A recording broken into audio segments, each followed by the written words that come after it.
One day, God created a new world, an eccentric world, created solely to relieve God's boredom. God called this world the Abyss, and then he slowly began to fill this world with his creations, which were both humans and terrible monsters. Fighting and war became desperate but inevitable ways to survive, and humans, frowning and grinning at the same time, killed monsters and fought each other. Survival was necessary at any cost, and because of this, there were a lot of corpses on the battlefields and everything was in chaos. It was necessary to fight, kill, survive, and in this case, God had to reward man, because he liked it. Or, to put it a little differently, he had nothing more interesting than this, and he was like watching a battle on a chessboard.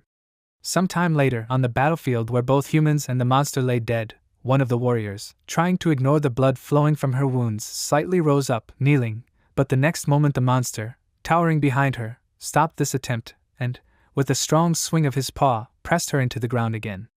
Screaming, the girl coughed, spitting out clots of blood from her mouth, and frowned, but when the monster raised his paw, she, despite the fact that she was coughing painfully, smiled and forced herself to laugh. She fell exhausted to the ground, but turning her head slightly so that she could look at the dragon, she called all these monsters stupid creatures, since she was sure that they were doomed anyway. The monster at this time opened its mouth wide, forming a magical attack next to it, and realizing her imminent end, the girl closed her eyes, thinking with annoyance that the other guys would have dealt with this, and especially the one she was thinking of would have dealt with it.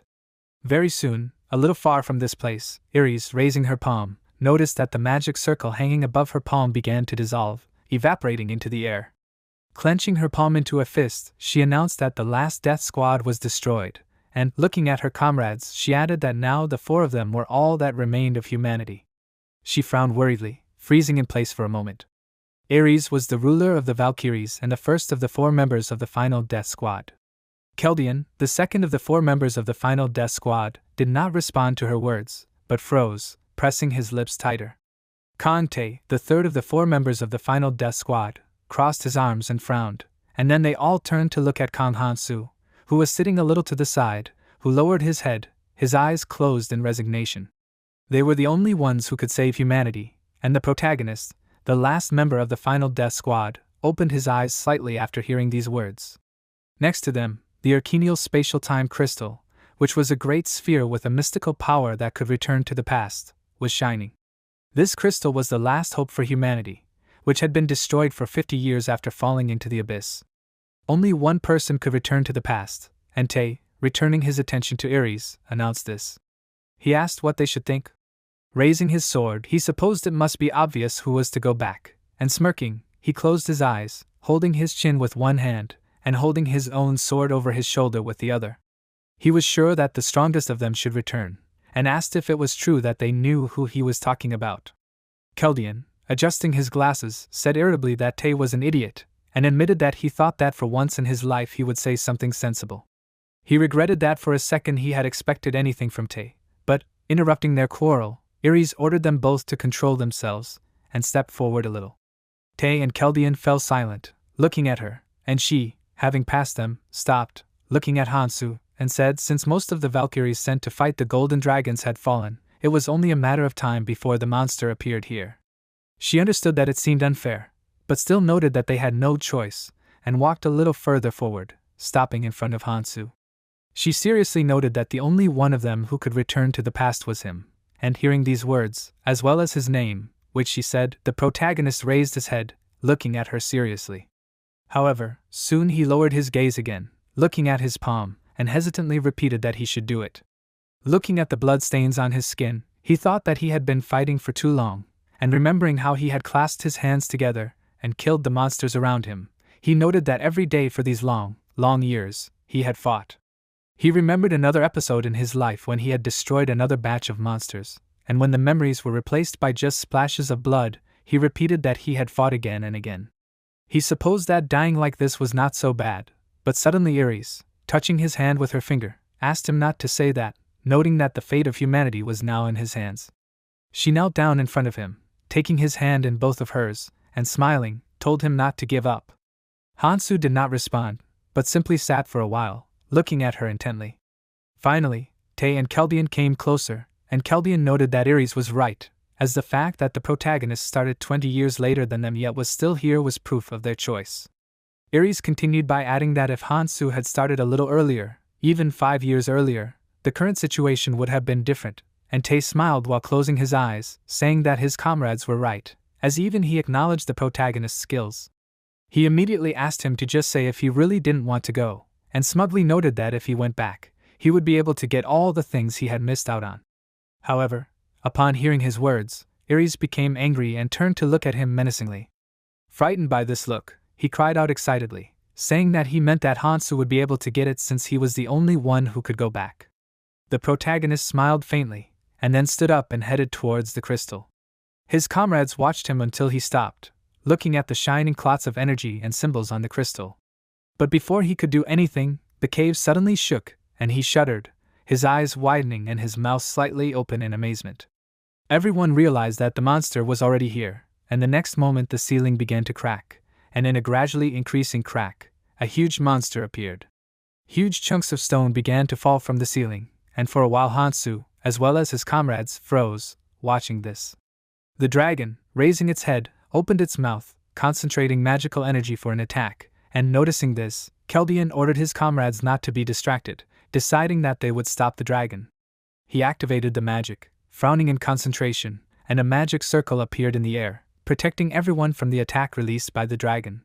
Realizing that his magical energy was slowly weakening, Keldian called out to Ares and Tae, declaring that they were changing.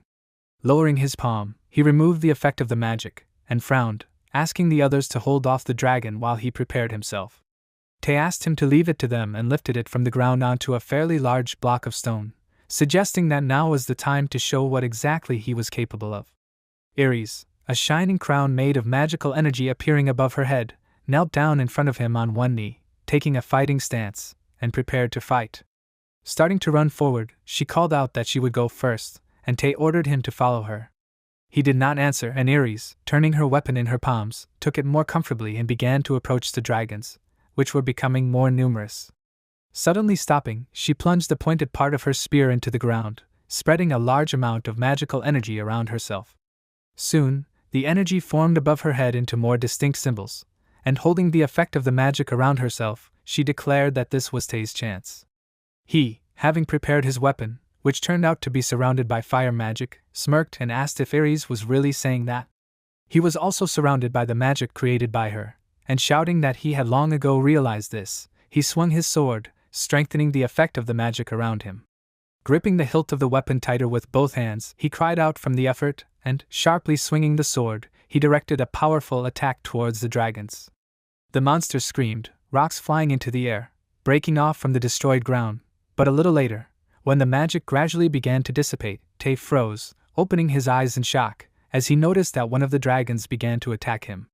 At the last moment, he managed to put his sword in front of him, blocking the attack and not allowing himself to be damaged. Beads of sweat appeared on his face from the effort. He clenched his jaw and frowned, crying out in effort. Noticing this, Hansu was about to take his sword to attack, but Keldian ordered him to stop, explaining that his main weapon was broken, and so he asked him not to be distracted. The protagonist obeyed, removing his hand from the ball's handle, and Ares, who heard Keldian's words, said that he was right, and asked Hansu to leave this monster to them and go.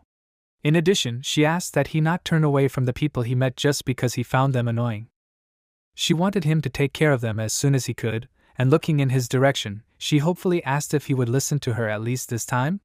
Hansu said with a faint smile that he would try to do so, and Ares smiled back at him slightly, and asked him a little sadly if it was true that even in such a situation he would not change. Turning towards the opponents, she said that the rest would be on Keldian, and confidently clenched her hand into a fist.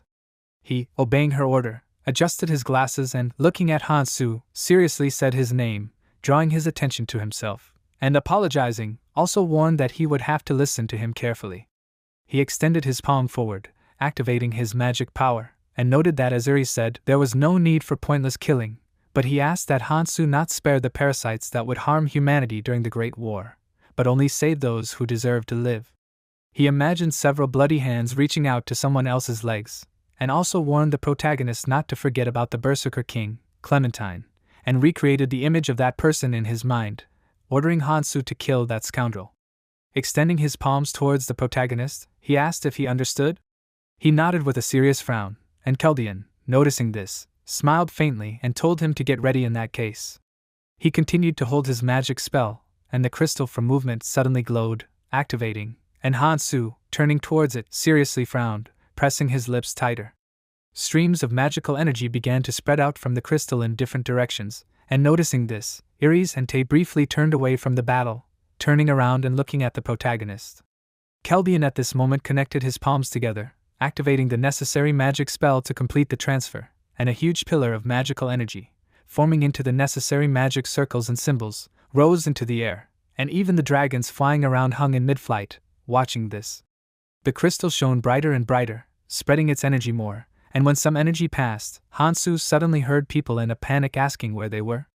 Someone in a trembling voice asked if anyone had seen his child. One of the guys, frowning, cursed and asked where they were. The protagonist, with his head down and his hands clenched into fists, stood among these frightened people, and opening his palms, he looked around, noticing the frightened people and a bright light a little far away, and realized that everything worked. He frowned, put his hand to his face, smiled faintly but confidently, and promised that he would do his best not to disappoint his comrades. While he was thinking about this, the men and women were still talking to each other in panic, looking around and asking where they were. They wanted to go back, and someone, stuttering in terror, asked if anyone had seen his child. One of the men, grabbing the collar of his interlocutor's clothes, called him a name, assuming it was him, and the second man, fearfully asking him to let him go, asked what he was doing. A little to the side, children were crying, calling for their mother, and watching this chaos, Hansu thought that they were naturally excited, since they had just arrived in another world. He thought about how the year of his birth was special, since it all started with 100 people, but the number increased exponentially. There were so many missing people that the situation was out of control, and thinking about this, the protagonist imagined a large number of missing person flyers. He also remembered how, holding a phone in his hands, he froze, his mouth slightly open in amazement, and raised his head, looking at the sky. People were running around him, frowning in horror, but he just froze, looking at the sky in shock. When he turned 20, he also disappeared due to the influence of an unknown force, as a rift suddenly appeared in the sky, through which a cloud of energy resembling an eye looked at them. Unable to control his emotions, Hansu then shuddered, dropping his phone, which fell to the ground and broke. After that, he thought about another world that absorbed other dimensions and was the middle point of the abyss. He introduced his former comrades, noting that those who arrived here first immediately learned skills and were hyperactive, but the strange monsters made this place a nightmare. He recreated images of the monsters he knew in his mind, and noted that this was a world of cruelty and lawlessness, because those swallowed by the abyss go to another world. When everyone from the world being swallowed ends up here, something different should happen, and Hansu imagined several people who, fearfully turning around, would focus on the rift that suddenly appeared above them, from which the door to the abyss should open. Then a great war began, and the monsters that appeared, attacking people, fought with them, tearing their flesh apart. The protagonist only had 5 years to become strong, and after warming up, he stepped forward a little, noticing that all the skills he learned and all his strength were gone. He looked at his palm a little upset, but realized that in any case, something else should appear right now. Suddenly, a crack appeared in the sky, and seeing this, people asked in fear, what was it? They assumed that the sky was falling, but from the crack appeared a fairy assistant, who, having done a somersault in the air, cried out in surprise, and, having regained his balance, focused on the people who were looking at it in amazement, and then, having cleared his throat, greeted them, announcing that this was a fairy assistant and was here to give them a short briefing. The men and girls opened their mouths in amazement, and the fairy assistant, having closed his eyes, smiled and asked them to listen to what exactly he was going to say now. Hansu, frowning in displeasure, thought that those who came up with it were lying scoundrels, because the briefing that the fairy assistant spoke of was an encouragement to fight and kill each other. However, he was distracted from the memories of people fighting among themselves, and focused on the words of the assistant, who first welcomed them to another world by waving his hands. From now on, according to the words of this one, an amazing opportunity was to be granted to everyone, but before this one continued speaking, someone suddenly interrupted this one's words, asking him to wait. It was one of the men standing in the crowd, who, frowning, asked what other world this was. He asked the fairy assistant to stop talking nonsense and return him home, and this one, contemptuously squinting one eye, displeasedly asked the man to wait until the end of the briefing. The man shuddered, frozen, and gritting his teeth, he noticed that the fairy's tone had suddenly changed. The other people, who had also noticed this, fell silent in fear, and the assistant continued his speech, declaring that endless freedom was given to everyone here. There were no laws, orders, morals, and ethics here, and grinning, the fairy asked if these people dreamed of a world that was free of all rules. It grinned, squinting its eyes, and exclaimed that this was not all, since all the physical limitations that were dragging these people down would disappear, and depending on their occupation, they would be able to grow in strength infinitely. He imagined the silhouette of a man, from whose heart clots of magical energy were spreading, and also noted that people would be like protagonists from films, imagining a man endowed with great strength, as well as a girl with a magical gift. Still smiling contentedly, the assistant exclaimed that this was a chance for people to become what they dreamed of being, and asked if it wasn't wonderful. It decided to demonstrate what they needed to do for this, and placing its fingers together in such a way that it could be snapped, the fairy asked if it needed to be done like this. The man who had spoken before, and to whom the assistant now pointed his palm, asked in bewilderment what this did. The fairy snapped its finger, and the man's body was torn apart at his shoulder. Blood flew into the air, the man screamed as he died, and the people closest to him froze in fear, their eyes wide open as some of them were even splashed with blood. When the man fell, everyone screamed in panic, unable to contain their horror, and the assistant, smirking, mockingly apologized to them, admitting that they did not like noisy talkers. Not paying attention to these words due to panic, everyone began to run away, screaming loudly in horror, and snapping his fingers again, it slightly narrowed his eyes. The people around began to scream because they were also torn from their bodies, and some, still unable to control their emotions, began to beg for salvation. However, before they could finish, they began to scream again. One of the girls, crying, froze, trying to contain her emotions, and looked with horror at the chaos happening around her. With an angry frown, the fairy assistant reminded that he had already said that it hated noise, and noticing that everyone had stopped, it asked if it was true that those who were still alive would do their best. Some people closed their eyes, some covered their mouths with their hands, and some simply looked at the assistant in horror, who, suddenly using a mood, chuckled, noting that it was cute that it was quiet again, and so it decided to continue. Stretching out his hand to the side, the fairy made a crystal with a rune depicted on it appear in the air next to it, and explained that it was a rune that could be obtained by killing living beings. There were 8 other types of runes that looked similar, and this one's appearance was random. The rune that the fairy showed them was colorless, but the assistants exclaimed that if men and women worked hard and grew, they would be able to obtain better runes. The fairy grabbed the rune with both hands and lifted it up, noting that this rune would increase their strength. It asked who wanted to take it. The men and women looked at each other in indecision, and suddenly Hansu raised his hand, causing the man standing closest to him to flinch in confusion as he looked at it. Despite the looks directed at him, the protagonist continued to hold his hand, frowning in concentration, and mentally repeating the word rune. He noted that he had not used this for a long time. The fairy assistant was even a little surprised, noticing the raised palm, but quickly controlling his emotions, it exclaimed that this was great, and was happy with Hansu's enthusiasm, flying closer to him. Closing its eyes, it asked him to extend his hand, and the protagonist did so, and the assistant, placing the crystal on his palm, asked if it was true that this was pretty cool. It noted that the runes were changing the law, smugly declaring that Hansu's muscles had a limit of 117.1 kilograms, but now that level had risen to 122.3 kilograms. Raising one finger, the assistant excitedly exclaimed that that was not all, intending to tell him what else the rune could do. However, noticing the protagonist's emotionless expression, the assistant abruptly fell silent, as this was not the reaction that it was expecting. Hansu simultaneously thought that he was very bored of listening to something he already knew, and in the end, flying away from him, the assistant continued, returning to the topic of his conversation, and declared that the runes had different effects depending on the type of it. The runes were full of abilities that could not be explained by human science, and narrowing his eyes, the fairy admitted that he wanted to show it to them again, and asked if there were anyone willing to try. Hearing this question, everyone shuddered in fear, and the assistant, noticing their reaction, sighed, shrugging his shoulders, and in the end, he suggested that they stop there. It asked them to remember one important thing, namely that no matter what ability or stats the rune improved, it would not be a bad thing. In order to become stronger, they needed to collect as many runes as possible if they wanted to survive. After announcing all this, the fairy pointed to several runes that appeared near the people killed by this, and the others, noticing this, frowned, frozen in shock. Suddenly, they all ran forward, ordering others to get out of their way, as they were sure that it belonged to them. People pushed each other, calling each other names and screaming, and ordered others to move aside.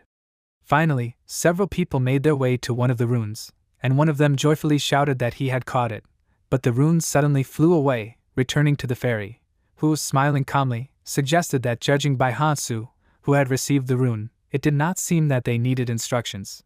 It also decided to take the runes it had received, and the men and women, seeing this, froze in disappointment and despair. Meanwhile, the assistant, having remembered something, flew closer to the protagonist, pointing his finger at his ear, and said that if a person touched the right ear, he would be able to see how many runes he had. Hansu did this, and the assistant asked if it was true that people liked to count things. The others also tried to do what the assistant told them, and their mouths opened in shock, noticing that the system windows with the necessary information appeared in front of them. The fairy smiled and said that the average stats for humans were 10, assuming that was all that the others needed to know. Hansu looked at his stats intently, noticing that his strength had increased by 1 point, and if he collected more runes from hunting, the stats responsible for mana and magic power could also increase. He understood that runes could be obtained anywhere, as long as one only had to kill a living creature, no matter who the prey was. He imagined the runes that had fallen from dead people, and suddenly heard his assistant say that the initial conditions might be somewhat unfair, just like where they had lived before. Chin Taesung, who was standing a little further away, crossed his arms thoughtfully, frowning and listening carefully to these words. Yumihi raised her hand to her face in shock, pressing it to her mouth, and the fairy smiled, deciding that this would give the people something that could make them happy, and asked them to forget about the past. Everyone began to look at each other in amazement, not understanding what this could mean, and the assistant ordered them to enjoy their new life, and the next moment, everyone noticed with amazement that daggers appeared in their palms. The fairy warned that as soon as this left them, training would begin, so he advised them to give it their all. Everyone began to ask again, amazed by the word training, but suddenly, turning around, someone screamed in horror, noticing something behind them. The others also began to turn around, screaming in fear, and Hansu was among those who turned around, but he was not scared by the huge number of monsters that were advancing on them from behind and, screaming, rushed to attack. The people froze in shock, looking around in amazement and awkwardly clutching the daggers they had received. One of the men frowned and asked with trembling hair, "Was this really training?" The girl standing next to him, although she said nothing, looked at him in fear, and the next moment someone suddenly shouted that something was approaching from behind. Everyone turned around, and now every person noticed a huge number of monsters coming out of the rift that had appeared in space. The monsters were walking towards them, ready to attack, and stopped for a moment, peering at their enemies and clutching weapons in their hands. Squinting their eyes, the monsters looked attentively at their future victims, and the people opened their eyes wider in horror, frozen and not knowing what to do. For a while, the humans and monsters just stood there, not moving, and suddenly someone raised their hand, drawing everyone's attention to themselves, telling them to calm down. The girl frowned, trying to control her emotions, and asked the others not to make things worse and to slowly back away. They looked at her warily, but did not object, and gradually everyone really did start backing away, slowly moving away from the monsters, and only Hansu remained in place, and turning his head slightly, he looked at the women and men retreating back. Suddenly, one of the men frowned, bumping into another person who was standing in front of him and not moving from the spot. He looked at him irritably, asking what he was doing. The man, whose face was covered in sweat from fear, pointed his finger to the side, exclaiming that something was wrong, because there was something here. Leaning forward, he put his hands in front of him, leaning on the dimly glowing wall, and shouted in horror that they were locked. The others were also scared by this fact, and starting to knock on the wall, the man frowned and asked, "Is someone really making fun of them?" He ordered them to be released, and the other girls and boys also began to hit the wall with their hands, to do at least something. Once again lowering his hand to the wall, the man asked with displeasure, "What kind of nonsense is this?" Everyone else also stopped hitting it, jumping back, and noticed with horror that the walls were getting closer. Another wall opposite also began to move, and the monsters, who were pushed forward by this, screamed. Hearing the screams of the monsters, the people turned around, noticing that under the pressure of the wall, the monsters were getting closer. Finally, screaming more furiously, the monsters focused on the people to run to attack. One of the men, clutching a dagger in both palms, cursed, frowning, and decided that he would not die like this. But suddenly he saw how another man walked behind the wall, and asked in amazement, what kind of nonsense was this? He was curious about how he got beyond the wall, and turning around abruptly, he asked the man about it. The man standing near the lighter section of the wall awkwardly grabbed his hair, screaming that he did not know how he did it, since he simply walked through this place. One of the guys suddenly noticed that the number 49 had appeared above that section of the wall. While he was looking at it in surprise, a man ran through the right section and happily shouted that he had passed too, and suddenly the number above the weakened section of the wall decreased by 1. Someone suggested that only 50 people could get out, and when that phrase was uttered by the guy, everyone froze, their mouths slightly open in amazement. For a while, everyone just stood there, but at one point, everyone started running forward, ordering their opponents to get out of the way, since everyone wanted to get away. Pushing, they ran towards the opening, shouting and trying to pull each other out of their way. Only Hansu did not participate in this chaos, and standing a little in the country, he closed his eyes, lowered his head and sighed, calling these people worthless in his thoughts. He noted that there were 100 of them, so they could gather together and give battle. Even if they had received some injuries, the death toll would have been much lower, and Hansu remembered that the last time he was here, about 40 people had died at the hands of the goblins. He remembered kneeling in the bloody area where both humans and slain monsters lay. Of all the humans who had failed to pass through the wall, only 10 had survived, but he frowned and decided that this time would be different, and noted that he needed to clear this area first and move on to the next one. Taking out the dagger that he had attached to the sheath on his belt, he looked at the monsters that were running towards the humans, screaming and showing their fangs. One of the goblins jumped up and swung his weapon to attack one of the boys, and he, noticing this, desperately asked for someone to save him. The next moment, when the goblin's dagger had almost reached the guy's body, blood sprayed into the air, as Hansu had destroyed the monster himself by pushing the guy away. At the same moment, another monster immediately ran to attack, aiming at him, but, having grabbed the dagger more conveniently, he dodged the blow dealt by the monsters, and grabbing the goblin by the hand, he, frowning in concentration, swung the dagger, dealing a fatal blow to it. Blood sprayed from the monster's mouth, and throwing the dead goblin to the side, Hansu looked at the other opponents who were already preparing to attack him. He took a fighting stance, and then began to fight. The others, who were watching him, standing a little to the side, opened their mouths and opened their eyes wider in amazement, looking at how he fought. After some time had passed, the protagonist, ignoring the bead of sweat that had trickled down his face, stood up straight, walking a little away from the few monsters he had killed. Running his hand over his cheek to wipe away the blood that had gotten on his skin, he thought that his body had become the same as it had been decades ago, and that made it feel uncomfortable. Distracted from such thoughts, he knelt down on one knee, picking up the runes he had received from killing monsters, and looking at it, he thought that he was quite lucky, as his agility had increased by 0.1. He noted that agility did not simply increase speed, because in this case, time itself was perceived differently, increasing the reaction speed by 0.1 times. Therefore, it was possible to do everything the same, but just a little faster. While he was thinking about this, one of the goblins crawled closer, swinging its sword, and rising sharply it threw the weapon at Hansu, but he, thinking that this is how it works, turned sharply, leaning to the side, and the sword flew past without touching him. Immediately orienting himself, he took his own knife more conveniently, turned towards the monster, and took aim, throwing the weapon right at the goblin's forehead. The other monsters shuddered seeing this action, but still ran to attack, jumping and getting ready to attack the main character at the same time. He, slightly lowering his head, noted that, as he expected, as soon as the goblins saw blood, they immediately fell into a rage, and taking the weapon that belonged to the monster he killed, he squeezed the hilt of this in his palm and, sharply pushing off the ground, ran forward, killing several goblins on his way. Frowning in concentration, he assessed the situation around him, and noticing a rune flying out of the body of another monster he had killed, he grabbed it out of the air, activating its effect. After finishing off the enemies closest to him, he stopped to catch his breath, and one of the men standing to the side widened his eyes and asked if Hansu was really going to fight alone. In the end, cursing, some of the men and girls decided that they would do otherwise, and ran towards the monsters to help Hansu fight. Noticing this, the goblins also ran to attack.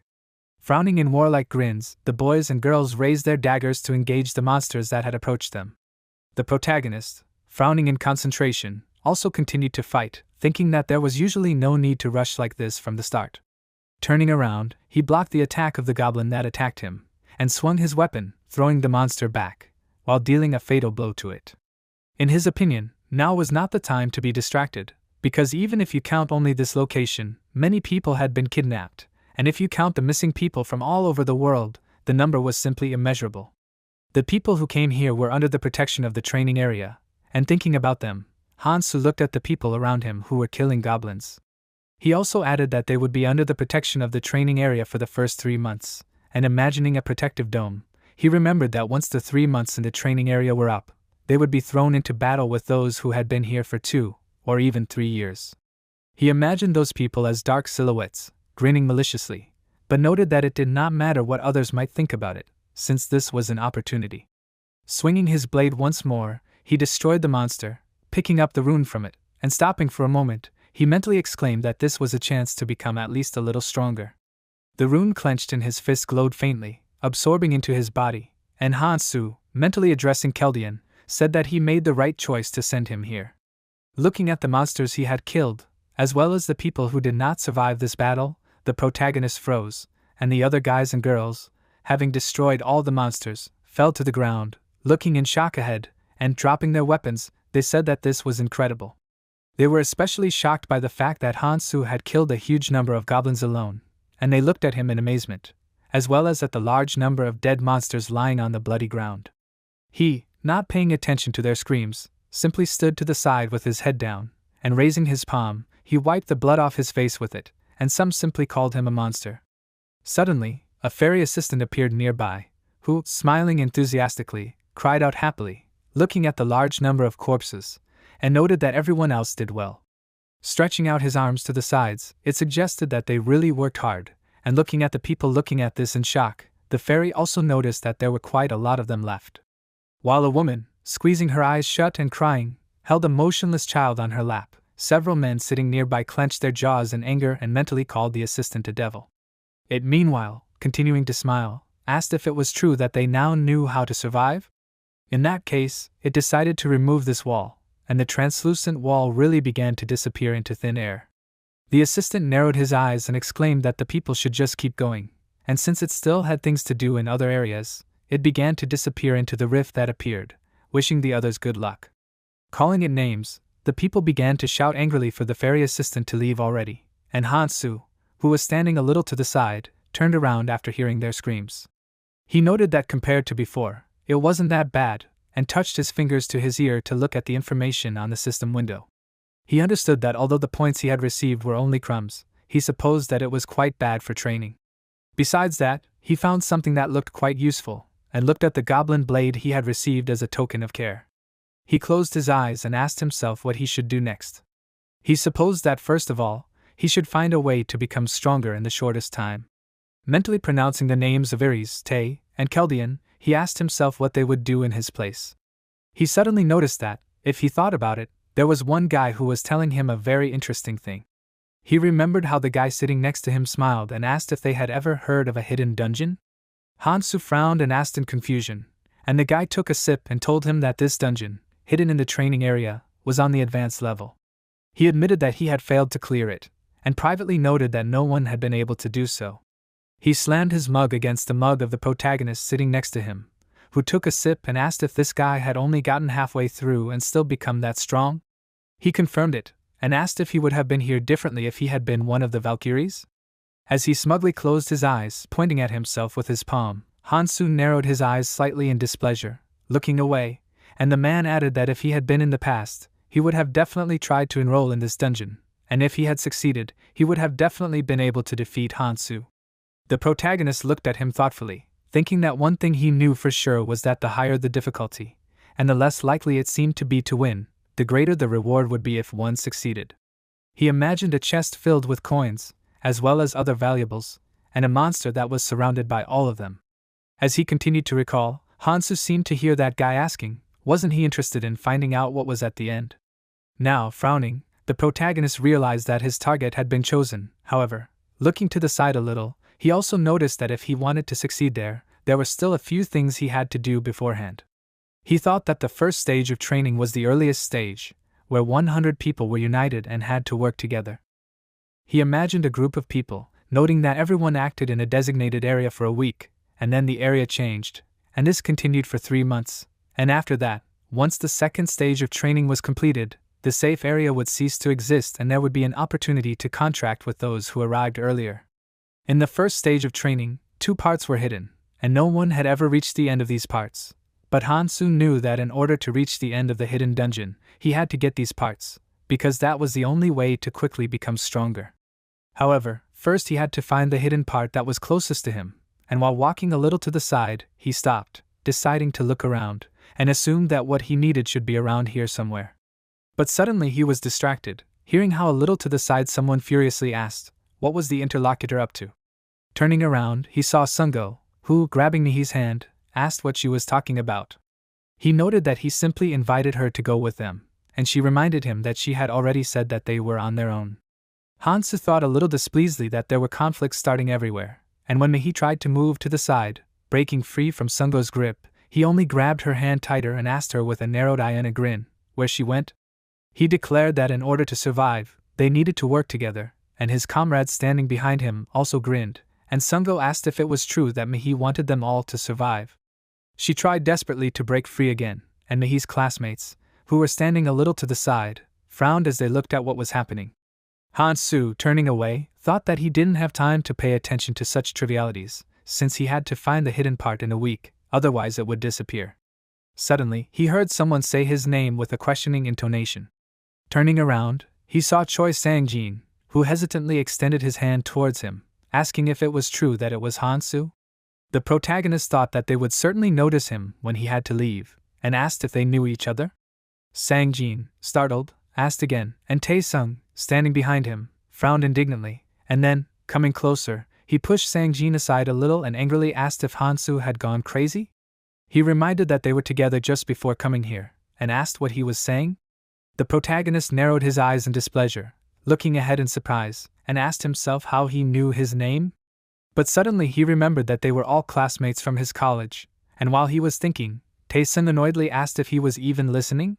Calling Hansu names, he didn't understand what was wrong with him, and he, continuing to ignore his words, remembered that they started out together, but they all died and he forgot about them. Suddenly, he was distracted from his thoughts, as Mihi, having finally managed to pull her hand away and Sungo's contractions, ordered him to let her go, as she was going to go with Hansu and the others. Turning towards them, she ran up to them, her eyes wide in horror, and looking at her, the protagonist mentally screamed her name. He, pressing his lips tighter, thought that with an appearance like hers, she would quickly get into trouble, and Mihi, stopping next to him, apologized to him for dragging him into this, and asked where he had been. Sungo got angry, noticing that they were not paying attention to him, and asked how dare they ignore him. Taking a closer look at the protagonist's emotionless expression, he told himself to wait, and recognized him, recalling that he had dealt with a large number of goblins by himself. Sweat appeared on his face, he pressed his lips tighter, but suddenly smirked, deciding that if they attacked now that Hansu was tired, they would be able to win. He exchanged glances with his comrade who was standing closer, and he, as if recognizing what exactly Sungo wanted to do, smirked while flexing his fists. Stepping forward a little, Sungo called out to the protagonist and the others and asked, "Where are their manners?" He reminded them that he had not finished speaking yet, and paying special attention to Hansu, he asked who he was. He noticed that he looked shabby, and asked if he could do anything in such a state. Grinning widely, he said that Mihi should come over while he asked her nicely, and holding out his hand, he noted that if they did something more, it would be better, so she should come to them before they came to her. Tae-sung clenched his jaw in irritation, and Hansu, looking seriously at Sungo, said that such scum were everywhere. Sighing, he said that they were so excited from their first battle that they did not realize what kind of opponent they were going up against. He stepped forward, also noting that such people were blinded by the thought that they could win, and coming closer to Sungo, he leaned towards him, seriously asking if he understood what he was getting at. He pushed him, and he, clenching his jaw in irritation and frowning, called him a name. Hansu simply took out a knife and asked if he really had anything to say. Sungo flinched when he saw the weapon, but his boss suddenly appeared next to him and ordered him to calm down, and looked at the protagonist, and said that they were not bad people. Sungo was surprised when he saw the boss, but he ignored his cry and asked why Hansu didn't come with them. He assumed that given the situation, they all had something to do, and asked if it wouldn't be better if they worked together. The protagonist frowned when he looked at him and focused on his eyes, realizing that this man had already adapted to this place, since he no longer saw the point in hiding his true nature and acted like he belonged in his natural habitat. He assumed that he would eventually become a criminal, and he gripped the handle of his gun tighter, asking himself if he should deal with him right now. But suddenly he remembered how Keldian had warned that there was no need for wanton killing, but had ordered Hansu to show no mercy to those who would harm humanity. But the image of Keldian in his mind was immediately replaced by the image of Ares, who had asked him not to turn away from the people he met and to take care of them. Lowering his head, the protagonist mentally addressed Ares, noting that she had saved so many lives, and also added that he couldn't say that he had time to deal with all these guys right now, not to mention that such people had a habit of self-destructing over time if left alone. Finally, turning around, he said that none of this mattered and ordered the men to leave. Sungo, furious at his behavior, shouted that he was crazy, but his boss, looking after Hansu, calmly ordered Sungo to stop. He tried to object, looking at him desperately, but the boss, turning around, simply told him to ignore the protagonist, as they needed to focus on their goal, which was to bring order to this strange place with strange monsters. He looked at the people screaming in despair around him, also remembering the fairy assistant, whom he called the devil. However, there was one thing that the boss liked about this place, as it was ruled by the strong, and he asked why they shouldn't take this chance. As he walked away, he called Sungo and the rest of his charges to follow him, and he agreed, although he frowned. Finally, when the men left, Taesung sighed and asked how it was that humans were scarier than monsters. Hansu, not paying attention to the question, simply turned around, starting to leave, and Taesung, looking after him, mentally noted that he knew the protagonist was strange anyway, but he wondered if he had always been like this. Hansu raised his hand at that moment, running it along his chin, and Taesung remembered that he was an orphan who always did everything in the corner with a gloomy look, and so he did not pay much attention to him. Suddenly, catching up with the protagonist, he put his hand on his shoulder, stopping him, and asked why he acted as if he did not know them. Thinking, Hansu froze, slightly squinting his eyes, and explained that it was all memory loss. Frowning, Taesung asked again, and asked if he was really saying this seriously? But he did not understand why the protagonist was talking like some old man, and he, looking straight ahead, asked, wasn't it obvious? Mehi, who came closer, closed her eyes, laughing, and, looking at her in confusion, Hansu asked himself, what was wrong with her? Noticing that she had laughed, distracted from everything that was happening, he thought with regret that she had a good life ahead of her, but beauty was a double-edged sword here. If beauty was used correctly, it was quite a powerful weapon, and Hansu expressed his hope that Mehi would be okay. He continued walking, and after some time had passed, Youngju, who had followed them, noticed that they had not said a word the entire time they were walking, and asked where they were going. Mehi agreed with this question and repeated it, but the protagonist, instead of answering directly, simply said that they would understand everything when they saw it. After some more time had passed, they suddenly froze, and the other guys opened their mouths in surprise, noticing what was in front of them. Hansu, who also stopped, thought that this was his first target, and concentrated on looking at the subway station where the hidden part was located. Stopping at the edge of the stairs leading down, he looked at the sign, mentally exclaiming that this was Gangnam Station. They stood there for a while, and finally Mihi, also reading the name of the station, asked why they were here. Hansu, looking at her, thought that he couldn't waste time explaining every little thing, and if it weren't for Aries' words, he would have gone alone. Putting his hand to his chin, he realized that he had no choice, and declared that he was being led by a premonition. Mihi asked again in surprise, and he, confirming this, admitted that he thought that in exchange for the memories he had lost, he had received superpowers. Everyone asked again in shock, and Hansu, frowning in displeasure, thought that on the other hand, they had recently seen a fairy, and asked if there was any need to be surprised by a superpower? Youngji leaned closer to Jizian, who she was walking next to, and asked if he was sure that they should go. The protagonist, hearing these words, said that he was not forcing them to go, and he closed his eyes, explaining that he was the type of person who respected others' preferences. Jizian and Youngji looked at him in surprise, and he continued to speak, adding that if they wanted, they could just stand back and watch from the side. Frowning and clenching his jaw, Taesung thought that no matter what kind of nonsense was going on here, he was annoyed by Hansu's showing off. However, he was vaguely doubtful that he actually knew anything, and he narrowed his eyes and looked at the protagonist, who began to walk down. Despite their doubts, everyone followed him, looking around with surprise and caution, and placing his hand on his shoulder, Taesung asked if he was sure they were going to a safe place.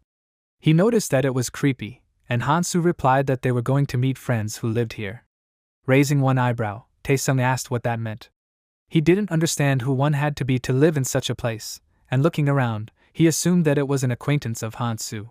He walked a little forward, but the protagonist suddenly stopped and ordered everyone to do the same, and although they flinched, they still obeyed. He frowned, abruptly taking out a dagger, and Mihi asked what happened. Noticing the weapon, she screamed, and Taesung, hearing this scream, turned around, and suddenly he heard someone warn him to be more careful. The next moment, Hansu swung his weapon, and noticing the blade right next to him, Taesung jerked, screaming in horror, but noticing that the protagonist pointed the dagger not at him, but down, he asked in bewilderment what was going on. He even fell to the ground out of surprise, and Hansu, without answering at once, cut a small monster that was next to Taesung with his knife. In the end, he explained that this was a dungeon made in the image of Gangnam Station, and these green bugs that crawled here, crawled out, sensing vibrations from the surface of the earth. These monsters hated sunlight, and therefore usually did not crawl out. Noticing the rune that appeared, Hansu also warned that if any of the guys were bitten by the slobbering mouth of these bugs, their flesh would be torn off in 2 counts. While picking up the rune, he, not paying attention to the fact that everyone froze in horror, told them to keep this in mind, and seriously added that if they were bitten, they would lose consciousness and die before they could do anything. They, still scared, looked at him in shock, and Hansu promised that he would show them an easy way to deal with these monsters. A little later, using their knives, the other guys also killed the bugs. Looking at the monsters in shock, and watching their actions, Hansu thought that 4 of the guys could be useful. However, with Sang-jin, who was hesitantly standing to the side, everything was different. Coming closer to him, the protagonist ordered that if he was not confident in himself, he should step on intact tiles, and if he saw a crack with earth inside, he should simply pierce it with his blade. He also advised him to remember to protect his hands, and Sang-jin looked at him in surprise but said nothing. Mihi, running her hand over her face to wipe away the sweat, suggested that they just needed to hit where the ground rose, and Youngju, standing next to her, thoughtfully placed the blade of her knife to her lips in agreement, and noted that it was like a game of whack-a-mole. Sang-jin, closing his eyes, lowered his head in concentration and tried to convince himself that he could do it and that he would succeed. Suddenly, the ground behind him began to rise and out of it jumped a monster, opening its mouth and heading towards him, preparing to attack. Hearing the monster's scream, Sang-jin turned around, screaming as well, but before he could do anything, Hansu, pushing him aside, swung his weapon, cutting the bug into several pieces.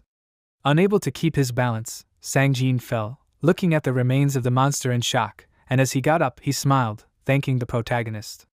Hansu closed his eyes in annoyance, thinking that everything was already clear with his fighting ability, and stepped aside, realizing that in the end, he would be nothing more than a burden.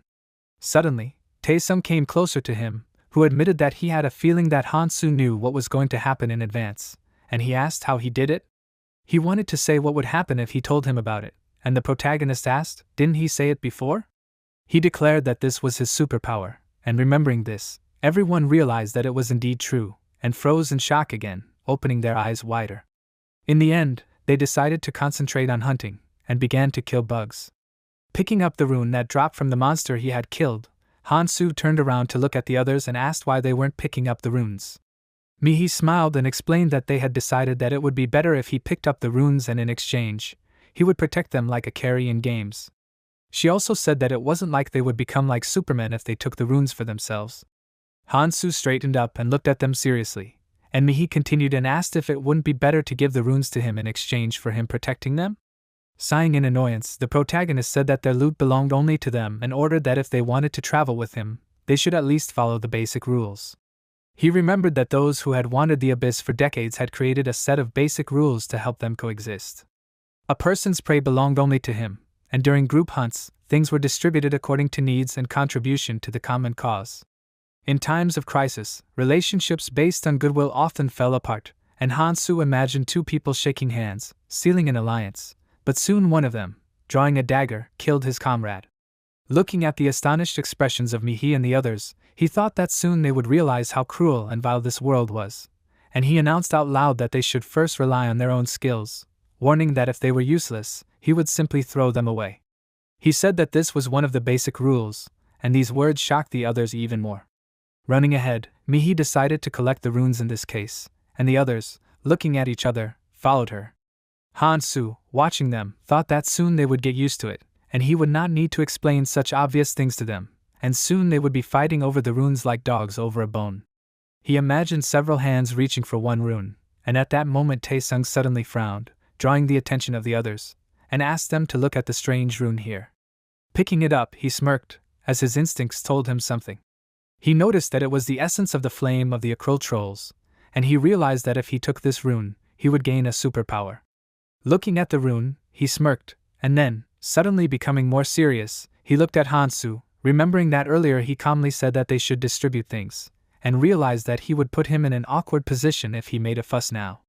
While Taesung was watching the protagonist warily, Jizian and Youngju were looking at the rune in surprise, and after some time had passed, Taesung smiled again and said that he had found this rune, and asked if it was true that he could take it for himself. He assumed that the protagonist would not go back on his words, and he closed his eyes and simply nodded. Taesung even shuddered in surprise since this was simply unexpected. Thinking about the name of this rune, Han-soo, looking at it, thought that this was a pretty good rune to start with, since this skill gave defense and regeneration. Both of these characteristics greatly contributed to survival, so the rune was quite popular, and in addition, it was a passive rune that increased appetite, but food could be simply taken away as soon as a person became stronger. The power and skill level was determined by the rank of the rune, and while thinking about this, Han-soo imagined several different runes, remembering that smart guys with various magic had hundreds of different skills.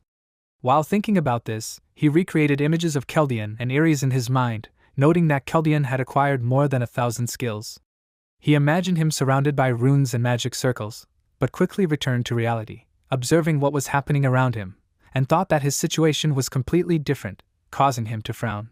He remembered how some time ago he looked at several runes lying in front of him, and extended his palm forward to take one of it.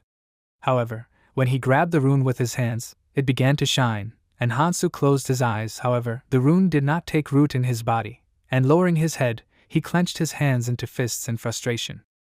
Ares, who was standing next to him, realized that as she thought, the protagonist's skill limit was 7, and she put her hand to her face and closed her eyes, sadly noting that if they had known about this earlier, he would have been able to obtain stronger skills.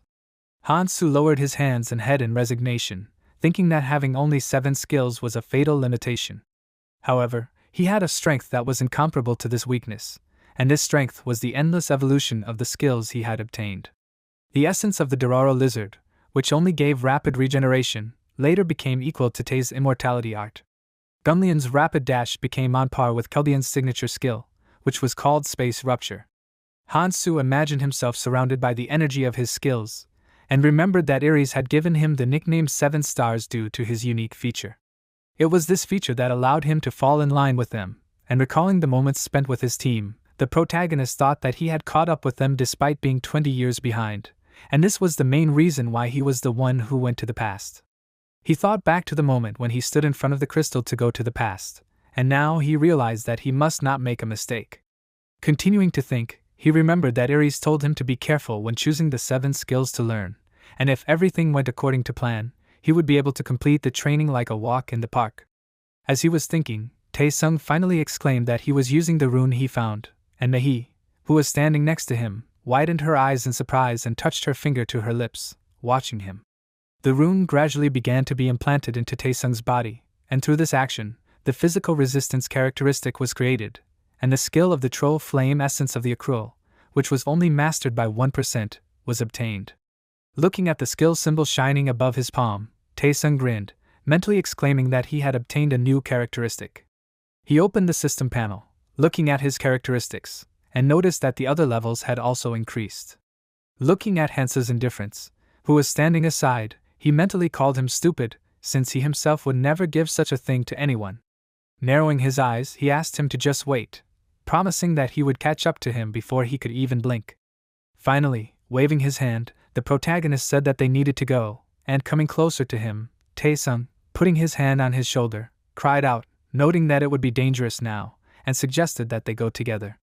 Han-soo did not say anything, but simply looked ahead with displeasure, and hearing no objections, Taesung continued talking, asking if it was true that it was logical for strong people to go to the front lines.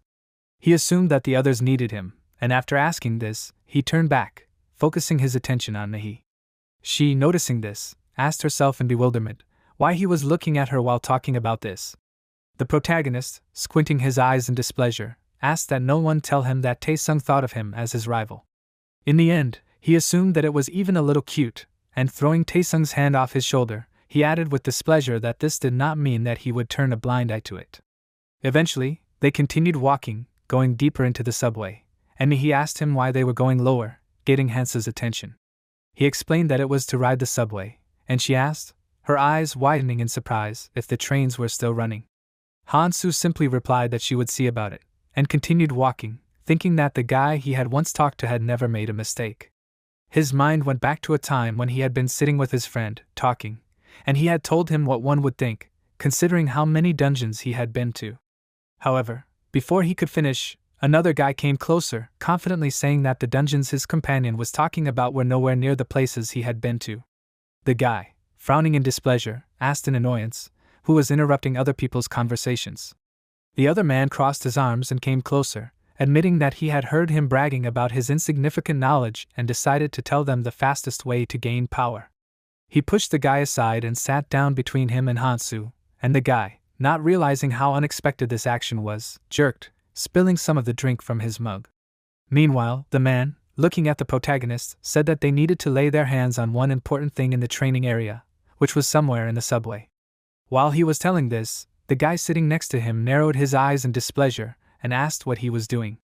Ignoring him, he continued to tell them that the stations were located and built differently, but in essence they were all the same up to the 3rd floor, and if you go through the portal in the center of the stairs and go down to the end, you can find a train waiting. If he could catch this train, then he could consider it done, and the only problem was that it was hard to get to. Besides, the train was leaving the next day, and after summing up all the facts he knew, Hansu thought that he had to get there today no matter what. Finally, they reached the shining portal, and the protagonist decided to take a look at what was there.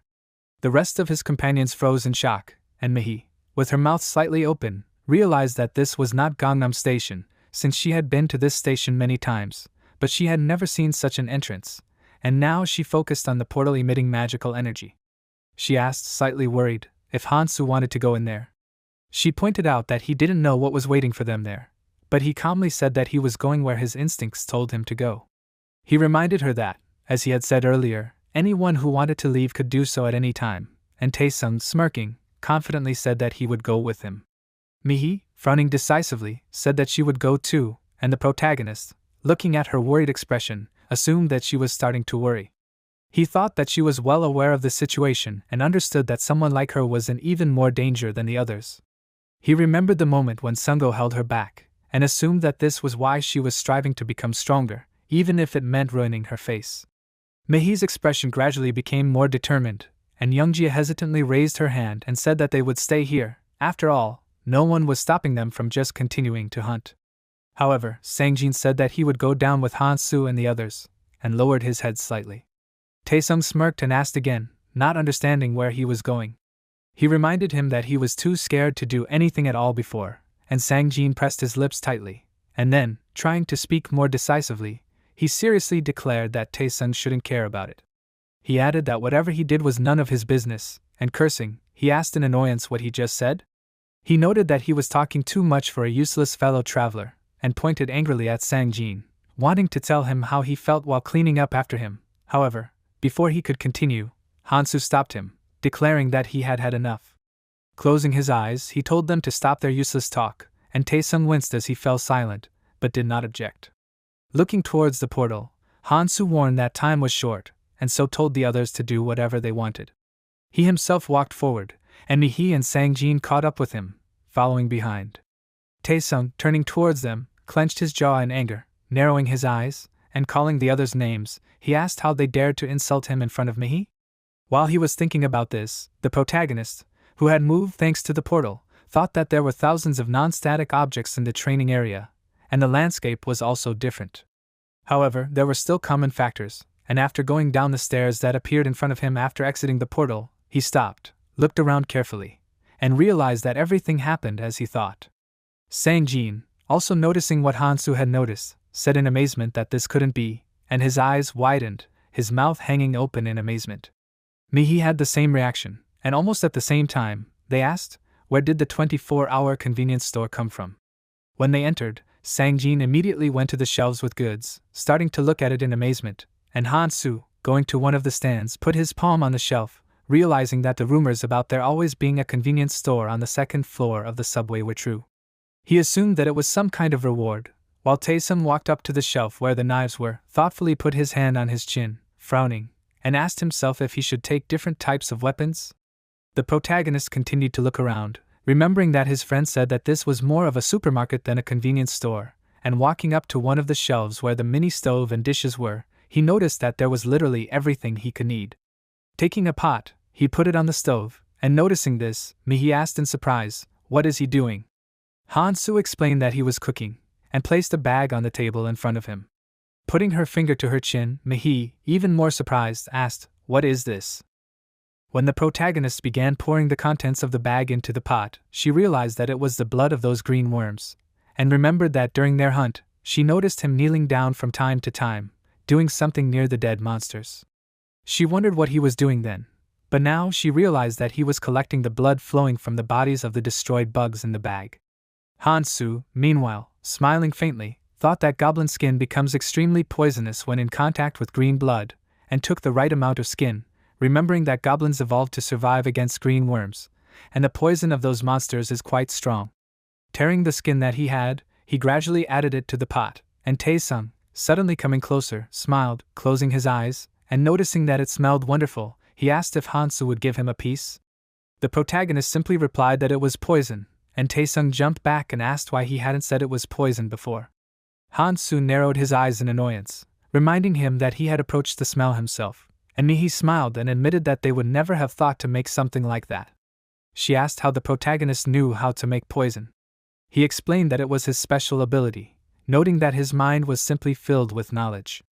Frowning furiously and clenching his jaw, Taesung thought that they could clearly see how he was evading the answer, and he mentally called him a name. Han-soo, meanwhile, admitted to himself that he actually thought his head was going to explode while he was memorizing all of this. He thought back to a time ago when one of his partners was telling him that even if he could go back in time, without knowledge, it would be useless. Pointing to the sheets of paper hanging on a special board, his interlocutor said that this was all the important information, among which was information not only on where to get items, but also on how to strengthen it. Keldian, who was telling all this, asked if it was true that if Han-soo had even a drop of brains, he would understand why this was important. The protagonist was covered in sweat from the tension, but he still sat, listening attentively, while Tae, who was sitting next to him, had already leaned back in his chair, almost asleep.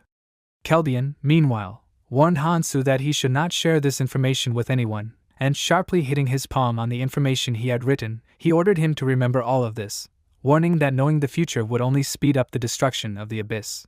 He imagined a broken hourglass with sand slowly falling out, and warned that Han-soo should not become Prometheus, but should only share knowledge according to plan and only when necessary. Remembering all this, the protagonist looked at his reflection in the poison he was preparing and mentally noted that the recipe was useless if he did not know the exact proportions and cooking time, so it was okay. Finally, when the poison was ready, he poured it into a bottle with a dispenser, and then began to carefully distribute the poison on the blade of his knife. While he was doing this, Mihi watched him in surprise, and finally she asked if they could have some of this poison too. Han-soo said that of course they could have it, and she smiled happily. Sungjin's mouth dropped open in amazement, and Taesung raised one eyebrow a little in disbelief. Han-soo added that he would take half a power or stamina rune for each use, and upon hearing this, everyone was surprised, and Taesung also frowned in anger, asking why Han-soo was so petty. He turned his back on him and the others, and said that he could give them the poison for free, but he didn't think it was a good idea in the long run. He paused for a while, waiting for the others to respond, and thought that one-sided relationships always quickly break down. In the end, Mihi said that she would give Han-soo the runes later, and asked him to at least let her try the poison. The protagonist turned to her and handed her a container of poison, warning her to be careful, because if the poison got on her hands, it would be very painful. Mihi took the poison, and Taesung, clenching his jaw in irritation, realized that if Han-soo continued to act like this, he would not even be able to steal the poison from him. Noticing his irritation, Sang-jin looked at him in confusion, and Taesung asked if he could use the poison and then give him the runes. Sang-jin also joined in this request, and Han-soo allowed them to do so, stepping aside, since he had to start other preparations. Taesung and Sangjin approached Mihi, who had already finished applying the poison, and taking the container from her. Taesung said that he would of course be the first, and ordered Sangjin not to be capricious. Sangjin simply looked at him with displeasure, but did not object, and after some time had passed, the protagonist, having packed his backpack, thought that these preparations were enough, and walked outside the store. Finally, the others came closer to him, declaring that they were ready, and frowning, Hansu turned towards them, and they asked in bewilderment why he was looking at them like that. He asked displeasedly, were they going on a campaign or were they going to be bait?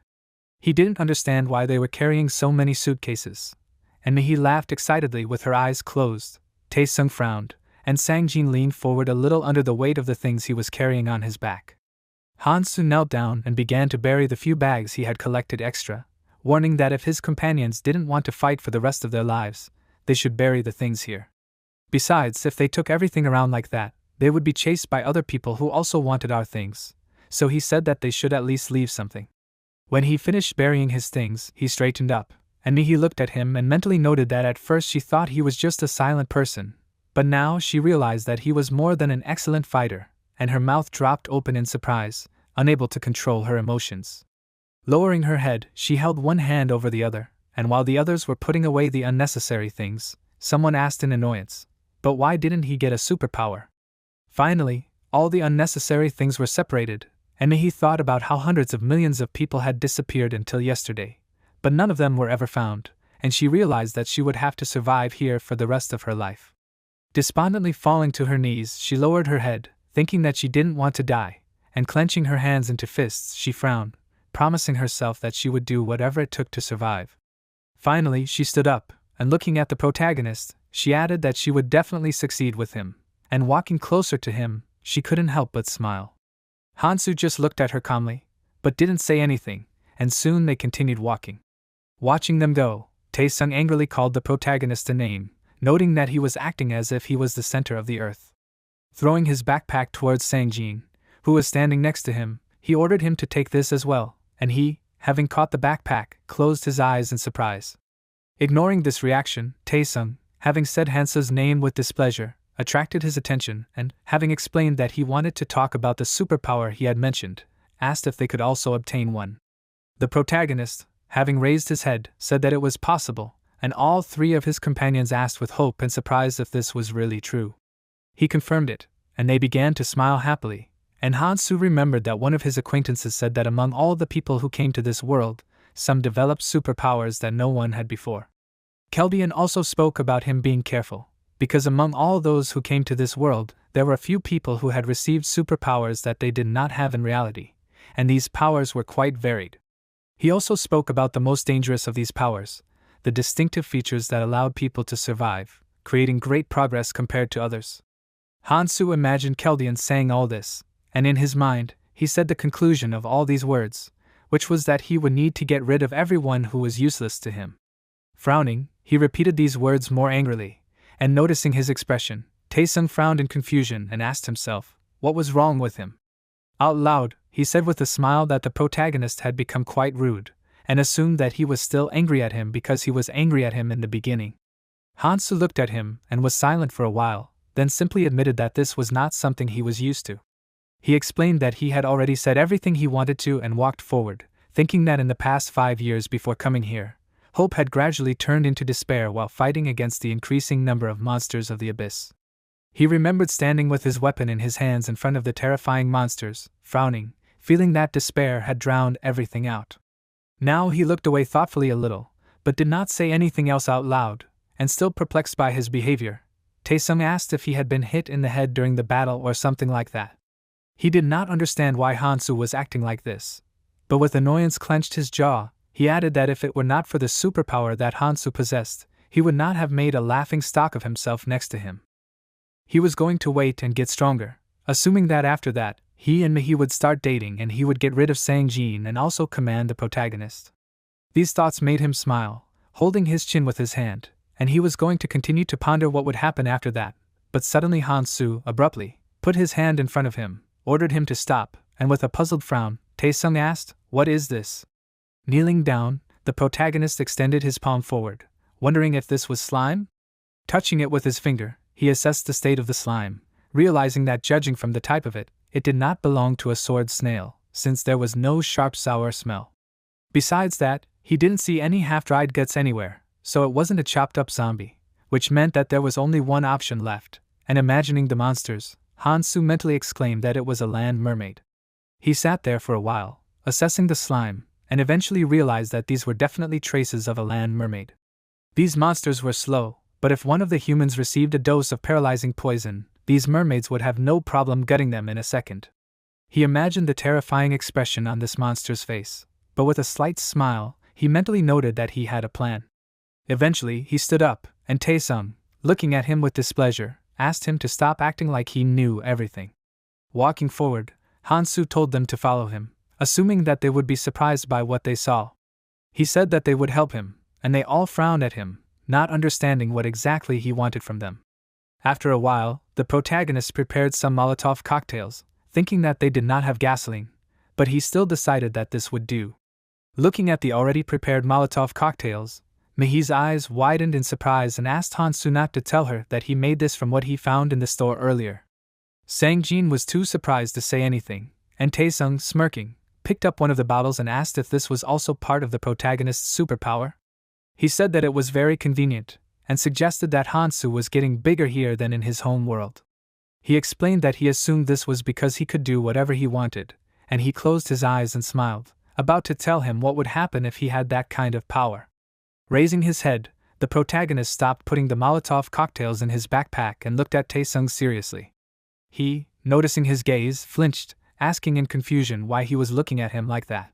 He assumed that he said that it was not that, and Hansu did not answer, but simply continued to look at him, and at this time in his head, Keldian seemed to tell him to just kill Taesung, and Aries shouted that he could not do that. In the end, closing his eyes, he sighed, calming down, and taking a stick, drew an image of a man holding a bottle on the ground and explained that he was now going to tell him the plan, warning his companions to listen carefully. He explained that one of them would throw a Molotov cocktail, after which the other three would step forward and attack. He drew a few more people, adding that the person in the vanguard would have priority when distributing runes. Watching him sketch out their order of actions, Taesung chuckled, noting that he was really bad at drawing, but he quickly got distracted from this and, smiling, closed his eyes, proudly exclaiming that in this case, he would be in the vanguard. He assumed that someone competent should still go ahead, and asked if this was true. Hansu did not argue with this and, agreeing, asked who would throw the Molotov cocktail. At the same time, Mihi and Sang-jin raised their palms, and the protagonist said that they should decide who exactly would do it.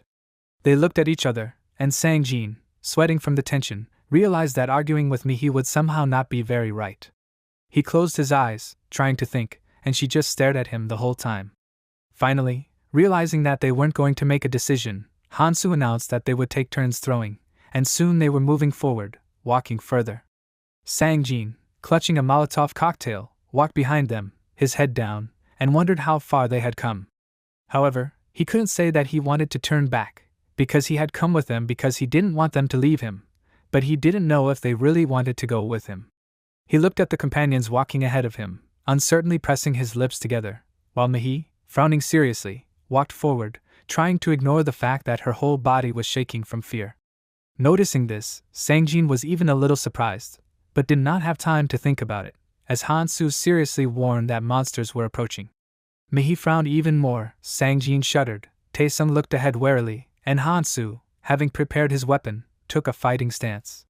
From afar, the sounds of monsters were heard, and the protagonist told Mihi to throw a Molotov cocktail in the direction of the sound. She, startled by surprise, nevertheless quickly opened the bag hanging on her shoulder, and deciding that it should not be a burden, she took out a lighter, igniting the Molotov cocktail with it, and frowning decisively, she also mentally exclaimed that she would succeed, and threw the Molotov cocktail, which was directed exactly in the direction of the approaching land mermaids. Having hit the ground, the bottle broke, and the liquid that splashed out of it instantly ignited, spreading a large amount of fire in all directions, in which the mermaid closest to them died. Noticing this, Mihi exclaimed in shock that she did it, and Hansu, already stepping forward, warned them to go on the attack, and reminded that the mermaid spit paralyzing nearby, so you need to be careful. Immediately he ran forward, attacking the mermaids who were distracted by the fire, and opening his mouth in indignation. Taesung froze for a moment, watching him, and mentally exclaimed that the protagonist again wanted to take all the runes for himself.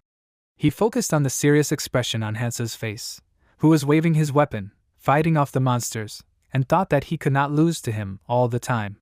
At this time, one of the mermaids, having approached him from the side, suddenly attacked, screaming, and Taesung screamed in fear and frowned, not expecting this. Squeezing his eyes shut, he swung his dagger, ordering the mermaid to leave him alone. Cursing, he opened one eye, realizing that he almost got injured, and the next moment he froze in amazement, noticing that the mermaid, already dead, fell to the ground. He chuckled and noted that this poison really worked well, and looked at the blade of his dagger, which was soaked in poison, in awe. Hansu, who was absorbing the runes he had received, briefly looked away from the battle and asked if it was true that the poison he had given to his companions was worth the runes they had given. Looking at his reflection in the blade of his knife, Taesung mentally exclaimed that thanks to this, he would be able to quickly catch up to Hansu, and soon they continued to fight using the method that the protagonist had come up with, throwing Molotov cocktails and destroying the mermaids with poisoned weapons. Everything around was already engulfed in flames, and looking at another mermaid who had been burned in the flames, Hansu thought that, as expected, when fighting an opponent who used an easily ingestible paralyzing poison, using Molotov cocktails was a good idea. He jumped up, swinging to strike, and noticing that the knife had already become dull, he nevertheless noted that it did not matter, and attacked the next mermaid. It was for this purpose that he had prepared a poison, which, only when it got on the monsters' bodies, already began to bring incredible torment to it. Taesung, standing to the side, fought, smiling enthusiastically, and, noticing the runes that had fallen from the mermaid's corpse to the side, he extended his palm to it, mentally exclaiming that all these runes belonged to him. At that very moment, another monster, having approached him from the side, spat out a paralyzing poison, and feeling that it got on his leg, Taesung screamed desperately, after which he fell to the ground, unable to move. The fabric of his pants was torn where the poison hit, his legs shook and he screamed, cursing inwardly as he realized that this was all very humiliating, since everyone could see this situation. The mermaid, taking advantage of his position, began to crawl closer, already ready to attack, and noticing this, the other monsters also headed towards him. Taesung could not do anything, and cursing, he began to call the mermaids' names, ordering the monsters to get away from him. Desperately holding out his dagger, he asked for someone to help him, and hearing his scream, Mihi turned around, but looking in her bag, she realized that she had run out of Molotov cocktails. Drawing Sangjin's attention, she shouted that they were changing, and he, agreeing, took out a lighter and a Molotov cocktail, asking her to wait. He began to try to light a fire, but it didn't work, and with sweat pouring from the effort and clenching his jaw, he began to mentally beg for the lighter to produce a fire. Finally, he succeeded, and as a small flame appeared above the lighter, he saw a land mermaid crawling closer to him, and startled, he screamed, dropping both the Molotov cocktail and the lighter. Hearing the sound of the bottle breaking, Taesung called Sangjin a displeased name, frowning in anger and reminding him that he told him to throw the Molotov cocktail, not to be scared. Sangjin simply closed his eyes, covering his face with his hand to somehow protect himself from the mermaid, but the next moment Hansu, running closer, destroyed the monster, and falling to the floor in surprise, Sangjin looked at the dead mermaid in horror, and then focused his attention on the protagonist's dagger. He ordered everyone to calm down and follow the plan, and warned that in this case, there would be no problems. Moving a little to the side, he told his comrades to rest and take their runes, while Sangjin was still sitting on the floor, looking after him in shock. Closing his eyes, Taesung sighed, admitting that he thought he was going to die here, and, looking at his leg, he thoughtfully said that thanks to his skill, he had already healed. Hansu, hearing his words, explained that if they increased their stamina, they would rest and recover faster, and hurried his companions to take their runes. Looking at the small pile of runes that were due to him, Taesung asked himself with displeasure, was this all he got? He mentally called Hansu a calculating bastard, since he was very strict in distributing. Frowning, he turned to the side, noticing that Sangjin, having dropped to one knee, extended his palms to take his share. Taesung realized that if he took these runes too, he would become stronger, and with a smirk, he said Sangjin's name, drawing his attention to himself, and asked, did his family have no conscience? Sangjin didn't understand what that meant, but before he could ask, Taesung grabbed him by the throat, making him cough from the surprise and the cut-off air supply.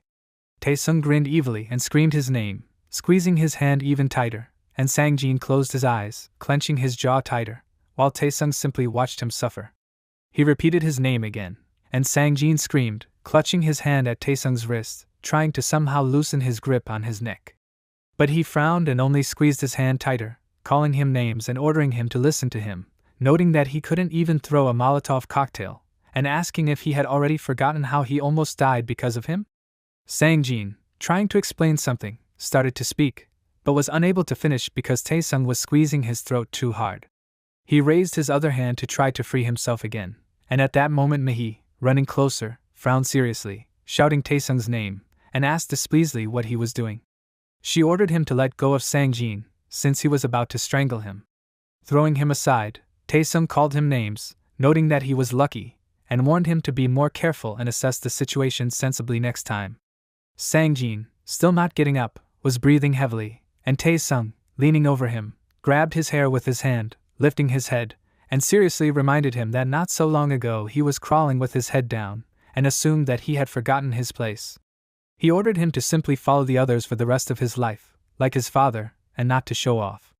Sang-jin cried out in pain, but Taesung paid no attention to it and let go of him, turning around with his palm outstretched towards the runes, and said contentedly that he would take this for himself.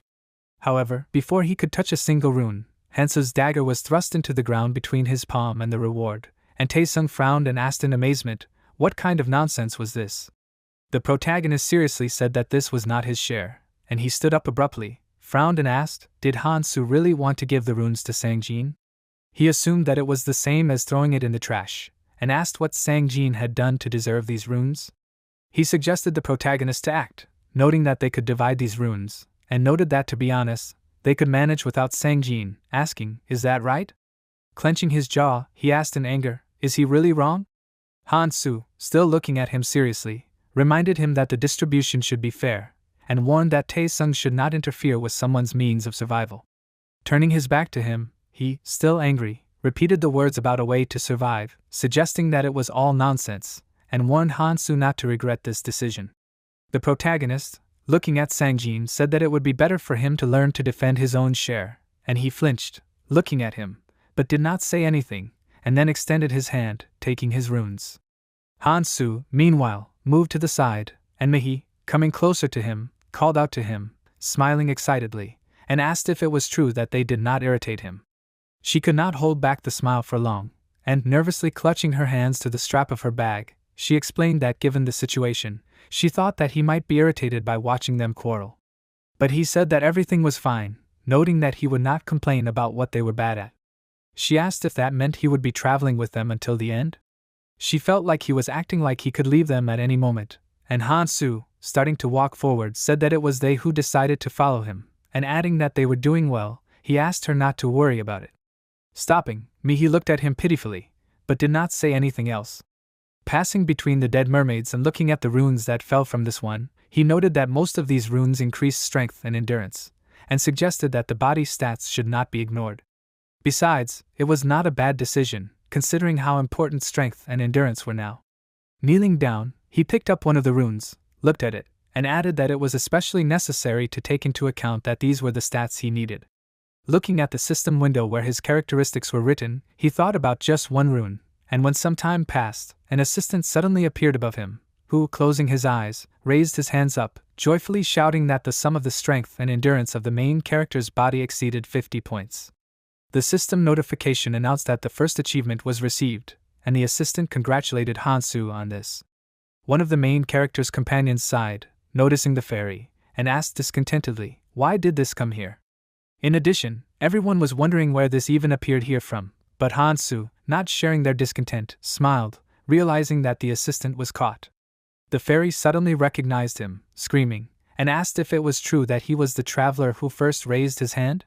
It admitted that it wondered who was so fast among them, and assumed that it was not mistaken in Hansu. Flying around him, the assistant smiled, adding that they always like those who try their best. Closing its eyes, it landed on the protagonist's head, announcing that it wanted to give him a small gift for being the most active traveler. Thinking about it, it suggested that he was curious about what it would be, and asked if it needed to be told anything. Hansu, narrowing its eyes in displeasure, told the fairy to give it a reward quickly, and suddenly Mihi, hesitantly raising her trembling hand, asked if it was really that unfair. She noted that they had different physical characteristics from the start, and noticing her trembling, the assistant said that she didn't need to be afraid, because it wasn't going to even touch her. Mihi shuddered, and the fairy flew closer to her, noting that they don't kill someone just because they don't like them. However, leaning towards her ear, the assistant grinned maliciously, narrowing his eyes, and threateningly asked if it was true that there are always exceptions. It added that Mihi could become one of those exceptions, and laughing, it flew away, exclaiming that of course it was just joking. The assistant admitted that it would never get tired of something like this, and Mihi, frozen, opened her eyes wider in horror. Stopping having fun, the fairy asked what Mihi said. It remembered that she assumed that all this was unfair, and asked her not to think about it since she, too, was not comparable to others in some ways. Pointing a finger in her direction, the assistant asked if that was true. She shuddered, her mouth slightly open in surprise, and the fairy assistant noticed that she was in no hurry to get rid of it in order to be on par with the others. In this one's opinion, life was always unfair. However, returning his attention to Hansu, the assistant suggested that they stop wasting time on empty talk, as it was time to reward him. The protagonist still listened to this speech indifferently, as he already knew what kind of reward it would be. The assistant finally announced that the reward for overcoming a certain number in the combination of physical characteristics was 3 runes to choose from, and Hansu froze, waiting for the continuation of the speech. Snapping his fingers, the fairy asked what runes he wanted. It suggested agility, perception, healing, and calling on the healing rune. It also noted that this rune was expendable, but it was able to heal a hole in the stomach and save from most poisons. In this one's opinion, this rune was like a spare life, and Hansu mentally noted that it would be useless with the torn-off limb. At the same time, Taesung, Sangjin and Mihi, having heard about the healing rune, mentally repeated the name of it and shuddered, realizing that it meant that they could survive a deadly situation at least once.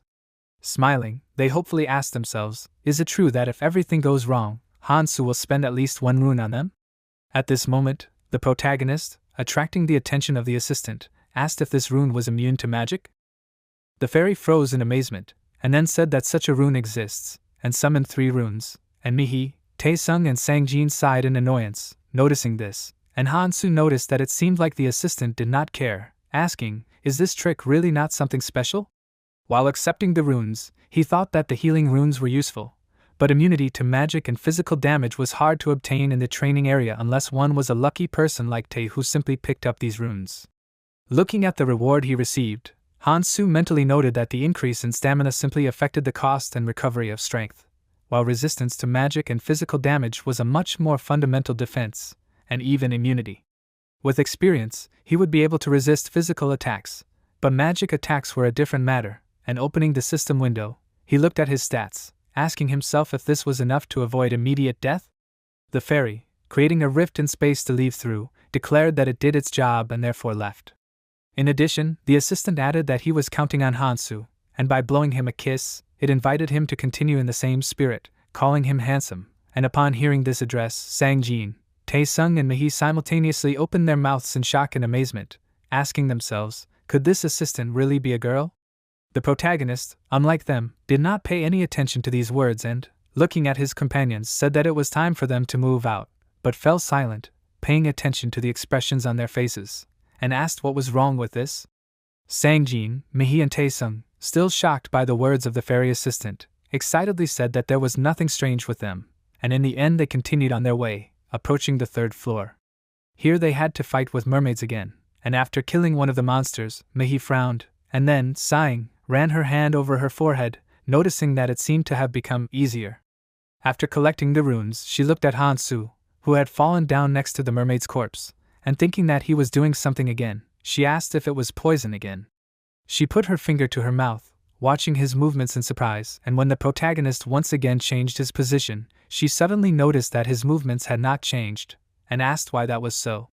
Coming closer to him, she said that he had received many runes, and asked why his speed was the same. Hansu noticed that she was observant, and turning towards her, he showed her his palm, on the wrist of which shining symbols were visible, and explained that it was all because of this. With her mouth slightly open in amazement, she asked what this was. He explained that it was a way to store runes, saying that you need to stretch out your hand while thinking about storing a rune, and when he did as he said, a rune appeared above his palm. Mihi let out a surprised cry and asked how he knew that. He explained that it was all thanks to his ability, and squatting down next to him, Mihi extended her palm towards the rune, asking if she should try it. But Hansu said that she didn't need to repeat after him, and she remotely asked why that was. He explained that for one thing, it slowed down the hunt, so he wouldn't be able to save many runes, and secondly, the runes would lose their meaning if he died. He explained that the runes he stored like that would drop if he died, and Sang Jin asked in surprise, why was he collecting them then? Hansu explained that he was doing this so that he could exchange the runes later, and while it might be difficult to do now, once the rules were set, the runes could be used as a substitute for money in the training area. He repeated out loud that his companions should not do the same as him, and said that they should simply use one rune after another. Taesung looked at him with displeasure, asking if he dared to look down on them just because they listened to him. He asked why he couldn't do whatever he wanted. His sharp cry caused Sang Jin to close his eyes, and Hansu frowned, suggesting that they still hadn't figured out where they were. He thought that they would come to their senses once they got down and were cursed. However, looking at his weapons, he decided that he needed to rearrange everything before that, and looking at his companions who had their backs turned to him, he drew their attention to him, ordering them to listen carefully. He noted that they could do whatever they wanted, whether they followed him or collected runes, as he did not care. However, right now he wanted them to listen to him, and threw his dagger on the floor in front of him, ordering them to give him all of their weapons, and extended his palm forward. Pointing his finger at his side, Taesung cursed and asked if he was really trying to rob them. He noted that the protagonist had his own weapons, and asked why he was asking them to give him their weapons then. Hansu explained that he could not fight with it, as the blade was too crude, making it practically useless. In addition, he needed extra blades, and looking at Taesung seriously, he asked if he understood him. Getting even angrier, he asked if the protagonist really thought he would just let this go. Calling him names, he asked what kind of nonsense he was talking about. Besides, he was curious about what they would fight back with if Hansu took their weapons, and he reminded them that they would have to fight too. Suddenly smiling, he asked what the protagonist wanted in that case. He assumed that he wanted them to stand behind him and suck his fingers, but despite being so against it, Sang Jin did not hold this view and said that he would still give the weapon to Hansu, and wanted to explain why he would do so, but Taesung, turning sharply towards him, ordered him to be quiet, and his sharp cry even made Sang Jin flinch, and Taesung, turning towards Hansu again, froze, and the protagonist, slightly lowering his head, asked if this meant that he wanted to fight. Frowning decisively, Taesung exclaimed that of course he wanted to fight, and asked what he was afraid of here. He also admitted that he always hated Hansu's condescending look, and the protagonist, thoughtfully holding his chin with his hand, admitted to himself that he expected Taesung to refuse. Taesung, noticing that he had turned slightly to the side, asked in a furious tone if Hansu was ignoring him again. The protagonist, meanwhile, continued to ponder, realizing that Taesung did not know what was down there. However, this was where he was going to draw the line, and announced that he would give them two options, and then raised a finger, explaining that the first option was for him to leave and for them to do everything on their own, and the second option was for them to stand aside and watch him cope alone. After saying this, he pointed his finger at Taesung, Sang Jin, and Mihi, who were watching him in surprise, and Hansu looked at them seriously and said that the choice was theirs. Sang Jin said that he would stand aside, and Mihi agreed, because she knew that if the protagonist said so, it meant that it was very dangerous there. Looking at her, Taesung exclaimed that this was why they should all fight together, and suggested that they help each other in these dangerous times. He assumed that Hansu, who he called a scumbag, wanted to leave his friends behind and take all the spoils for himself. He asked if Sang Jin and Mihi would let him do that. Clenching his hands into fists, he mentally noted that he didn't care that the loser Sang Jin was a coward, but if Mihi decided to step aside, then it would put him in a difficult position. Hansu, watching him, chuckled to himself, thinking that friend was a good word. He remembered how he was Taesung's friend, and mentally noted that he should be glad that it wasn't Keldian who came here, because by now he would have been wandering around the blue or purple zone.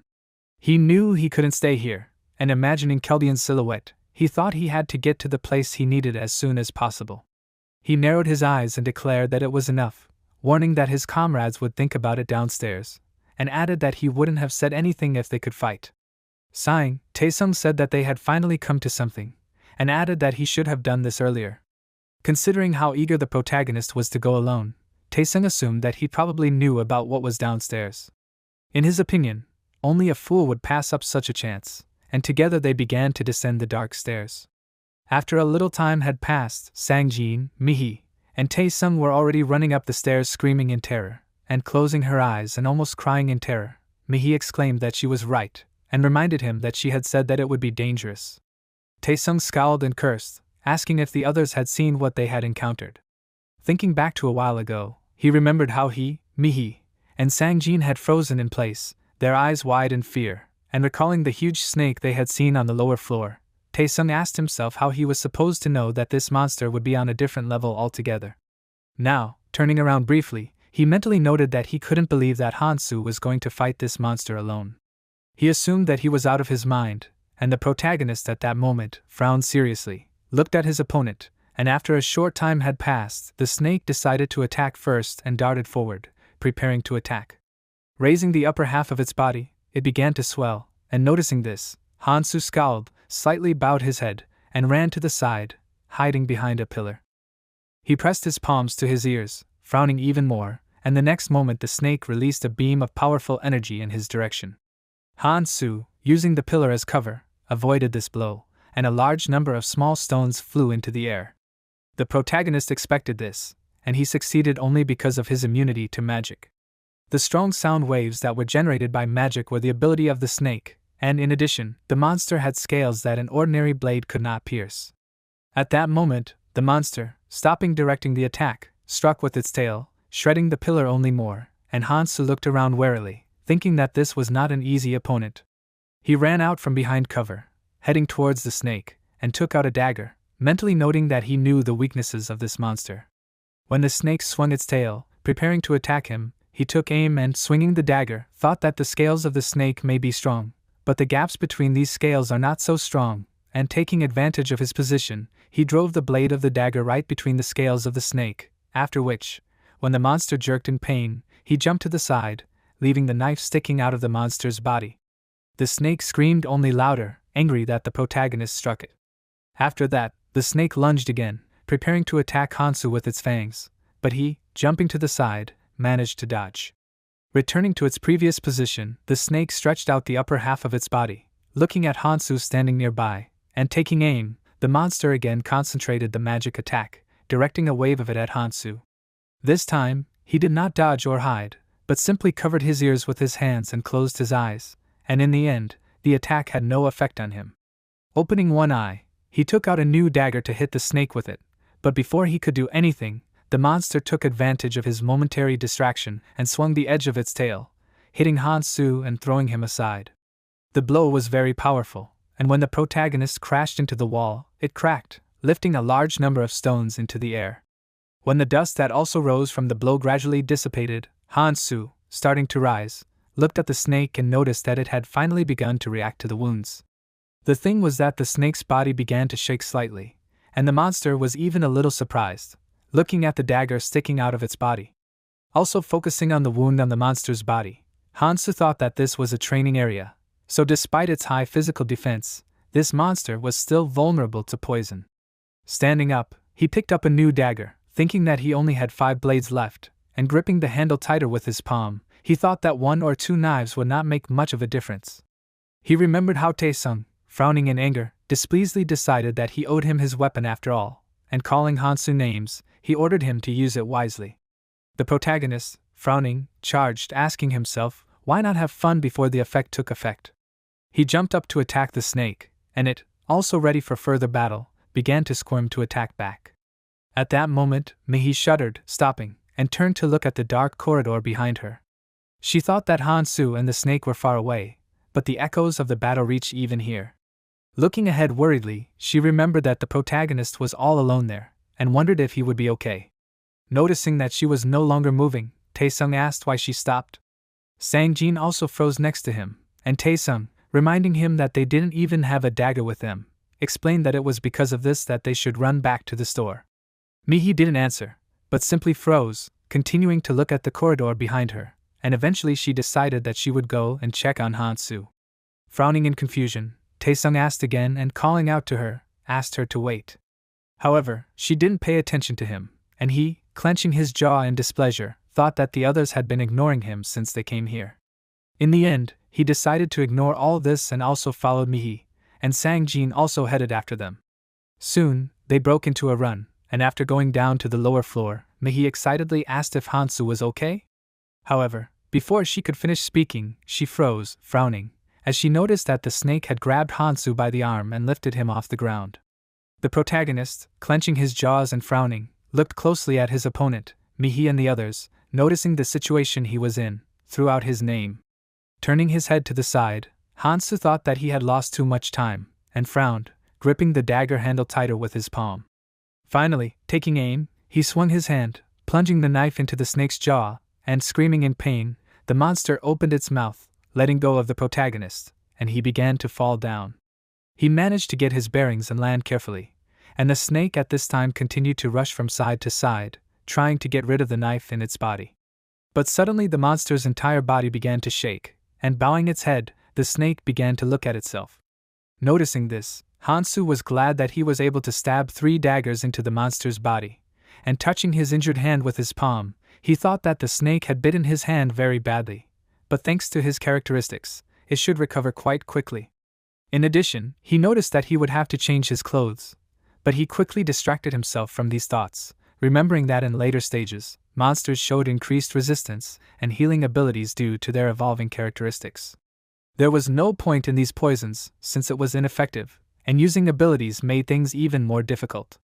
He imagined several such monsters, but also noted that in the early stages, paralyzing poison was quite effective, honestly admitting to himself that he would not have been able to last this long without it. Pressing his lips tighter, he prepared the dagger, looking straight ahead, and looking at the body of the dead monster, he thought that everything was much easier now.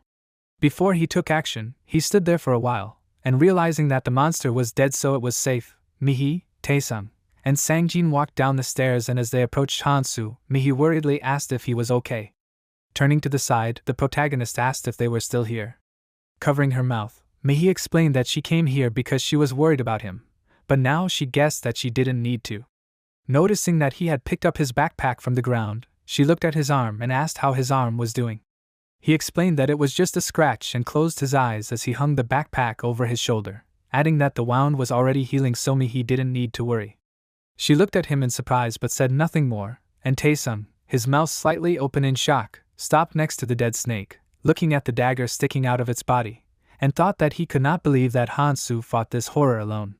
He understood that the protagonist was strong, but turning his attention to him, he asked how big a difference there was between them.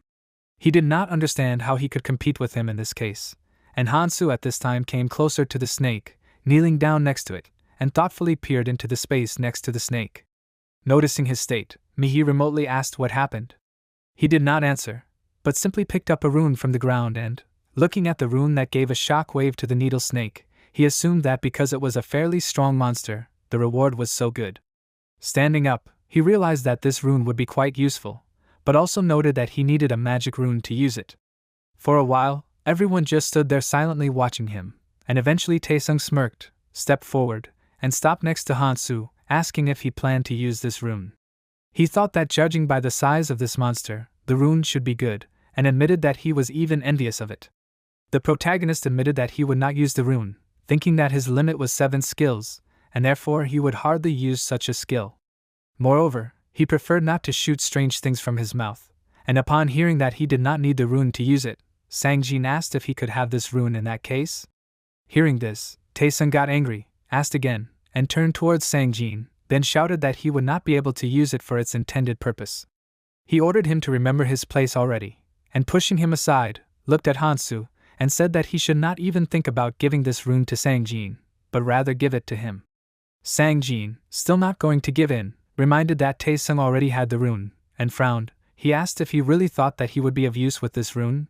He assumed that Sangjin had already forgotten his mistakes, and awkwardly lowered his head. He said a little hesitantly, if he had a very strong rune, then he would be on par with Taesung and even better than him.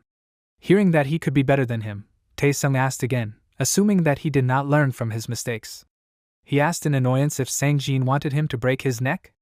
Eventually, Mihi intervened in their argument, stepping between them and asking them to calm down. Despite her attempt to calm them down, Taesung was still angry at Sangjin and raised his arm to hit him, but before he could, the protagonist came closer and asked in annoyance what the two of them were doing. He waved his hand and smirked, reminding them that there was no word about her giving them this rune.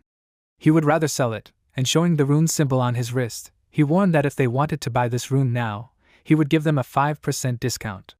He warned that he would wait for an offer, and Sang-jin, Mi-hee, and Taesung froze, looking at him in shock, and Taesung finally asked if it was possible to buy this rune in installments. Mi-hee and Sang-jin flinched at the suggestion, and Han-soo said that if someone could vouch for him, they could do it for each other. Eventually, after some time had passed, Mi-hee said that she would take the rune, and the protagonist mentally noted that this was to be expected since they did not trust each other, so it was only her. Earlier, he noticed how she picked up the magic rune, and he mentally added that she did not need to hide the rune since she had knocked it out of the monster herself. Thinking about this, Han-soo looked at how Sang-jin shared some of the runes with Mi-hee, and mentally noted that it was not surprising that she did so, since the more skills a person hides, the better.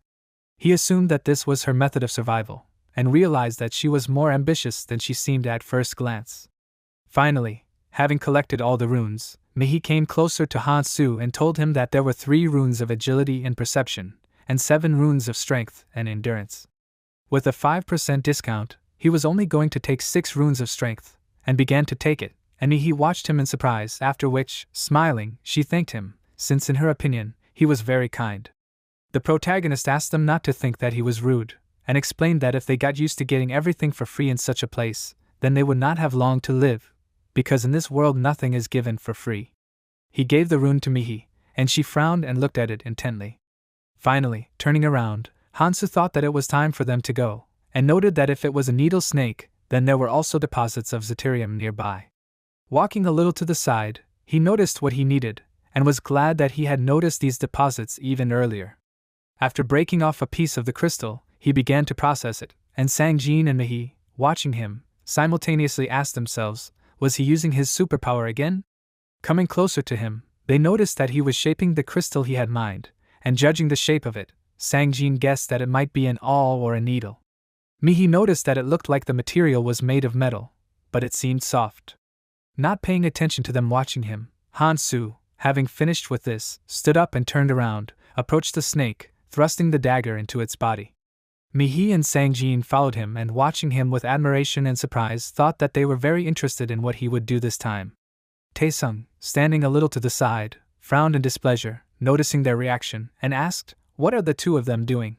The protagonist at that moment, having cut open the snake's body, pulled out the insides of it, and, noticing this, someone sighed in disgust, and Taesung, having come closer, asked what Han-soo was going to do.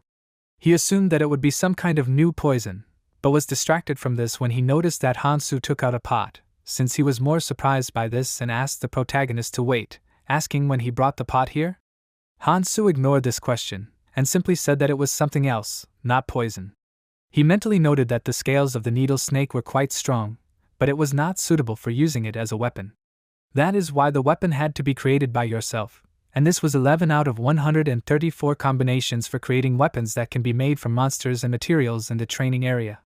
This was the first stage of training on the 11th combination, and while imagining the materials as well as the future weapon, Han-soo thought that the needle had a limited range and that it was difficult to inflict secondary damage such as bleeding. However, if one knew the weak points of the enemy, then by delivering precise strikes he could turn the disadvantage into an advantage. He imagined how one could fight with this needle and noticed that the tip of the needle was a bit blunt. However, since this weapon was homemade, he realized that he had no other choice. Taking the dagger, he adjusted the needle, sharpening the end of this one, and smiled quite a bit, noting that he needed at least this level of power. Considering how long it took the alchemists to calculate the combination to create the best weapon from what could be obtained at the very beginning, it was worth it, and after adjusting the shape of the future weapon a little more, the protagonist decided that he would add some improvements in order to penetrate defense. He focused on the monster he had to remove to get the second hidden part, and continued to work on the needle, wrapping the bottom of it to make a handle. Looking at the resulting needle with satisfaction, he noticed that it really did look like a weapon now, and thoughtfully noted that if he got his hands on a Takoko lizard, he could create a better weapon, for example from the 17th combination. The needle snake was also not bad, and Han-soo believed that it was unlikely that a better weapon could be found than this. Taesung raised one eyebrow and slightly tilted his head to the side, watching him in shock, and pointing a finger at Hence's weapon, he asked if it could be bought. He decided that he would give him all of his runes, and mentally added that looking at how much time and effort the protagonist had spent, he was sure that this needle would be much better than what he had now. Han Su eventually replied that it was an unusual weapon and noted that he would sell it to Taesung if he was so interested. However, he couldn't make another one of the same weapon right now since he had run out of materials. Cursing in displeasure, Taesung frowned, thinking that Han Su had spent everything on himself, calling him selfish. He suddenly grabbed his hair and distracted himself from his disappointment, assuming that there must be something better ahead, and he just had to be patient. Han Su stood up at that moment, and soon they continued on their way, and after walking a little further, Taesung thought that this was their final destination, since there was electricity, and the carriage was empty. On top of that, Han Su had become quiet, so Taesung assumed that there would be no battles, so he could get his reward. As they got even closer, the doors leading to the train carriage opened, but suddenly the protagonist asked why his companions were also going inside. They were startled, not expecting him to say something like that, and still not understanding what it was supposed to mean. Taesung asked again. Han Su, walking further into the train, explained that it was only for one person, and ordered the rest to get off. Looking at them seriously, he asked if they hadn't heard him. Repeating that the carriage was only for one person, he also said that the rest should get off, and sat down on one of the seats, crossing his arms. Sang-jin asked if it was possible that Han Su had made a mistake. He noticed that the carriage was very spacious, and asked how it could be only for one person. After getting over his surprise, Taesung angrily asked what rules said that only Han Su could go. He didn't understand why after all they had been through together, only the protagonist had the right to choose, since he was sure that it was only thanks to them that Han Su had come here. The protagonist slightly lowered his head as he listened to this, and looked at his companions, asking if they were saying that he had come here thanks to them. He thought that they were just pathetic, although he admitted that it was good that they wanted to seize the chance. However, they had not taken one thing into account. Standing up, he picked up his weapon, saying that of course there was no rule that only he could be here, since there were no rules in this world. He stabbed the needle on the floor next to him and, holding the weapon out to the side, warned that the others could either leave now or stay to argue with him. Pointing the needle towards his companions, he also added that if they found a lawyer, they could try to file a complaint against him if they wanted. He smirked and ordered them to choose between the two, and put the handles of the needles closer to Taesung's body, who looked at it with clenched jaws and a frightened expression. Soon, the train left, and Sang-jin, Mihi, and Taesung were left on the platform. As Taesung watched the train leave, he clenched his teeth, frowning in anger, and mentally called the protagonist a bad name, asking himself if he had really been serious all this time. He remembered how some time ago, before Han Su left on the train, Taesung himself looked at him, noticing that he was talking as if he was over 40 years old, but was doing complete nonsense. Looking at Sang-jin and Mihi, he realized that if the three of them attacked the protagonist, they would have a chance, and if they defeated him, they would get all the items. Reaching out his palm to the dagger, he decided that if they were defeated, they would simply ask for forgiveness, and asked himself if it was true that Han Su would not kill them. He supposed that he should still try, but before he could act, he suddenly flinched, his eyes widening as Han Su, who was standing in front of him, looked at him seriously. Mentally forming him at the present moment, Taesung realized that the protagonist would kill him immediately if he tried to move, and mentally said that he was too strong.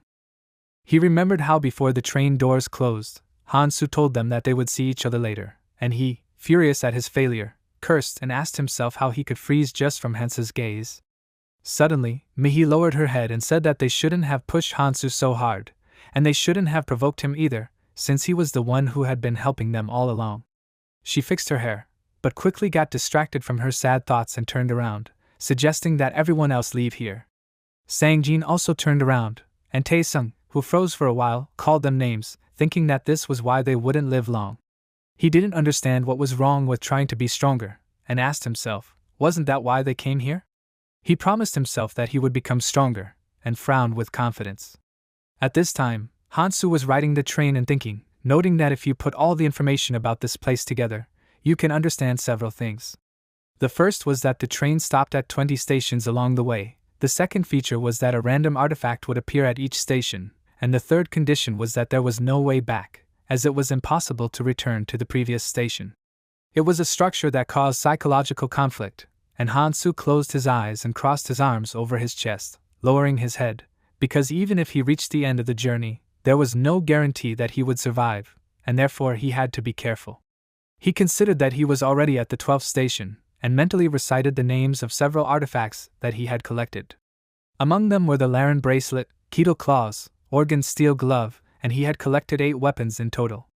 All of these were quite good for beginners, but they were useless for Hansu. He remembered that the Laren bracelet along with the perception stat could help identify the weak points of monsters, but he already knew the weak points of all monsters, so it was useless. He already had a weapon, so he was hoping for something else, like something with a movement boost.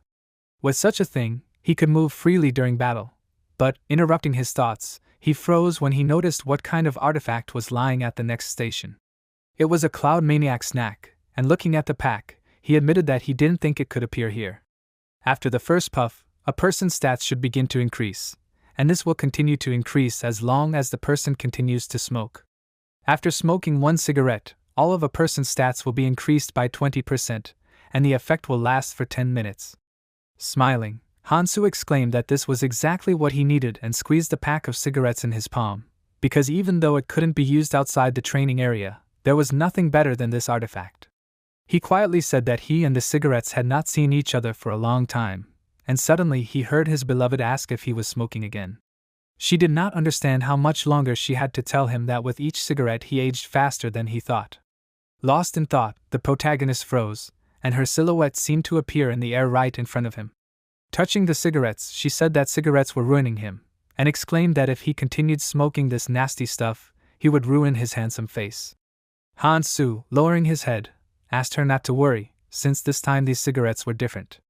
Finally, after some time had passed, the train doors opened, and the protagonist got off at the same station from which he had departed. Looking around, he asked himself, had Taesung, Mihi, and Sangjin already left? As he started to walk back, he thought that there were still 4 days left until another hidden artifact appeared, and he realized that he had to decide what to do for the next 2 days.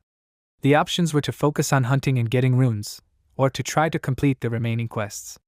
In Hansu's opinion, the choice was obvious, and he offered himself to look at it, remembering that he had completed several quests during his journey. He paused briefly, noticing the pot and stove still in their place, and putting it in his backpack. He thought that he did not know what he would get, but decided that he would try to complete quests with good rewards.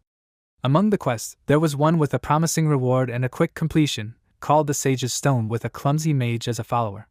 Frowning, Hansu put his hand to his chin, remembering that this rune increased all of the user's stats by 10, including its own, and healed fatal wounds. The reward was good, and this kind of artifact was rare not only in the training zone but also in the red zones, but whoever completed this quest must be crazy, especially considering who exactly completed this quest. The girl who received such a reward was Andy Aaron, a member of the death squad who was summoned to the abyss along with the criminals when she was volunteering in the prison.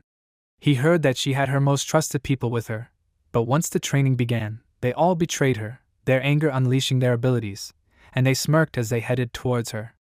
Over the course of 7 days, she tore everyone apart and ate their hearts, and after that, she wanted to commit suicide, but then this quest surfaced. She stood there, covered in blood, clutching a knife in her hands, and when she saw the quest, she smirked, frowning furiously, and looked at her bloody palm. Holding the bridge of his nose with his fingers, Hansu closed his eyes, deciding that this was not suitable for him, and thought that he would rather skip this quest, since it also conflicted with his goal of saving as many people as possible. He noted that it should be night by now, and thinking about a quest with a good reward, he suddenly remembered that a night quest would be suitable. This one gave a bag of food from a selfish and rich man as a reward, and as he continued on his way, the protagonist decided that he needed to complete this quest first, and in addition, he needed to make sure that his stamina would be enough, since he would be too busy to take time to rest later. Returning to the store, he decided that he should eat first, but froze in surprise, noticing that all the shelves were empty. There were empty bottles crumpled up on the floor, and an abandoned backpack, and after leaving the store, Hansu also noticed that the supplies buried in the ground had also been stolen. He called those people scoundrels, and noting that the moon would soon rise, he asked if they really dared to do something like that. He suggested that they should see how brave they were, and outside, the gang members were piling boxes on top of each other, ordering each other to bring everything in, since they had collected everything they had. Jizian, Youngju, Sangjin, Mihi, and Taesung were standing a little to the side, and Youngju quietly asked how those people could take all of this.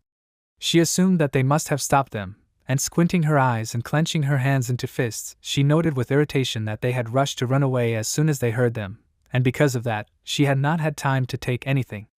They had even taken what she had hidden, and she asked with displeasure how they had managed to take everything so quickly.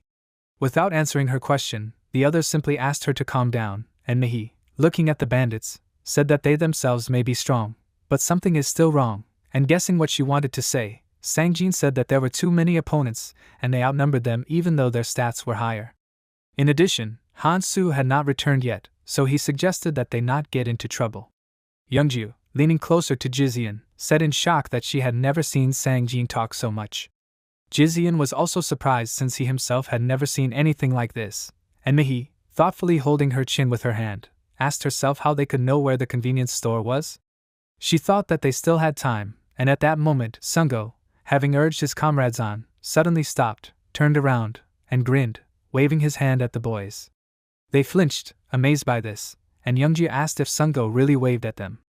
Taesung, closing his eyes, said that they were just trying to provoke them, and since he was sure that there was no point in answering them, he suggested that they leave here.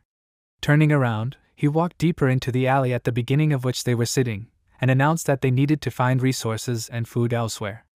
As he turned his back on his comrades, all the confidence that was on his face disappeared, and clenching his jaw in excitement, he mentally called Sungo an idiot, asking himself why he waved at him. He noted that he himself had done his job well anyway, and remembered how some time before he had approached Sungo and his team, and not recognizing him at first, Sungo asked who he was. However, he soon recognized him, and he stepped forward and asked if it was true that these people needed food. He suggested that they check the subway, and with a grin, said that it would be better to take it now before the others came, and asked if that was true. Extending his palm forward, he offered to show them the way. While waiting for an answer, he thought that the protagonists would come to fight these people for food, and defeating such a crowd would not be easy, so he would have to turn to Taesung himself for help. Sungo, grinning, asked why they should trust Taesung. He pointed his finger at him, suggesting that he wanted to pit them against Han-su, and running up to him abruptly, Taesung grabbed him by the collar of his shirt, frowning, and asked if Sungo even understood what situation he was in. He ordered him to just follow him, and angry, Sungo called him names and asked what he said. He also wondered if Taesung understood how much their brother had helped him. However, ignoring these angry words, Taesung swung his fist and punched Sungo. He screamed and fell to the ground, blood spurting out from his nose, and Taesung said that even 3 of these guys were no match for him, and called them names, asking why he would set a trap for such weaklings. Sungo frowned and looked at him, sighing, and he suggested that they think carefully, warning them that he was giving them a chance. They were currently hiding in one of the nearby buildings, and Mihi walked up to the large window of it and stood there, carefully looking out at the street. Finally, she opened the door and, noticing Han-su walking down the street, she waved her hand to get his attention and said that they were here. She smiled, thinking that the protagonist had just returned, but she already felt very relieved. Taesung also smiled, realizing that he did not need to be nervous, since besides that, no one knew that he was the one who set this all up. Even if he was caught, he assumed that he would find a way to get out of it, and when Han-su entered the building, Mihi exclaimed that they were in trouble, since while they were going back for Jizian and Youngju, other people had taken all the things from the store. He said that he knew because he saw it on the way here and asked how much food they had left. The others said that it wasn't much, and said that they tried to gather as much as they could but it didn't work out very well. They looked at the small amount of food lying on the table and Taesung smirked, and noted that Han-su himself knew that anything could happen and asked if it was true that they would be able to get it all back since the protagonist was here. He assumed that it would be hard for him to deal with all the bandits by himself, and said that he could help if Han-su wanted. He crossed his arms and smiled, but the protagonist suggested that they eat first, and Taesung looked at him with displeasure, wondering if he had just snorted. He frowned and then walked over to the table and slapped his palm on the surface and asked Han-su to wait, declaring that it was somehow wrong. He asked if he had no shame at all? The protagonist just looked at him seriously, and he said that they risked their lives for this food, and so he asked why Han-su didn't offer something in return. He moved away a little and told him to at least offer something and promised that he would consider giving him food if it was something good. Han-su just sat there silently and crossed his arms, and suddenly Mihi, coming closer to Taesung, asked what kind of business was this. She said that they were collecting food for everyone, and he asked if that meant that they would just give the protagonist food for free. He reminded them that they risked themselves for this food and noted that even among friends there should be honesty since Han-su didn't lift a finger for this food while they were fighting for it. He asked who said that you shouldn't expect anything for free? Jizian and Youngju froze, saying nothing but nodding, and Taesung, noticing this, smiled, realizing that this was his chance. Because if he could get everyone on his side, then Hansu would no longer be a problem. He decided to see how long he could continue to be so annoying, and at that time, Hansu said that he was very sorry that things were turning out this way. He announced that he had nothing to give Taesung in exchange for food, and asked what he should do in that case. Taesung looked at him and asked him to think about it, because he must have collected a lot of things there. Youngjia asked him in confusion, what was he talking about? She wondered what exactly Hansu found there, and Taesung announced that the protagonist had just come out of some secret place, assuming that he must have found something good there. He thought that he should share it with them, and asked if that was true. He ordered Hansu to share the spoils since he was going with them anyway. Handing him a chocolate bar, he asked why the protagonist would be like this. He suggested not to be stupid, and Hansu simply looked at him seriously before sighing and noting that he had learned his lesson well. Taesung did not understand what he was talking about, and ordered him not to try to change the subject and simply answer him. The protagonist, standing up silently, thought that Taesung needed to be more subtle, but supposed that it was not surprising considering how he saw the others as equals. However, that was not the problem, and watching him, Taesung raised one eyebrow in confusion, asking what was wrong with him. Hansu was surprised at how it all happened and mentally noted that it was impossible to say that he took the others with him because he needed them, since he did not even need their runes. Without saying anything out loud, he simply turned around, starting to walk towards the exit, and Taesung called out to him, asking where he was going. The protagonist, without answering, mentally addressed Iris, noting that he came here because of her words, and did the best he could. Taesung frowned, clenching his jaw as he watched him go, and Hansu imagined Tae, who, smirking, shouted that everyone else was getting on his nerves and promised that he would destroy them. Sighing in annoyance, he asked himself, was he really a child? He couldn't even imagine such a thing, and asked how Tae could say such a thing? He felt that it was shameful, and as he opened the door, he asked that in any case, the others take care of themselves and save their strength for the future. Mihi and Sangjin froze, looking after him with concentration, and suddenly Youngju, stepping forward, closed her eyes, smiled, and attracting everyone's attention, suggested that they not fight, since they had been doing it without any problems before, and so she suggested that they not throw anything on the fan. Mihi simply lowered her head, looking away. Jizian behind her froze, and Taesung, frowning in anger, clenched his jaw and clenched his hand into a fist. Youngju, not losing hope, announced that they would bring Hansu back, and attracting Mihi's attention, suggested that she go. Mihi flinched, looking at her in surprise, but before they could do anything, Taesung screamed, declaring that Hansu should leave if he wanted to. He didn't understand why they were stopping him, and thinking back to the moment he left, he thought, let him go. He was acting like an arrogant jerk until the very end. Narrowing his eyes, he announced out loud in displeasure that the protagonist was acting like God knows what, but if they gave him anything for free, he would come crawling back himself. He also added that it couldn't be said that they needed this idiot, but Youngju and Mihi still headed towards the exit to follow Hansu. Without noticing it, Taesung said that they could handle it on their own just fine, but turning around, he finally noticed that Mihi was starting to leave, and calling out to her, he asked in confusion, where was she going? He was unhappy that she was going to leave them to go after Hansu and asked about it, and she hesitantly started to say something, but did not finish, and simply ran out into the street, caught up with the protagonist, grabbed his clothes with her palm, and announced that she would go with him. She desperately asked if she could go with him? She looked at him with hope, waiting for an answer, and in the end, Hansu said that he could not take her with him. Lowering her hand, she answered that she understood everything and agreed, but he suddenly continued talking and asked if he had not told her about something. Just turning his head slightly, he reminded that they should decide for themselves whether they wanted to join him, and hearing this, Mihi was delighted, a little embarrassed, and smiled happily. However, at that moment, Taesung came closer to them, who furiously shouted that Mihi could not leave. Frowning, he reminded her that she had not received her runes, and although he had given her his runes, Sangjin had not, and he asked if that was true. Mentally addressing her, he asked if she really thought he would let her go. He was ready to let anyone go but her, but suddenly Sangjin, who had stood behind Taesung, said that everything was fine and announced that he would go along with them. Youngju, who was standing next to him, even opened her mouth in surprise, and Taesung, coming closer to him, closed his eyes, grinning sarcastically, and placing his hand on his shoulder, he asked if he understood what he had just said. Looking at him menacingly, He warned that he could not do such a thing and asked if he really thought Taesung's father would let Sungjin's father off the hook. He added that he had picked up a stray dog and asked if Sangjin dared to crawl away now. Calling him names, he asked if he had forgotten his master. However, before he could finish speaking, Sangjin jerked away, throwing off his hand from his shoulder, and lowering his head, he asked what his father would do. He added that they couldn't even go outside now, and the rest of the people didn't even know that they were alive. In that case, he didn't understand how exactly Taesung was going to say anything to his father, and while continuing to avoid looking at him, he noted that none of that mattered at the moment.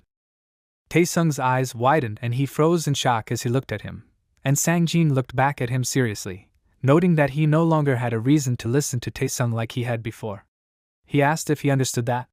He turned around and started to walk away, and Taesung looked at him and frowned, amazed that Sangjin would act like this even after all he had done to break him. Finally, unable to contain his emotions, he shouted that it didn't matter to him, and told them to leave, since they were keeping all of the food anyway. He asked if they thought it would be any different in other places. Hansu and Sangjin ignored him and walked forward, and Mihi turned around briefly but didn't stop, while Taesung, clenching his fists in anger, suggested that they wait and see what happened next, since he was sure they would come back here sooner or later anyway. Some time passed and the protagonist, Mihi and Sangjin continued to walk down the streets, and eventually, breaking the silence, Sangjin noted with a little concern that they did not have many supplies in their bags. Mihi looked at him, and Hansu was distracted, stopping next to a shop window and thoughtfully looked at the sweater hanging inside it. In the end, he did admit that Sangjin was right, but he declared that there was no need for it since it would be useless anyway. Taking a jacket from the display case, he replaced his torn clothes, and while he did so, Sangjin and Mihi watched him with widened eyes in astonishment. After fixing his new clothes, the protagonist finally turned away, and since they still had things to do, he suggested that they go. Sangjin and Mihi, although shocked, still agreed, and Sangjin, looking closely at Hansu, asked himself what he was even thinking.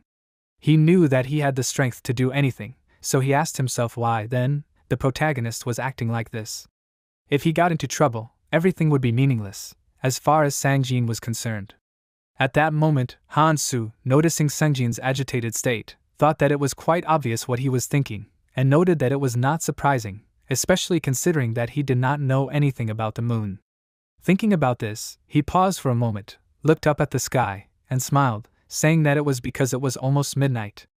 Mihi, abruptly raising her head, asked again, but the next moment, she suddenly shuddered, and a bead of sweat appeared on her face.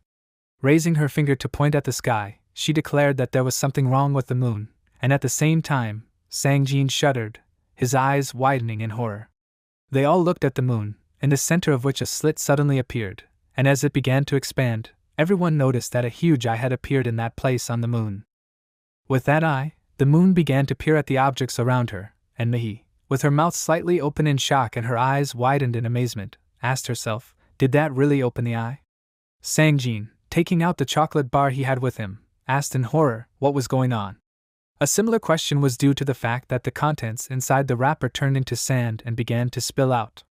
With his eyes widened and sweating from the tension, Sangjin exclaimed that the food was turning into sand, and Mihi, saying that this couldn't be, realized that all of their food had turned into sand. She opened the backpack in which she had her supplies and noticed with horror that it was filled with sand. Suddenly, Sangjin noticed something else and asked, what kind of nonsense was this? He noticed something glowing ahead, and hearing this, she raised her head, looking towards Sangjin, and then turned her attention to where he was looking, and noticing the glowing silhouettes in the buildings ahead, she asked herself, are these all people? In her mind, she exclaimed in shock that all these people were glowing, and also noticed that they could be seen from everywhere. Looking at her hands, she asked, were they glowing too? Sangjin guessed that this way, people nearby could not be detected, but from a distance, everyone was glowing and even through walls. This only made Mihi more horrified and realized that everyone could see who was where, realizing that this was literally pushing people to fight each other. Looking towards Hansu, Sangjin drew his attention to himself and asked if he knew this would happen. The protagonist smiled slightly and asked him not to talk nonsense, saying that he couldn't know about such a thing even though he had superpowers. However, Sangjin didn't believe him, as he was sure that Hansu was too calm for it to be true. Before he could think about it further, he and Mihi suddenly flinched when they heard an indignant cry from the side. The man asked, What kind of nonsense is this? No one understood who stole all these people's supplies, so they quarreled, assuming that their comrades ate all the food. Because of this, they began to quarrel, threatening to kill each other, and ordered the others to hand over all the remaining food. Some started making excuses, saying that they themselves had nothing, and Hansu, squinting his eyes in displeasure, thought that this was a truly terrible world, and frowned, noting that this was why he said not to take much food, because when the moon, which only exists in this world, appears, all the food that anyone has simply disappears. Thinking about this, he suggested moving forward, and noticing this, Sangjin asked where he was going. The protagonist explained that he was going in order to do what needed to be done. At the same time, Taesung, cursing, looked in horror at the food that had turned into sand, and asked why this happened. He declared that all their food had simply disappeared, and Jizian and Youngju, standing nearby, simply remained silent, looking at the sand in fear. In the end, slightly stuttering in confusion, Youngju asked what they should do now. She suggested that they could look for food somewhere, but Jizian noted that all the food from the store had most likely already been taken. Taesung, meanwhile, clenched his fists and placed it on the table, mentally cursing Hansu, since he assumed that he knew everything from the beginning. Cursing again, he mentally asked the protagonist, did he really want to trick him? Clenching his jaw and frowning in anger, he began to curse at the superpower that Hansu possessed. But before he could continue to ponder this, Youngjia suddenly caught his attention and announced in horror that something was happening outside. It was because she noticed several shining silhouettes, which were Sungdo and his team. Frowning, he asked, where is the person who tricked them? He did not understand how Taesung dared to trick him, and ordered his assistants to quickly find him. He froze, looking out the window in horror, and realized that if Sungdo and his team ran into them as a group, they would have no chance of winning. Now he didn't know if he should run away now and attack them when they dispersed. Suddenly, he flinched, turning around, as Youngju, coming closer to him, suggested going to Hansu. Taesung asked irritably, pointing a finger at her, asking if she was really suggesting that they go back to this bastard who abandoned them here and beg him for help. He wondered if she had any self-respect, but Youngju was not going to remain silent, and with a frown, she shouted, asking what he was going to do. She assumed that he thought they could handle these bandits, and warned that sitting here would not change anything. She advised him to think carefully, since if those people couldn't find them, they would go after Hansu, and with a slight smile, she nudged Jizian with her elbow, asking if it was true that in that case, they would be able to offer their help to the protagonist.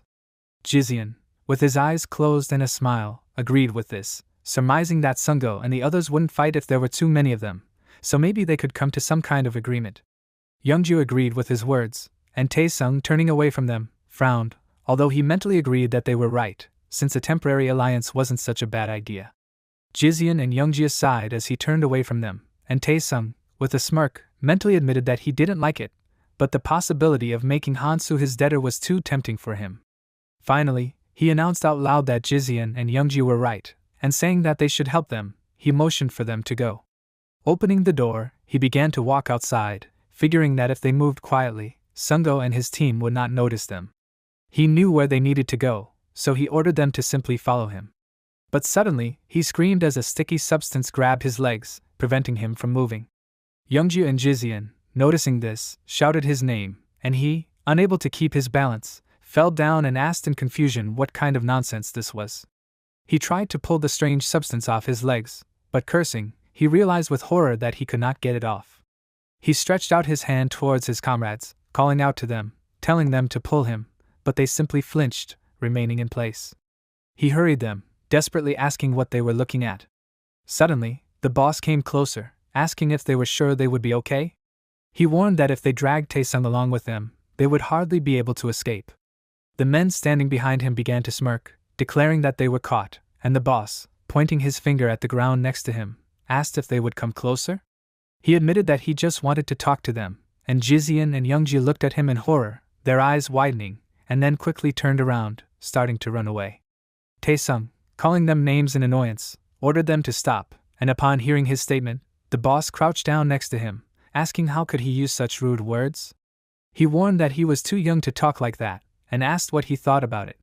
He was referring to the substance that was wrapped around Taesung's legs and explained that it was Oren's adhesive tape, telling him that while Taesung was busy with his cunning plans, they had not been idle either. The boss sighed and admitted that when there were so many of them, everything became less interesting, and as he stood up, he closed his eyes, deciding that this was enough of the conversation, and looking at Tae-sung more menacingly, he asked why there were only 3 of them. He wondered where the others had gone, and Tae-sung, sweating from the effort, clenched his jaw, but did not answer right away. Noticing this, the boss swung his leg, delivering a kick, and Tae-sung opened his mouth in horror, frowning even more, and trembled when he noticed that the blow the man had delivered had cracked the asphalt. Cursing inwardly, he smiled nervously, raising his palms, and promised that he would tell everything he knew, asking the boss to ask whatever he wanted. He added that he could tell where the others had gone, and the boss was glad that he had quickly grasped the situation, and then, turning to Sungo, who was standing next to him, he warned that before that, someone wanted to talk to Tae-sung. That was why he suggested that they leave after they had settled the matter, and Sungo, grinning, came closer to Tae-sung, leaning over him, and asked if it was true that this was not their first meeting. He was curious about how he was doing, and without waiting for his answer, he confessed that he did not think he would get better until he did to Tae-sung the same thing that he had done to him. He remained silent, looking at Sungo furiously, and mentally called him names, thinking about what could have happened if only the others hadn't abandoned him. But suddenly he was distracted from his thoughts, hearing that the boss, turning his back to Sungo and the others, began to walk away, but before leaving completely, he warned that they would most likely continue to work together, so he asked Sungo not to get too carried away. Sungo nodded towards the men behind him and asked if they had heard about it. He suggested that they not get too carried away with beating Tae-sung, and upon hearing this, he cursed in his mind as he tried to cover his head with his hands. The next moment, the men surrounded him and began kicking him. Tae-sung lay there, watching Youngju and Jizian run away, and asked himself how they dared to abandon him. He clenched his jaw in anger, vowing that he would kill them all, and after a while, they stopped, staring in amazement at the pot containing the meat. They asked Han-soo, Sang-jin, and Mi-hee, who were sitting next to the small gas stoves where the food was being cooked, what they were doing. Focusing on the food, Youngju asked if they were having a picnic. Pressing her lips together, she assumed that they knew that all the food would go bad, and wondered if that was true.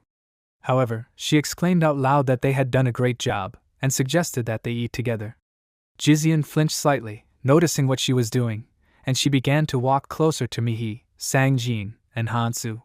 The protagonist, without saying anything, reached out his hand to his needle that was lying next to him, and noticing this, Sang-jin and Mi-hee flinched, but did nothing to stop him.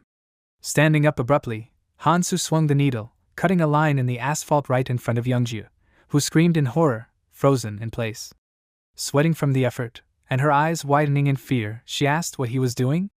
While finishing the piece of food he had already put in his mouth, he looked at Youngju seriously, pointed his weapon at her, and warned her not to come near.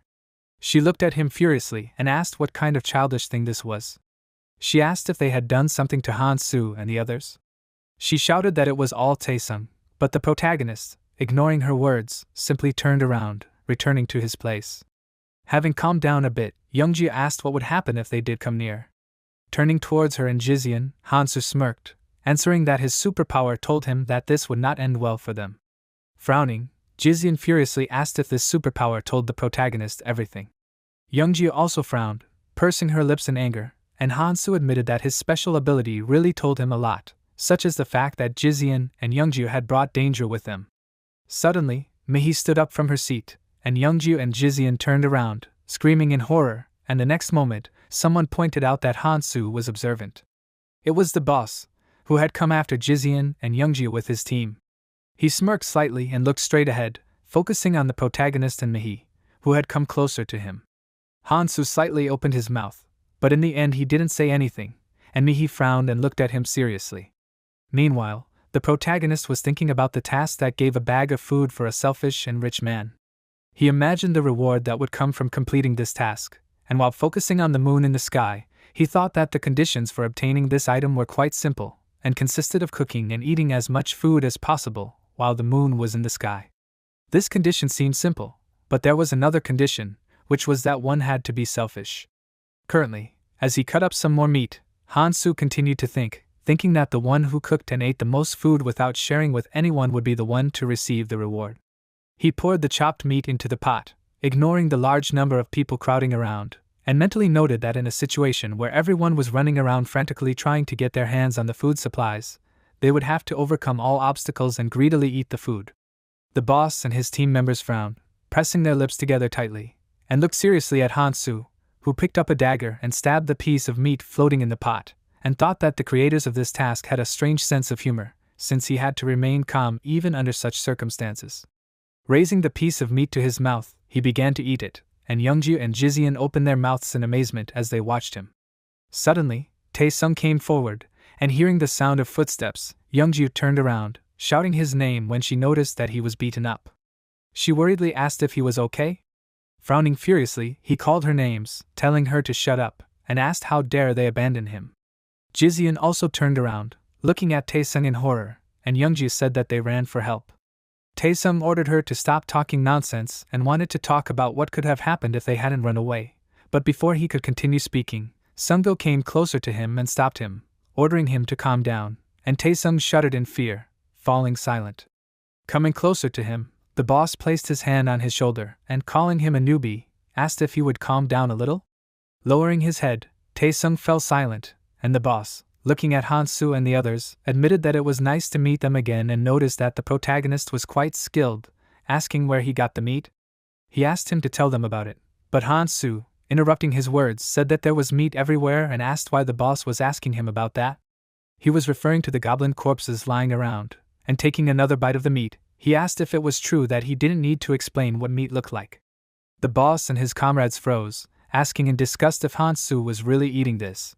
The boss remembered that they had forced some people to try this meat, but because of this, they were still suffering from dehydration due to poisoning. However, the protagonist ate as if nothing had happened, and so did Sang-jin and Mihi, who were sitting next to him. Finally, the boss realized that Han-su had figured out how to cook this meat without harming his health, and wanted to continue talking, but the protagonist, again interrupting his words, explained that if you boil the meat in goblin blood, everything will be fine, and suggested that they try it themselves. That was all, and the man froze, looking at him in bewilderment, then remembered that Taesung told him that Han-su had superpowers. He thought back to a while ago, remembering how Taesung had raised his hands and told him everything he knew, and remembered that he had also said that Han-su had gotten something valuable from the station. He supposed that today would be the perfect day to attack him, since despite the difference in their skills, they had the advantage in numbers. Looking around at his team, the boss also added in his mind that their opponent was a 20-year-old civilian, and although he was used to fighting monsters, that didn't mean he knew how to fight people. Smiling slightly, the boss drew Taesung's attention and asked what he was waiting for. He flinched, asking in confusion, and the boss told him to go and eat, and also talk to his buddy for a bit.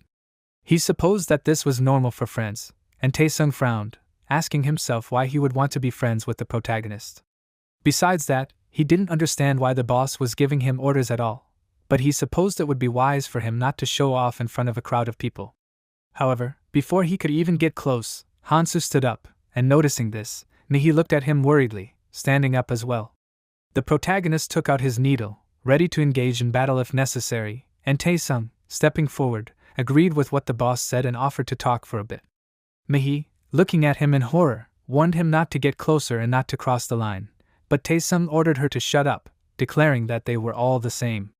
He asked her to just wait and continued to walk forward, and Han-su realized that this was the end, and mentally turning to Iris, he apologized to her, and immediately after swung his weapon, hitting the tip of it on Taesung's leg, which he had used to cross the line. Taesung, screaming in amazement, began to fall, and hitting the asphalt, he stuttered, asking why Han-su did this. He trembled in pain, screaming, and noticing that his foot was cut off from his leg, he screamed in pain and horror, clutching the knee of his injured leg. He began to scream even louder, calling the protagonist names, and asked if he had gone crazy. Youngju and Jizian, standing nearby, opened their mouths in horror, watching this, and Taesung, continuing to curse, began to scream about his foot and asked how the protagonist could call himself a human. He did not understand how he could do this to him, but Han-su listened to all these words with indifference, while Mihi closed her eyes, slightly lowering her head. Continuing to curse, Taesung asked, was all this really because of a piece of meat? He screamed loudly, and even Sang-jin, covered in sweat, looked at him in horror. Taesung, looking at the boss and the other bandits, warned that they had better be careful with Han-su, since he did that just to avoid sharing food. He asked if they thought the protagonist wouldn't turn against them if he became stronger. He assumed that Han-su was killing them all for the runes, and asked them to kill him instead right now, asking if they thought they could match him later. The boss frowned and ordered the others to get ready, and Sungo, who turned to him excitedly, wanted to object, but he didn't say anything and frowned, seriously thinking that he couldn't say that Taesung was wrong, since Hansu didn't intend to fight them now, but if he became strong enough in the future, he would defeat them easily. They had their weapons with them, and because of the moonlight, the protagonist wouldn't be able to escape from them, so he assumed that they needed to get rid of him right now. Looking at Hansu more closely, he noticed that he was looking at them seriously, and cursing, he mentally asked what kind of student must he be to have such a look.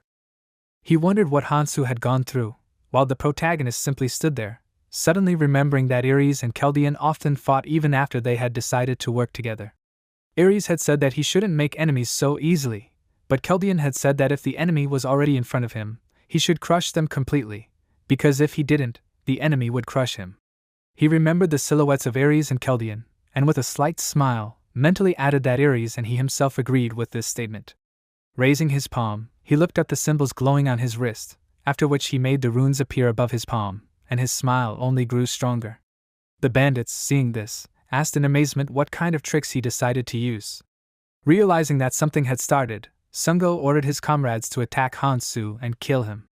The men ran forward, holding their daggers at the ready, and headed towards the protagonist, who gripped the handle of his needle tighter in his palm. He wanted to say that this was about what could be done, since they had already started this before the end of the night, but before he could finish, he pushed off the ground with his feet with force, and because of this, even indentations appeared in the asphalt, and Hansu himself rushed forward, intending to attack the men, and asked them to allow him to test the conditions of the task on them.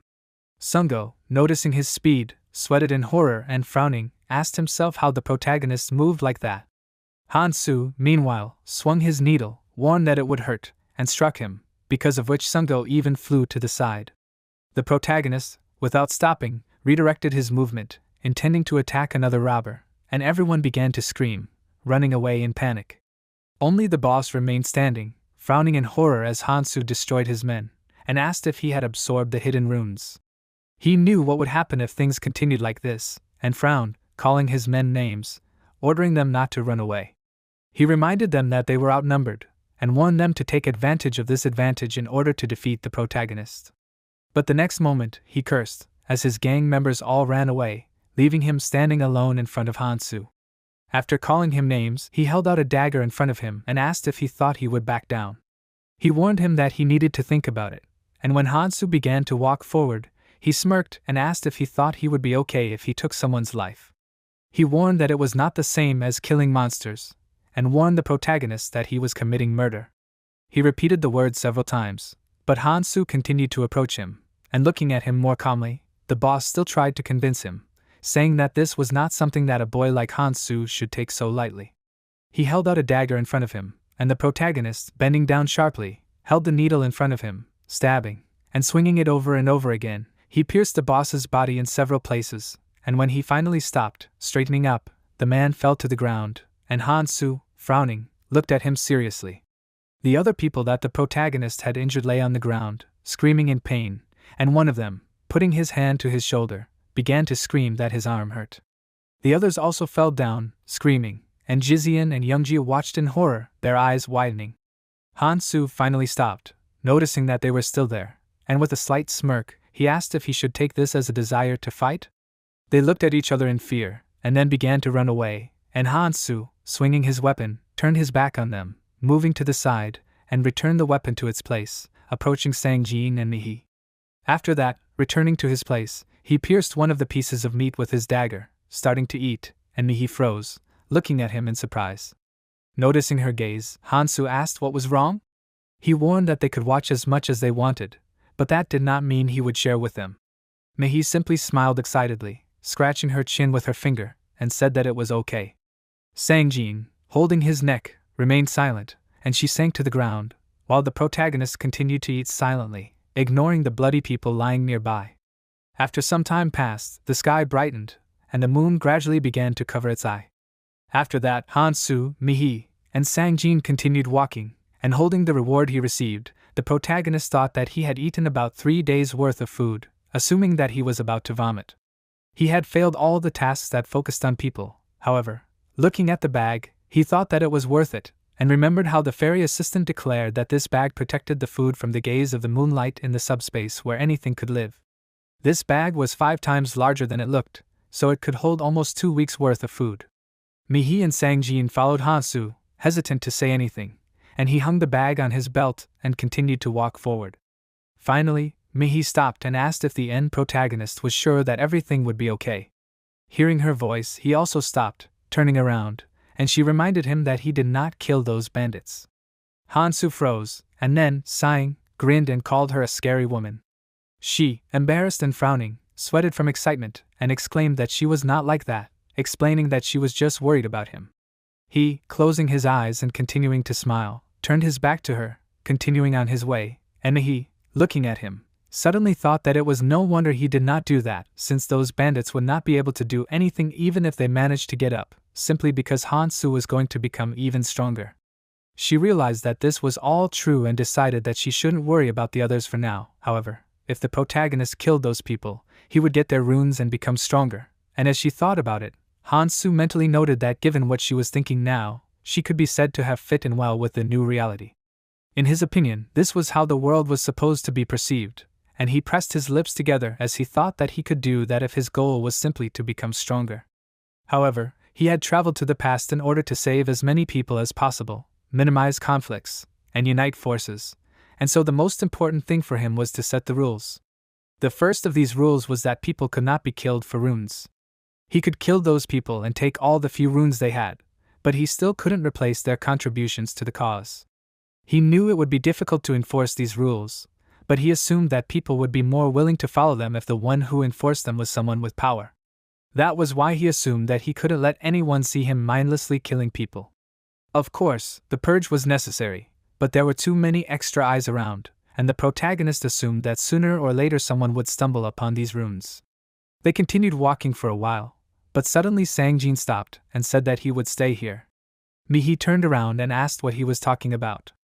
Lowering his head, Sang-jin admitted that he didn't think he could continue to go with them.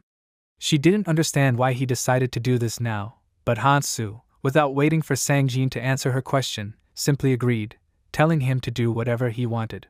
He closed his eyes and added that he respected personal preferences, and Sang-jin, without saying anything else, turned around and then started to run away. Mihi turned around, looking after him, and the protagonist asked why she didn't do what she really wanted. Turning around, she flinched, noticing that he had also turned around, coming closer to her, and with a serious frown, Hansu asked if she wasn't afraid of him. She widened her eyes, not knowing what to say, and placed her palm on her chest, and then lowered her gaze, mentally agreeing with Hansu's assumption, but remembering how he stood surrounded by a large number of monsters he had killed, she decided that she just needed to not cross the line, and lowered her head, hesitantly holding one hand over the other. In the end, frowning more confidently, she looked at the protagonist and declared that he would not let her return if she left now, so she decided that she would be with him until the end. He remained silent, continuing to look at her appraisingly, and Mihi frowned even more, stubbornly pressing her lips together. Hansu noticed that she still had excellent intuition, and turning around, he suggested that in that case, they should go. Coming to the stairs leading down, he began to descend it, and at this time, at the place where the protagonist left the wounded bandits, Taesung, trying to throw off the body of one of the men, clenched his jaw and, trembling, began to call them all useless, since they only know how to yap. He pointed out that Hansu had beaten up all of these men, and added that he should have just killed them all. Mentally addressing the protagonist, he said that he had made a mistake, since his minor wounds were already healing. Once he was healed, he was going to kill all of these nobodies, and then go after him. Finally pushing the body of another man off himself, he fell forward, clenching his jaw, and asked how dare the others abandon him. He was especially angry that Mihi had done this, and he was not going to just let it go. He asked them to just wait for a bit, but suddenly froze, noticing another person had appeared in front of him. Raising his head, he noticed it was Sang-jin, and realizing that he had been watching him the whole time, he asked why he was approaching him. He suddenly realized that this could be his chance, and pointing his finger at Sang-jin, he smiled, ordering him to pick it up. Sang-jin hesitantly asked, should he really do this? Taesung, angry, asked, was there someone else here? He hurried him, suggesting that he would not leave him here after everything that had happened. He offered to shake his hands, as this was a chance for Sang-jin to become stronger. Sangjin looked at him more cruelly but said nothing, and the boss, sitting to the side, leaning against a rock, called Taesung a name, and he, looking in his direction, asked if he was trying to look scary. He reminded him that he was practically dead, and drawing Sangjin's attention to himself, ordered him to kill that idiot first. Sangjin simply bent down, picking up a knife from the ground, and wrapped his hand tighter around the handle of this one, and Taesung, noticing this, praised him, deciding to continue talking about the runes for killing that man. He was about to give him half and asked him not to worry, but suddenly froze in amazement, falling silent, as he noticed that Sangjin, clenching his hands into fists, approached him. Frowning in confusion, he asked why he was coming to him. Without answering, Sangjin simply grabbed him by the collar of his clothes, lifting him up, and frowning in fear. Taesung asked what he was doing. Sangjin calmly said that he understood now, and Taesung, feeling Sangjin's grip, asked himself when he had become so strong. Sangjin, continuing to lift him up, declared that Taesung was going to take advantage of the opportunity that had come his way, suggesting that he should have done something much earlier, and asked if that was true. Taesung did not understand what kind of nonsense he was talking about, and ordered him to let him go. Sangjin simply frowned, looking at him, and he became afraid, noticing his gaze, and in the next moment, Sangjin swung his knife, stabbing it into Taesung's body. He coughed and called him names, stretching his hand towards him, and grabbed him by the collar of his clothes, asking how dare he do this? Sangjin reminded him that he himself said that he should know his place, and realized that now it was Taesung's turn to know where he should be. From how hard Taesung grabbed him, trying to do anything, the headphones hanging on Sangjin's neck fell to the ground, but he continued to speak, declaring that Taesung himself was nobody, and asked if he enjoyed using Sangjin's father to bully him all this time. He let go of him, and he began to fall, cursing and calling him names. Sangjin, simply sighing, smiled, looking at his palm, and dropped the dagger, and then, falling to his knees, shuddered, putting his palm to his lips. However, he ordered himself to pull himself together, and not to be upset just because of this small thing. He punched himself in the jaw, confidently thinking that for Taesung, this was nothing and just another step. Taking up the dagger again, he looked at the runes that had fallen from Taesung and stood up, heading towards the boss, who, with his palm outstretched, asked him to wait in a trembling voice, asking if they could talk about this. He offered to team up if he spared him, but Sangjin did not pay any attention to these words, as he now understood everything. The boss did not lose hope and continued to speak, exclaiming that if they teamed up, they would become stronger together. Sangjin understood why Hansu did not follow him and continued to approach the man who was begging him to sit him down. Sangjin continued to think and asked how pathetic he was in Hansu's eyes. He didn't want his protection, and now, thinking back to all the times the protagonist had protected him, he thought if only he was brave enough to fight by his side in a dangerous situation, if he himself had become stronger instead of being afraid of his strength, then he might have stayed by his side. He was curious to know, and he asked himself about it, and then he guessed that if he was strong, Hansu wouldn't have rejected him. Taking the runes he had received, he thought about what hadn't changed from the past, when he had cowered every time, walking through a minefield, because of one person. He remembered how Taesung had beaten him, but now he decided that he would prove himself, and he frowned confidently, pressing his lips tighter, and promised that he would become stronger, just like Hansu. He knew that if he used these fools and caught up to him, then even he would look at him differently, and he moved forward, heading towards the other bandits. Some time later, when the monster birds were flying in the sky above the street, getting ready to attack, Mihi, resolutely looking at the opponents, sucked in air, and then, closing her eyes, clenched her palms into fists, letting out a scream, and the resulting sound waves destroyed the birds, which, dying, fell to the ground. Sharply turning to the side, Mihi frowned, noticing that one of the monsters was attacking her from behind. However, before the monster did any damage to her, the protagonist, using his weapon, destroyed it, running closer in time. Mihi, smiling, awkwardly took one hand over the other, noticing that she needed Hansa's help again. He warned her that not depending on anyone and doing everything alone are two different things, since if there are gaps in skills, it is quite logical to ask for help from a comrade. Picking up the runes, he gave Mihi her share, and she looked at it with her eyes widened, and Hansu warned her to try to understand the strengths and weaknesses of her own skills. She smiled, noticing that the protagonist was as strict as always in distributing the trophies, and then, suddenly distracted from this, she became more serious and, adjusting her hair, asked herself in shock, has it really been 2 days already? Now it was the 3rd day since they arrived here, and opening the system panel, she looked at her stats, assuming that buying skills from Hansu that increased mana and stamina recovery was a good idea, because without it, it would be quite difficult to catch up with his level. Besides that, she still tried not to rely on him, and looked a little sadly straight ahead, and then, closing her eyes, sighed. Hansu, also opening the system window, looked at his stats, noticing that he had managed to raise all of them to 42. He was happy about this, since the best method of development was to keep all of his stats at roughly the same level. He didn't even have to bother exchanging runes, since Mihi had low strength and endurance. Suddenly, they heard someone clear their throat, checking the connection, and asking if everyone could hear it. The voice ordered everyone to immediately return to their starting position, warning that those who were late would be punished. Hansu looked to the side, slightly narrowing his eyes, and Mihi, frozen in amazement, recognized the fairy's voice. The protagonist simply began to walk forward, calling for her to follow him, and together they headed to the right place. She, hesitantly looking at him, walked next to him, and finally he said for her to speak if she had something to say. Mihi was embarrassed when she heard this, but then she decided to do it anyway if Hansu said so. She closed her eyes and clenched her fists, asking if he had a girlfriend. She froze, smiling excitedly, waiting for an answer, and asked herself if this could be too personal. She knew that she shouldn't think like that, but she noticed that Hansu seemed unusually generous, and that was why she couldn't help herself. She hesitantly twiddled her fingers, as she originally wanted to ask a completely different question. The protagonist, noticing her behavior, realized that she was shy, but still spoke frankly, and thought that Tae would be happy with this question, even if it was just empty politeness. He imagined Tae smiling smugly and saying that he was very popular, Kelbian adjusting his glasses and calling him a fool, and Aries getting very angry, narrowing his eyes. Continuing to think, Hansu noticed that Mihi was so afraid at first that she was afraid to speak, remembering how she looked at him sadly and said that she had a question, but trembling with fear, she finally said that she had nothing. Now, concentrating on her question, he mentally chuckled and asked if she was talking about the girl. He hadn't even met her yet, but he couldn't lose her again.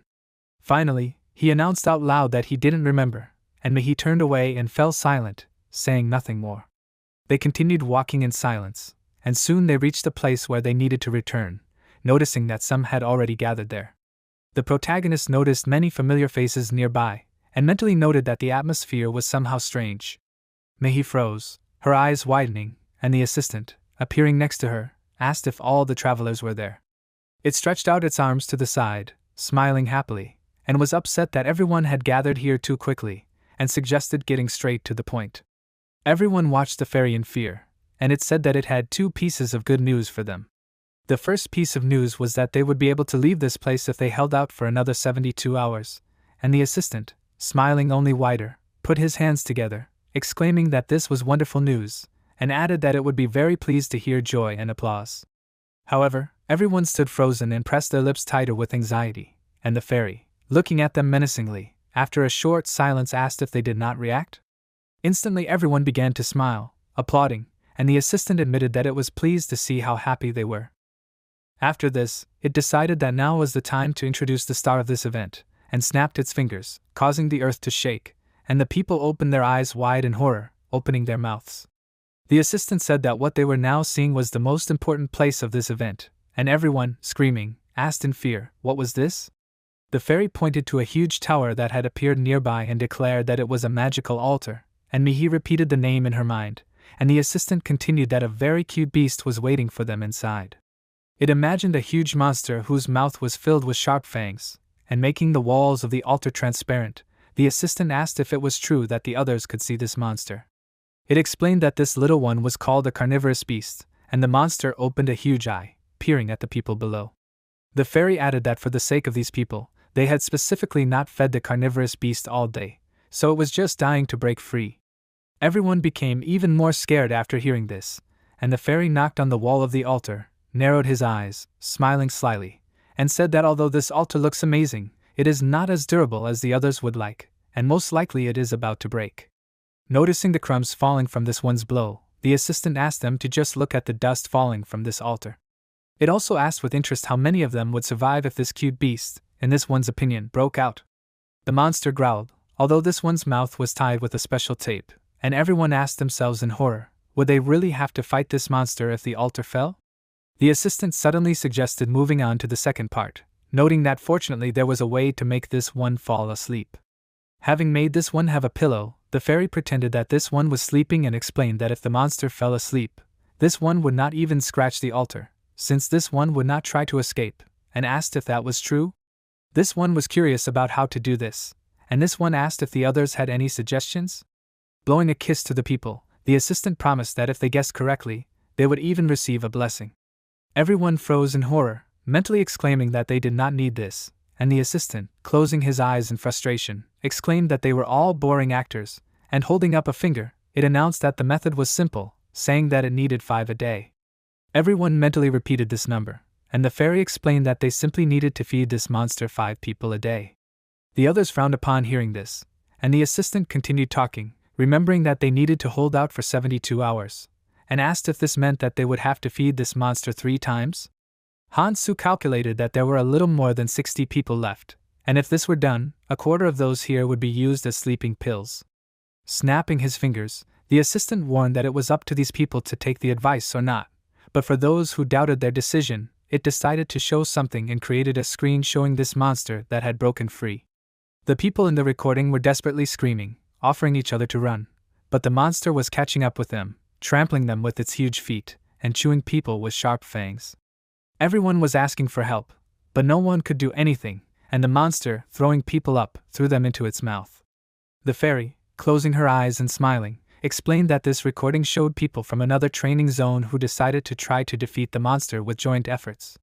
Fighting such a monster sounded like an unfunny joke, and that was why the assistant said that they had only one way out. Han-Su frowned and looked at the others, and at that moment, suddenly one of the people raised his hand, drawing the attention of the others, and asked how they should choose these people. The fairy did not understand why he was asking this, and the man did not know what to answer, and everyone looked at him indignantly. The assistant suggested that they force the others or draw straws, declaring that they should decide for themselves.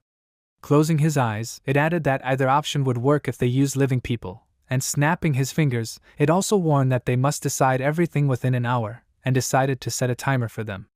This way, they would be safe for the next day, and then they would have another hour to choose the next victims.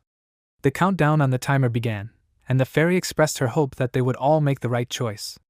The people began to scream in panic, realizing that they were all finished, and they irritably called the assistant names. Only Han-Su remained calm, and Mihi, who was standing next to him, also seemed less scared. She smiled slightly, drawing his attention to her, and asked which choice was right for him. He closed his eyes and asked, what difference did it make? He explained that it was already decided, and Mihi looked at him worriedly, and one of the men, frowning, shouted that they should be honest, and asked if they would draw lots. He explained that in that case, they would be able to choose people for the first day, and then people for the second day. Suddenly, Sang-jin, who had come closer, smirked and asked, why would they do that? Everyone turned around, looking at him in surprise, and even Mihi flinched, but Han-Su kept an expressionless expression, and Sang-jin, still smirking, asked, why would they be honest? One of the people standing on the street looked at Sang-jin and asked him what he said. Sang-jin confidently walked forward and said as he said, then with an impudent expression and an arrogant smile he asked what reasons they had to be honest. The man pointed at him with his index finger in confusion and asked him what he was suggesting to do then. Then the man noticed that he couldn't say it without offering an alternative. Sang-jin stepped aside and without looking at the man speaking to him said that his suggestion was to use a reasonable method. At that moment Sang-jin leaned his hand on a high concrete beam and with a sharp movement of his palm he squeezed the steel and concrete in his hands, thereby crushing this solid structure, after which it tilted and stone fragments began to fly in different directions. The people watching this were perplexed with their mouths and eyes wide open, looking ahead in surprise, being in a state of shock. After the tall metal beam fell onto the asphalt, Sang-jin suggested starting with those who were of no use. After that, with a confident smile on his face, he suggested that they would choose 5 of these useless people. At that moment, he confidently looked ahead and scattered the concrete shards that he was clutching in his palm. The people looked at him in confusion without saying a word to him. Sang-jin, looking at the confused faces of the people, thought that he had received power, and now everyone was listening to what he was saying. He smiled, realizing that he liked this feeling. After that, Sang-jin, putting his palms out in front of him, said that however, they cannot waste time and there are still hundreds of people who have disappeared before them, so they must defeat those who are so far ahead. The protagonist looked emotionlessly at Sang-jin, who was speaking, while Sang-jin continued to suggest that they would not be able to do it alone. Then he asked if that was true. After that, Sang-jin said that they might even have to fight this monster soon, after which he confidently shouted that they should unite. Then he said that they didn't need weaklings like him in this alliance. When he spoke about this, he turned his gaze to the man who had just talked to him. Looking closely into the eyes of this man, he noticed that it would be logical to send the weak into the beast's mouth first. After that, he addressed Hansu by name and asked him what he thought. The protagonist crossed his arms over his chest and looked coldly at Sang-jin, who had spoken this sentence. Sang-jin thought that he was not who he was before. Then he mentally turned to Kang Hansu and asked him, hadn't he noticed this? Then he mentally began to tell himself that he was not like Tae-sung. Sang-jin understood that he would help him because he did not want to become his enemy. He reasoned that here he could start life from scratch, but for this he needed his help. With a smile on his face, looking ahead, Sang-jin was confident that he would make the right decision, since his judgment in his opinion was perfect. The protagonist, raising his hand to his face, answered him, saying that he could not say that this was a bad method. He said that he had another option, and if they followed this option, then perhaps they could all survive. Putting his hand to his chin, Hansu said that in this case, there was no need to sacrifice anyone. The people around him, including Sang-jin, with their mouths wide open in surprise asked him, "What?" They looked at him in confusion, asking if this was even possible. Sang-jin sadly looked at Kang Hansu and mentally asked him not to tell him. He did not have time to finish his thought, since the man who had previously spoken to Sang-jin abruptly began to ask Kang Hansu not to tell him that he wanted to offer them to fight together. The man with a frightened expression began to shout that it was impossible, after which he reminded that he himself had seen the recording and should understand it. Putting his hand in front of him, this man shouted that even if they tried to take the monster by numbers, he asked how they would defeat a monster whose health increases when this monster eats people. The protagonist answered his question with a question and asked him who said that he was offering to fight. The man with a pale expression asked him expressively, "Then how?" After that, he suggested that perhaps he wanted to say that he would defeat this monster alone. A slight grin appeared on Hansu's face. He answered this assumption affirmatively, and said that this is exactly what he meant. People began to discuss what was said among themselves, saying that it was funny. They asked with confused expressions, how could he cope with such a monster alone? After that, someone suggested that perhaps he really could cope. The man who remembered this reminded that he didn't have time to finish speaking because a large man put his hands in front of him and abruptly turned to Kang Hansu and asked him what kind of nonsense he was talking about. Then he shouted loudly that this monster was not a goblin. Pointing his finger at Hansu, he began to say with an enraged expression that if they couldn't handle it in an hour, then a sad ending awaited them all. And then looking at the system window that was in the sky and showed the time, which was already equal to 49 minutes and 2 seconds, this man shouted that, in addition, they had less than an hour left.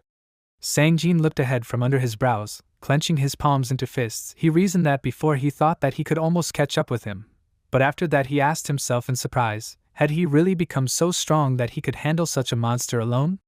Hansu with an emotionless expression explained that he was going to fight this monster, but he noticed that it was problematic now. Sang-jin looked at him with hope, thinking that even someone like him would need help in such a situation. Then Sang-jin with a smile on his face assumed that he wanted to say that the strongest should come out to fight. Then he asked him if that was true. Sang-jin immediately suggested that they fight together. The protagonist frowned and exhaled heavily, noticing that he didn't even let him finish speaking. Then he asked to listen to him first. Sang-jin looked at him with an irritated expression, asking himself what he wanted from him. Then he turned to Hansu and asked him what he was suggesting. The protagonist with a calm expression raised his hand up. Mihi looking at him assumed that Hansu would take her with him, then she changed her mind, realizing that he wouldn't do that. The protagonist at that moment explained that everything was simple. He began to talk about how if he increased his strength and endurance by 30 points, he would be able to defeat this monster in a one-on-one fight. The people around him listened attentively to him speaking. After that, Hansu asked the people around him for permission to make them an offer. He told them that if they gave him all their stat-enhancing runes, he promised to kill this monster. People began to ask him, who should give the runes? After that, someone suggested, should only the weak do this? Soon after, another voice asked him again, 60 runes?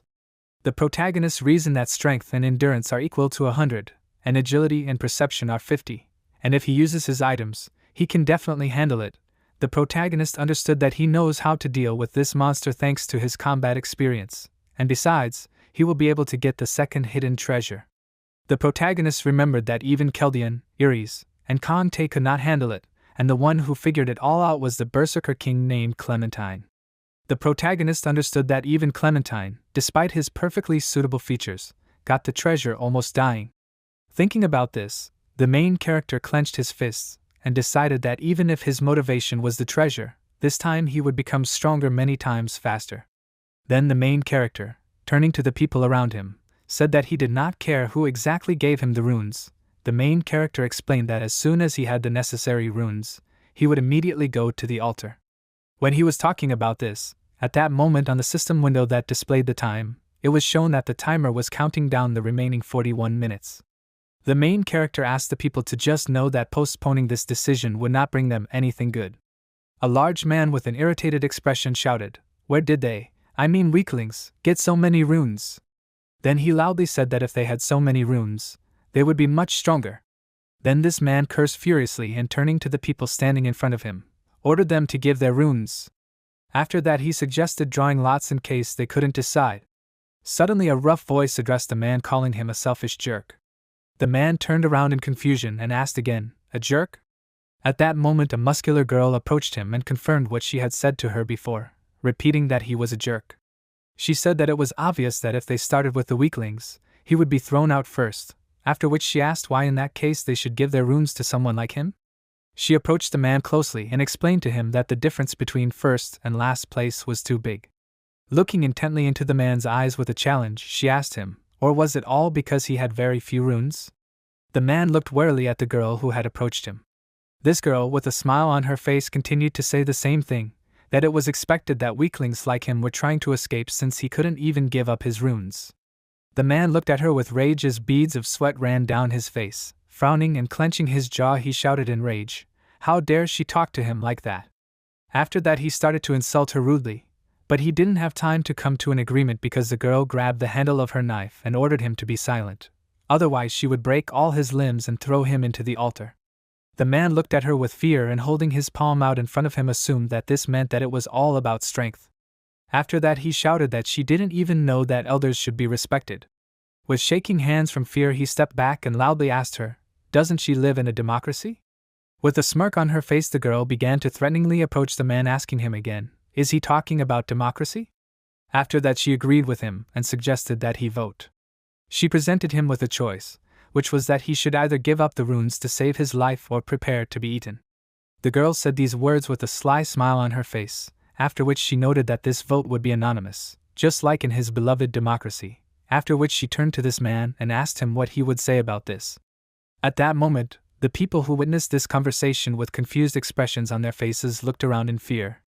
The man confusedly put his hand in front of him and with a frightened look shouted, "He?" After that, he turned to Hansu and hesitantly told him that he could easily take their runes. After that, the man said that if he just killed a few strong people, then he could easily. He did not have time to finish because a sudden sharp blow with a fist to the jaw interrupted his words. The man in the red cap with an enraged expression on his face asked, "What is that worthless thing to say?" Then he sharply asked him if he wanted to die. The man in the red had grabbed him by the collar while the man lying on the asphalt screamed in fear that he had to survive and that he had a family. Someone's voice ordered to throw him out first. The main character at that moment turned his head and looked at the system window, which said that the remaining time was 38 minutes and 40 seconds. Someone's voice shouted that if the monster did not eat, then they would all die.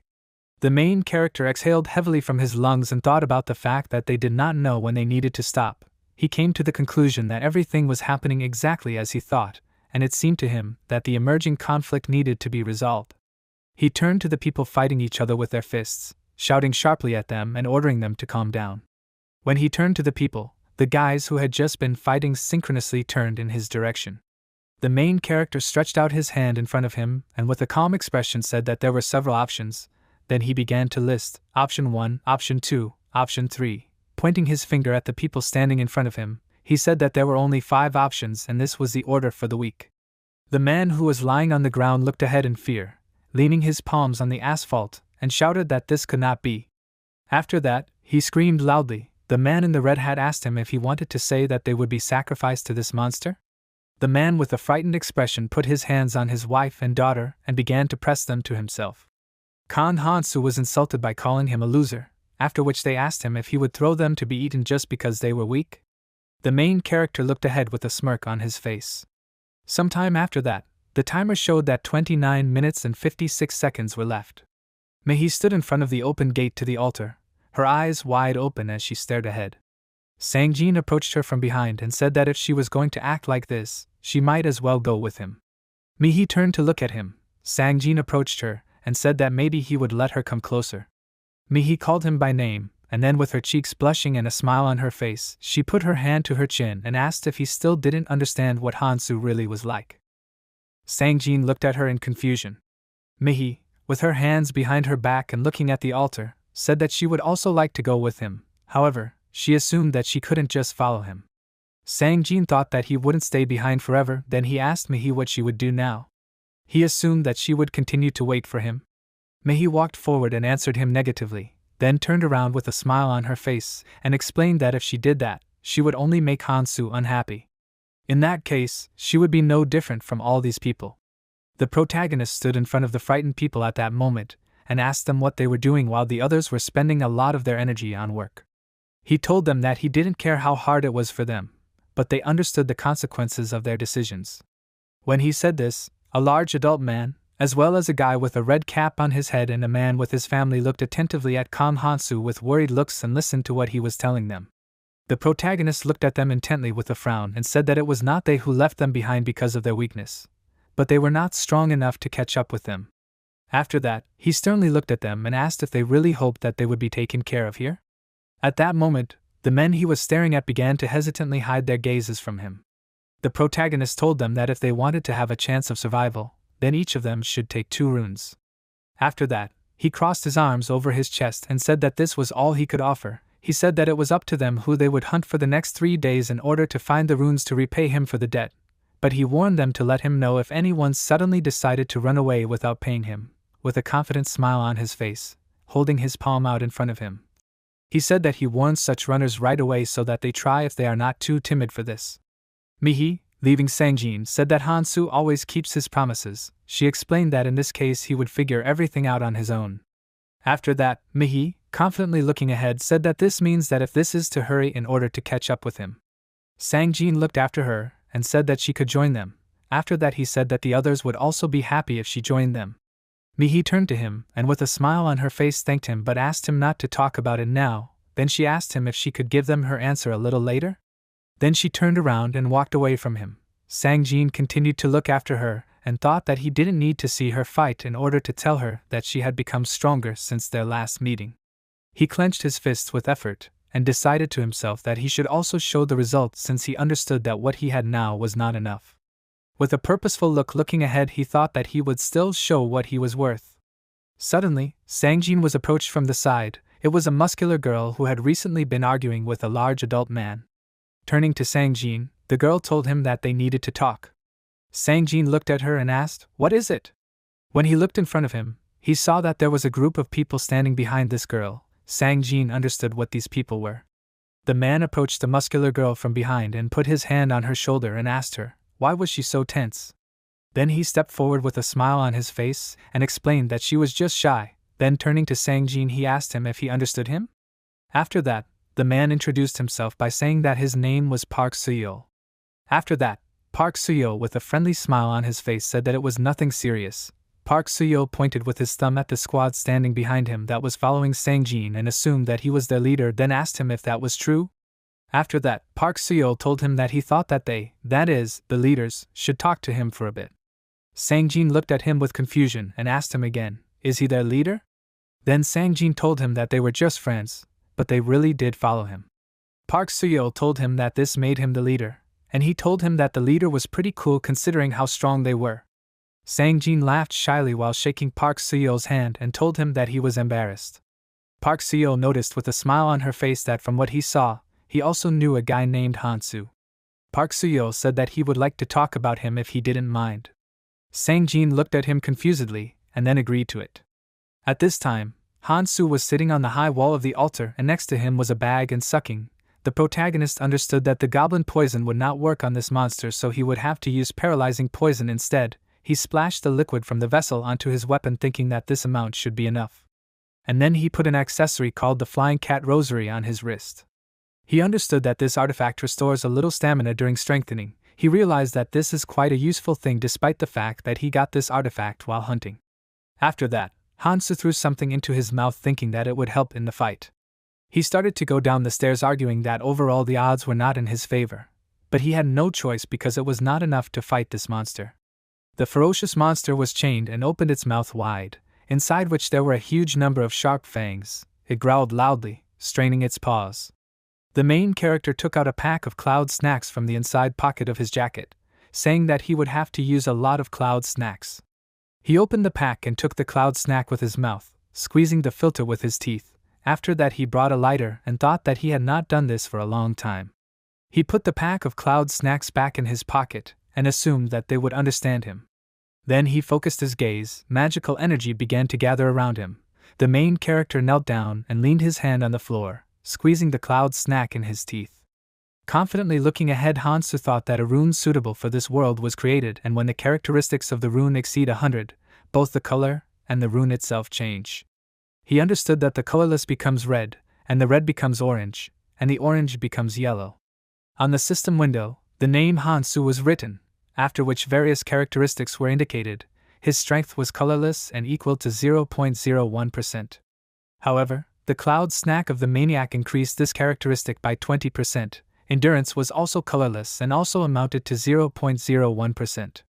However, the Cloud snack of the maniac increased this characteristic by 20%. His agility was 50.5 and the Cloud maniac's snack increased it by 20%. Also, the Cloud maniac's snack increased perception by 20%, while his basic perception was 50.6%, mana was 26.4%. But the Cloud maniac's snack increased mana by 20% as well as magic immunity, which was 15.6. Looking at this system window, Hansu understood that the numbers begin to change starting with colorless runes, and although the difference between 99.9% of normal runes and 0.01% of colorless runes is large, he understood that the higher the level of the rune, the greater the gap between these will be. After that, the protagonist thought about the monster that emitted thick steam from its mouth. The protagonist thought that this monster is not even a representative of those that will be released during the first training round, so a colorless rune will do too. Going down the stairs, Hansu, clutching a weapon in his hand and holding a Cloud snack of a maniac in his teeth, said that if he had the essence of a troll, he would have coped faster. He understood that that king of berserkers would definitely go crazy. But going forward, he realized that he knew one thing for sure, and this one thing is that only one person managed to find the hidden treasure. Jumping up above the monster, and clutching a weapon in his hand and raising it up, Hansu, with a concentrated look looking ahead, thought that after coming to this damned world now, he understands that the more difficult and impossible the task seems, the more delightful the reward. The monster turned around sharply, sensing that they were planning to attack him from behind. The monster opened his mouth wide looking at Hansu, and the main character, aiming straight at the monster's head, decided that it was time for him to start. The protagonist had information about racial skills. He knew that monsters like the carnivorous beast are born with this kind of skills, and the carnivorous beast was born with 2 racial skills. At this moment, Hansu was fighting a carnivorous monster that crushed the concrete floor with a blow of its massive paw, causing large stone fragments to fly in different directions. The protagonist confidently looked ahead and thought that this was it. He stared at the carnivorous monster, whose skull was a gloomy dark color, and the pupils of its eyes glowed with a bright light. The monster used the intimidation skill and tried to influence Hansu with its gaze. The protagonist looked ahead, clutching a melee weapon in his hands. After that, the monster stretched out its paw with sharp claws in front of itself and rushed towards Hansu. When the monster's paw was a few meters away from Hansu, he threw his body back with a sharp jerking movement, thereby avoiding the monster's blow. The protagonist retreated in a jump and stood near the wall, thinking that this skill makes the prey freeze in place from fear, and after this action, the carnivorous monster devours the prey and restores its stamina with the help of carnivory. The protagonist wiped the drop of sweat flowing down his face with his palm. Realizing that the behavior of this monster remained the same, the protagonist was glad that the monster did not grow in strength, because after carnivory, which restores its stamina, this monster usually uses the blood-drinking swamp skill, which sucks blood from the body. The monster, in a rage, with its mouth wide open, roared loudly, straining its entire body. After that, focusing its gaze on the prey in the face of Kang Hansu, the monster made a powerful blow, thereby splitting the solid rock behind Hansu. The protagonist dodged the monster's attacks at high speed, and looking around he thought that he couldn't handle this. He looked closely at the monster while retreating and thinking that the needle he was holding in his hand was only capable of making small holes. But he knew the most effective method. The protagonist stopped abruptly in place, realizing that the method was to limit the mobility of the carnivorous monster. He stood in front of the monster, who was approaching him with his mouth wide open. The monster again extended its paw with sharp claws to the side, and Kang Hansu, the protagonist, put the needle in front of him, after which when the monster's paw approached him, he was able to dodge the grip, thinking that poking his skin with a needle in random places was a useless exercise, but if he could hit the nerves with a needle with poison. When the protagonist was thinking about this, he was preparing to strike with his needle. He made several jabbing blows into the monster's body, after which holes appeared in the veins of this monster that began to glow with a bright light. The protagonist was talking to himself, the nerves between the joints. He understood that he had little time left. After that, having made another precise prick with his needle, he mentally exclaimed that he had succeeded. Thick magical energy of a bright color began to pour out from the place that Hansu had pierced. The monster began to scream in pain, opening its mouth wide and stretching its long tongue out. Looking at this, Hansu said that this should be enough. After that, leaning his whole body on the needle, he preferred to wait until this monster could not move. The timer was 12 minutes and 1 second. Inside the walls of the altar, Hansu, with a concentrated expression on his face, reflected the attacks of the carnivorous monster, which he inflicted with his bulky paws. From the series of attacks that were carried out by the monster, Hansu retreated back and, spreading his legs wide, stopped on the ground. The carnivorous monster with a gloomy face and a sinister look looked at Hansu. His eyes distorted again, and he began to rivet Hansu's gaze using his skill. The protagonist confidently looked ahead, clutching the maniac's cloud snack in his teeth. The protagonist understood that the effectiveness of a unique skill, that is, intimidation, depends on the individual willpower of the victim. The carnivorous monster made new attacks in a rage, stretching his paw far in front of him. The protagonist confidently stood on the ground, holding a needle in front of him, and understood that immunity to magic also helps him. Standing in a combat stance, Hansu waited for an attack, arguing that, however, compared to the monster he fought after moving further, this monster is just a dummy. After that, Hansu, with a confident expression on his face, spat out the maniac's cloud snack from his mouth. The protagonist thought that the monster is a dummy because he is confident in his victory. He realized that in order to survive being different from the rest, he honed his senses with combat experience and knowledge for many years. When the protagonist thought about this, he dodged the new attack of the monster, passing a few centimeters from the massive paw of this monster. The protagonist, putting a new cloud snack of the maniac in his mouth, understood that when Kang Tae said that foresight is the most important thing in battle, he only laughed, but by this moment he understood, and now he sees everything. He stared at the carnivorous monster, and realized that he could now see where the monster was moving and where it was aiming, so he dodged any attacks from the monster with a calm expression. However, Hansu realized that what he was doing now was still not an easy task. He exhaled steam from his mouth and looked gloomily in front of him, and said that if he had not increased his strength and endurance, he would not have been able to attack or dodge like he was doing now. The protagonist thought that fighting inside the altar was the right decision after all, since the remaining time and cloud snacks were taken into account. As he thought about this, several figures were watching him from above, standing on a hill. Park Soo-yeol stood next to a muscular girl who was squatting and stared at Hansu and said that from here it was clear that he was not joking. The girl frowned and shouted that she could not believe that he was fighting alone. She said expressively that he was crazy. After that, she looked at Hansu with a surprised expression and said that even during the battle he found time to smoke. Park Soo-yeol with a smile on his face suggested that he was most likely confident in himself if he came here. After that he made a remark that even now he looks quite relaxed. Two guys were discussing Hansu with each other. One of them said that to be honest he didn't think he needed to take their runes. The other guy with a smile on his face suggested that he intentionally took the runes from them. Sang-jin was near these people and went to the edge of the platform they were standing on in order to look at Hansu. Park Soo-yeol approached the muscular girl and suggested that they were going to do what they had to do. After that he asked if that was true. The girl answered him by suggesting that they quietly go down there. She didn't have time to finish because she was interrupted by a sharp scream. It was Sang-jin yelling, who put his hand to his mouth, loudly addressed Han-soo by name and screamed to notify him that they had come to help him. The protagonist turned around in surprise and looked behind him, spitting out the maniac's cloud snack from his mouth. Sang-jin at that moment continued to loudly address Han-soo and screamed, asking him to wait a little, after which he informed him that they were already going down. Park Seo, perplexed, sharply addressed Sang-jin and asked him what kind of nonsense he was doing. Then Park Seo, with a tense expression and a hysterical smile on his face, put his hand on Sang-jin's shoulder and reminded him that before that he had said that they would quietly go down there. Then he asked him what would happen if this monster caught them. Sang-jin asked him again and then said that of course Han-soo should know that they were here. Park Seo, squeezing his entire body from tension with a forced smile on his face, told him that if he screamed so loudly, the monster would also know that they were here. Sang-jin put his hand on the back of his head and admitted that he was right. Then he admitted that he had not thought about it.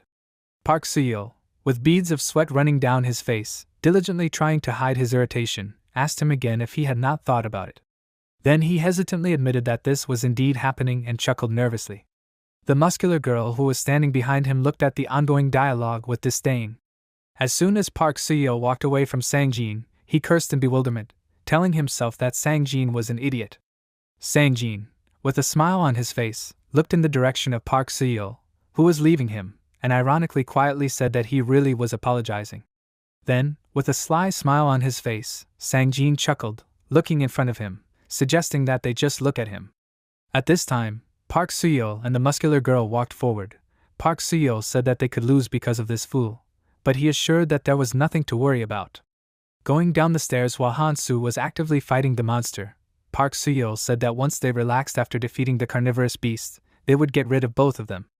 After that, Park Seo said that these two would not have time to pay attention to them. After he said this, Park Seo began to think about the fact that the most important thing is that he saw how this guy fights and now he is sure that he is dangerous. Looking at the fighting Han-soo, Park Seo realized that he is not like them and he is not a person but a well-fed beast, that is, a monster that behaves calmly only because he is full. Park Seo realized that the matter here is not even in his strength, he just could not forget what he saw that day. Memories of what happened on the first night when he fought all those people alone without any hesitation appeared in his mind. The fragmentary memories that appeared in Park Seo's mind consisted of Han-soo calmly cutting people into pieces and maiming them using his melee weapon with an unperturbed expression. Recalling this, Park Seo thought that it looked like he even enjoyed doing it, and he couldn't let such a dangerous creature run wild because when he got rid of it, the remaining scum and that woman named Mihi would also be under his control. Thinking about this with a smile on his face, Park Seo thought that Mihi would be quite useful. After that, Park Seo with a smile on his face turned to the muscular girl and asked her to go down and check what was going on down there. And then he told her that if things continued like this, they would have nothing to worry about because the movements of the carnivorous beast were already slowing down. At this moment, Sang-jin and everyone else standing on the stairs looked at Han-soo holding a needle in front of him, looking at the monster standing in front of him. Sang-jin looked at this with a worried expression on his face and said nothing, then chuckled. Park Seo's squad continued to go down. The girl who was walking behind with a tense expression turned around to look at Sang-jin, noticing that this fool had somehow become silent. A moment later, a loud noise was heard and the entire squad began to scream with tense expressions on their faces, after which metal and stone fragments began to fall from above. Someone among them shouted warning the others to be careful because the stairs were collapsing. A moment later, huge stone pieces began to fall down along with the stairs. The squad began to fall, screaming loudly in fear, cursing. The muscular girl tensely asked, "What's going on?" Some time after this, the squad leaned on the ground with their hands with painful expressions on their faces, lying surrounded by stone fragments. The girl coughed into her hand and asked why the stairs suddenly collapsed. And then, getting to her feet, she looked at the broken stairs and thought that they had already been discovered, but the monster was starting to get tired. So, she didn't have time to finish her thoughts, as the carnivorous monster, with a sly smile on his face, leaning his paw on the ground, looked intently at the squad that had just fallen. The muscular girl, looking at the monster, mentally cursed, being riveted by her gaze to this monster. The carnivorous monster began to put pressure on the Park Seo squad that had fallen from the stairs. They stood tensely in front of the monster, unable to move. Park Seo thought that the pressure here was felt much stronger than upstairs. After that, the carnivorous monster began to approach them, with a tense expression on his face, frowning his brows. Park Seo thought that everything was fine. After that, he began to talk about how their surprise attack failed, but Hansu was here, which meant that everything would be fine. After that, he asked, "But where did he go?" The girl, with a surprised expression, turned to the broken stairs and saw Hansu jumping onto the remaining stairs and walking up in a relaxed pose, pointing her finger at him. She called out to him and asked what he was doing there. Park Seo also asked him irritably, shouldn't he be helping them defeat this monster? After that, Park Seo shouted out that with their help, he could deal with this monster very quickly. When Park Seo said this, he mentally begged that Hansu's surrender when it was almost done would turn out to be false. The protagonist, with a smile on his face, clutching the maniac's cloud snack in his teeth, turned to Park Seo and looked down at him, simultaneously exhaling steam from his mouth, said that he wanted to do so, but they ruined everything and now this monster will restore all its stamina. Park Seo's squad who fell from the stairs looked at Hansu standing above them with tense and frightened expressions on their faces. The protagonist understood that he barely dodged the attacks of the carnivorous monster thanks to the cloud snack, but these fools definitely could not cope with him. He turned around and began to walk away. Seeing this, Park Seo and the muscular girl looked after him with annoyance. The protagonist took out a vessel from his pocket and began to think that when the monster killed them, he asked how much paralyzing poison he had left. He began to examine the vessel that contained the paralyzing poison and came to the conclusion that it would be quite difficult to continue the fight with this monster, and he needed to plan a second approach. Climbing up the stairs, he shouted to Park Seo's squad that had fallen down that if they could kill this carnivorous monster, then let them do it themselves. The muscular girl turned to him in a rage and asked if he was trying to escape. Then she threateningly reminded him that she thought he forgot that his friend was here too. After that, she began to yell that she thought he wouldn't mind if they used his friend as bait.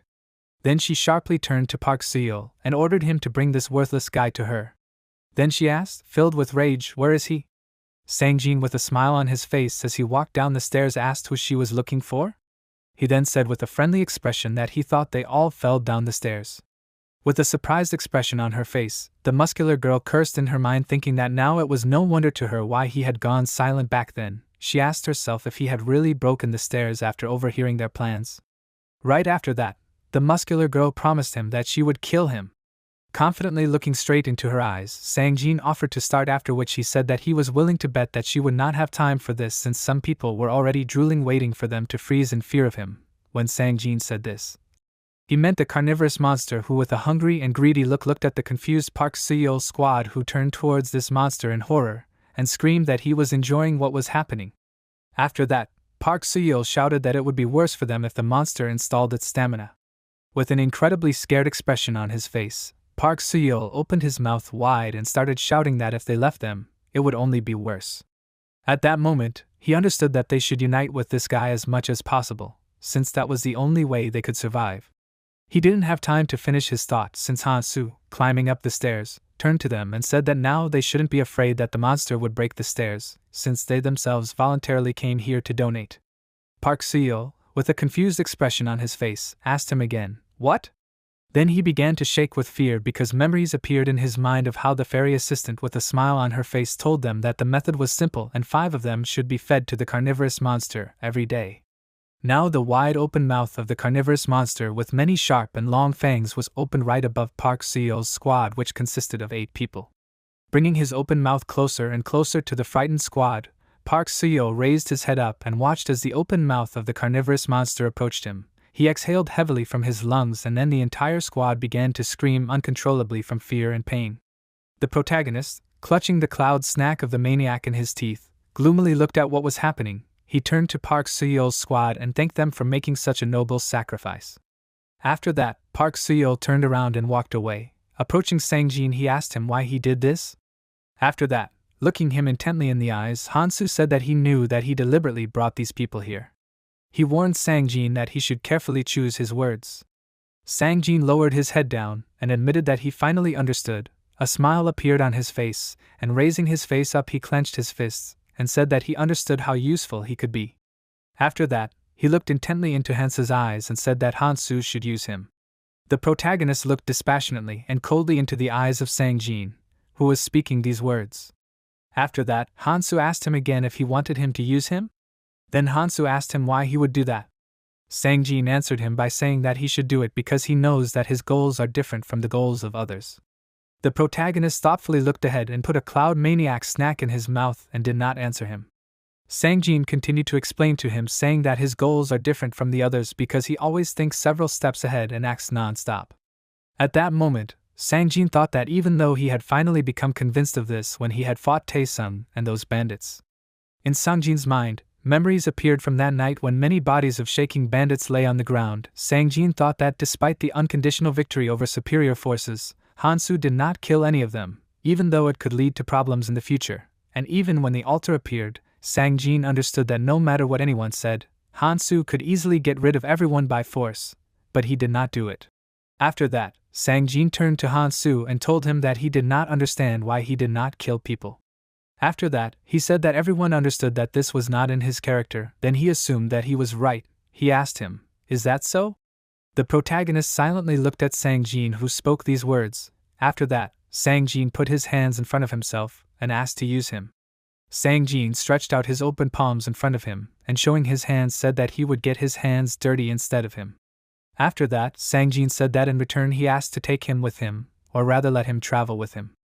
A smirk appeared on Hansa's face. He walked forward and passing by Sang-jin said that he did not even know after all he had done. Sang-jin raised his hand up and clenched his palm into a fist, saying that at that time it would not have been possible to deal with them differently, so he was caught. But next time he said that he would not allow this to happen. Sang-jin followed Han-soo, who was leading him, shouting that next time everything would be different, and he swears it. Then he turned to Han-soo and asked him to just think about it, because people will always get in his way just because he stands out. So he will try his best to get rid of each of the people he can't let get ahead of himself so that he can focus on his goal. Looking ahead from under his brows, Sang-jin thought that in return for this he will follow him and become stronger. He reasoned that Han-soo is rapidly becoming stronger, and he can too if he follows him, if only he tells him the goal he is going to and if he allows him to follow him. Suddenly, Han-soo turned to Sang-jin, who was following him, and said that even if he agrees, he asked him what he will do if circumstances do not allow him to join him. Then a smile appeared on Hansa's face, and he suggested that a situation could occur where, for example, he will have to fall behind. Sang-jin came to the conclusion that this was a hint and that something would happen in the second training. After that, with a smile on his face, pressing his palm to his chest, Sang-jin said that in this case, he would become stronger and find him. After that, he asked him to accept him as an ally when this happened. The main character smiled and abruptly told him to leave. After that, Han-soo turned around and walked away. In bewilderment, looking ahead, Sang-jin put out his hands and mentally cursed, asking himself, is he still refusing? After that, loudly turning to Han-soo, who was leaving him, Sang-jin asked him to just give him one chance and let him correct all the mistakes he made. The main character extinguished the filter of the cloud snack maniac that he threw on the ground with the sole of his sneaker, and listening to Sang-jin expressively begging him to just use it, Han-soo replied that he misunderstood his words. After that, with a movement of his foot throwing the filter aside, Han-soo said that he should just meet him here tomorrow. Taking out a pack of Cloud Maniac snacks from the inside pocket of his jacket, Han-soo explained to him with a smile on his face that this had to be done because tomorrow this monster would no longer exist. Sang-jin asked him again in complete confusion, after which Han-soo told him that he should also pick up the runes that were below. The protagonist explained to him that he had killed those 10 people, so their runes were his property, and that should be enough. After that, walking away, Han-soo suggested that they meet each other later with a smile, after which he told him that he had gone and said goodbye to Sang-jin, who was standing confused and hunched over, surrounded by stone fragments. As Han-soo walked away from him, he thought that he was still not sure about him, but he understood that he would really need him later. Hanso's mind began to remember how Ares had asked him to remember that his most important task in the past was to save humanity. Then she warned him that, however, the irony was that there would be people who would prevent him from doing this, and for such purposes he needed a punisher, that is, someone who would act in his place.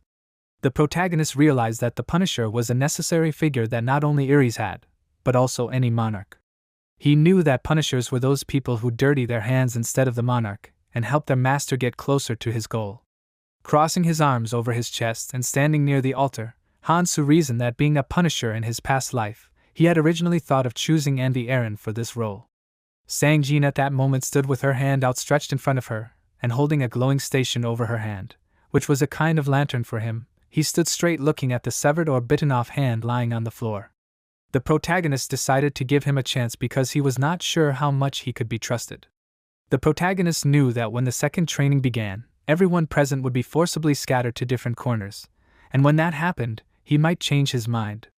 Sang-jin, illuminating the space around him, turned his gaze and looked up. The protagonist at this time was thinking that, however, with several hands and 8 cloud snacks, if he got a useful punisher, it would be a useful investment. With a smile, looking ahead, Hansu said that this was quite a useful investment. He looked at Sang-jin standing below from the stairs, then climbing up the stairs. He said that, however, nothing could be done if it failed. He mentally decided that now he should focus on getting the second hidden treasure. He decided to get rid of the carnivorous monster and see what he would get for doing this.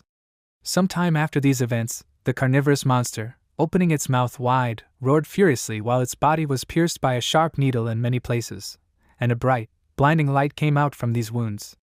The protagonist thought that if you look at the conditions for obtaining the second hidden treasure, these are simple. Heavily exhaling steam from the maniac's cloud snack from his mouth and leaning his whole body on the needle, the protagonist had caked blood on his face and was actively trying to restore his breath, which was broken during the battle, while arguing that before the carnivorous beast destroys the altar and breaks free, it needs to destroy it.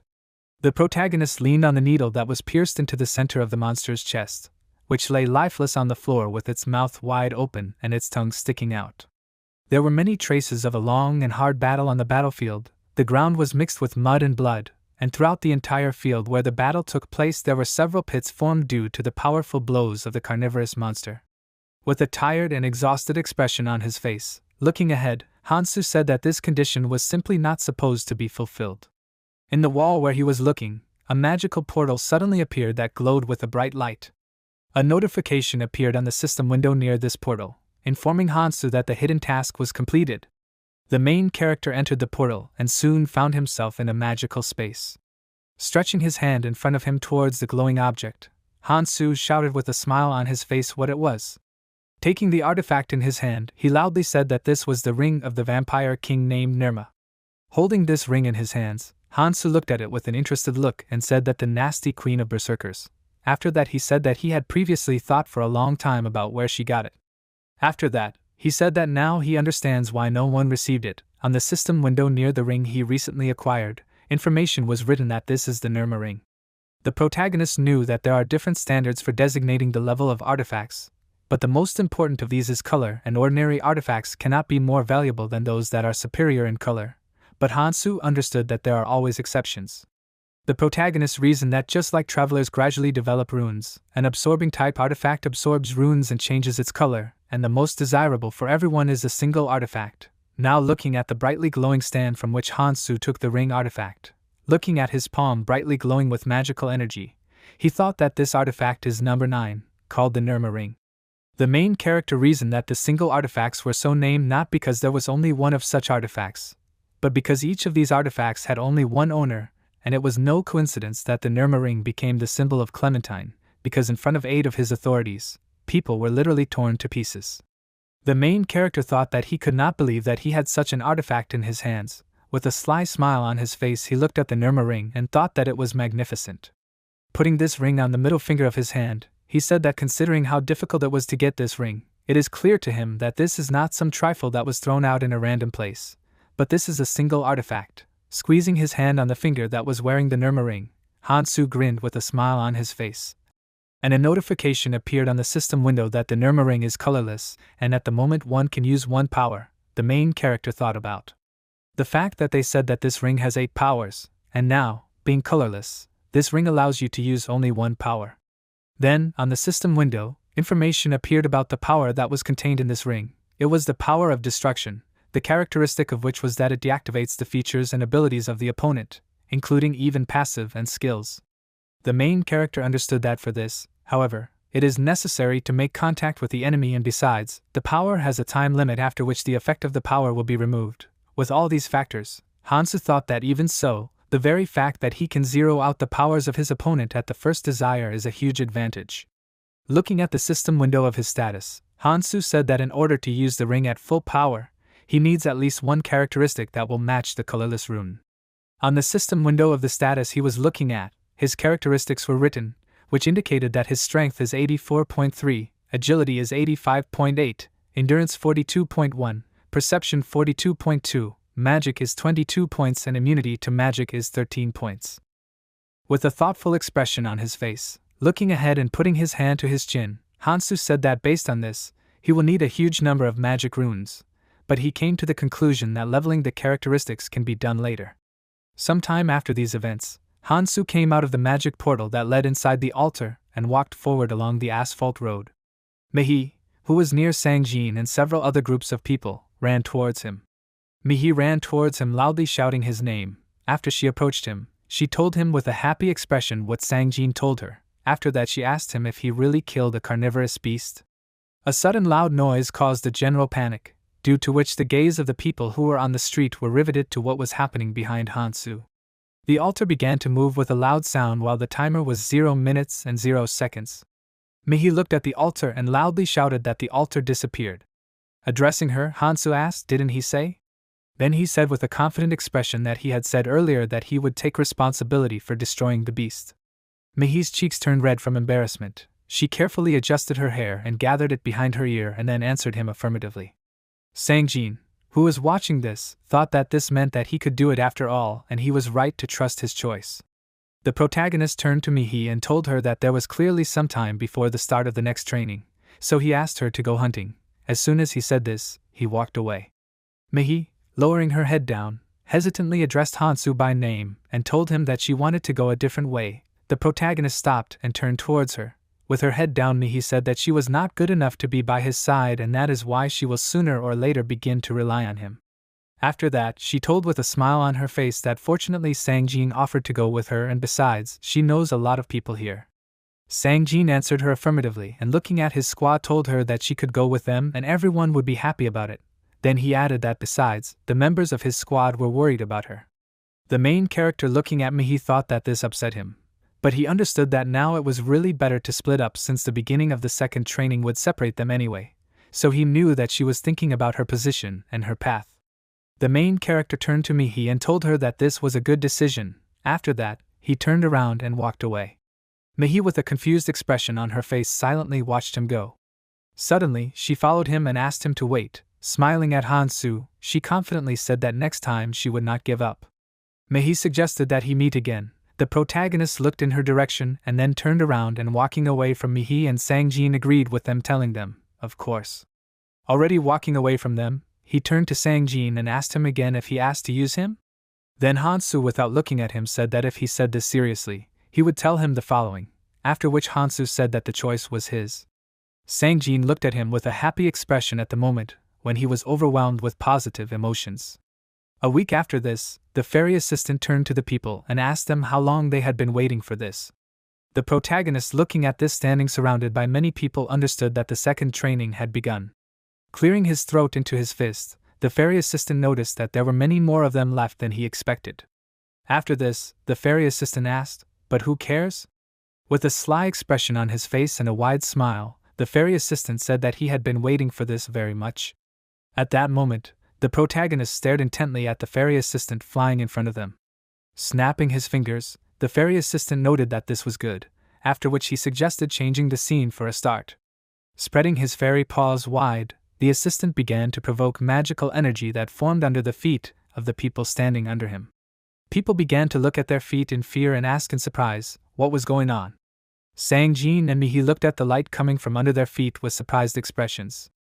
Someone's voice said in fear that there was light under their feet. A little girl grabbed the hand of an adult man and screamed with a frightened expression, "Dad!" The protagonist calmly and confidently looked ahead, thinking that it had finally begun. A moment later, landing on the concrete floor, several people looked around in confusion. They were in an empty, enclosed space and were actively trying to study their surroundings. The frightened girl with tears in her eyes looked ahead. Next to her stood Hansu with a calm expression on his face. The fairy assistant turned to them and asked if everyone was here. After that, the fairy assistant said that before starting the second training, he suggested arranging a recalculation. The guy who was in the room with Hansu asked the fairy assistant again, "A recalculation?" The fairy assistant answered by saying that from now on they should make sure that no more than 7 people remained in one room. The fair-haired man with a sly smile on his face listened to what the fairy assistant was telling them. while another man in a business suit with a worried expression on his face watched what was happening. The fairy assistant informed those who were in this room that no more than 7 people should remain in one room. After that, the fairy assistant notified the people that they would continue only when they could handle it. The guy with glasses looked around and cursed, noticing that there were 8 of them. The fairy assistant also added that he did not mind if they further reduced the number. Then the fairy assistant said that in each room there will be different situations, but everything should start the same. After that he asked, "Isn't that right?" The fairy assistant warned them that they could discuss it among themselves. Hanchiol looked up and thought that he was not surprised by the course of events since they had it too easy lately. After that he crossed his arms over his chest and mentally asked, what should they do now? He carefully looked at the melee weapon that was in Hansa's sheath and thought that it was a strange needle-shaped weapon. Looking at the main character, Hanchiol asked himself, is this really Hansu? Hanchiol looking at him thought that he had not personally seen his abilities, but had heard that he was a really worthy opponent. Jimin addressed the people surrounding her and said that no matter what, the rest of them would have to work together. Then she suggested that someone would have to leave. She asked if that was true. She then noted that they couldn't ignore the elephant in the room. With a smile on her face, she pointed her index finger up and asked the others, why don't they introduce themselves and try to make an impression?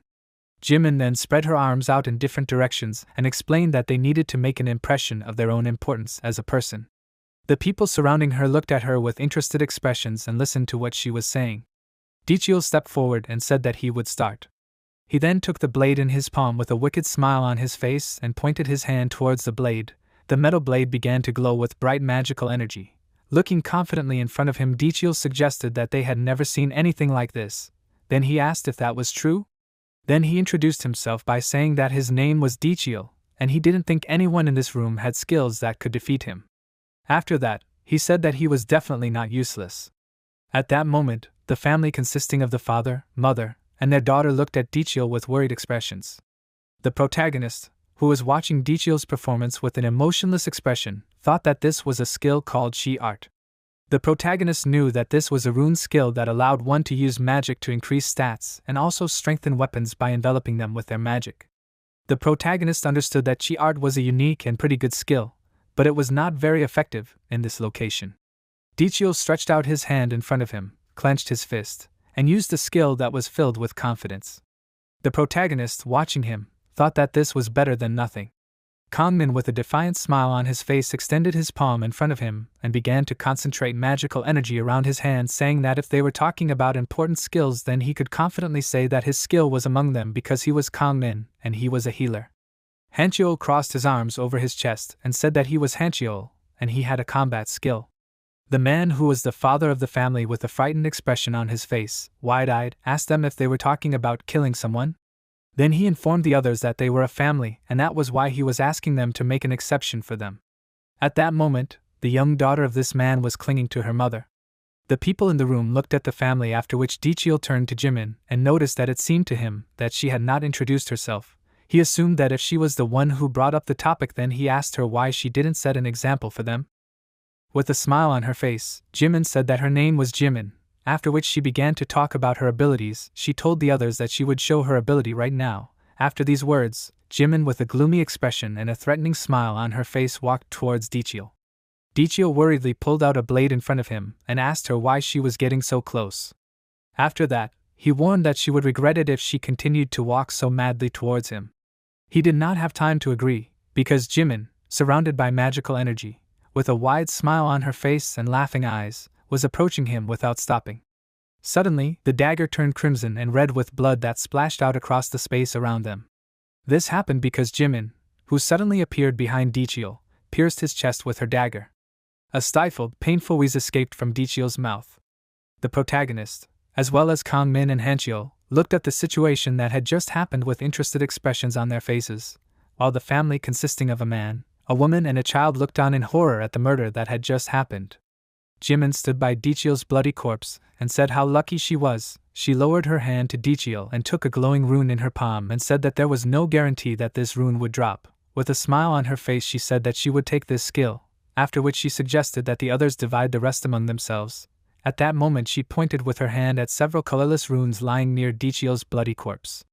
Hanchiol, with a tense expression on his face, looked at her and thought that she was so simple with one action. After that he came to the conclusion that she was crazy and he should be careful with her. The protagonist, crossing his arms over his chest, watched the situation unfold. Then he came to the conclusion that she made life easier for people who did not have skills. Looking at the worried family, he thought that since those who died in his past life were now alive, everything had changed. A smile appeared on Hansa's face as he realized that the development of events was only getting more interesting.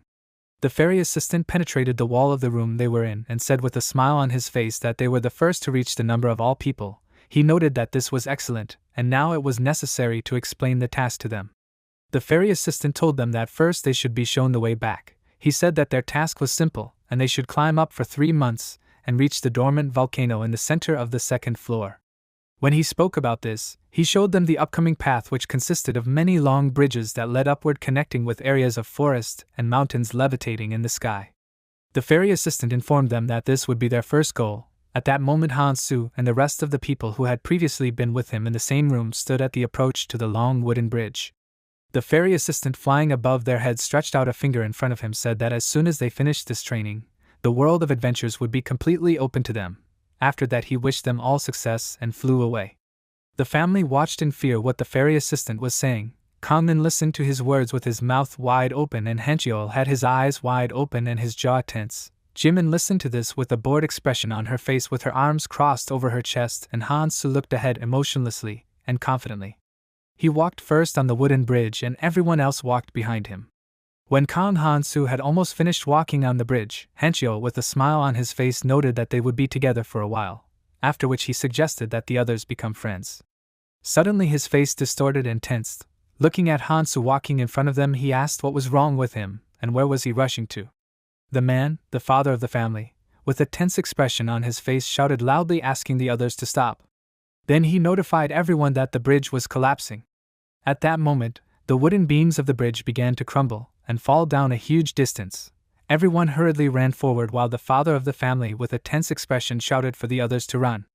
When they finished running and ran away from the bridge, Han-Su, with a calm expression, turned towards them. The fairy assistant, who appeared above their heads, asked them if he mentioned that as time went on, parts of the lower islands began to collapse. When the fairy assistant told them about this, Hancheol, the father of the family, and Jimin leaned on the ground with their hands, heavily recovering their breath from the sudden sharp run. The fairy assistant also noted that the bridges were collapsing even faster, so they needed to be careful. With furious expressions on their faces, Hancheol, Jimin, and Kangmin looked at the fairy assistant, and an irritated question simultaneously arose in their minds. Why weren't they warned about this right away? The protagonist walked forward and Hancheol called out to him and asked where he was going again. Angrily looking at Han-Su walking away from them, he mentally called him an antisocial jerk. Jimin, smilingly looking at Hancheol, asked him if they should follow him. Hancheol asked her again, to which Jimin replied that he and she didn't know, but judging by his confident look, he might know where to go. After a while, they all followed Han-Su along the forest, after which they crossed the terrain, stepping on wide and high tree roots. Hancheol said that they had been walking here for hours and didn't see any bridge up. He asked if he knew exactly where he was going.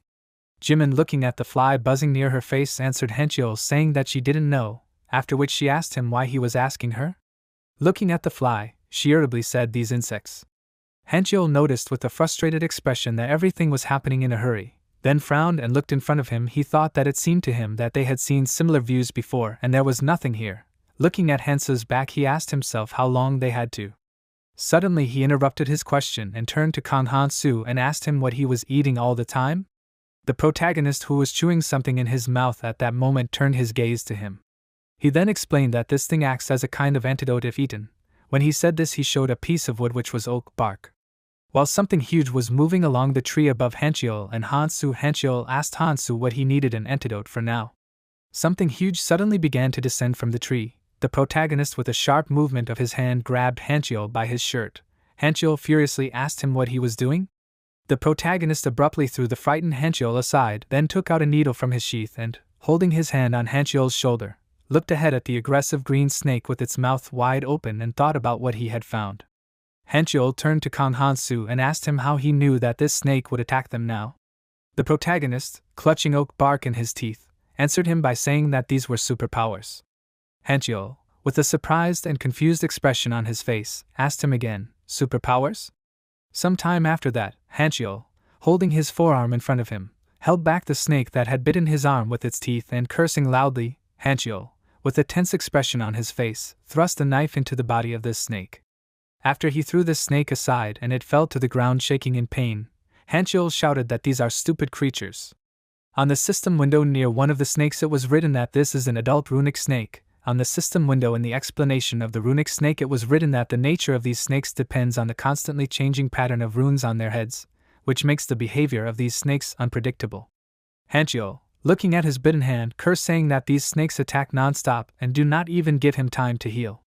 Then he tensely looked in front of him and said that this Hansu told them how to catch snakes, but at this rate his body simply cannot withstand it. After that, turning to the side, he noticed that something else was more important. Turning to the family, he furiously asked them why they did not fight. He sharply answered them to stop hiding behind and come forward to fight. The man, the father of the family, stepped forward and said that he apologized but asked for understanding. Then he explained that he had those he needed to protect, so he would not risk helping him. Hancheol looked at them with irritation and cursed, asking himself, so what if he had a family? He thought angrily that they were trying not to die here. Then he turned to Kangmin, who was calmly standing near the tree, and asked him what was wrong with him then. Hancheol then noticed that he had no family. With a sly smile on his face, Kangmin adjusted his glasses and asked him, he didn't want him to get hurt in the battle, did he? Then he asked Hancheol how he planned to heal without his help. Looking at him with anger, Hancheol mentally asked him, does he need a sword for beauty in that case? After that, turning away from Kangmin, Hancheol said, of course, since he is a healer. Kangmin raised his index finger up and started to talk about how if he wanted him to heal him, it would cost him 3 runes of strength, or 1.5 runes of agility, or 1 rune of magic, which would also work. In a shocked state, Hancheol turned to face Kangmin who was speaking and, looking at him with a crazy look, thought that he was an incredibly impudent nobody. After that, a loud voice asked if he was really going to leave everything like this.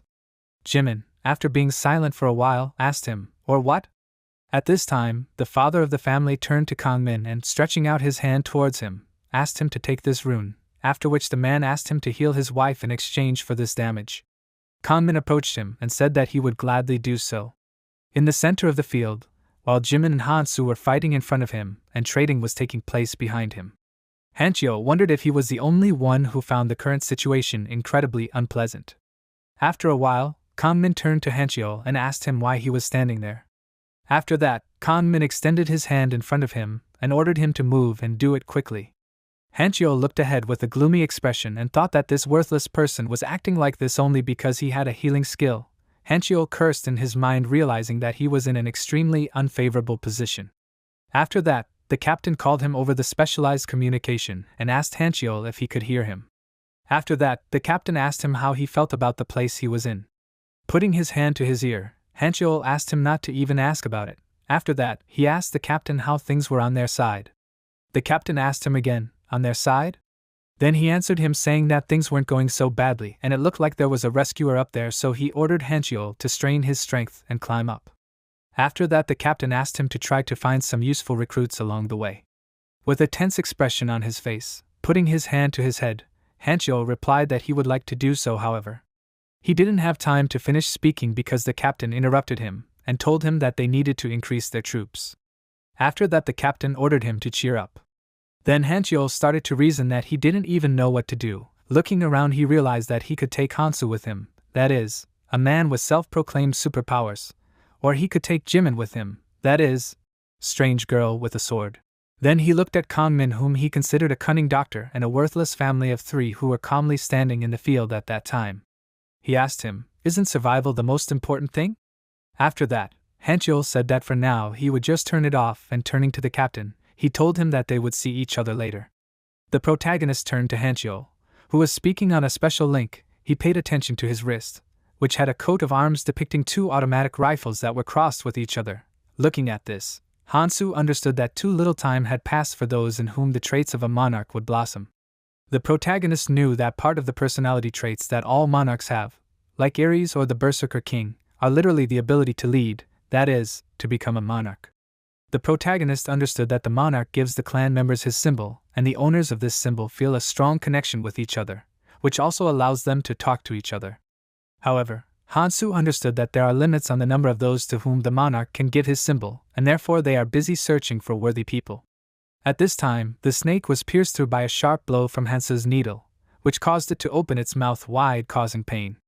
The protagonist took the rune that had fallen from the fallen snake and thought that if he wanted to compete with them, he should get down to business. Throwing the rune above his palm, he looked in front of him, thinking that ultimately if he wanted people to listen to him, he needed to have the strength to do so. Many of the snake's tortured bodies lay on the ground, staining the ground and grass beneath these bodies with the blood of the reptiles, and among the bodies of the fallen snakes lay runes. Someone exhaled heavily from his lungs and walked near the snake's bodies, suggesting that there were fewer monsters. Then this person asked, had they left the habitat? The protagonist, stretching out his hand in front of him, suggested that this meant that they had reached almost the very lair of the mutated rune snake. At that moment, Hansu was squatting in the bushes, while the rest of the squad was approaching him from behind. Looking ahead, Hansu thought that he was finally close to what he came here for. A huge snake was wrapping itself around a tall tree, menacingly opening its mouth. This snake stretched forward, and on the system window near its muzzle it was written that this snake was a rune-eater snake, and this snake was an adult. The protagonist went towards this rune-eater snake. Suddenly the man, the father of the family, abruptly stopped him. He, with a worried expression on his face, stretched out an open palm in front of him and asked him, did he really need to fight this snake? After that, the man said that he did not think that this snake would attack them if they did not approach, in which case he asked him, why not just go around this snake?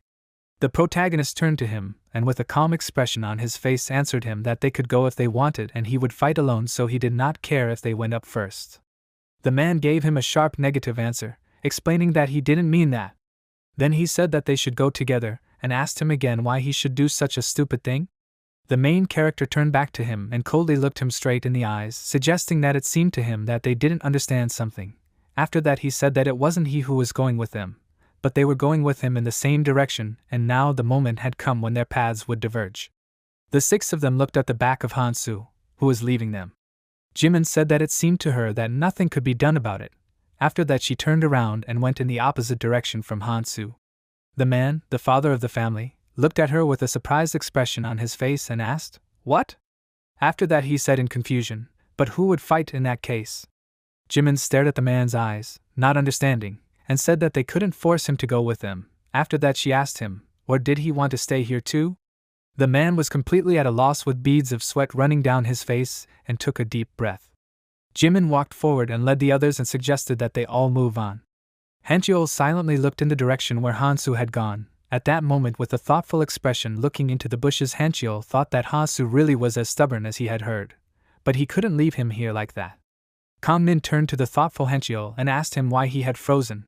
Then Kangmin turned to him and said that if he was thinking of dragging him away with them, he recommended that he give up on the idea. Hancheol asked him why? Kangmin disdainfully told him that the reason was that during all this time he was the only one who had never asked him for healing, after which he once again confirmed his words by repeating, never. After that, Kangmin exhaled heavily from his lungs, saying that he had goosebumps, and he said that Hansu was acting as if the battlefield was a familiar place for him. Then Kangmin stated, saying that such people do not listen to others, and judging by what he sees, he will not live long. Hancheol turned towards Kangmin, leaving him, and for the last time looking at the bushes in which Hansu hid, he thought that he was very sorry because he was quite talented, but nothing could be done about it, and besides, it would be difficult to command him. At that moment, Hansu dodged the attack of the rune-eater snake by hiding behind the trunk of a tree that this snake had bitten. Looking at the rune-eater snake, Hansu understood that it avoided him when the magic rune was active and attacked him when the other runes were active except for the agility rune. Holding the cloud snack of the maniac in his mouth, Hansu looked at what rune was depicted on the skull of the snake-eater of the runes. Immediately after that, Hansu rushed to attack and began to pierce the skin of the snake-eater of the runes with his needle because of something with a wide open mouth began to make hissing sounds. When Hansu attacked, he thought that this snake is faster and stronger than the snake in the subway, but cannot compare with a carnivorous beast. After that, the snake with several wounds threateningly stretched up and looked intently at Hansu. The protagonist looking at it thought that when this snake is attacked, it activates the rune of resistance, and the damage becomes insignificant. The protagonist reasoned that a long battle will not put him at a disadvantage, but this is unnecessary trouble for him. He looked in front of him carefully and held the cloud snack of the maniac in his teeth and understood that the way to win was simple, and for this he needed to focus on the trees that were in the center of the open area and at the same time were the lair of the snake eater of runes. The protagonist looked at these trees and decided to ignore the snake and attack this place. Immediately after that he rushed at high speed straight to the trees behind the snake.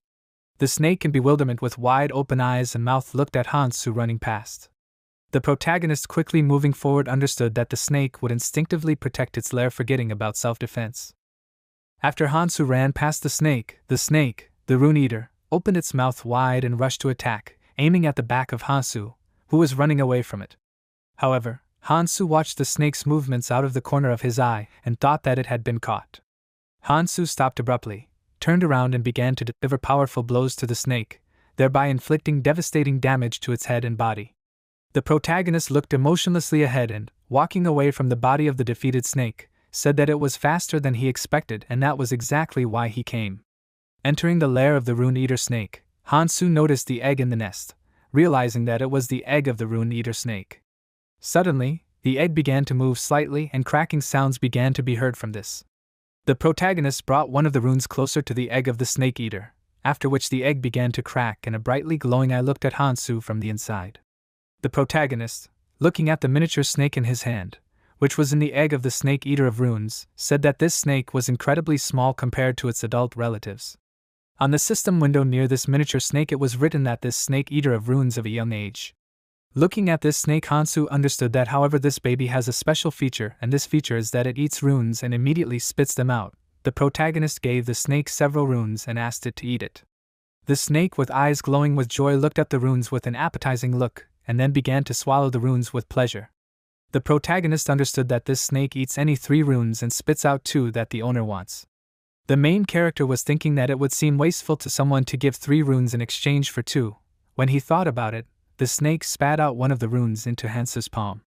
The main character smiled at the snake he had just found and said that they could save up as many runes as they wanted, but it was more important for him to get the 2 runes he needed. After that, looking at the miniature snake, he stroked its face and said that it was a good girl.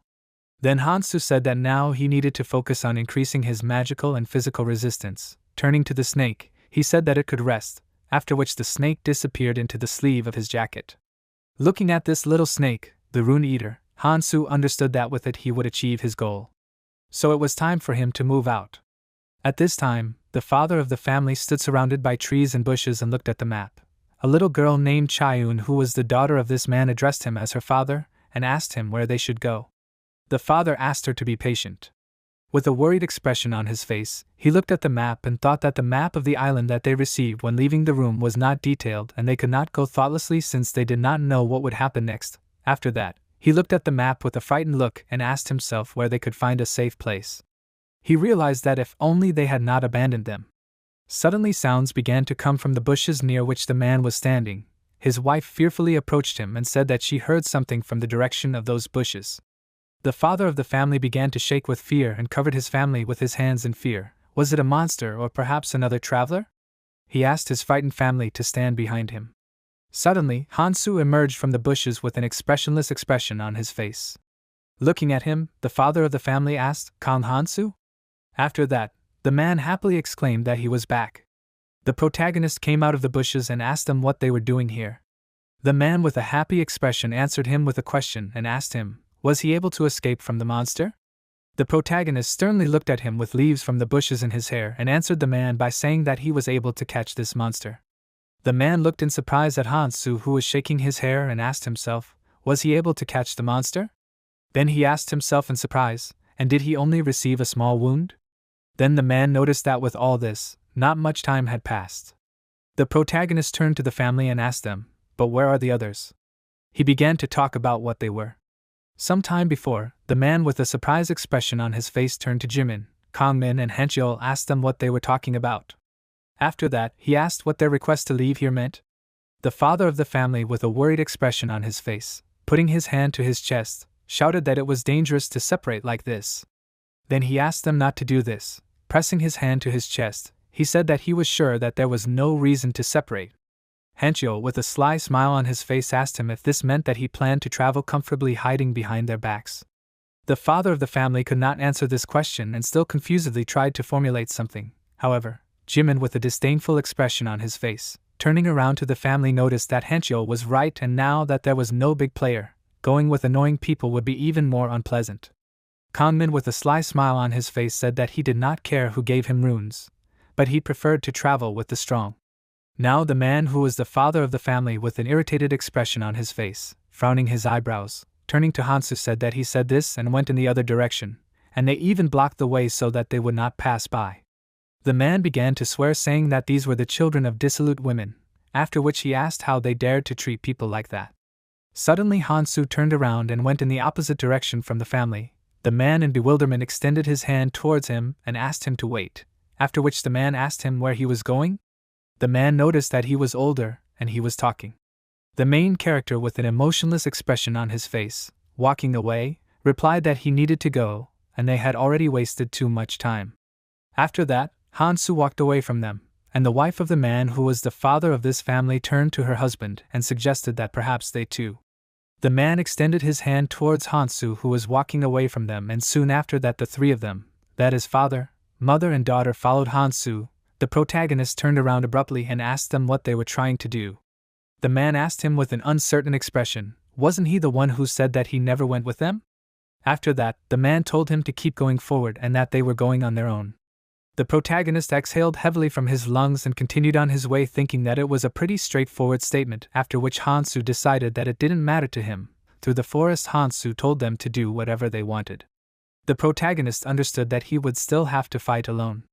Sometime after these events, Hansu threw the monsters in different directions with blows from his melee weapon, cutting their flesh with blows from a needle, which caused the monsters that looked like woolly boars to squeal loudly in pain, and runes lay near the already defeated monsters. The protagonist understood that these were not easy fights, but thanks to this, his characteristics were in good condition. Stretching his hand towards one of the runes, Hansu straightened his palm, and along this open palm, the young snake rune eater began to crawl towards this rune. The protagonist understood that it was a wise choice to first increase his resistance.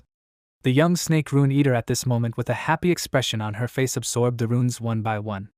On the system window in front of Hansu's face, his characteristics were presented. Under his name it was written that his strength was colorless and equal to 0.03%, his endurance was 88.8 points, agility 84 points exactly, and perception 85.1 points. His magic was equal to 58.4 points and physical resistance 32 points, while magical resistance was equal to 32.7 points. The protagonist, looking at the rune in his hand, said that thanks to this, it was becoming easier for him to fight. After that, Hansu, with a concentrated expression holding a knife in his hand, thought about how he should get food from the remaining monsters.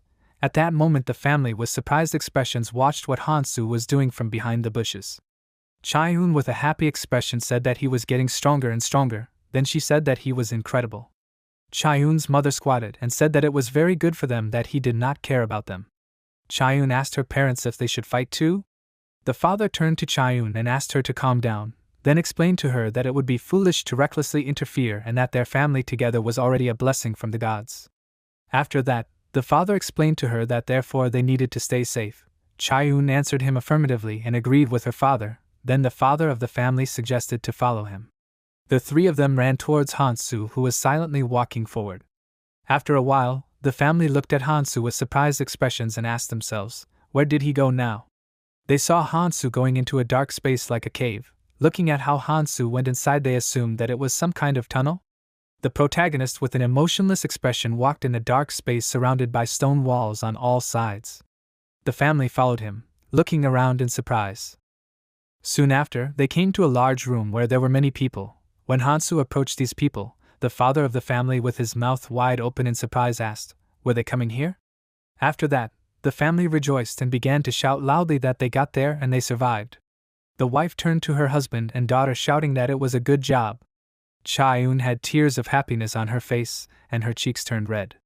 Hancheol and Kangmin turned around to see Hansu, and Hancheol thought that this guy had returned and that he looked good, and that he didn't have any physical damage from the fight.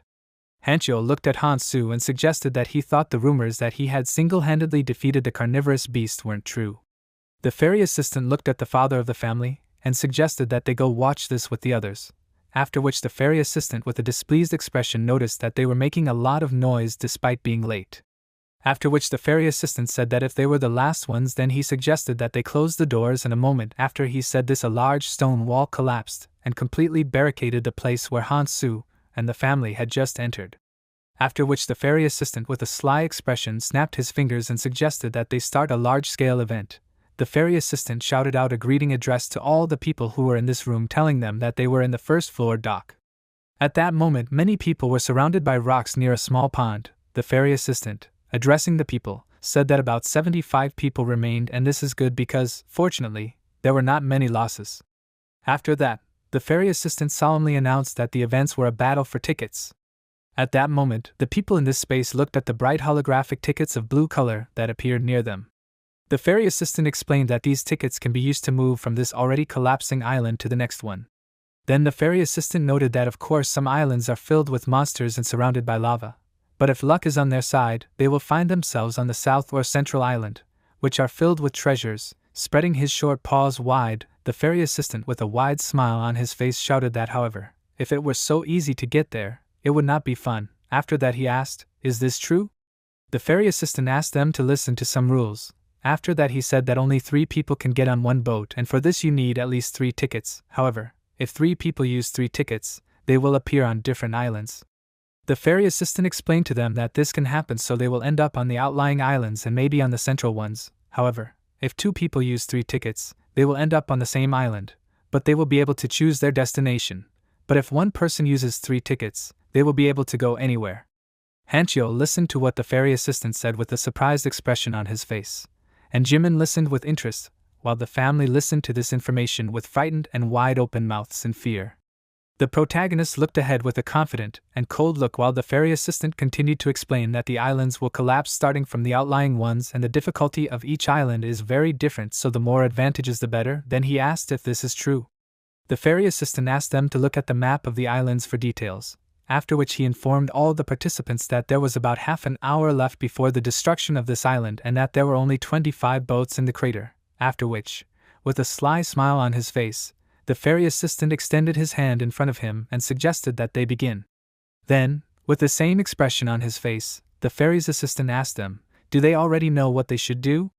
The fairy shouted that they should survive by any means because it is much more fun.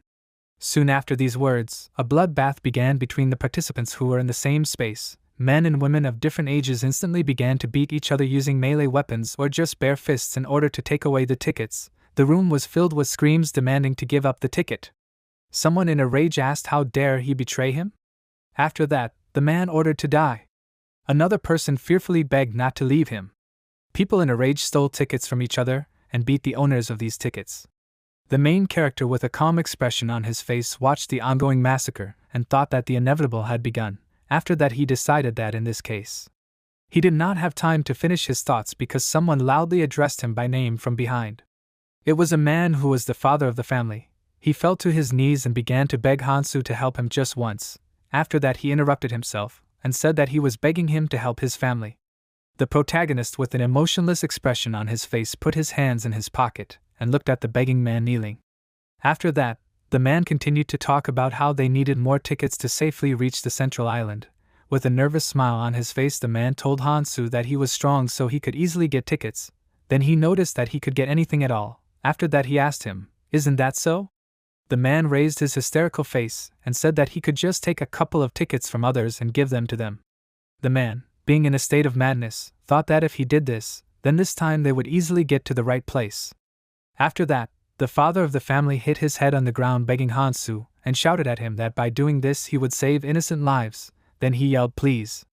The protagonist sternly looked down at him and told him that it was time to take responsibility and mind his own business. The man kneeling in front of him asked him what was so difficult about it.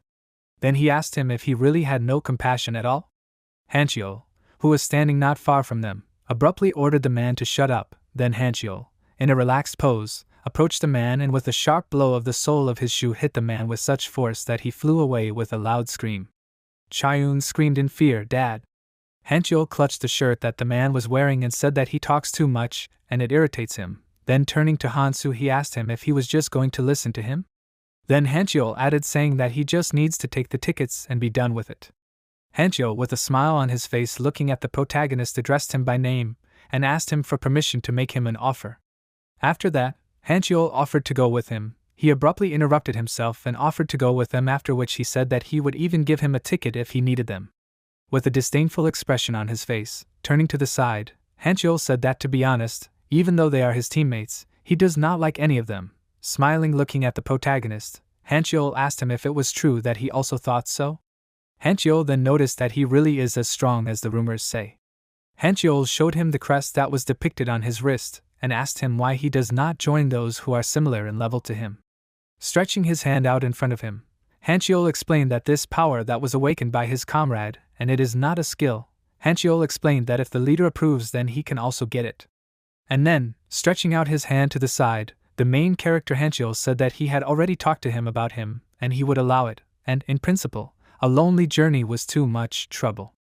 Hancheol continued to say that it was not even a matter of a single symbolism, but he did not have time to finish because Hansu turned away from Hancheol and answered him negatively, and explained that he refused.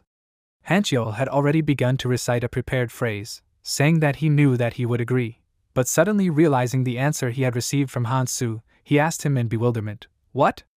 After that, Hancheol asked him to stop, shouting at him that they were not like these worthless people.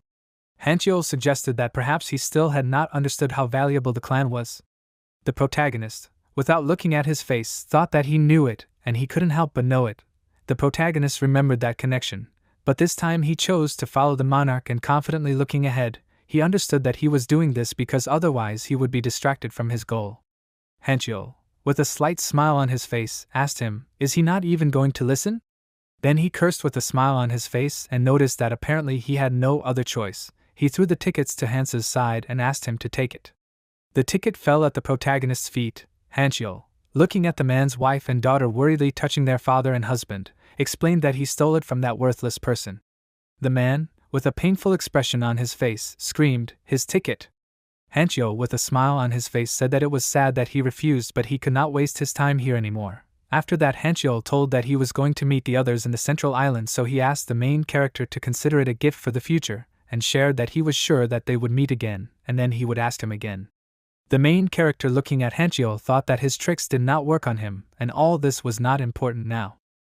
One of the men walking towards Hansu shouted to him that he had a ticket under his foot. Another man approaching this ticket asked Hansu if he would take it. Soon after, a crowd of angry young men rushed towards this ticket, shouting for them to grab it. Someone's hand grabbed the ticket, shouting that it was his. A fierce battle began between the young men. One of them shouted that it was his ticket and ordered the other guy to give it to him. Another guy, squeezing the man's forehead, answered him negatively, saying that he would not give it up. Then he asked him if he was looking for his own death. Another guy approached the father of the family with a knife in his hands. Chaeun, with a frightened expression, grabbed the guy with the knife by the hand, screaming, "Dad!" The father of the family at this time asked to be spared. The guy grabbed Chaeun by the vest she was wearing and, lifting her into the air, asked if this meant that they were a family. After that, he offered to give them a dramatic joint death. The father of the family at this time, looking at the guy with a knife in fear, began to crawl away in the opposite direction without trying to protect his daughter. A loud, deafening, frightened child scream was heard. The protagonist, watching the heartbroken parents who were taking care of their lifeless daughter's body, thought that they had deliberately placed this family in their group to make them watch this spectacle. Because Hansu realized that ultimately it was obvious what they wanted, he saw the fairy helper watching this heartbreaking tragedy with a sly smile on her face. Watching the fairy helper control people like puppets, he thought that no matter how hard someone fights on the stage they set up, because even death happens according to the script. Suddenly, someone turned to Hansu from the side and asked him why he rejected Hancheol's offer. It was Jimin who was approaching Hansu. The protagonist explained to her that he had personal reasons, after which he asked her what she wanted. At that moment, behind Jimin, several men were fiercely beating each other up. Jimin, with a sly smile on her face and taking off the glove from her palm, told him that she also wanted to propose. Taking off the glove from her hand, she showed the crest that was depicted on her wrist and invited Hansu to go with her. The main character turned away from her and Jimin noted that this was expected, but before leaving him, she said that she would ask him one question. She assumed that he was staying here not because of clumsy sympathy. After that, she asked if this was true. Jimin, with a smile on her face, said that she thought that he was not that pathetic. After that, they looked closely into each other's eyes. A smile appeared on the face of the main character. He repeated after her, sympathy. Looking at the boats, sailing away, Hansu understood that she was the last one and everyone else who could go up had already done so, and now there was only one boat left. The protagonist, looking at the last boat, realized that no one would know about it, no matter what happened here. At that moment, Hansu looked at the corpses and also at the still living young people who were looking uncertainly in front of them. Looking at these confused people, Hansu understood that the rest could not even protect themselves. These people, turning to Hansu, begged him to take them with him. After that, one of these doomed people loudly addressed Hansu by name and suggested that he knew him, right? After that, the man hopefully asked him to help him. Another person, demandingly turning to Hansu, shouted that he could save them. The protagonist, walking away from these pleading people, understood that he had to save all these people. But in the training zone where the fairy's powers are great, he could not save everyone, and this is the reason why he must do what he must. The main character turned towards these people, taking the needle out of its sheath, and began to approach them, thinking about what he had to do, because if he failed here, everything would be in vain.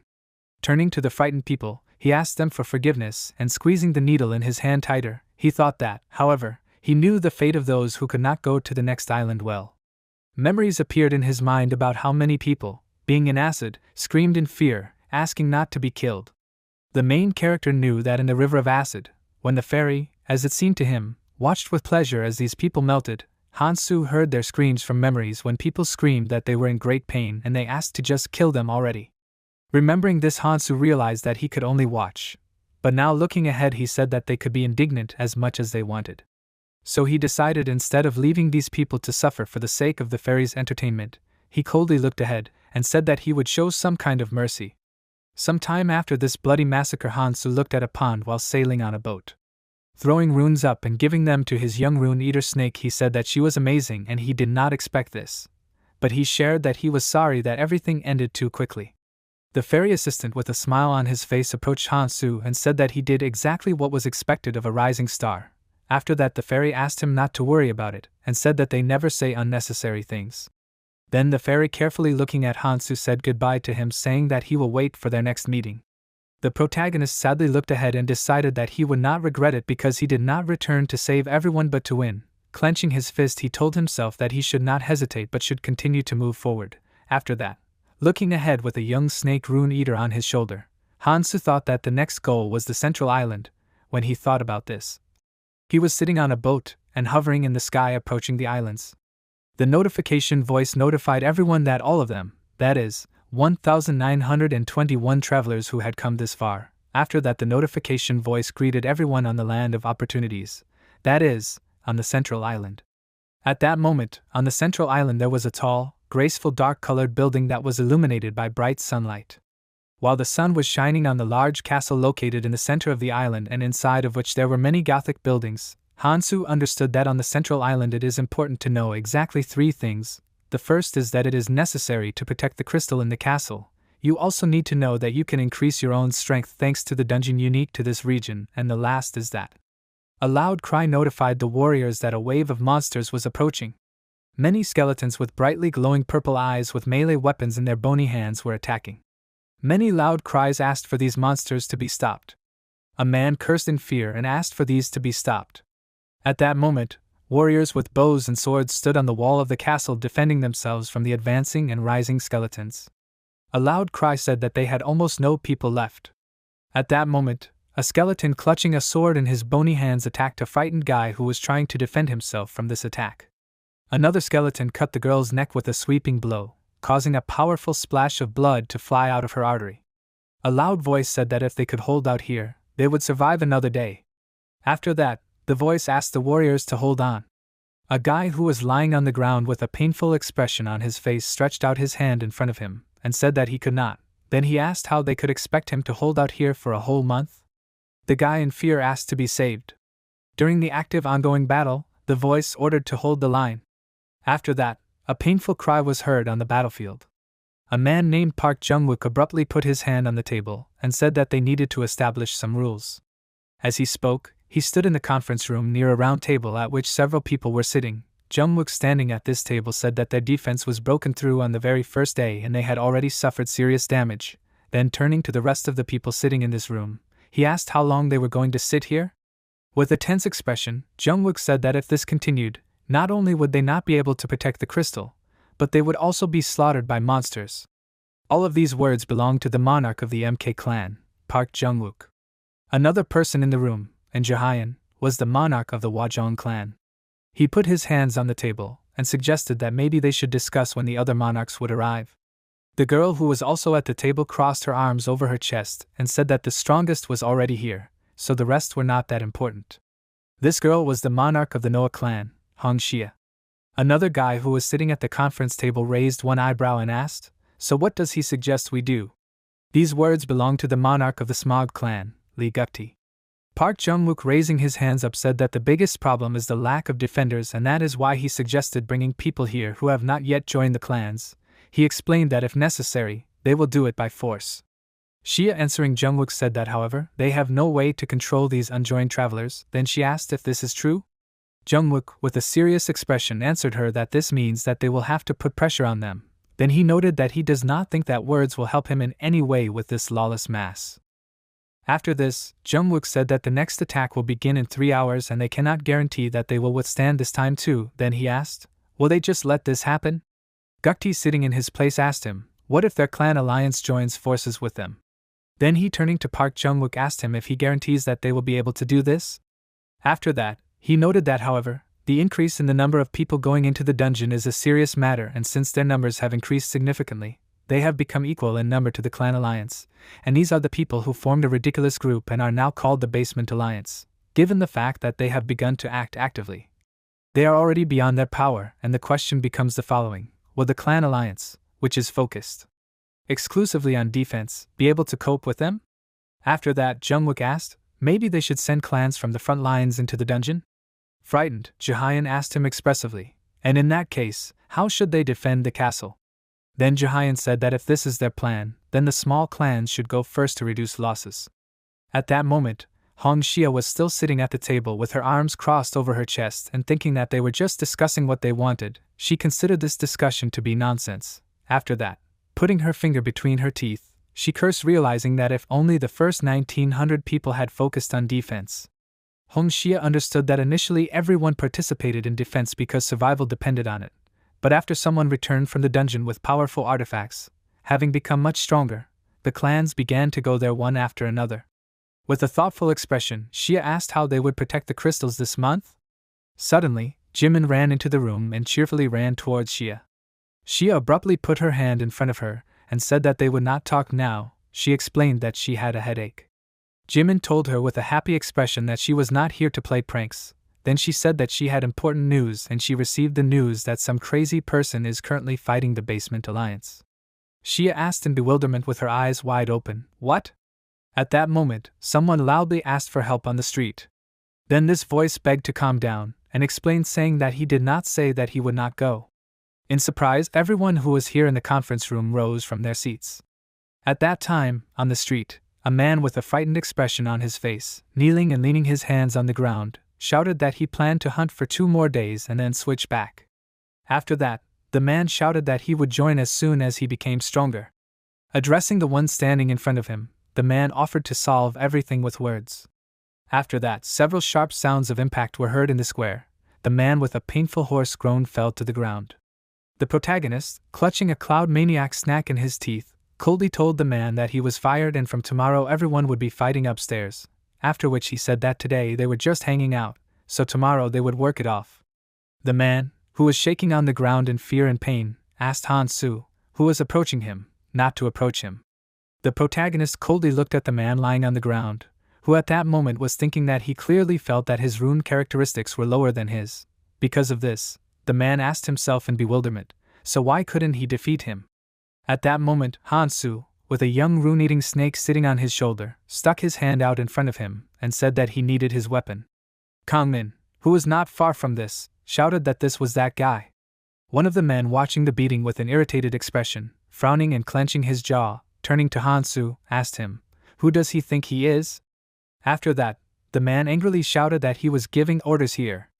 Taking a knife out of his pocket, the man pulled it out in front of him and ran towards Hansu, shouting at him to die. The main character calmly turned to the man shouting at him, and looking at how the blade of his knife was glowing, he thought that this meant that the knife had a skill that increased the cutting properties of this. The main character stretched out his palm in front of him, demonstrating his rare ring, thought that this was a pretty good artifact for a colorless rank. When the furious man with the glowing knife approached Hansu, the main character abruptly put his hand in front of him, grabbing the man by the chest. The guys who were watching this cheerfully encouraged the man, shouting that this was how it should be and that he should be killed. The man looked at his knife with a confused expression and asked himself, did the knife's skill not work? He realized that the knife did not pierce him. After that, he called Hansu a bastard and asked himself, what kind of resistance does he have?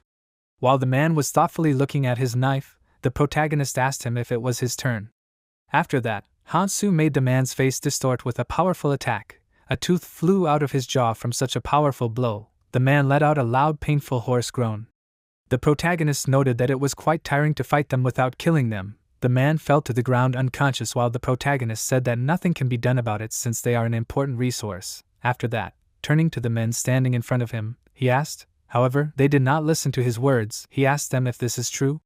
At that moment, the guys including Kangmin looked in fear at the cold-blooded protagonist who, with a grin on his face, holding his lips to the cloud snack of the maniac, said that he had the last one left, but this would be enough for him.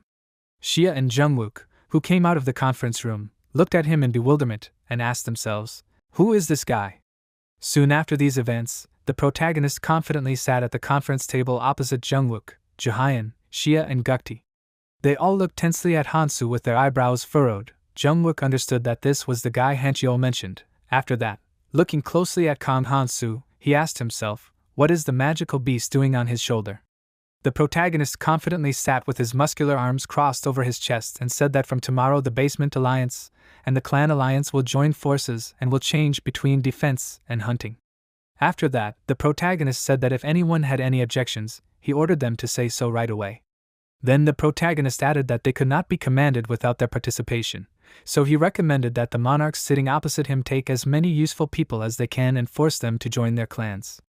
The protagonist said that he would in turn make those remaining outside follow their orders, after which he explained that in this case there would be no problems. Xia looked at him attentively and thought that it would be beneficial to them and not to him, after which she asked herself, what was he really up to?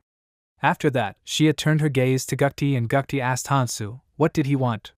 Then with a sly smile on his face, Gukti said that someone unrelated to the plan and having such power made a noise, after which he asked him, and at the same time he claims that he has no personal motives? The protagonist, looking emotionlessly into Gukti's eyes, said that as long as the basic rules and system work, he has no intentions or motives. Gukti responded by saying that you can never be sure and that he might suddenly change his mind and decide to get rid of the alliance. The protagonist, leaning his hands on the chair, rose up and explained that he had no desire to participate in a pathetic debate, but he noted that if they were worried about it. At that moment, the protagonist, placing his hand on his wrist, became completely enveloped in magical energy and invisible to others.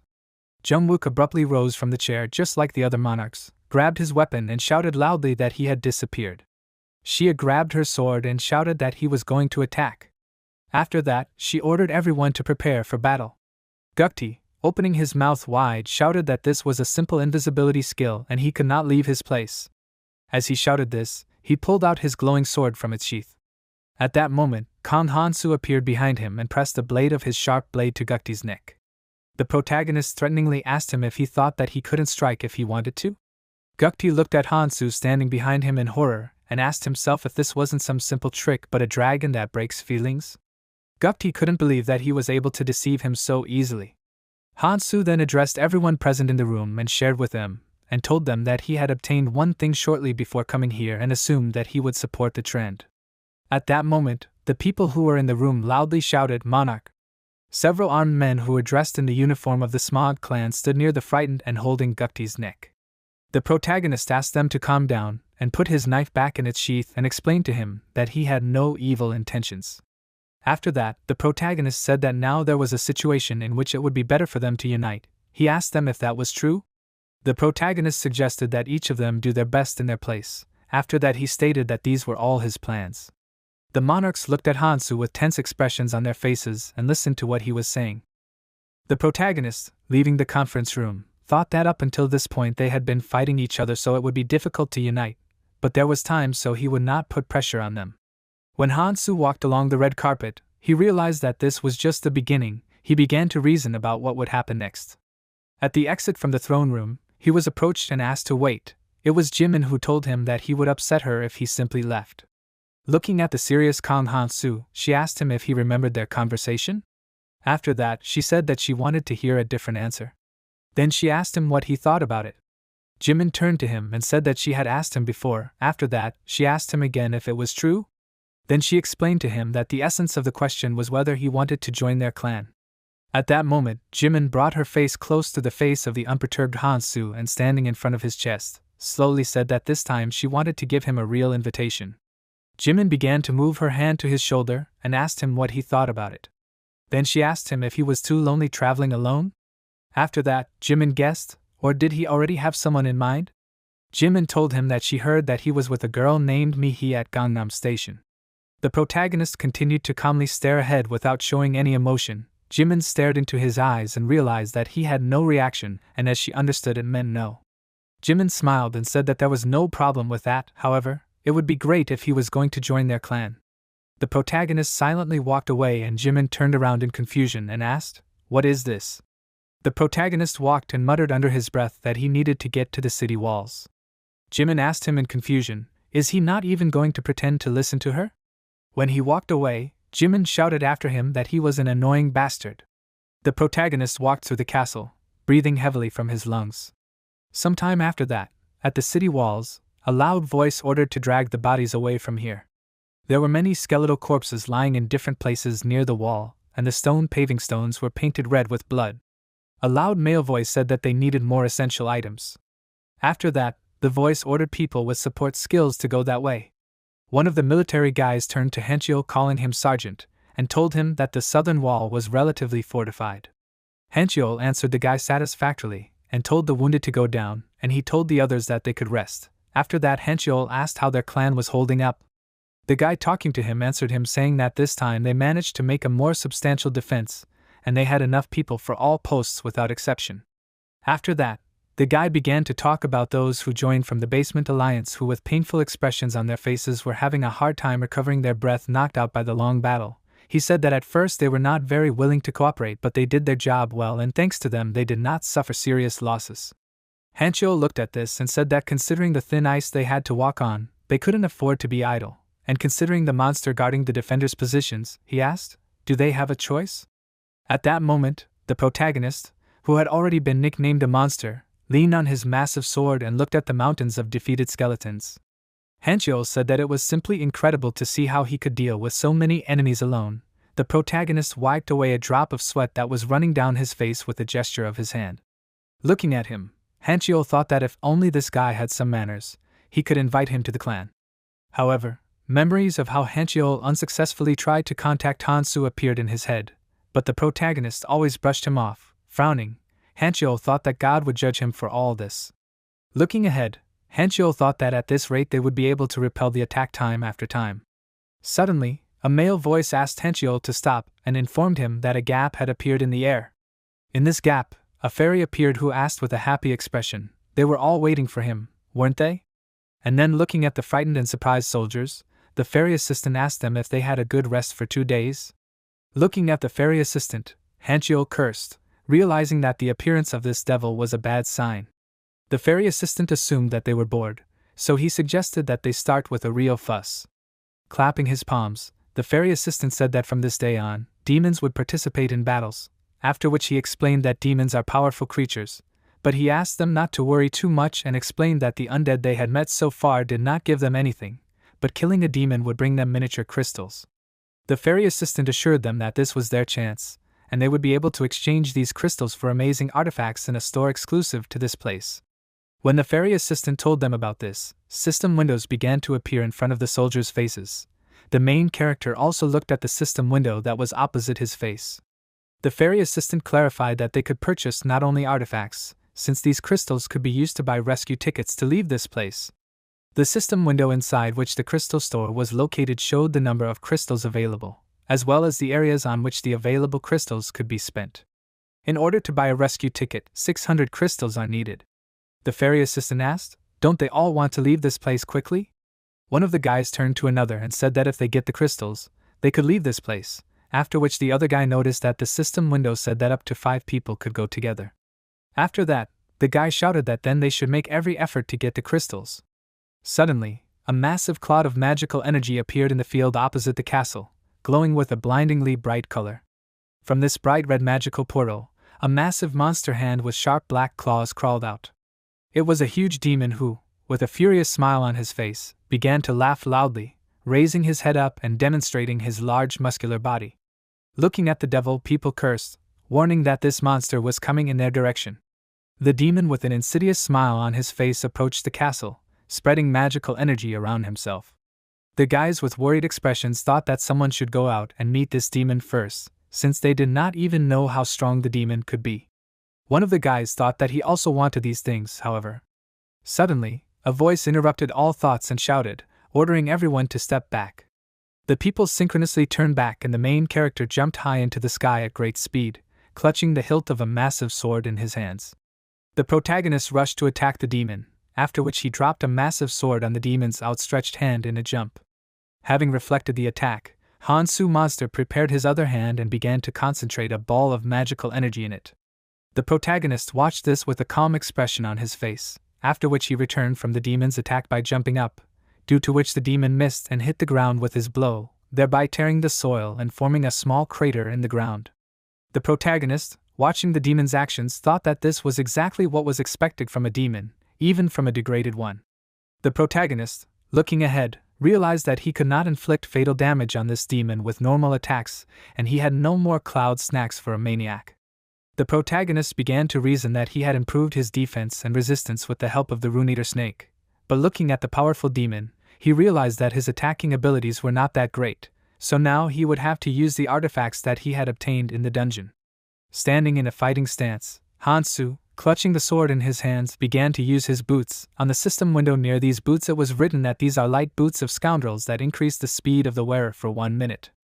The protagonist decided to bet on speed, after which he began to approach the demon at high speed, stretching out his sword in front of him, jumping a large distance, and being above the head of the demon. Hansu struck, but the demon managed to put his forearms out, thereby repelling this attack. After that, the protagonist struck many blows with his sword and the demon tried to defend himself from each of these blows by putting his hands in front of his head. The protagonist, with a concentrated expression on his face, stared intently at the demon's actions while attacking him. This time Hansu was able to get ahead of the demon and cut his chest with a blow from his sword, which is why the demon retreated back and then with a furious smile on his face began to concentrate a ball of magical energy in his hand. The furious demon sent magical energy in front of him, hitting Hansu with a powerful magical beam, but Hansu managed to put his sword in front of him, thereby protecting his body. The protagonist was thrown a long distance, after which a powerful explosion occurred. The protagonist was lying in a pit surrounded by stone fragments. After that, looking ahead and clutching the hilt of the sword in his hands, Hansu used the ability of the first power of the Nirmaring, which was called Destruction, and after that the blade of his massive sword began to glow with bright magical energy of blue light. On the system window it was written that Destruction instantly neutralizes any skill or power when counterattacking. Many people were watching Hansu at that moment. One of them said that he was confronting the demon alone. Hancheol asked how much stronger he had become. Jungwook asked him to prepare, and then told him that they should not miss their chance. Hancheol looked at Jungwook in surprise and addressed him as a captain and asked him if he was offering to join the battle. Hancheol then said that he wasn't sure if that would be the best decision. Jungwook, who was watching Hansu and the demons battle closely, told him that if they didn't do it, the others wouldn't miss out on the opportunity. At that moment, many guys with confident smiles on their faces jumped down from the defensive wall and shouted that there was only one demon. Among these people was Kangmin, and the guy who was walking in front shouted out ordering everyone to attack. The guys shouted that they would take it. After that, someone shouted that they were coming too. Jimin, who was watching from the defensive wall as the events unfolded, said that she didn't like it either, but turning to Xia, she asked her if they should join too. Xia, crossing her arms over her chest, watched this and then answered Jimin negatively and told them to wait for now. and then Xia, who was watching Hansu closely, said that she wanted to see what he was capable of. The protagonist, who was fighting the demon, saw many guys approaching him from different sides. Looking at them with his peripheral vision, Hansu thought that this was impudent. After that, the protagonist began to reason that the demon could use his racial skill at any second and he could not afford to be distracted by the rest of the travelers. Many guys surrounded the wounded demon in front of whom Hansu was standing. The protagonist reasoned that given that the demon had not used his skill until this moment, the protagonist asked himself in surprise, was this really a demon? The demon at that moment looked ahead with a sly smile on his face. The protagonist, looking at how the monster concentrated a ball of magical energy in his hand, asked himself, does the demon have a skill that deals area damage? After that, the protagonist abruptly turned to the warriors standing behind him and ordered him to go back. After that, the main character shouted that they would not be able to handle this demon if they wanted to survive, then they had to hide behind it. Kangmin, holding a sword in his hand, said that he had a bad feeling. Then turning to the guy who stood in front of him, he asked if they should step back and watch the battle from the side. The guy who stood in front of him asked Kangmin what he was talking about. Then he explained that on the contrary, they should stand as close as possible to deliver the finishing blow. At that moment, the demon, with a treacherous and wide smile on his face, used a racial skill and then sent a powerful stream of fire called Hellfire in front of him. The guy who held a brightly glowing shield in front of him with a smile on his face shouted that this was luck because he had just recently obtained an artifact that could protect him from small tongues of flame. At that time, a flame appeared in front of these young people. The guy with the shield in his hands said that if he delivered the final blow, there would be a reward. He did not have time to finish speaking as his face suddenly distorted from what he saw. He looked in horror in front of him. The flame, which up to that moment did not seem frightening, suddenly began to grow to incomparable proportions, and a loud painful cry filled the burning field. The travelers screamed in fear, asking the others to run away. The guy who had just bragged about his shield was now burning alive, and with a bright flame, and screamed in pain, asking for help. Another guy looked in horror at his comrade burning alive. People began to run away in horror, screaming that the demon was approaching and walking in their direction. The main character took the hilt of the sword in his hand and said, Hellfire. After that he grinned and with a confident expression on his face, looking in front of him, thought that it was time to use the power of the ring to the fullest. With a powerful swing of his sword, the main character applied the power of destruction, thereby forming a powerful energy cut which he directed in front of him. The warriors watching this in bewilderment asked, what was that? After that, someone's loud voice said that Hansu was able to destroy the fire with his sword. The protagonist, surrounded by flames, calmly looked ahead. On the scorched and lifeless ground, Hansu stood holding his sword with a trembling hand and understood that the demon was not an ordinary opponent, but right here and now, the only person who could fight the demon and the one who could compare with the abilities of the 3-meter demon from the underworld was only him. The demon calmly walked forward along the powerful streams of fire and, concentrating the fire around his palm with wide open brightly glowing eyes, furiously looked at Hansu. After that, raising his burning hand high, the demon looked at Hansu, who was surrounded on all sides by high flames. Gukti, watching this fight, covered his face with his hand and looked at the protagonist in bewilderment, asking, is he really an ordinary traveler like them? At this time, he thought that they definitely started everything together, and in this case, he had a question, why such a huge gap between them? At this moment, Hansu used his sword to defend himself from powerful fireballs. Jungwook and Hancheo watched the battle with surprised expressions. At this moment, the monarchs had an idea that they need to come up with a plan. At this time, Jungwook and Hancheo, Xia and Jimin understood that if this continues, they will lose all the advantages they have. Surrounded by abundant thick magical energy, Hansu confronted a furious demon who raised his paws high and screamed loudly. Sometime after these events, behind the large defensive walls, someone's loud voice ordered to prepare for the next wave.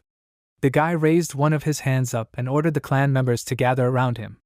At this time, another guy with a wooden box in his hands approached him. Another loud voice commanded that the garrison is changing. Jimin stood leaning her back against the defensive wall and watched what was happening on the street. Suddenly, someone came up to her from the side and told her that if she waited for him, then today too, nothing would happen. Jimin turned around and asked what he meant. Hancheo, who was talking to her with his hand on the back of his head, explained to her that he was saying that waiting here was pointless because he also waited in vain every time. Jimin, with beads of sweat running down her face, turned away from Hancheo and asked him, and who is he waiting for? Hancheol answered him that he was waiting for Han-su, and that was obvious. After that he asked her, "Who else should we wait for here?" After that, standing next to Jimin, Hancheol said that something told him that she was here by order of the monarch. After that he asked her if that was true. After that, heavily exhaling air from his lungs, Hancheol said that the captain constantly gives him such tasks. Hancheol turned his gaze to Jimin and said that if they were here alone, he suggested that she speak frankly, after which Hancheol said that she herself knew that the clan alliance had been faltering lately, and he assumed that she probably knew the reason too. Jimin looked intently into Hancheol's eyes and reacted in surprise, after which she asked him why he was telling her all this. Hancheol answered her with a question and asked her, "Isn't it obvious?" After that, Hancheol explained to her that the offer from their side was his. Suddenly, after that, Hancheol abruptly turned to the side and looked behind him with a surprised look. Jimin asked him what was wrong. Hancheol told her that it seemed to him that someone was watching them. And then, looking around and not seeing anything suspicious around him and in the square, he asked out loud, did it really seem that way to him? Gukti stood near the glass window and looked at the city street. He said out loud how much time had passed since Han-su began to monopolize demons. Then with wide open eyes Gukti said that however he still did not do anything strange. He asked if this was true. After that, turning to the side, Gukti said that considering that they did not receive a single report about this, he ordered the clan members to keep constant surveillance on him.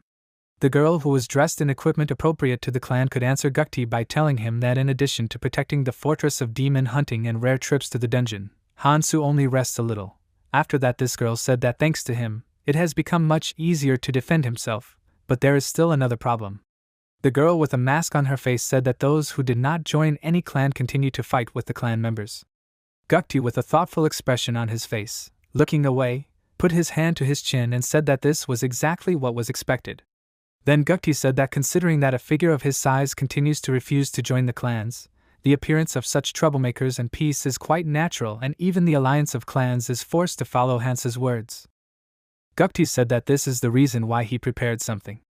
Gukti smiled, confidently looking ahead. Gukti said that if the power was to falter then they would not be able to control them properly. After he said this he asked if this was true. After asking this rhetorical question Gukti said that for the sake of their future plans, they could not allow this to happen. Many people were standing in the room and silently looking ahead. Gukti, standing next to the girl with a mask on his face, put his hands in front of him and noticed that everyone had gathered just in time. Turning to the people standing in front of him, Gukti proposed to discuss the future of the alliance clans. During these events, outside the city's protective walls, a massive sword Han-su that glowed in the sun was stabbed into a large carcass of a monster. The protagonist was hunched over in exhaustion and held a needle in his hand while purple thick blood flowed out of the body of the monster he had killed. The protagonist threw his needle aside, saying that it was also useless now.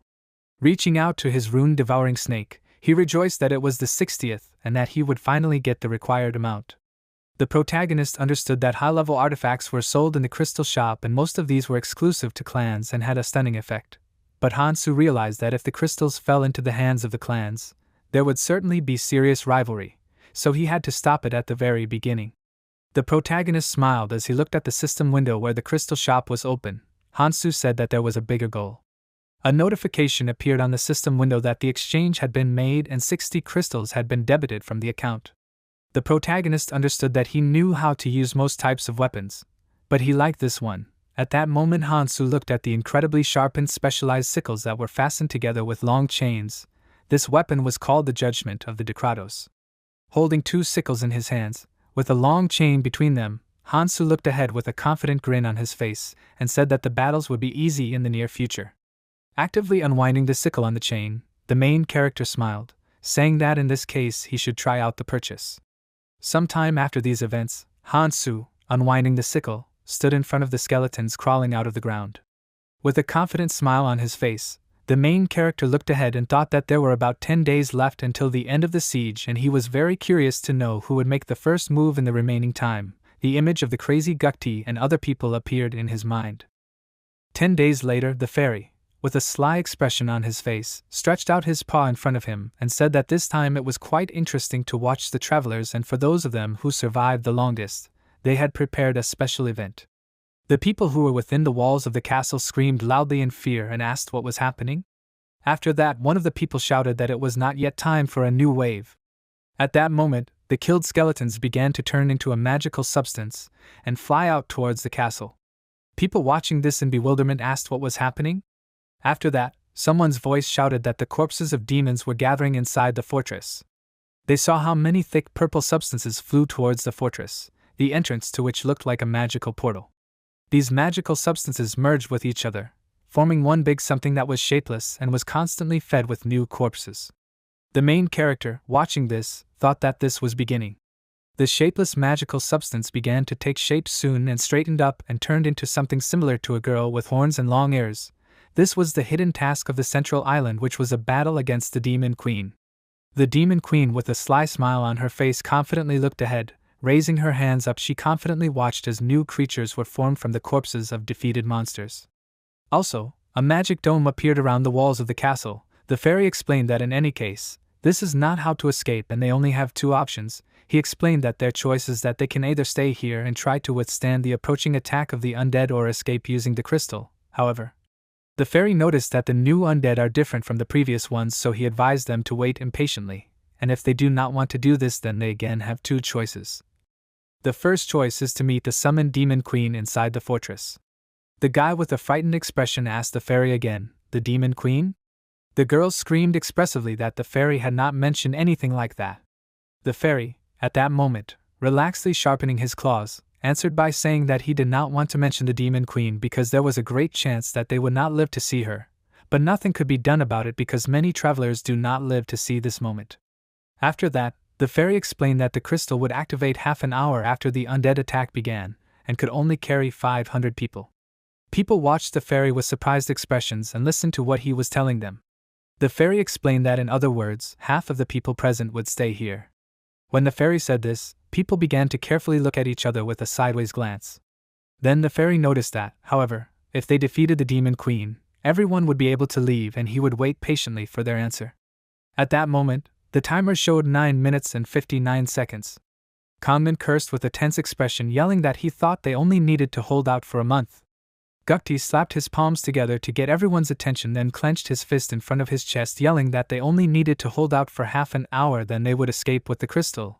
He ordered everyone to hold on. He then ordered everyone to get ready, saying that the clan alliance should follow the crystal and the rest should go to the front. Kanmin turned to Gukti, asking him if he really thought they didn't understand that he and the rest of the clans just wanted to escape. Kanmin looked at Gukti with a tense expression, threateningly frowning his brows. Gukti turned around and looked at him with wide eyes. Gukti then asked him if it wasn't better to defend rather than act recklessly. Gukti then explained that they needed to think about how to protect the majority. Kanmin, with an irritated expression and looking at Gukti, shouted that he voiced ideas worthy of the clan's monarch. After that, he said that it didn't matter to him what happened to the others since he was only focused on keeping alive those he could control. With a crazy look, Gukti looked at Kanmin and asked him in response, "Does he have any ideas?"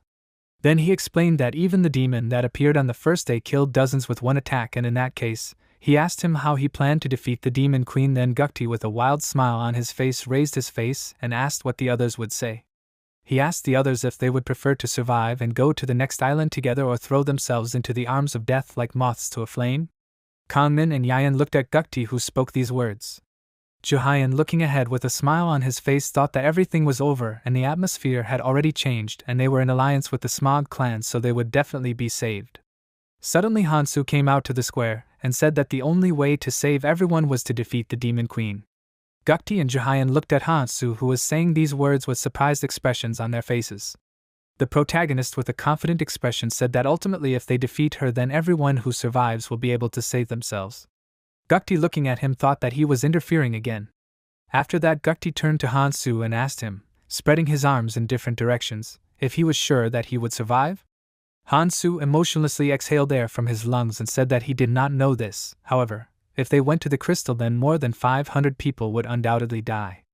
After that, Hansu suggested that perhaps even more people would die. Yayan, looking at Hansu, said that in that case they will follow him. With a confident smile on her face, Yayan said that in any case they can't trust these clan high-ranking officials, so. Kanmin, who was standing next to Hansu with a nervous smile on his face, thought that in the end he ended up with him. Yayan, looking in front of her with her arms crossed over her chest, noticed that there was no reason for them to join forces with him. After that, she asked if he thought the same thing. The people simultaneously raised their clenched fists in the air, offering to defeat the demon queen and save themselves together. Hanchyo, with a cheerful smile on his face, raising his hand up, said that then they will join too. At that moment, Hanchyo, Jungwook, as well as Jimin and Shia stood to the side, and Shia said that they will also fight together with Hansu. Juhyun looked at them with a worried expression and thought that given how things were going, they would have to stop him even if they had to use force, and it was important to break their morale now, because if a battle started, everyone would be fighting for their survival, and that was why they needed to ambush him. The protagonist turned sharply towards Juhyun, who was thinking about this, and coldly looked at him and ordered him to put off his plans to kill him, after which Hansu asked him out loud if he agreed with this. After that, Hansu, with a sharp movement of his hand, thrust the sharp metal blade of his sickle into the concrete floor near Juhyun's feet. Clutching the chain from the sickle in his hand, Hansu said that he was worried that he might not be able to cope with the consequences. Juhyun looked ahead in horror and fear, with beads of sweat actively flowing down his face. Gukti said that now he was proposing to unite and wait for the right moment if they had time, and besides, they were not expecting something like this. Gukti stared ahead, thinking that for now they would have to follow his plan, but they still had a chance. The protagonist looked at Kangmin, Hanchyo, Jungwook, Shia, Jimin, and Yayan standing together and concluded that it seemed like everyone had made a decision, but before that he asked for a minute of attention and offered to clarify all the unclear points. With a smile on his face, Hansu walked forward, after which he made a sharp movement of his entire body and fastened the massive crystal with his chains, after which he abruptly pulled the chains and broke the huge crystal into many small pieces. Juhyun and Gukti watched in horror as their chance to escape was breaking into pieces. They asked him in bewilderment what he had done. Hansu explained with a smile on his face that if they were heading to the fortress, they would not need this crystal anyway, and the thought of the possibility of escaping would only weaken everyone. The people who chose to follow Hansu supported him, shouting that he was right and from now on they would only follow forward. They raised their clenched fists with confident expressions and asked everyone to follow Hansu and kill the demon queen. After that, they shouted that they were following Hansu. Hansu extended his hand to the side and asked them not to follow him. Confidently looking ahead, Hansu said that they should look forward for their own sake and fight for their lives. At that moment the timer was 0 minutes and 0 seconds. When they entered the fortress, Hanchyo looked around and noticed that the situation had completely changed. They were walking through a dark space that was lit only by rare ritual candles. These ritual candles and the general atmosphere looked more like an altar than the inside of a castle. Hansu walked ahead and the rest of the monarchs followed him. In front of them there was only impenetrable darkness. Suddenly, the people who were walking ahead tensed up. The demon queen bit her finger with her teeth and noticed that they had been walking towards her for a long time, and they had come this way to have fun, so she couldn't let them go just like that. Suddenly, the gate through which the travelers entered inside slammed shut, and the girls who were standing near this gate shouted loudly, notifying the others that the door was closed. A notification appeared on the system window that the fortress was sealed. People looked at their feet in confusion and saw how the concrete floor was cracking under their feet. People screamed in horror that the floor was collapsing. Then one of the guys with a frightened expression noticed that something was crawling out. At that moment, a bony paw grabbed the ledge rising from a rift in the floor seething with magical energy. A monster with sharp fangs jumped out of the rift with a loud scream. The guy who was standing near the rift screamed in horror with his mouth wide open. After this monster rushed at him in order to tear his body apart with its sharp claws. The guy cried out asking for help. Hansu, wielding his sickle and chain, was able to protect the guy and asked them to stop panicking. Clutching the sickle in his hands, he explained to them that these monsters were not much different from those they had fought before, so he ordered them to pull themselves together and fight. The protagonist thought that this was true and the real problem was not these. He turned to the side with a serious expression, realizing that the main problem was the battle with the demon queen. Suddenly something huge began to climb up from underground, splitting the concrete floor into many fragments. The protagonist looked ahead at the magic portal and realized that they had to go through this gate. Someone's voice shouted that these were pillars of fire. After that, the voice ordered to step back. Suddenly, a huge monster surrounded by magical energy appeared in front of the travelers, clutching a sword in his hands. On the system window near this monster it was written that he was a gatekeeper demon. The gatekeeper demon opened his eyes, which glowed bright red. Someone's frightened voice shouted that demons were coming out of the fire. 2 gatekeeper demons of enormous height walked forward towards the travelers. These demons with emotionless expressions stood confidently. Someone's voice ordered to get out of the way. After that, the whole space was filled with magical energy and loud screams. Jungwook, with a tense expression, heavily exhaled air from his lungs. Hansu, with a concentrated look, looked ahead, covering his face with his hand. After that, Hansu said that they have two enemies, after which he suggested splitting up and dealing with these. After that, Hansu turned to the support and ordered them to retreat back, and those who are good at long range he ordered to go forward. But then Hansu turned to those and ordered them to deal with the flanks. Jungwook turned to Hansu and asked him to wait. After that he explained to him that a reckless dash could put them down. He did not have time to finish because Hansu instantly rushed to attack, clutching sickles in his hands, and turning to the left side said that he would start the attack first. Jungwook looked in bewilderment at Hansu, who jumped from him and rushed to attack the gatekeeper demon, and with his mouth wide open in surprise tried to call out to Hansu. However, Hansu did not pay any attention to him, and looking at his opponent thought that this demon was designed in the image of the gatekeeper in the abyss. But he was much weaker, but his movement was similar. The protagonist, waving his sickles in different directions, rushed towards the demon, realizing that in this case he would be able to predict the movements. After that, Hansu threw the sickle that was attached to the chain towards the demon, but the sickle could not catch on the metal demon and bounced in the opposite direction. The protagonist, with a smile on his face, thought that it was much more important that he was able to fully use the judgment of Decratos, which stretched for tens of meters. With his chains, Hansu was able to wrap the sword that the gatekeeper demon was clutching in his hand, thereby blocking the attack with this sword. Then Hansu used the suppression skill, due to which the tightly stretched chains began to glow with magical energy, and the gatekeeper demon knelt down, being completely shackled by these chains. The protagonist understood that by binding someone with suppression, the chains begin to draw out the opponent's magic and cast a curse, thereby lowering the enemy's stats, but using them also consumes his magic. However, Hansu understood that this was bearable. At that moment, Hansu was also bound by his chains, which drew out his magical energy. With a confident expression on his face, looking ahead, Hansu asked, "Are they going to continue standing and watching?" At that moment, Jungwook and Hancheo looked at the fighting Hansu with surprised expressions on their faces. Jungwook, with a smile on his face, said that this was indeed the case, and they could not just stand aside, after which he abruptly ordered to prepare for the attack. Confidently looking ahead, Jungwook ordered to glorify the name of their clan. Hancheo, with a smile on his face, obeyed his captain. Xia also began to command, shouting that those with low resistance should help from the rear, after which she abruptly ordered to begin. Jimin, with a confident smile on her face, agreed with this, after which she said that she would go first.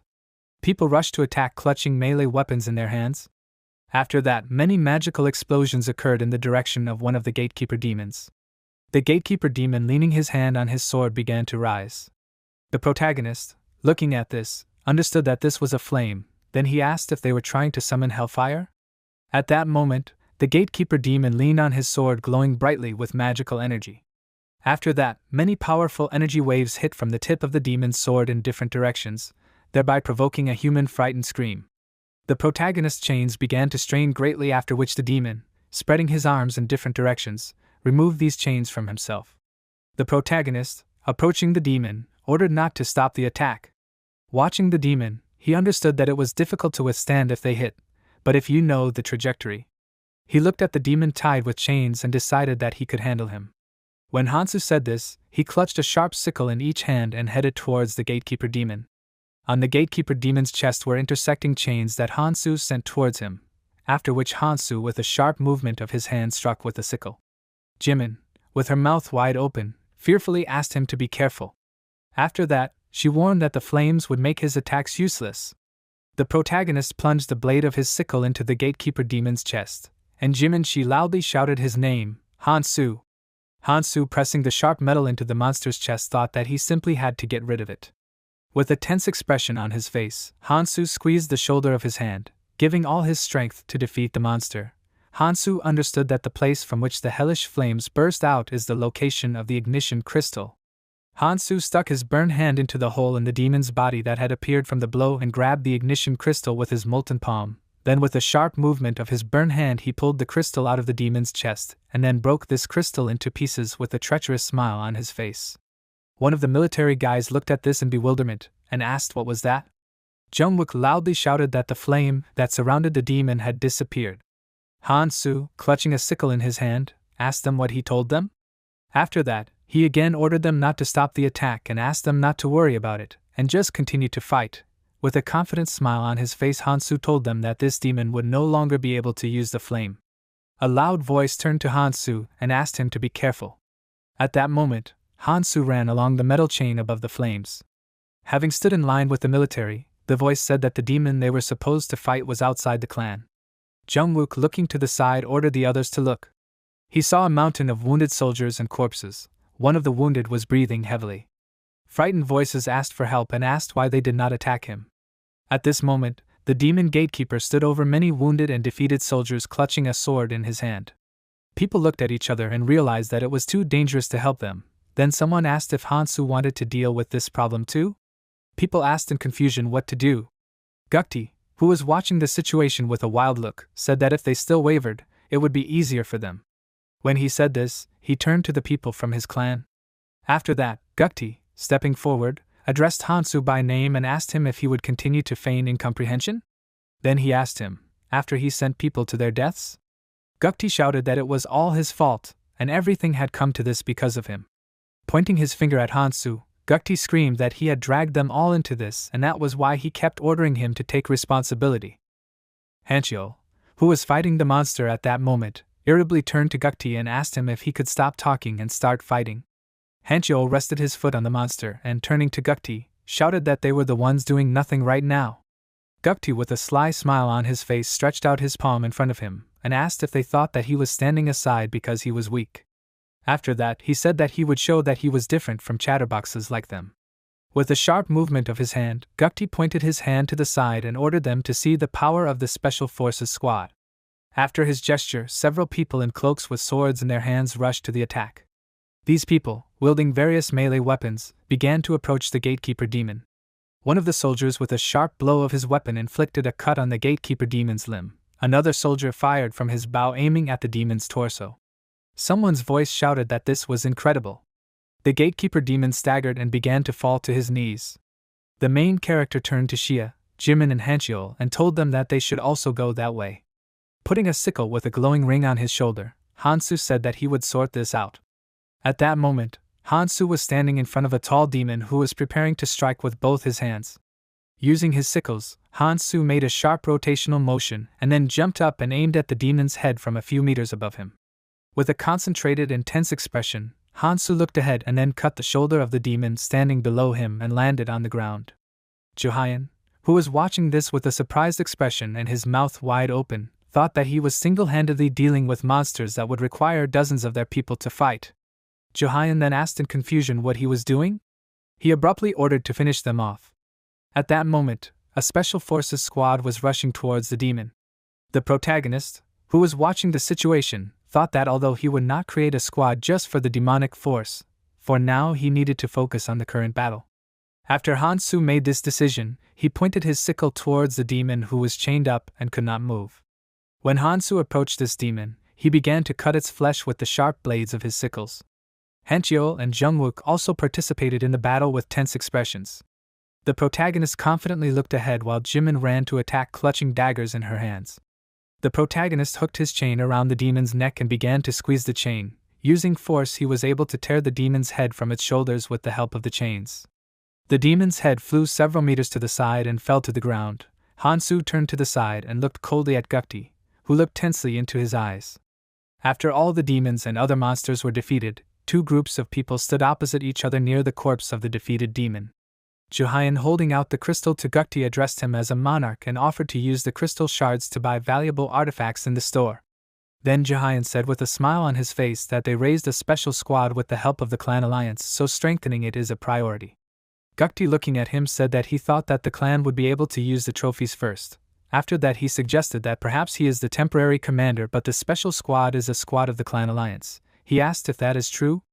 After that, holding the crystal in his hand, he asked not to worry. Jungwook, looking at Gukti, asked him when the alliance members managed to create such a group. Xia told him that from what she knows they kept it a secret.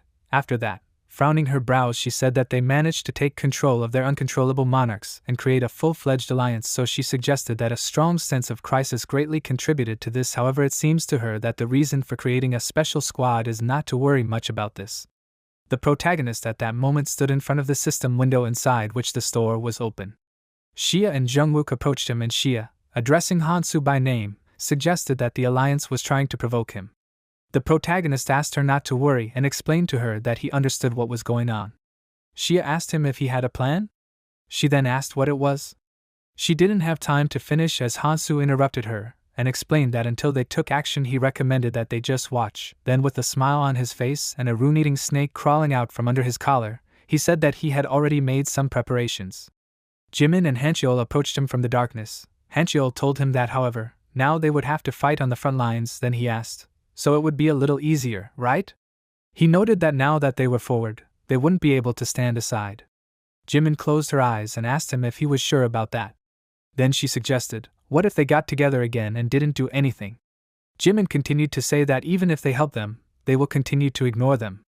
After that, Jimin came up to Xia from behind and put her hands on her shoulders. Jungwook said that in any case, in order to get out of here, they will have to fight the Demon Queen, and if they want to live, they will have to fight. Xia looked to the side, putting her hand to her face, and noticed that, however, given the current state of things. She looked at the many wounded travelers. One guy sighed painfully and said that he could not move his hand, after which one of the wounded shouted out that he could not fight like that.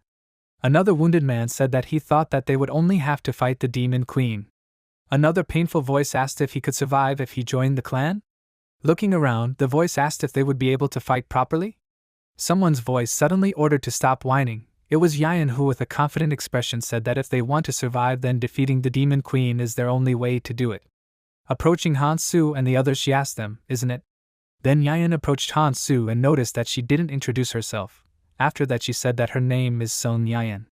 Approaching Hansu, she stretched her hand in front of her face and slowly said his name, Hansu. Jimin, who was watching this, grabbed her hands on the shoulders of Xia, who was standing in front of her, and said, this woman. Xia, with a painful smile on her face, said that she was in pain. The protagonist abruptly pushed Yayan's hand away from himself and frowned and asked her, what is she trying to do? Yayan looked at him languidly and asked, is he really heartless? Then she explained that she doesn't want to do anything special and just wants to introduce him to someone. Yayan walked away and spread her arms out to the sides, asking him to let her know if he was interested. Walking away from him with a smile on her face, Yayan explained that she needed to do this because there was someone who was interested in him. Jimin looked after Yayan, who was walking away from them, and asked what was wrong with her. After that, she furiously noted that this was disgusting. Xia raised her hand up and asked Jimin to leave her. Hancheol looked at Yayan and said that she ignored them when they tried to talk to each other earlier. After that he asked, does she only communicate with clanless people?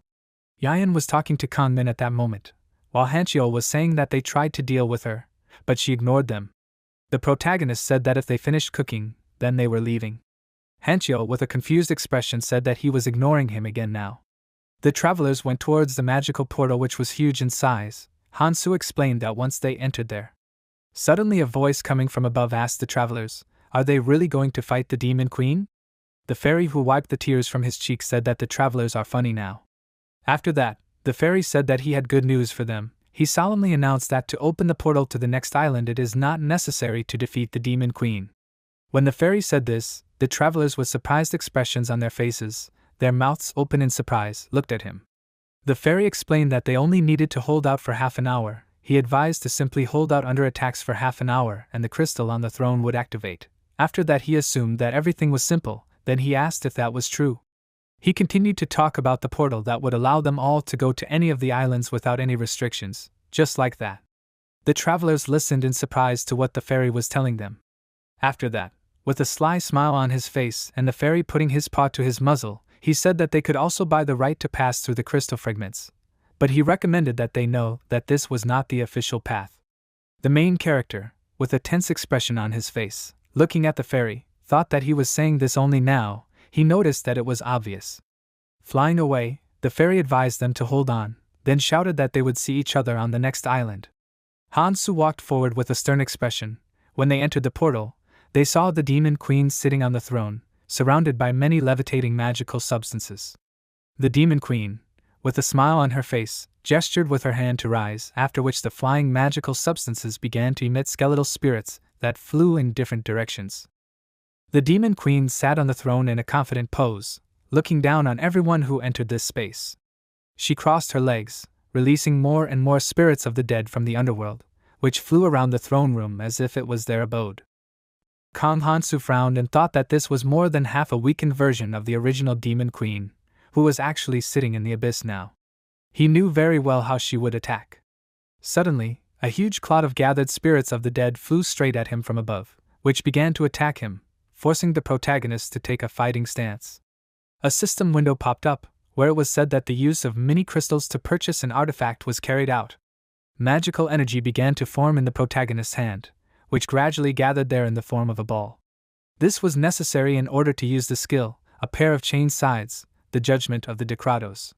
Kang Hansu used his skill, using his weapon, separating the side from the chain holding it.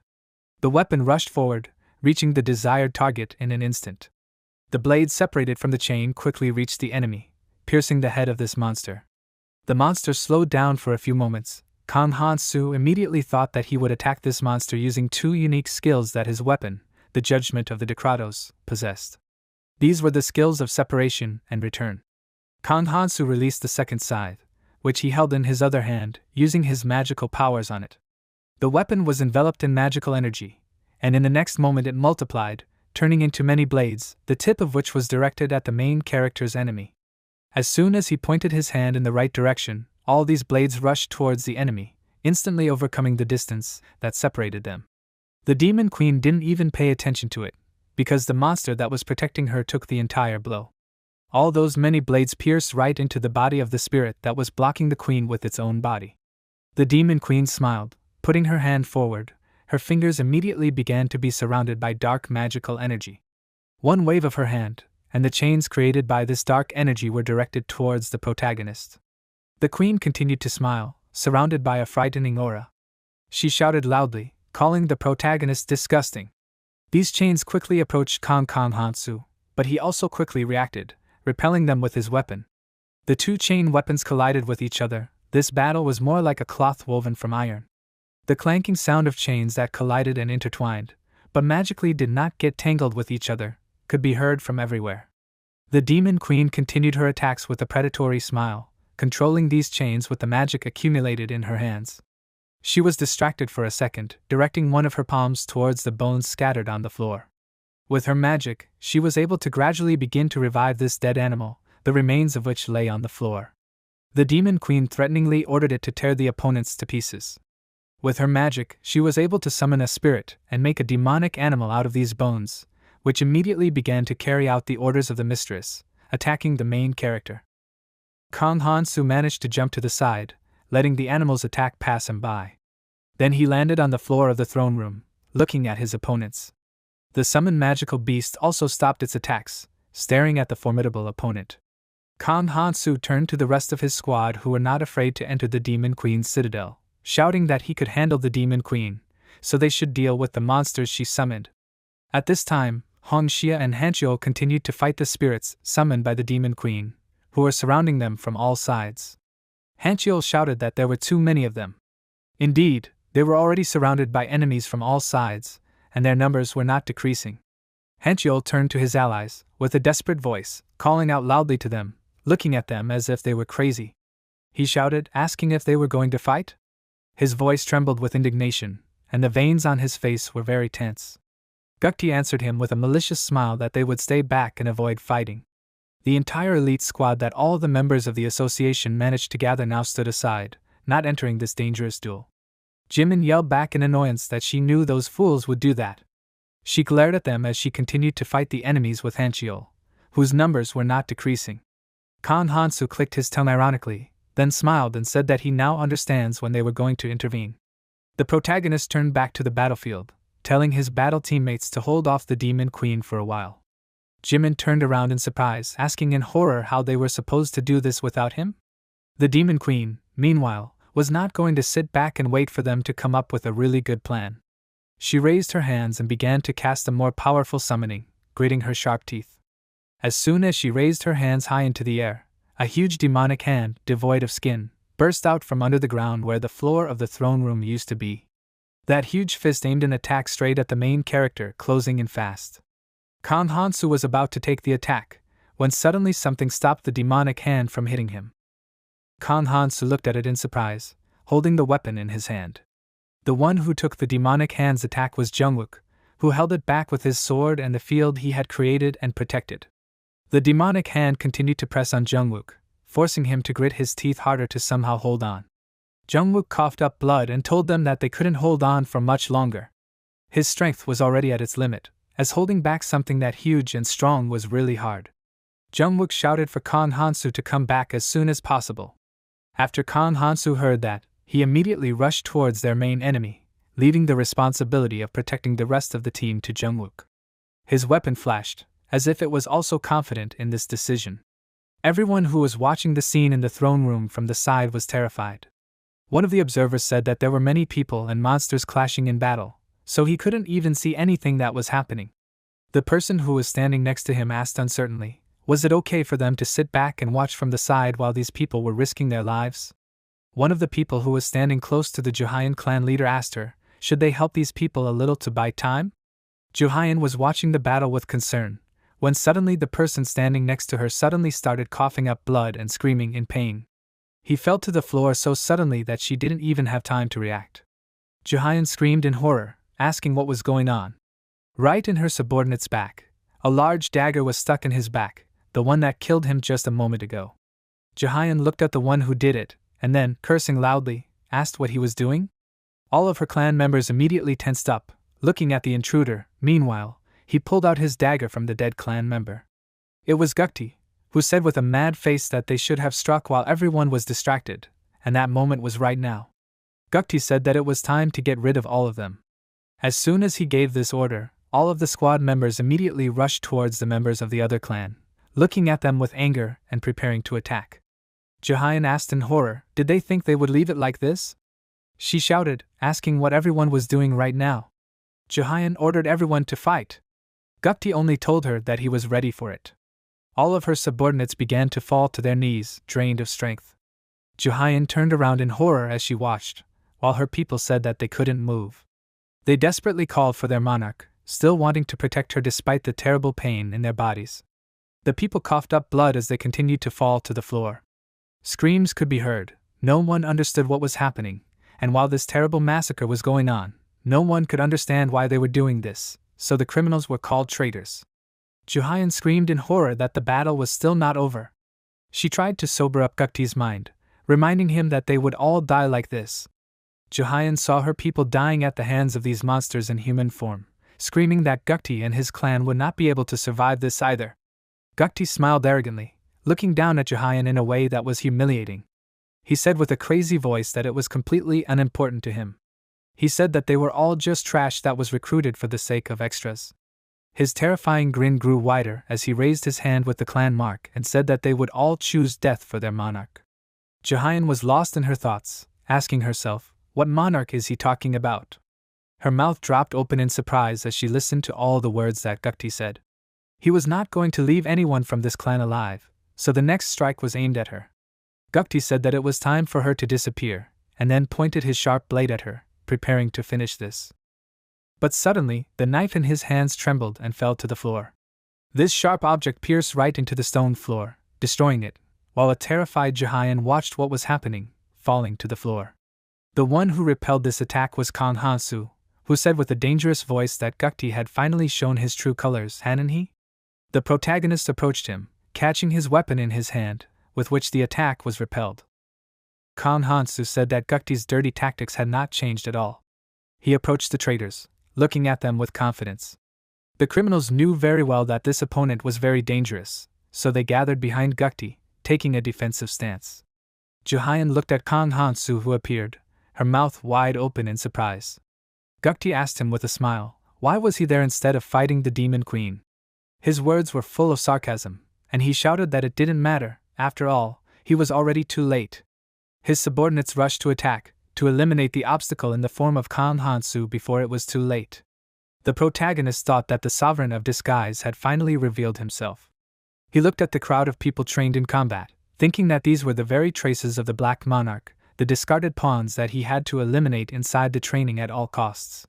While Kang Han-soo was deep in his thoughts, Gukti spoke to him with confidence in his voice, saying that even if they could not defeat him, it would be enough for them to simply delay him.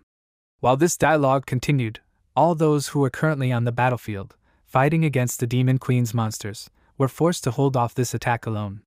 Gukti, who knew this very well, immediately told Kang Hansu that the Demon Queen would soon kill all those who remained. He pointed his hand at the protagonist, shouting that he was ready to sacrifice himself. Gukti said that even if he died, he would take Kang Hansu with him. The protagonist remained calm. He only said that he thought Gukti was a little wrong. Kang Hansu confidently said that he was not going to get in his way. The warriors that Gukti was controlling suddenly stopped, hearing these strange words. After which Kang Hansu said that he wanted to make Gukti an offer. The protagonist slightly lowered his head down, with a cheeky smile asking what he thought about it. Kang Hansu asked him if he would listen to him. He also added that this time the offer was not so bad. Gukti's face became gloomy. He lowered his head down, looking at the protagonist from under his brows, trying to figure out what he could offer him. Gukti was silent for a few seconds, unable to make a decision. At this time, the throne room was in a nightmare. Explosions could be heard everywhere. The Demon Queen did not spare anyone, attacking everyone who was there. This confrontation was really tough. After all, this enemy was much stronger than those who were there. Hanchio gripped his sword tighter in his hands, his body trembling from exhaustion. He had to grit his teeth and rush into battle further. After all, the enemy was not going to give them a break. Hanchio sighed heavily, asking himself, when will Kang Hansu return already? He cursed loudly, shouting that he had lost them. One of the monsters that the Demon Queen had summoned was still able to break through the defense, running right behind Hanchio. Suddenly, another player entered the battle again. Kang Hansu quickly pushed off the floor of the throne room, flying into the air. All those who were already preparing to accept death from this monster saw hope. In his hands was his weapon again, with which he intended to defeat that toothy monster. In one deft move, he quickly tied the monster's toothy mouth, closing it with his battle chains. These chains tore the monster that was attacking people apart in an instant, cutting the body of the summoned monster into many pieces, as if it was not a dangerous monster, but just an ordinary dog. Kang Hansu landed on the floor of the throne room, crossing his arms, in which were scythes. Xia, seeing the protagonist, immediately approached him, asking him with concern and confusion at the same time, where was he all this time? She held her weapon with both hands because the battle was quite difficult. Kang Hansu shook his shoulder with his hand, telling her that he was preparing for what was about to happen. Hong Xia asked in surprise, what does this mean? Behind her were Hanchiol and Jungwook, who were battered after the fight. Their bodies were covered with numerous scratches. Suddenly, a loud impact sound was heard. Hanchiol worriedly called Jimin by name, shouting it loudly, while their battle comrade was flying towards the wall due to a strong impact. The Demon Queen, who did this, said with annoyance in her voice that she was getting bored. Even that crazy smile with which she destroyed the throne room of this castle disappeared from her face. She raised her sharp fingers up, looking at the opponents, and then in the next moment, using her powers, she raised her huge demonic hand up again to strike, dropping it on the floor in the place where the main character was standing a second ago. Kang Hansu managed to dodge, jumping to the side, and then created a dagger in his hand with magic, directing it towards their main opponent. Multiple daggers immediately surrounded his body, also following the one who headed there first, held by the magic chains. Kang Hansu landed on his feet, watching his attack rapidly approach the Demon Queen, who froze for a second, not expecting it at all. The chains of the protagonist's weapon quickly wrapped around the villainess's body, causing the Demon Queen to scream loudly in terrible pain, feeling those same daggers pierce her body. This only made her even more angry. She clenched her sharp teeth, loudly asking indignantly, how dare he do this? She began to accumulate even more energy again, to attack with even greater force. Kang Hansu blocked the path of his battle comrades with his hand, stopping them from taking action. Hanchiol asked him in surprise, why is he stopping them? He looked at the protagonist with a puzzled face as he watched Kang Hansu cover him with his body. After a few moments, it became clear why he did that. A huge energy ball of demonic energy burst out from the Demon Queen's body, quickly heading towards the protagonist as if it were a meteorite. This energy knocked Kang Hansu off his feet, throwing him far back and exploding. As soon as everyone in the throne room managed to get back on their feet, they noticed in horror, a huge fire had broken out in the place where their main warrior was. Everyone ran there in horror, loudly trying to call the protagonist's name. Everyone was scared by what was happening. They wondered what was happening there. Everyone looked in horror at the place where the protagonist was just a second ago. Each of them peered into the smoke, but it was all in vain. No one could see him, so everyone immediately asked themselves, is he really dead? Hong Xia couldn't believe her eyes. She quietly said that there was no way he would die so easily. Hanchiol turned his gaze to the limping Jimin, who was walking towards them, barely able to stand on her feet after receiving quite severe injuries. She immediately shouted to everyone, looking at the ceiling of the throne room, that the protagonist was there. Everyone immediately wondered in surprise, when did he manage to get up there? Kang Hansu seemed to be floating in the air using his chains. While he was high up near the ceiling, he gathered quite a powerful wave of energy in his hand, creating several blades at once. His gaze was determined and confident. Kang Hansu quickly pointed all the blades he had created straight ahead, and in just a few seconds, his weapons reached the right point, piercing the chains that were bound to the Demon Queen, chaining her to the floor. The Demon Queen was surprised to see the chains around her body tightening even more, and in the next moment, she was unable to stand on her feet, falling to her knees. Kang Hansu quickly reacted to this, cutting off one of her energy streams, causing the queen to scream even more in pain. This attack did not go unanswered. But now, everyone present in the throne room was simply happy that it worked. In front of them appeared the kneeling Demon Queen, who was bleeding profusely. But this could not end well. The Demon Queen began to laugh softly, and this laughter was more like nervous sobs. The Demon Queen laughed loudly, baring her sharp teeth, lowering her head down. Then she suddenly raised her face, looking at her opponents and continuing to laugh. The Demon Queen loudly shouted, "She likes it!" Her face went down again, and she prepared to attack again, using the summoning magic with which she had just recently created a huge demonic arm. Another huge arm burst out from her body, and then another one appeared there, all of it resembling some strange intricate wings. Kang Hansu thought, is she planning to release her magic and use the power she gained to fight him? The Demon Queen rose to her feet again, smiling madly. The chains that were holding her began to loosen, no longer hindering her movements. Kang Hansu thought that he was not going to drag out this fight. He clenched one of the blades in his hand, the other blade clamped in his teeth, while he gathered his strength for another attack. The protagonist thought that he had enough strength to finish this fight. He released one of the rune stones, preparing to use it. The rune hovering above his hand suddenly found itself tightly clenched in his palm.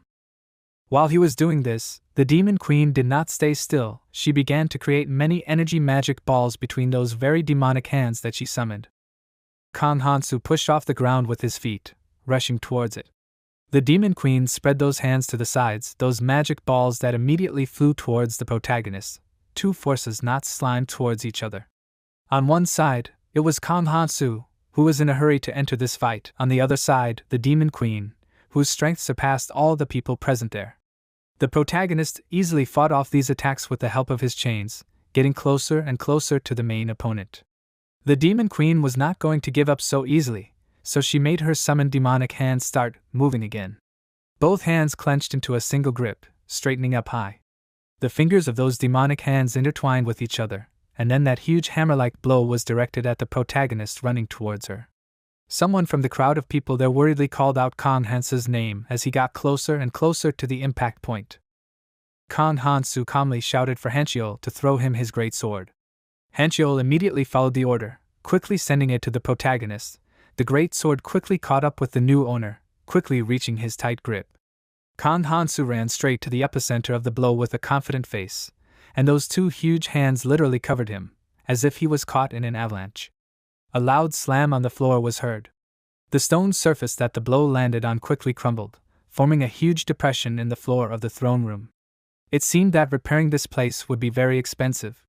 Everyone watched with bated breath, because Kang Hansu disappeared from their sight. The dust around this blow cleared, revealing huge demonic hands that were pressed tightly to the floor, but the protagonist was not visible at all. There was a second of silence. Everyone was waiting for what would happen, but this oppressive silence was cut by the protagonist as if with his sword, breaking out from under the rubble, chopping the flesh of the summoned demonic hands along the way. The Demon Queen looked at this in horror, asking how he could do this. She was shocked by what happened no less than the people who also saw it. Kang Hansu did not stand on ceremony for long with this. With quick steps, stepping on the demonic hands of the Demon Queen, quickly approached her, swinging his huge sword to quickly finish the battle. As he approached her, Kan Hansu leaped into the air above her like a thundercloud, raising his sword above his head to strike again. But before he could strike, the demon queen used her magical breath and wounded the protagonist near his ribs.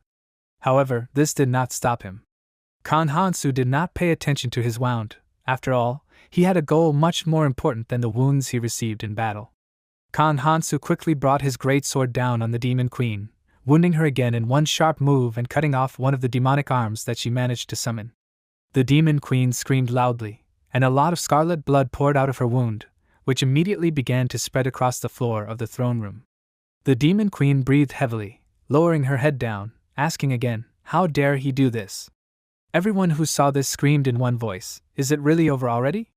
The demonic hands of the demon queen gradually dissolved, disappearing from the people's sight.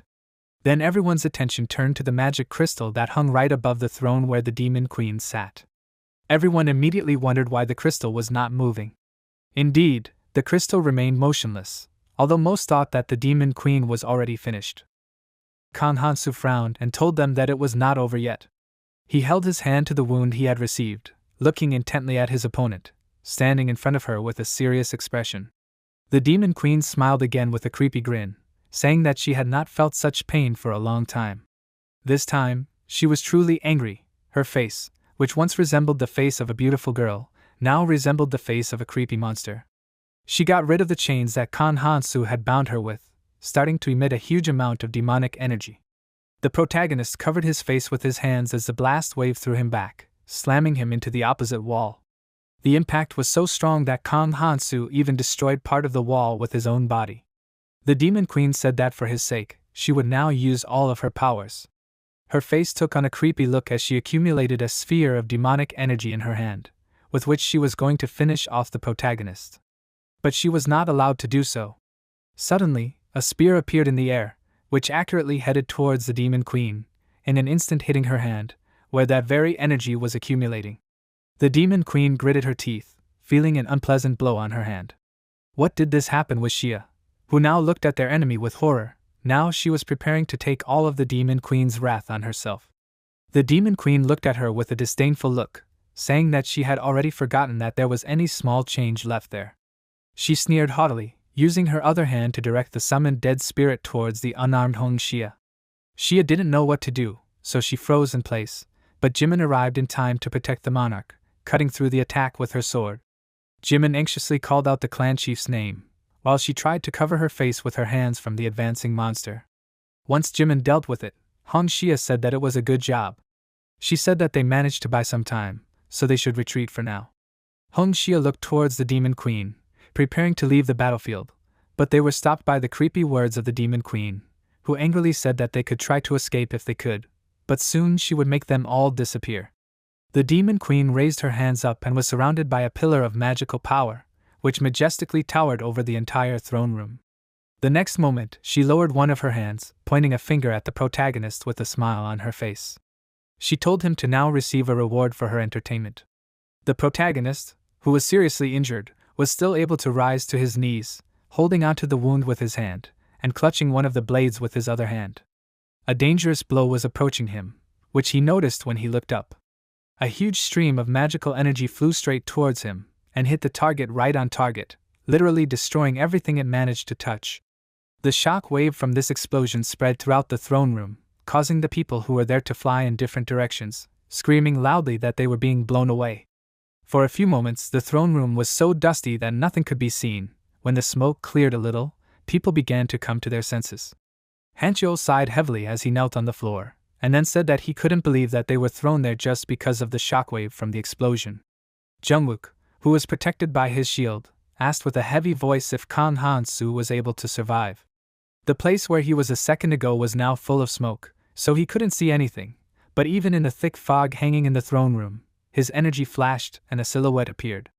Cutting through the smoke screen, his blade burst out from the dust, quickly approaching the demon queen, piercing her right in the chest. The demon queen froze in place, feeling terrible pain. Blood poured out of her body. She screamed that she never thought that he still had the strength to attack even after being wounded like that. The protagonist was breathing heavily, because indeed, this equation was very hard on his body. Kan Hansu said that he was finally able to get some peace and quiet.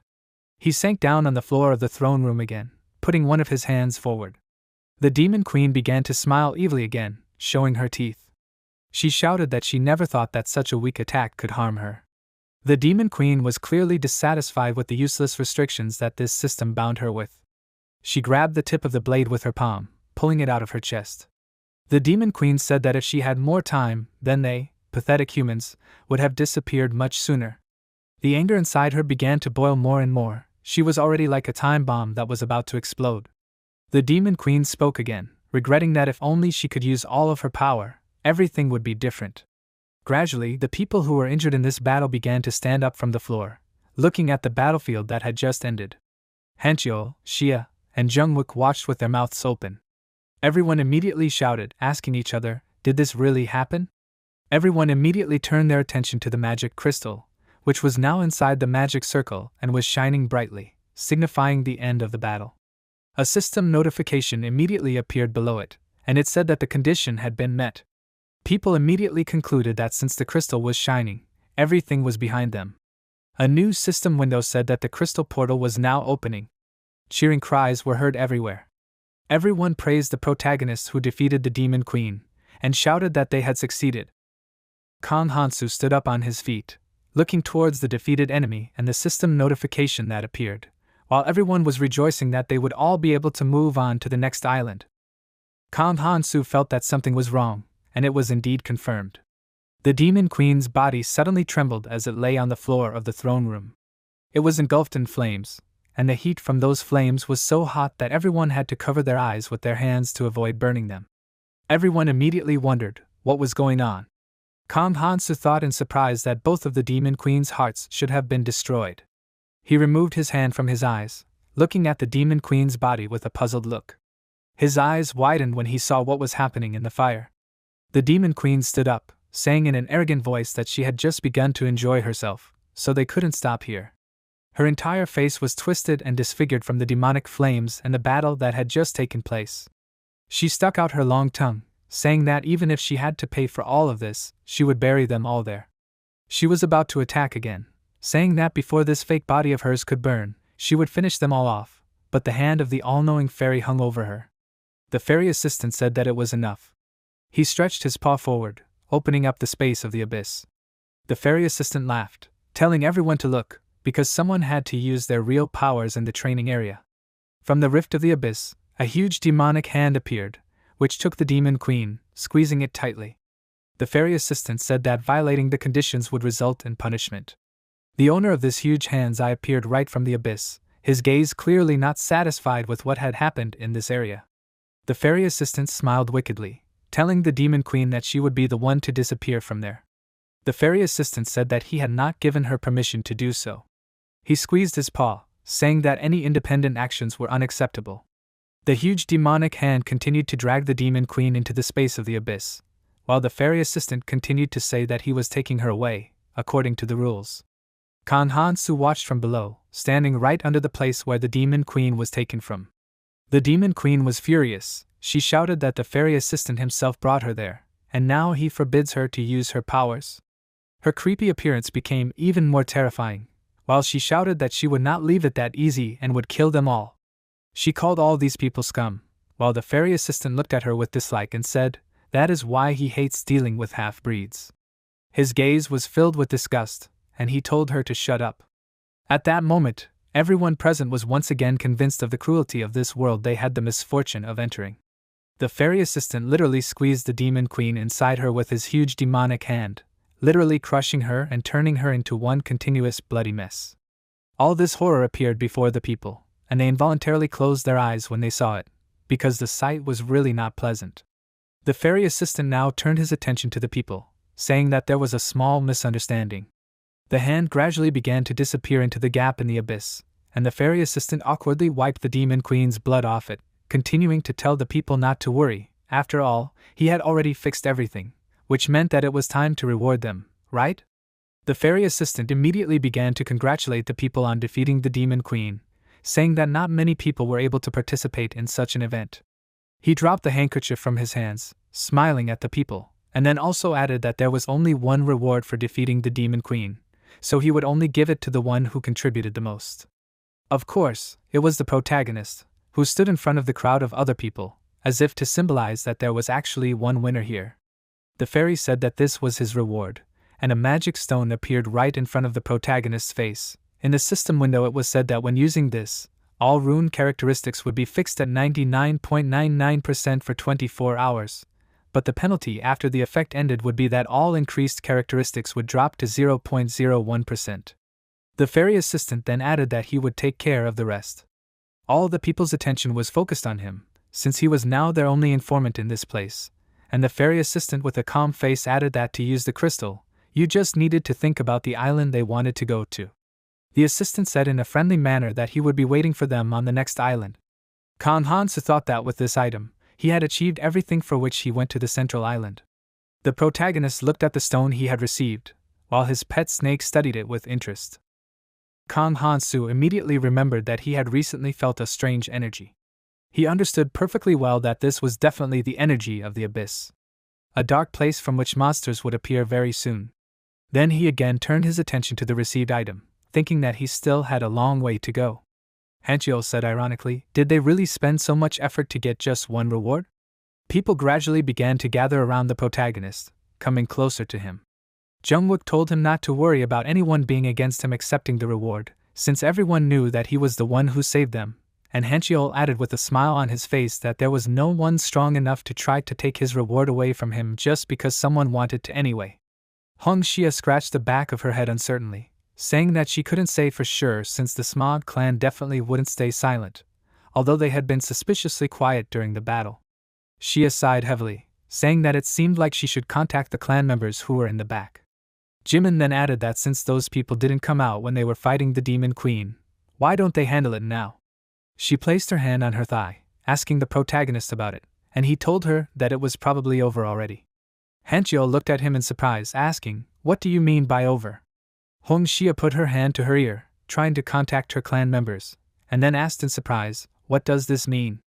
The entire castle immediately burst into cries. Did the monarchs disappear? Everyone looked at their hands, noticing that the clan marks on their hands were gone. Chaos broke out among the people. All the clan marks began to dissipate. People immediately began to ask the obvious question, were all the monarchs dead, considering the tattoos were gone? After all, they captured them. Xia asked in surprise, what does this mean? Did the Smog clan betray them? She communicated with her subordinates through the monarch's connection, saying that she couldn't believe that they used the special squad to kidnap the monarchs. Kang Hansu listened to all this, not showing any sign of involvement. He just smiled silently, remembering what he had just recently managed to do, while the battle with the Demon Queen was going on. At that time, an unknown person was standing in the forest outside the fortress, having killed all those who had managed to get out of the castle. Among them were also Gukti and Jahayan. The man thought that it seemed that the cleanup was complete. He stood silently, bending over the corpses of the people he had killed. A few minutes ago, at this place, when the portal opened, the people of the special forces and the two monarchs arrived there, stopping to assess the situation. Gukti said that he did not know exactly where they were, but judging by the tower, they were in the right place. In front of them, there really was a huge tower, the floors of which were covered with a thick layer of moss and mold, which hung down like vines. Gukti thought that was fine. Let's say his job as the disguised monarch was to disrupt the work of the Central Island monarchs, and then kill them. He turned around with a smile, thinking that his life and the heads of these monarchs should have been enough to cover up for not following orders. Gukti reasoned that it was easy to set up traps as long as the monarchs were afraid of the protagonist. He put his hand forward, pointing at one of the monarchs, ordering his subordinates to tie them up. Gukti thought that he could now give his clan great power when he ended everything. Then in the throne room, Kang Hansu told Gukti to use the situation to rise up. He handed him a handful of magic crystals, saying that he could control the clan members by turning their monarchs into members of the special squad. He also added that Gukti already knew this, considering that he had already created the special squad. Then Kang Hansu smiled and told him not to make trouble there, and then he would turn a blind eye to what Gukti was doing to them. Now Gukti thought that Kang Hansu was a fool, since they had made a deal only to avoid conflicts in a crisis situation. Gukti turned to one of his subordinates, telling them to stay in touch, since they were in the wrong place. One of the special forces suddenly noticed something in the bushes and turned there, saying that there was someone there. In an instant he was killed by a strong blow from someone's gun, frightening Gukti, who loudly shouted, asking, "Who is there?" He thought with horror that he did not feel anyone. A cold male voice rang out, asking, "Has he really come?" The voice said that he doubted it, but it was not in vain that he prepared. Gukti tried to figure out where the ominous sound was coming from, but he did not succeed. Almost in desperation, he shouted that their enemies were not showing themselves, but there could not be very many of them, so they must have an advantage. As he shouted this, he noticed a strange movement in his legs. Gukti asked in fear why his legs were not moving. He did not understand what was under his feet. He and his subordinate looked down, seeing that their feet were starting to sink right into the ground, and Gukti shouted in horror that he was being sucked into the ground. The voice was heard again, saying that this was a temporary effect. Everyone who was in this clearing was stuck quite deeply right into the ground they were standing on. Gukti looked around in fear, noticing this, when the voice told him that he had buried a trap artifact there. The voice then added that it would activate after a certain amount of time. The man who had set up this ambush appeared right behind Gukti the next moment, with a hint of madness in his voice, saying that it was useful to know where everyone would be, right? Gukti turned around, saying that it simply couldn't be. His face showed fear, and he asked in confusion how his opponent knew where he would be. But he was not destined to hear the answer to his question, because the mysterious opponent quickly dealt with him, cutting his flesh as he asked about it. Jahayan watched in horror as what was happening. The members of the special forces fell dead on the ground in front of her, killed in just a few moments. Loud screams were heard all around, and Jahayan asked in horror for her life, saying that if he did this, she would do anything for him. But their enemy did not agree with this at all, refusing this offer. The man quickly covered Jahayan's mouth with his hand, knocking the sitting monarch off her feet, slamming her into the ground with a swift motion. The impact was so strong that the surface of the place was severely cracked, forming a rather large depression. Their opponent said that they did not have what he needed, so he could not agree to this. The man removed his hand from the dead Jahayan, standing up. He straightened up to his full height, remembering the words he heard from a certain person not long ago. It was an order that he needed to wait for the people from the central island and kill them all. On his face was a white mask with slits for the eyes, which at the end of the battle he gradually began to remove, continuing to say that when he first heard about the central island and the tower, he did not know what that person was talking about, but as always, that person was amazing. The man went back in time to the day he heard that order, remembering Kang Hansu asking him if he wanted him to use it, right? Kang Hansu said then that if that man wanted to do everything right, then he would tell him what he needed to do. Kang Hansu said that if he could endure what he said, then he would rise much stronger than those who started at the same levels. The protagonist turned to face the man, telling him to go to the place he told him about, and then he should decide for himself whether he would follow him. On that day, which time had long since taken away, Kang Hansu parted ways with the one he said those words to. The man who killed all those people was Sangjin, who then followed the protagonist's order, performing everything at the highest level. Sangjin raised his eyes up with a smile, turning to Kang Hansu and saying that trusting him and following him was the best choice in his life. Sangjin said that now he just had to wait. The moon rose above this forest, illuminating everything that was there. The crystal began to work, meaning that someone was using it to move. After a while, a man and a woman appeared at this place. The man cursed, saying that the man in front of him was dead. The woman behind him folded her arms across her chest, asking the man who he was talking about. She wondered if it was Gukti. The woman with a stern look said that he seemed to have screwed up on the central island, didn't he? The man told her that the last time Gukti contacted him was from the Demon Queen's fortress, so he probably died there. The man said that he had expected this to happen, so it didn't matter. However, it also seemed that they had an irritant. The man raised his hand, smiling as he spoke. His hand was emblazoned with the mark of his clan. The man said that they were coming to the island of the tower because it had the most rewards of the remaining islands, so there was only one way to get there after using the crystal. The man and his subordinates stood right in front of the teleportation crystal, waiting for the new guests to arrive. They were all in ambush, waiting for the people to appear. The man thought that none of them would pass through them unscathed. He stared at this crystal with confidence. This man's name was Li Wenkyang, and he was the Dark Monarch, the protagonist's target. The island map that was given out on the ascension path showed hundreds of islands that needed to be climbed. It was not a very detailed map, but it was the only guide in these conditions. The islands were divided into 3 groups, and it all started with the first group, at the beginning of the ascension path. Then comes the second group of islands, which includes the central island, and the third group of islands, which is the end of the training. Some believe that among the islands of the third group, there is one that contains especially valuable rewards. This island was the Tower Island. A huge stone structure stood in the middle of the island, majestically towering over the trees in the area. The decision to rush there for rewards that will help you become stronger is obvious. But everything is not so simple, and the protagonist knew about it. After the battle with the Demon Queen ended and the people were resting in the dilapidated throne room, negotiations began between them about which island they should go to. Hong Xia asked the protagonist with an interesting question, "What does he mean?" Kan Hansu was having a hearty meal after a protracted battle, sitting on a destroyed piece of the wall. He answered her that he was talking about how if they wanted to go to the Tower Island, just for good rewards, then they should think twice. Xia, Jimin and Hanchio were watching all this. The girls listened to him, but it seemed that Hanchio was too engrossed in what the protagonist was eating, so he barely paid attention to the dialogue, wondering in his mind how much stuff Kan Hansu had in his pockets. Kan Hansu said that otherwise, they would all be destroyed too. He asked them to remember how it ended when they rushed to the central island to get the rewards. Kan Hansu told them to think carefully again, because it was sincere advice from him. The protagonist's gaze was more than convincing, especially when he ate his kebab. He then turned his gaze to the other survivors of the battle, telling them that the same thing applied to them, because surviving on the Tower Island would be much harder than on the central island, so from his point of view, there was no point in dying without any chance to become stronger. The survivors listened to him attentively, knowing full well that since one of the strongest in this fortress was telling them this, they should listen to his words. Therefore, in the next moment, everyone immediately began to wonder what they should do then. Conversations began between them about the future course of action, so Hong Xia decided to ask the protagonist directly, "Does this mean that he will not go to the Tower Island?"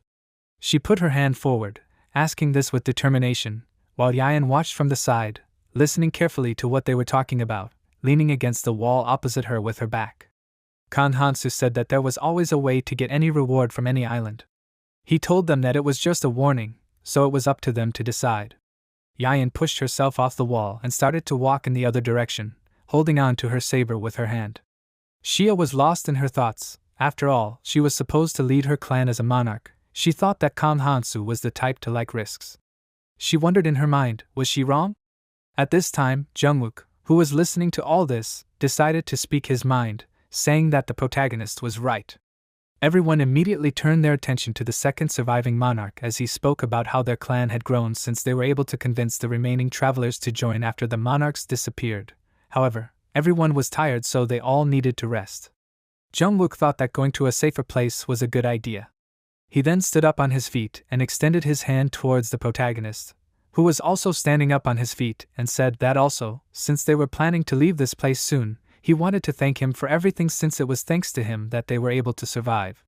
Jungwook had a friendly smile on his face. He wanted to shake the protagonist's hand, but Kan Hansu just turned away, closing his eyes with a smile, saying that they would see each other again if he was alive.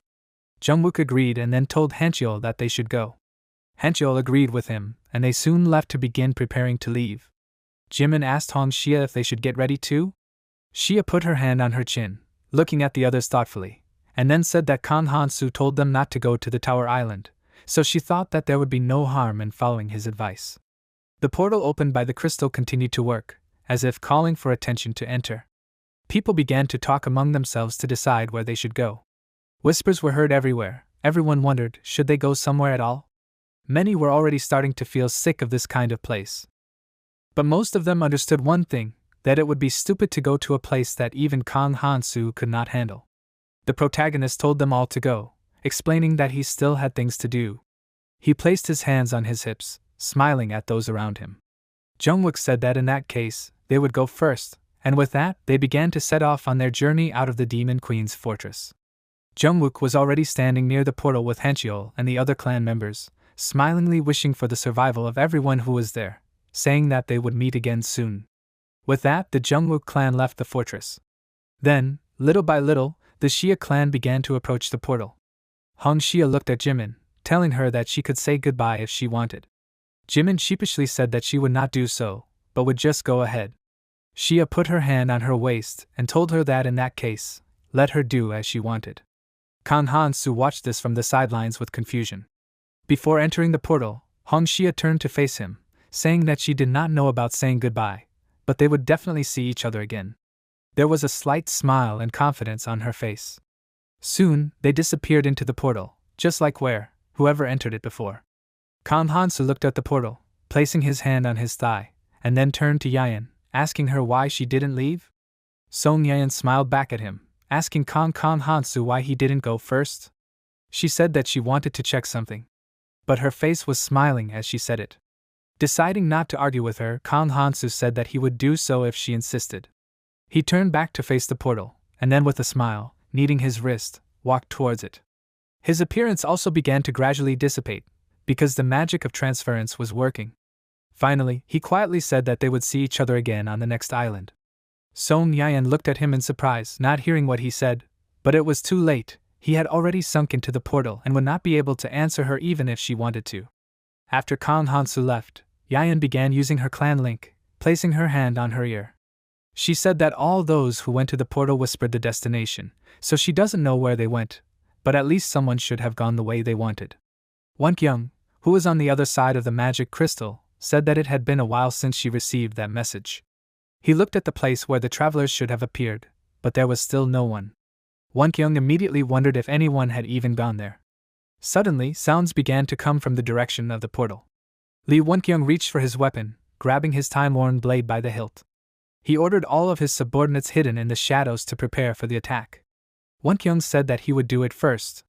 He tightened his grip on his weapon, almost reaching the portal in one leap. He was approaching it with rapid steps, preparing to attack the one who would come out of that space first. The portal glowed, notifying that a person was about to come out of there, but then Won-kyung opened his eyes in surprise, seeing the one coming out of there. Since he no longer had time to change the trajectory of the attack, he loudly shouted for Yayan, who was coming out of there, to duck. She hesitated in surprise, not understanding what was happening due to the surprise, but then, when she noticed what was going on, she quickly ducked, so the sword attack went a little higher, without hitting her. The only thing that was damaged was her hair, part of which was cut off and flying above her. Song Yayan exclaimed in surprise, looking at the clan leader with a shocked look. She said that it was quite an active greeting. She was still standing with her hand on the ground, and Lee Won-kyung, throwing his blade over his shoulder, asked her, why did she come alone, where were everyone else? Song Yayan told him that she intended to wait until everyone left, and only then came there. She asked him in surprise, did no one come there? Won-kyung listened to her, and then answered that there really was no one there the whole time. He furrowed his brows in disbelief, asking her if she was sure that she stayed there until the very end. Yayan told him, starting to walk towards her allies, that she definitely saw them all leave, so there could be no mistake. Yayan said in an irritated tone that she could not believe that all those people fell for the trick of that chain lover, referring to the protagonist. She remembered how he told everyone present in the throne room back then that there was no point in going to the island of the tower. Song Yayan said this to Won-kyung, noting that the protagonist seemed to be trying to convince everyone not to go to this place. Won-kyung only furrowed his brows even more, with a heavy look, saying that this guy was becoming a problem for them again. Won-kyung growled angrily, saying that both of those foolish monarchs ran away with their tails between their legs from that fool's words. He leaned his hand against one of the trees in the area, literally smashing those words into the tree into many pieces. Lee Won-kyung said that Kang Han-soo was getting on his nerves, his gaze becoming even more menacing as he angrily continued to walk away from the portal. The tree was broken in half, and Won-kyung didn't even pay attention to it. Won-kyung said in frustration that they couldn't kill any of them, and searching for the portal using his people was pointless. Won-kyung turned to Song Yayan, asking her if she knew why the protagonist was doing this. The woman who stood next to him was also looking at the only one who came out of the portal with interest. Yayan asked rhetorically, who would know this? She only said that considering how Kang Han-soo fought on the front lines, it seemed like he wanted to protect the people. She also noted that the protagonist had not killed anyone. Yayan raised her hand up, explaining this information. Won-kyung said that this meant that Kang Han-soo would be a hindrance to his plans. An evil aura was flying around him, as he was extremely displeased that someone was able to disrupt his strategy so easily. Lee Won-kyung then turned to the woman, ordering her to tell the clansmen on the other islands that if they saw Kang Han-soo, they should get rid of him. The woman told him that it seemed like the protagonist was as strong as a monarch, so maybe they should use a different tactic instead of attacking directly. But Won Kyung interrupted her, asking Yayan, didn't she say that Kang Hansu doesn't kill people? A terrible smile appeared on his face, as he was planning something bad. Won Kyung said that if everyone rushed at him, it might work, so he said to notify the others so that they wouldn't hold back. He also grabbed his female ally by the scarf, clutching it in his hand, telling her not to forget their goal. She shouldn't forget what those monarchies did, right? The woman looked at him nervously, listening to him say that they needed to remove any possible obstacles beforehand at all costs. She looked down, clutching her hand to her chest as Won Kyung told her that they needed to do this for the sake of those they had lost. Lee Won Kyung turned to Song Yayan again, telling her to describe Kang Hansu's appearance to everyone and to use their weapons. He then headed towards the tower that stood ahead, saying that they were heading there now. Song Yayan raised her eyebrow in surprise, asking him if he wasn't going to wait. Won Kyung told her that waiting was not his strong point. He then also added that they should leave without looking back at this place anymore, while Yayan looked towards the portal with disbelief.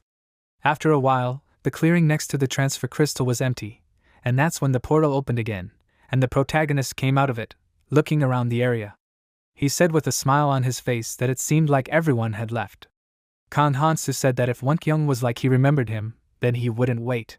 He could pass by calmly now. Kang Hansu moved through the forest, heading towards his destination. At this time, Sangjin was hiding behind one of the trees, who didn't show any signs of being there. But Kang Hansu still noticed him, asking him how long he was going to stand there. Sangjin shuddered in surprise and then said that they hadn't seen each other for a long time. He also added that he did as he was told. Sangjin took off the hood of his cloak, coming out from behind the tree to meet the protagonist. Kang Hansu did not talk to him for long, only asked if he brought everything he asked him to bring. Sangjin told him that he was still the same as before they parted. He said that he brought them, the earrings of the 7 relatives. Sangjin smiled, holding out the ornament in his hand, telling the protagonist that he did not know how he was going to use it, however, he still did it. Kang Hansu said that he still found them, telling Sangjin that it was a good job. Sangjin breathed a sigh of relief while Kang Hansu put on the earrings, and then thanked God for everything, saying that now he will head to the next island. Suddenly his face distorted with embarrassment. He froze for a moment, not understanding what was happening. Sangjin looked at the protagonist, asking him what happened to him. Sangjin asked, was it because of the artifact? He shuddered, looking at how the protagonist's body was changing. It acquired a more rounded shape, becoming female, and Kang Hansu said that with this, it would be difficult to detect him. He turned his gaze to Sangjin, asking him, should they then go to the tower? The island of the tower. The tower shone in the moonlight, standing high above the rest of the forest. It was as if it were part of the stone forest. On the first floor, in the main hall of the tower, the surviving people who had come to this island before or were there now were gradually gathering. They were all divided into groups, gathering at the edges or in the center. And there was a noise in the court because people were talking about the fact that there were more people on the other side of the hall. Someone chose to go where there were fewer. Everyone had their own tactics, and each of these tactics was good in its own way. The man in the red cap, who ended up in the same training area with the main character, was now with everyone in this tower. He said that he was quite lucky to have ended up in a place where, apparently, they give out the most rewards. However, he also said that there were fewer people here than he thought, so he wondered what was going on. He walked between the crowds of people, saying that by now that same little monster should have appeared, who should have started explaining everything sarcastically. The man remembered the assistant fairy who accompanied all these terrible games inside the dungeons. The man turned his gaze to Kang Hansu, who was in the form of a girl, saying that there were still no fairy helpers, but then he noticed the protagonist, asking himself, who is this? He also noted that this girl looked familiar. At this time, Sangjin was talking awkwardly to the protagonist, looking at him nervously. Kang Hansu turned his gaze to the man, feeling that someone was looking at him. The man noticed that their gazes met and flinched. He thought that this girl was walking towards him. Kang Hansu was actually approaching him, saying that he kept looking at him. The jewelry on his ear flashed, and Kang Hansu asked if he wanted to tell him anything. His body looked completely different now, but the general features of his appearance were similar to his real appearance, so the man asked in surprise if they had met before. He said that even the way this girl spoke looked familiar. The guy with glasses who was behind them at the time interrupted their conversation, asking if the two were together. The guy asked if there was no one else in their group, could they join them? The man turned around in surprise and the protagonist also turned his attention to the guy. At first, the man in the red hat wanted to answer that they were not together, but then to his surprise, Kan Han-soo immediately cut him off, saying that they should go there, peeking out from behind him and looking at the guy with glasses. The team that the guy with glasses gathered was standing at one of the portals. One of them asked if they could go already since they had enough people. The guy with glasses replied that everyone was looking for their clanmates and teaming up with them, so it was not easy to find someone to go with. He said with gratitude that they were still able to find such people. In the middle of him stood a guy with long hair who was listening to his speech. Then the guy with glasses looked at the portal behind him and said that there seemed to be a limit on the number of people in the room. Indeed, there was a system window above the portal that said that only 10 people could enter. The guy also added that the higher they went in the tower, the more interesting the rewards they could get. The guy with long hair walked past the guy with glasses, asking him what he was mumbling about. He said that they should just go inside, right? He ignored their unofficial leader, walking ahead, and then added that they should just enter the room, and then defeat everyone else coming out and collect all the rewards. He smiled, pointing his hand at the portal, then asking, "Wasn't it obvious?" The guy with long hair said that they weren't there to make friends, so what was all the chatter about? He asked everyone he was present how many of them thought they could survive. The girl who was also part of their team looked at him nervously, listening to what he was saying. Everyone else was also looking at this guy, including the protagonist. The guy with long hair said that it was already possible to determine who was going to die soon, so they shouldn't waste time on this, right? Kan Han-soo assessed the situation, looking at the mood of everyone around him after such an unpleasant performance. The guy with glasses shouted, it was best to hit these monsters one by one. He told them all to separate these monsters from the group. The battle in the dungeon began. There were demonic ants of huge size that crawled everywhere and tried to eat their opponents. One of these ants came out from under the ground with a menacing cry, heading to attack the girl, who, trying to escape from the monster, fell to the ground, left defenseless in front of the ant. The ant hit the ground with its pincers, not having time to grab its victim. The girl screamed loudly, and her cry for help was noticed by the man in the hat, who immediately ran to help her. Kan Han-soo at this time took a fighting stance, thinking that he did not plan to fight head-on in this state. But then he still formed a blade in his hand with magic, coming to the conclusion that he should evaluate his level. Kan Han-soo shouted for the man in the hat to get out of his way as he quickly walked towards the girls lying on the ground in front of the monster, placing his hand on the man's shoulder. In the next moment, Kan Han-soo threw his blade towards the demonic beast, and it hit the beast's head right away, causing the ant monster to fall to the ground right in front of the girl. The ant was trembling in its death throes when the protagonist jumped up, raising his blade above its head. He quickly slashed the blade into the ant's abdomen, killing it for good. The protagonist thought that if it weren't for the weakening, he would have been able to deal with these monsters with his bare hands. But now he would need 2 hits with his weapon. Kan Han-soo sat on the slain monster, yanking his blade out of it. As soon as he got back to his feet, the girl he saved gratefully began to praise him for saving her. Kan Han-soo turned to look at the girl as she was saying that she couldn't believe that the girl in front of her could kill such a huge ant with a small weapon. She said with admiration that Kan Han-soo must have fought a lot on other islands, right? She had a smile on her face, and her hands were clenched into fists in delight. The girl asked if the protagonist had ever seen people stronger than him. She said that she had someone she had been looking for very much. Kan Han-soo immediately became wary, listening attentively to what she was saying, and the girl only happily said that she had heard that this person helped people and used a chain weapon. Kan Han-soo immediately understood who she was talking about. At this time, the girl asked the protagonist, who was disguised as a girl, if she knew this person. The girl repeated that she really wanted to meet him, and her eyes were shining with delight, because she had met such a strong person. The man in the hat looked at her in surprise, not understanding who she was talking about. The protagonist climbed down from the ant, telling her to stop asking meaningless questions because they had to move on. The man in the hat asked him if the protagonist thought that small talk would kill them. He asked why Kan Han-soo was reacting like that. His face showed confusion and irritation. Meanwhile, the girl happily continued talking, asking Kan Han-soo if he knew that this man had done a lot on the central island. She then said with a smile that this man's name was Kan Han-soo, wasn't it? The man in the hat repeated his name, causing the protagonist to freeze in place as he walked away. The man awkwardly scratched the back of his head, saying that he kind of knew this man, since they started out together. The girl immediately asked him excitedly if that was true. She said that it meant that he was his comrade. She thought it was adorable. Meanwhile, the protagonist walked ahead, awkwardly listening to everything they said. The red-capped man asked her how she knew about Kang Han-soo. The girl happily replied that she had heard stories from travelers about how strong he was. The girl asked him if he was Kang Han-soo's comrade, right? She wondered if he knew where Kang Han-soo was at the moment. The man said that he was not sure about that, because the protagonist was always busy with something, so even if he did not know where he was now, he still understood it. The man smiled tensely, thinking that if the rumors spoke of a strong guy named Kang Han-soo, then it must be his acquaintance.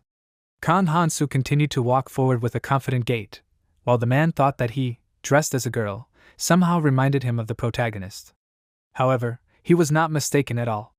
The man in the hat recalled that at first he thought that Kang Han-soo could only talk about something. He remembered their dialogue, when the protagonist asked him if someone told him that he should go fight. Then the man flared up and asked him unequivocally, does he really want to go alone? The man recalled that if Kang Han-soo were not there, many would have died. He remembered the smile of this guy, reasoning that, most likely, the protagonist was already far ahead of him. The guy with long hair cursed at the ants, saying that monsters do not leave behind these. He said that only runes remain from these creatures, and that was in the best case. The guy also added that, given the low difficulty and a large number of people, the quality of artifacts was also greatly reduced. The whole team without any problems dealt with the enemies that appeared. They did not have any difficulty killing these ants. As he was saying this, looking around, the guy with glasses and the other members of their team were finishing up with the rest of the ants in the area.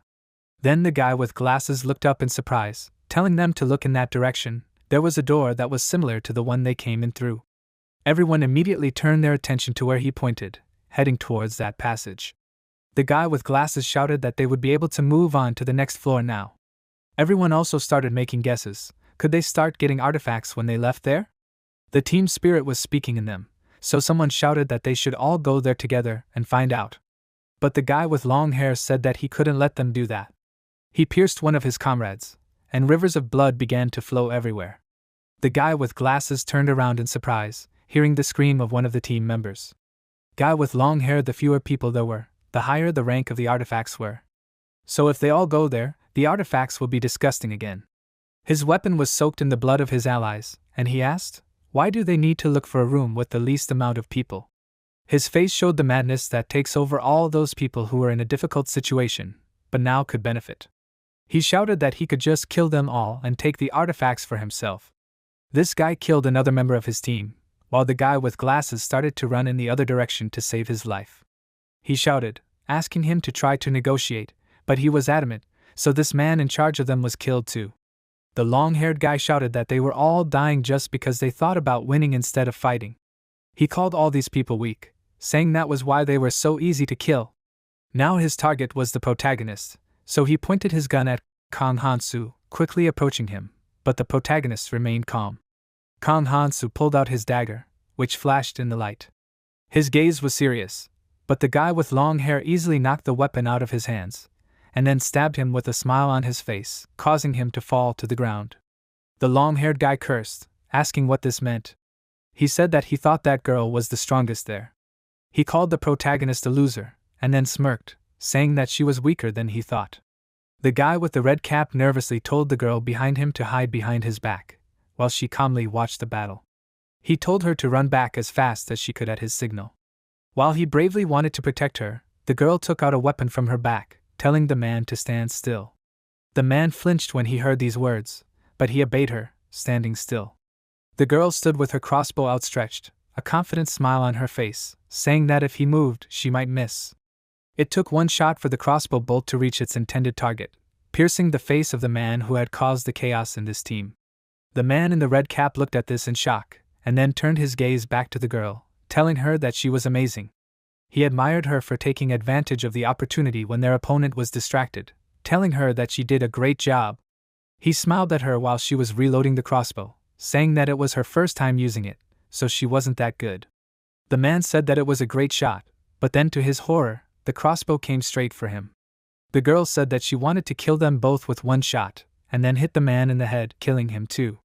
There were stones with runes next to the body of the dead opponent. The girl said that now that she got rid of everyone, it was worth seeing if she got a good catch. She extended her hand to those runes, putting her hand to her ear and informing her monarch, who was Won Kyung, that in room 10, on the first floor, there was no guy with a chain. She had the same crazy smile on her face as she reported that as a consolation, she took care of everyone else who was left there. She closed her eyes, saying that if she caught the protagonist, it would be a great gift for them. The girl said that she would let them know if she found him on the next floor. She then cut the connection with a smile on her face, while at her side, the protagonist began to rise to his feet. The monarch responded to her with a positive answer, and then their conversation ended. Kan Hansu asked her ironically, what if that guy was still there? He gradually approached the girl, who looked at him in shock. She was about to say that he was definitely dead, when suddenly the chain that tied the protagonist's weapon came towards her. The next moment, her body was tied with chains, causing her to close her eyes in pain. Kan Hansu asked if she was looking for him. He had a smile on his face as he stood towering over the girl, holding a blade to her throat. The girl looked on in confusion that another opponent was alive. Kan Hansu held her tightly in his arms so that she could not escape. The girl was shaking in fear. She said with a trembling voice that she definitely saw him fall unconscious. The blade was still pointed at her neck as she said this. Kan Hansu answered her with an ironic smile that it seemed his acting skills were not so bad. He told her not to even think about contacting her monarch. Kan Hansu put his finger on the frightened girl's lips, telling her to be quiet now. The protagonist's true form appeared from under his disguise, so she only saw it for a moment. Kan Hansu told her that he would send his regards to her monarch. She coughed loudly, and then fell to the ground next to the protagonist. Kan Hansu said that it seemed like she was the only one sent here. He said that he didn't expect them to give up so easily. As he said this, the snake was eating the runes that were left over from the recent battle. The protagonist said that they would meet sooner or later, so he shouldn't be impatient.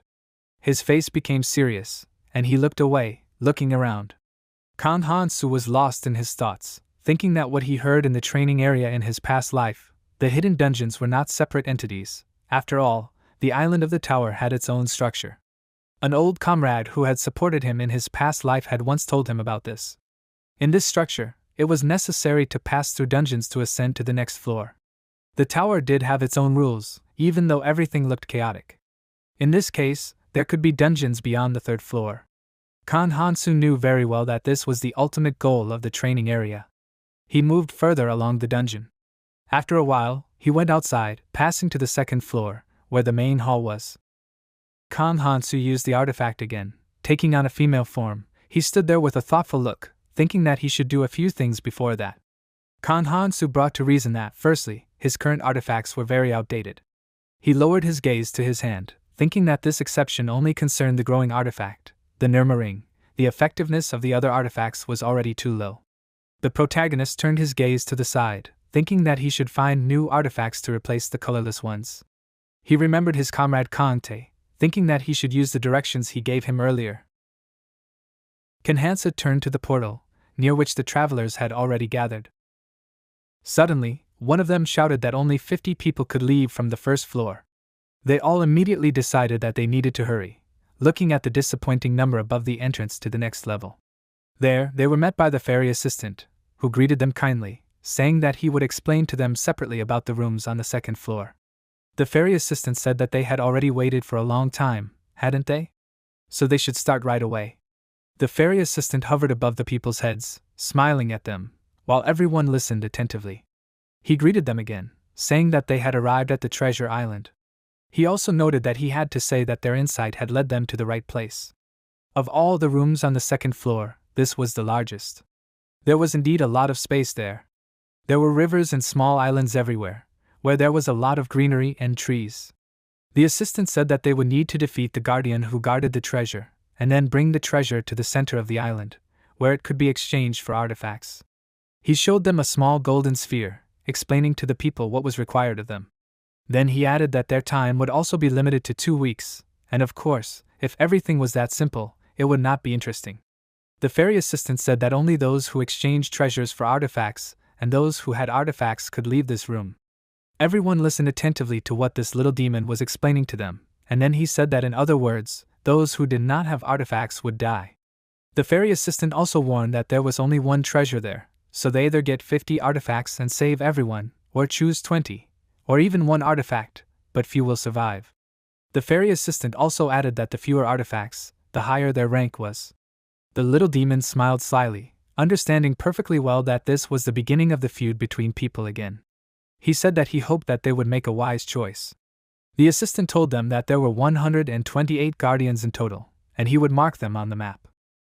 The system windows popped up in front of everyone, and Kan Han-su, who was also there, thought about it, considering that they had to destroy 128 guardians in 2 weeks.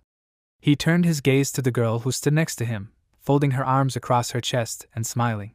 He thought that these were quite difficult conditions, so he wondered how she would cope. This girl took a step forward as soon as the fairy assistant finished speaking, and then said that they should do it this way. The girl suggested that they split into 5 groups of 10 people, with each group having to find and destroy 2 guardians per day. Her posture was confident as she said this with a smile on her face. The girl said that everyone could do it, right? Everyone immediately started whispering, asking if she was suggesting that the clans work together. They were excited about the fact that there were only 10 people per team. Everyone knew very well that people without clans would be at a disadvantage. Everyone started thinking about the benefits of this proposal, hesitating to make a choice so quickly. Kan Han-su listened to these whispers, thinking that strategically this girl's idea was not bad.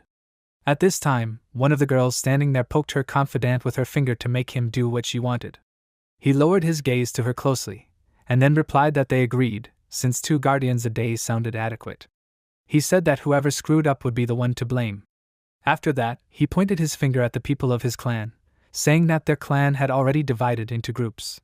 Kan Han-su thought that this meant that the 2 who seemed to be the strongest were calling the shots. The people around him began to discuss again that they had no choice but to follow them for now if they wanted to survive. They decided that when they found the blood, they would inform everyone and immediately head to the center. After that, they began to think about how to split up. Some people went to some teams, others were divided into other teams. Kan Han-su watched this commotion, not joining any group. He looked at the map where the guards were shown, thinking that all 128 guards were distributed throughout the area, since the dungeon was quite large. Kan Han-su realized that he should move on, and that for now it would be better to go alone. He moved to the side, moving away from the people and going deeper into the forest. This was observed by the same girl, who then said with interest, placing her hand on her hip, "Where was that woman going?" After this, the people finally split up.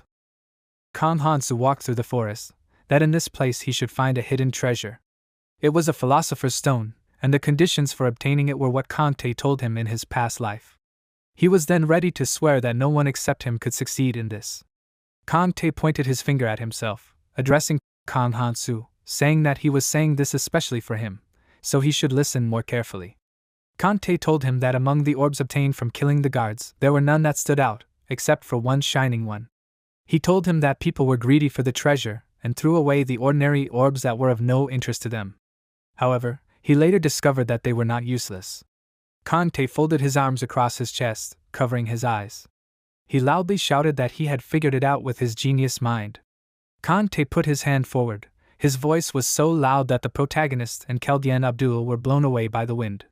Kante continued to shout that if you collect 32 orbs, you can exchange it for an artifact that disguises itself quite successfully as a philosopher's stone.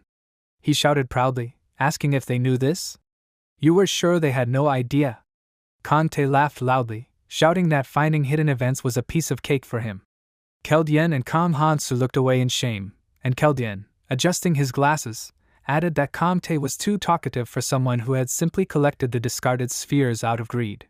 Kan Han-su said, although it was not the fake that and the Aranate in the past, but the effect of this one should be the same, so Kan Han-su thought that he had to get it. He took out his weapon, thinking that the dungeon was not easy, and the number of times he could encounter them was limited.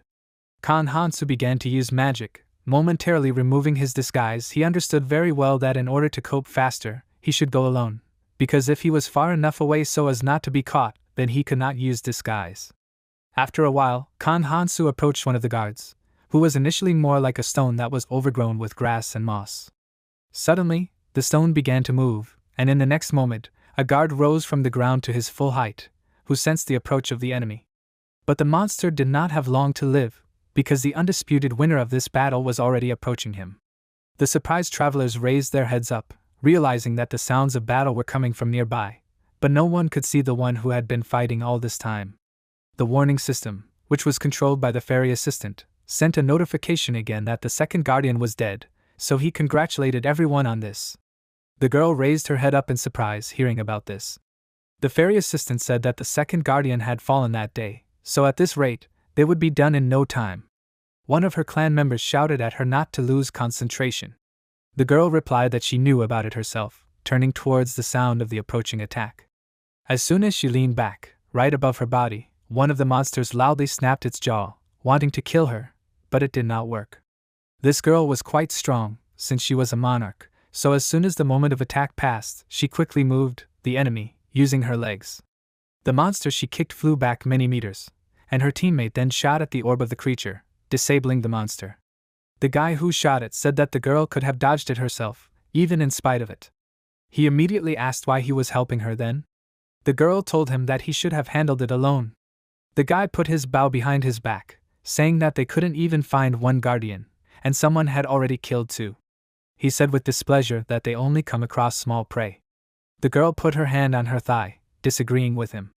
She said that the first, second guardian were not defeated by anyone's group.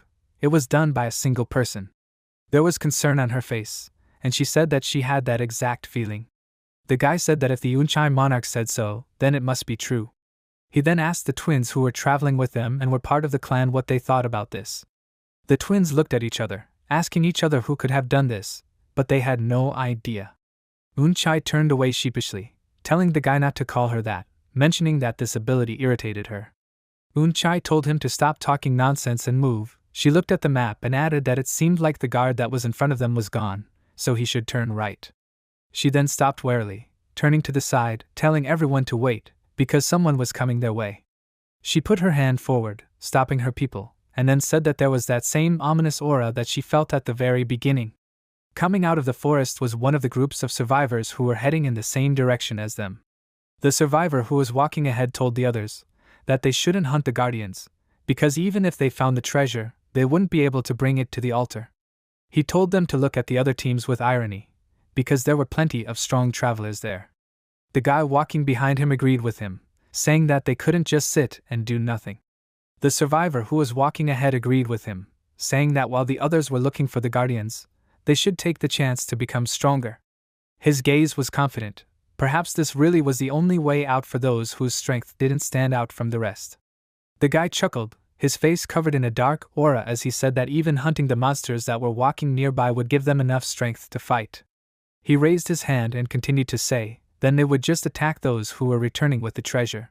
He also added that, honestly, he didn't think anyone would notice that a few people were missing. Unchai and her subordinate were watching this conversation. She exhaled heavily as the guy continued to say that if they couldn't find the treasure in 2 weeks, they would die. Unchai looked at them and said that if others started acting like this, they would get into trouble. However, she knew that the strange feeling she had before wasn't because of these people. The twins and her subordinate listened to her when suddenly a familiar voice was heard not far from them. It was the protagonist, who was still wearing his female body disguise. Kang Hansu said that he agreed with what Unchai said. He said that in situations like this, order was paramount.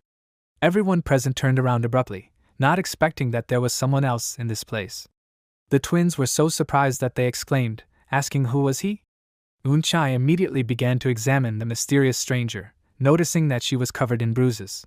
She immediately wondered in her mind, why was she traveling alone? Besides, this person in front of her was the source of that strange feeling that made her nervous. Kang Hansu raised his eyes to this girl, a slight smile on his face. After all, he already knew the peculiarity of the monarch in front of him. Yunchi's confidant immediately put out his bow, pulling back the string, preparing to shoot at the ill-wisher who invaded their space. He asked why she snuck up on them, and what she wanted. He also said that it seemed like she was here alone, so it was better for her to answer honestly.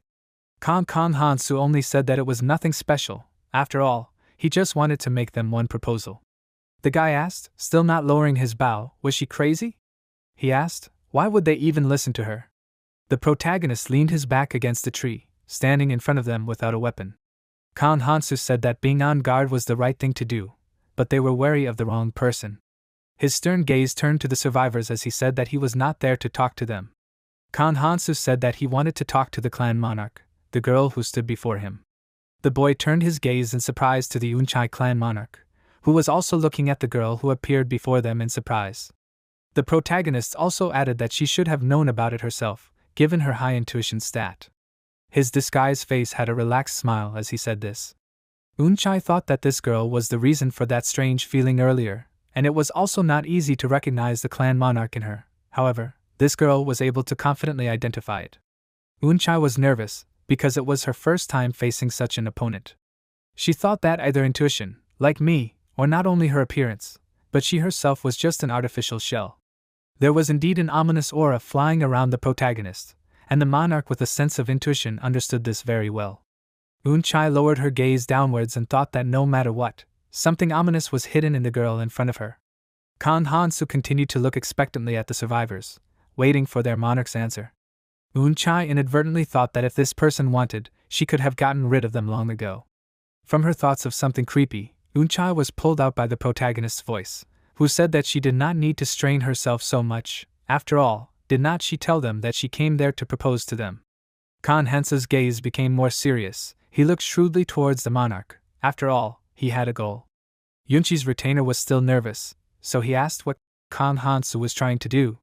He said that if she continued to talk nonsense about the monarch, or something like that, he would have no choice. Suddenly, Unchai cut off his fiery speech, with her loud shout stopping the escalating conflict. She told her retainer to step back, because she wanted to talk to this girl. The guy turned his gaze to the monarch, surprised that their monarch had never been so excited. Surprise and worry at the same time reflected on his face, but he still agreed to her wish. Unchai took a step forward, that the girl in front of her seemed strong enough to handle everything alone. She didn't understand what she wanted from them, so she asked why she had to bother and make any offer to them. She wanted to know the reason for her actions. Unchai said fearfully that even though their opponent was strong, they weren't going to retreat just like that. And even though she said this, she held on to her confidant with her hands so that she wouldn't be so afraid to say it. Kan Hansu closed his eyes and said that everyone had their own reasons for doing this. The protagonist said that he needed to find someone to fight in the front lines instead of him. Unchai asked incredulously if she wanted them to deal with that group that had recently passed through there. Unchai added worriedly that she understood what the girl wanted, but they couldn't handle a group of 40 people. Kan Hansu asked in surprise what she was talking about. He said that they needed to deal with a dozen people at a time. He also added that, besides, these people were much weaker than them. All four of them listened attentively to the protagonist's words as he continued to explain to them that Unchai simply needed to use her monarch ability to start converting the weakest group into members of her clan and increase the number of this one. Unchai thought that managing a small group was already a serious problem for her, and this girl was telling her to recruit even more people. She didn't understand, what kind of survivor did this girl think she was? Did she really think she was an elementary school teacher? Unchai didn't understand, why would she even do this? The intuition in her head was literally beating gong, trying to warn her of the possible consequences, and Unchai knew perfectly well that her intuition was hinting that saying this out loud would be too dangerous. Her subordinate raised his hand to his mouth, thinking that Unchai had already complained about the large number of people that were in their clan, and now she would have to expand her clan. Unchai sighed heavily, saying that to be honest, she wanted to quietly pass through this room without doing anything. Unchai placed her hand on her head, knowing full well how this would end for her. It seemed like she had no choice, so she would try it. Kan Hansu stayed behind them, saying that he would definitely watch them. Unchai and her clan headed towards what they had just seen, while she said with displeasure that it wouldn't work. Kan Hansu, after they left, said that someone with intuition that was hard to get in the training area would be able to handle such a task with ease. He brought up the system window in front of him, raising his finger up, and then said that now that he had easily killed the guard and obtained the treasure, it was time to prepare for the next step with the King of Intelligence. A confident smile shone on his face as he said this, continuing to confidently move forward with his plan. After a while, one of the twins, the boys from the group who had not yet joined any clan, held him to the earth. Yunchi's confidant addressed her, saying that these people refused to be tattooed. The twins held the people by their arms, so that they would not escape. Unchai told her confidant that these people were already part of the clan, and since there were only 4 of them, they simply had to tie them up. The girl said that it was not necessary to tie them up. She asked, was she treating them this way because they were from another clan? The people said pitifully that they had done nothing to her, but neither of them had a choice. Chai looked at them with a displeased look, asking herself in her mind, did they really think that she wanted this? In the end, she knew that she was doing as she was told. With the exception of these people, she made everyone else their members of her clan. In front of her stood a crowd of people who were also now her responsibility. Chai said in annoyance that this was very tiresome. She really didn't want to do this, so she cursed this stupid feature that made her become a monarch. The warning system, through which the fairy assistant communicated with the others, congratulated someone on finding a treasure. Yunqi's confidant cursed in surprise, coming closer to her, and she asked with interest who could have taken it. Fedia the assistant said that they should take the treasure to him for exchange. Chai asked in surprise if everyone was there, then who could have discovered the treasure? The twin, who was standing not far from her, called the monarch to him. He saw something on the ground, and then showed it to the monarch, saying that he found it under a tree. In his hand was a small sphere, the color of which was golden. This sphere glowed faintly in his hand. Chai looked at it, remembering the words of that mysterious girl who said that she would let them leave there easily. Her expression was as she examined the item in her subordinate's hands. Once they reached the right place, Chai asked the fairy assistant, while handing the demon the treasure, is it really the real thing, right? Once the fairy assistant received it, he responded with an affirmative, confirming that it was indeed the real treasure. He hovered above the people who had gathered there, as they were now members of the same clan. The fairy assistant said that he was very sorry that no one had died, but he noted that they had all done well. That little demon then took out a magnifying glass, examining the treasure more closely, saying that, however, they had not received the treasure directly. Chai asked, is that why there would be no reward? The fairy assistant told her that there was no need to rush or worry about it. He snapped his fingers, smiling wickedly, and then a system window appeared next to him. He said he would give them enough time to choose. The fairy assistant asked, which number would she choose? Several system windows with numbers appeared in front of Chai, while the fairy assistant explained to her that since she was the leader of the clan, the one and only golden cape flew past her. Everyone immediately began to pray in their minds to fate for everyone to receive an artifact, so she should choose the cell where there were 50 saving artifacts. Chai put her hand to her chin, humming thoughtfully with irony. She asked, what should she choose? Should she choose one to kill everyone? One of the survivors began to beg her out loud to save them, when suddenly a system window appeared in front of him. Everyone immediately shouted joyfully that she saved them all by choosing 50 artifacts. Chai looked at them without much interest as the people around her shouted that they would serve her as their monarch. Chai turned around in the crowd of survivors, saying that it seemed to be getting boring. She asked them if they thought the same thing. Chai asked them what they thought about the survival games. She placed her hand on her waist, saying that they were all clan members, so they had to kill themselves or kill everyone else. A shadow of madness crossed her face as she spoke about this. Her expression was truly terrifying, and she said that this is what their monarch ordered them to do. The people immediately began to protest, asking her what she said. Their clan tattoos lit up on their arms. All of them disagreed with this absurd order. They angrily began to shout that there is no way they would do this. The tattoos on their arms slowly began to dissipate, fading away, as their displeasure was too great for the tattoo to stop. They asked indignantly if she really thought they would carry out this order just because she was their monarch. The tattoos quickly fell apart, disappearing from the people's arms as if they had never been there. As soon as the people noticed, they joyfully began to shout that the clans in the tattoo had disappeared from their arms. They were so happy about this that they looked at their arms, surprised that they were no longer members of the clan. As soon as this happened, Chai and her 4 original clan members quickly fled from there, while all those people were still wondering if this meant they were now acting freely.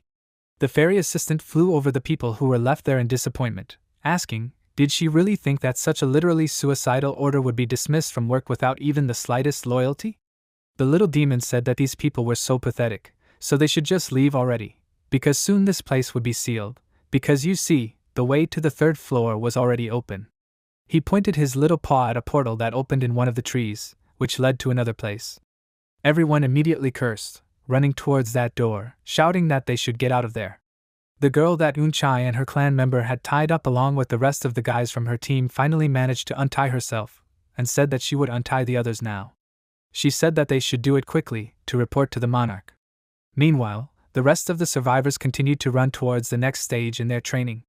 The girl said that the monarch had gone ahead of them, so he should be on the 3rd floor by now. Kang Hansu was listening attentively to their conversation at this time, closing his eyes, and then opening them, listening to what they were saying next.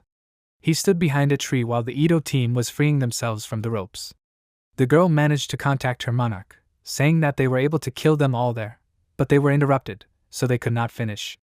The girl said that she understood the monarch's instructions, then she exclaimed in surprise, asking if he really wanted her to come to him now. The girl replied that she would do so they were already leaving. At this time, all of their team members had already been freed from the ropes that bound them, so they were free to stand on their feet. The girl said that she was already on her way, because getting to the Narcha's house was the most important thing now. The girl said that they needed to go to the 3rd floor, because the monarch was in danger, so there was nothing for them to do there now, so they had to go up. The protagonist's gaze turned cold, saying that they were caught. Now they would take him to their leader. All 4 of them stood up and hurried towards the portal, in order to quickly be near the monarch.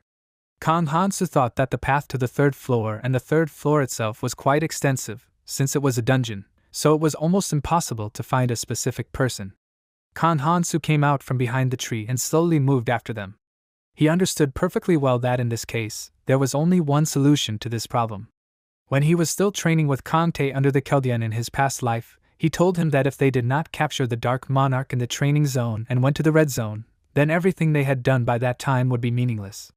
Kang Hansu listened attentively to everything the Keldian told him, while Kang Tae slept soundly, lying next to him with his head on the books. Keldian said that they should close off all the paths and direct the Dark Monarch in one direction. He spread his arms wide, standing in front of his students, saying that the island of the tower was the perfect place to do such a thing. At this time, Iris entered their training room. She said that Keldian was indeed right. She said that it would be impossible to do this on the first 2 floors of the tower, but the 3rd floor was perfect for it. Kang Hansu and Keldian turned their gazes to her with interest, while Iris continued to say that on the 3rd floor there were hundreds of people starting, but once he got to the 3rd floor, he would need the help of his clansmen. She folded her arms across her chest, bringing one of them closer to her face, continuing to say that in this case, the Dark Monarch would start calling them from everywhere. She raised her index finger up, with a serious face, saying that this would be Kang Hansu's only chance. After all, the 3rd floor of the tower was the threshold to the real other world. Iris said that this place was a representation of the environment of the next Red Zone. It was different from the real one, but it was still similar. This floor of the tower was literally soaked in poisonous waters, huge monsters, and dangerous creatures. Iris warned that the monsters that lived there were on another level. So they needed to lure him out, and that was their main plan, said Kang Tae, who finally woke up. He said that if the Dark Monarch felt that they were coming for him, he would immediately hide, so they should strike when he felt safe. Sleepy Kang Tae continued to say that their opponent was very cautious, so he would even bet that he would try to bring his real clansmen into the Red Zone. Kang Tae said that this person was indeed strong, of course, not as strong as him, but still, it was not easy to cast him out. Kang Hansu listened to him with a serious expression as Kang Tae spoke. That must be why Kang Hansu wanted to know what needed to be done to get rid of that opponent, right? Kang Hansu had managed to obtain a decent imitation of the Philosopher's Stone while he was searching for treasure. He thought that his final preparations were complete, holding that stone, slightly glowing red, in his hands. But before that, he had to deal with the mad Dark Monarch there on the 3rd floor. He picked up his forward gaze, heading off to meet his next task. Kang Hansu entered the portal, smiling as he said that he would finally be able to get a good look at his face. He found himself on the 3rd floor of the tower, quickly covering the distance with large leaps. At this time, Euncha was watching him, smiling as she told her clansmen to follow that girl. A fierce battle developed in the middle of the 3rd floor. The Dark Monarch named Wonkyung shouted at his subordinates to contact all of their clansmen. He rushed from side to side, shouting to tell them to immediately head to the 3rd floor. This place was filled with intense heat and poison, and on top of that, they were surrounded on all sides by dinosaur-like monsters that were eager to feast on new victims. Their clan formed a tight line to defeat their opponents at all costs. The monster screamed loudly, opening its wide mouth, which split in half. This was the place where monsters appeared endlessly. Lee Wonkyung tilted his head, and his gaze darkened as he said that this was only preparation for another world. Indeed, if this was only preparation, then what awaited them on the other side of the training? Wonkyung turned around and thought that they said that they would mix, but it seemed that they didn't need to. He had his back to his subordinates, who were still holding back the attacks of the monsters that had tightly surrounded them on the third floor. The monster pushed off the ground with its huge paws, jumping up, quickly approaching Wenkyung, with a loud cry, once again opening its huge mouth, which was full of sharp teeth. Wenkyung turned around, looking at this, and then swung his sword, holding back the monster with it, shoving his blade right into the monster's mouth. The monster closed its mouth, clenching Wenkyung's sword in its teeth, causing him to sweat in order to hold back this onslaught. The strength of the monster was truly frightening. The monster pressed on Wenkyung so much that his shoes began to partially bury themselves into the ground. Lee Wenkyung clenched his teeth, exhaling heavily, and then, gathering all his strength into a fist, with a swift movement, tore the monster's mouth apart, throwing the monster back. One of his subordinates called out to him, shouting that more and more monsters were coming. Their onslaught was so strong that at this rate they wouldn't be able to hold them back. But Wenkyung wasn't going to give in. He shouted for me to retreat to no way. Wenkyung shouted for them all to stay close to him if they wanted to survive. He stood on top of the fallen monster, placing his foot on its dead body, majestically towering over the monster. Wenkyung shouted that they wouldn't be defeated, so they should let the monsters push them back. He raised his hand up in an encouraging tone, telling his subordinates this, who, having received a boost of team fighting spirit, were now ready to fight again. They responded that they accepted this order. After all, they must believe in their leader. Lee Wenkyung mentally agreed with them, thinking that he shouldn't die there. He can't retreat.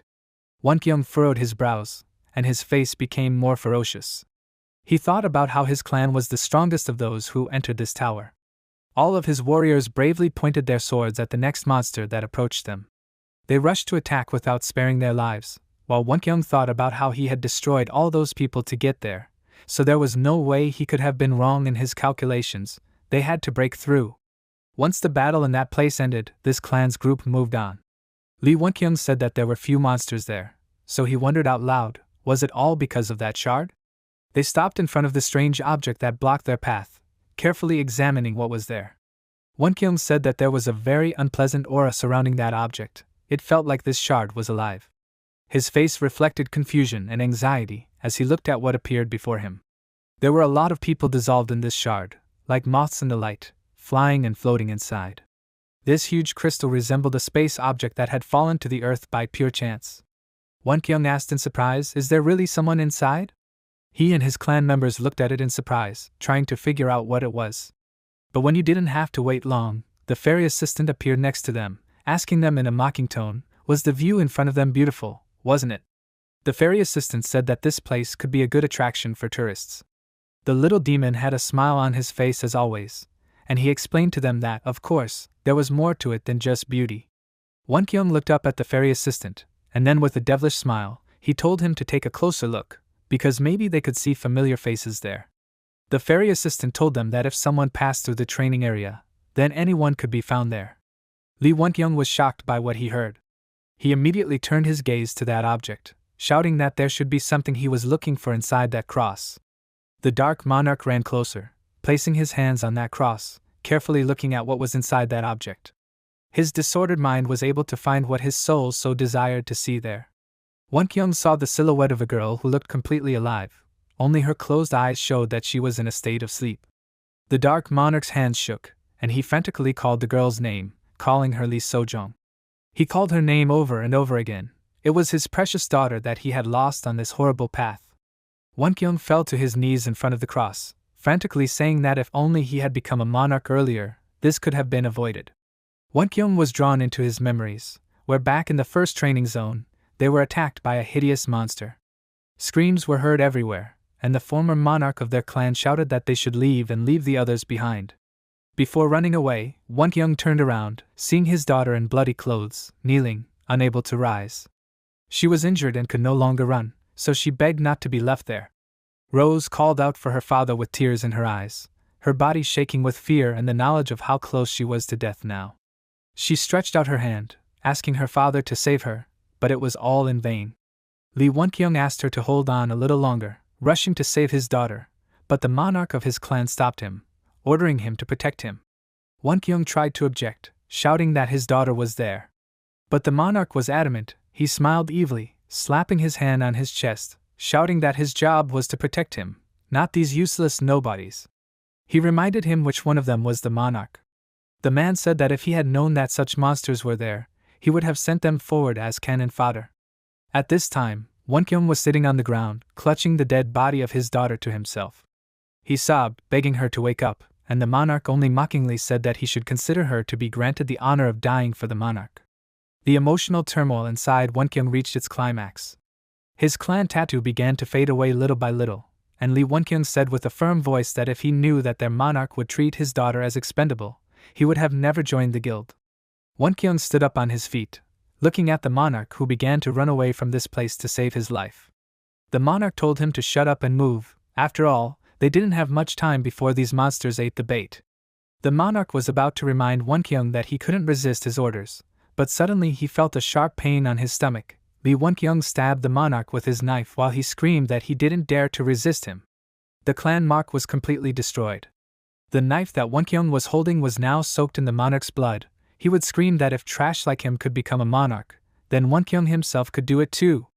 The sky above the training area was getting darker. Wonkyung stood there among the houses, clutching a knife in his hands, and under his feet lay the dead monarch he had managed to slaughter. Wonkyung believed that receiving the title of monarch was a sign from above. He clearly remembered how a new tattoo appeared on his arm, but now all power was already in his hands. Wonkyung believed that it was his destiny to kill such parasites. At that moment, Wonkyung said that with this ability, he would be able to change everything. His fist trembled as he squeezed his hand, then Wonkyung froze for a moment, his heart pounding wildly as a single thought filled his head, that for the sake of his daughter, he would rule all the monarchs. A crazy smile appeared on his face at that moment, and rivers flowed from his eyes. He was not going to stop until he found his son.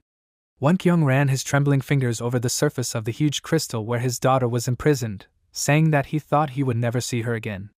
He loudly called out to the heavens, thanking God for giving him a sign again. Lee Wonkyung asked the fairy assistant to tell him how he could get her out of there. He frantically asked if he could resurrect her. The fairy assistant mockingly asked him to calm down, saying that it was only a replica of what they had brought them from. The little devil folded his arms across his chest, smiling, saying that they had made a copy of that information and placed it inside this cross. Wonkyung listened attentively to everything he said, because he could not wait to see his daughter again. The fairy assistant continued this story, saying that of course it was only a copy, but this copy had the same powers and memories. The fairy assistant smiled with mischief, baring his fangs and pointing his index finger upward, which probably meant something to Wonkyung.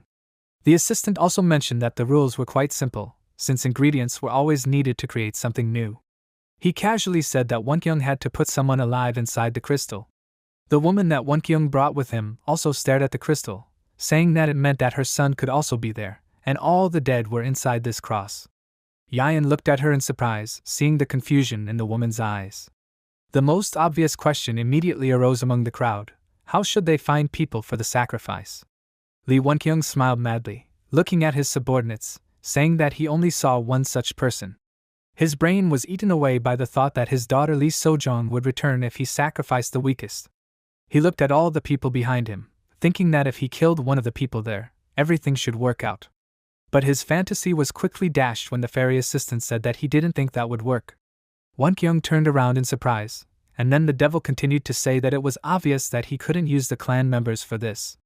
He said that it would be too easy, and they wanted a more interesting show. He boldly lay down on one of the stones, putting his hand under his head, and then said that he couldn't go back there later, so he had to choose more carefully. He then added that while they were talking, for more people had entered the floor.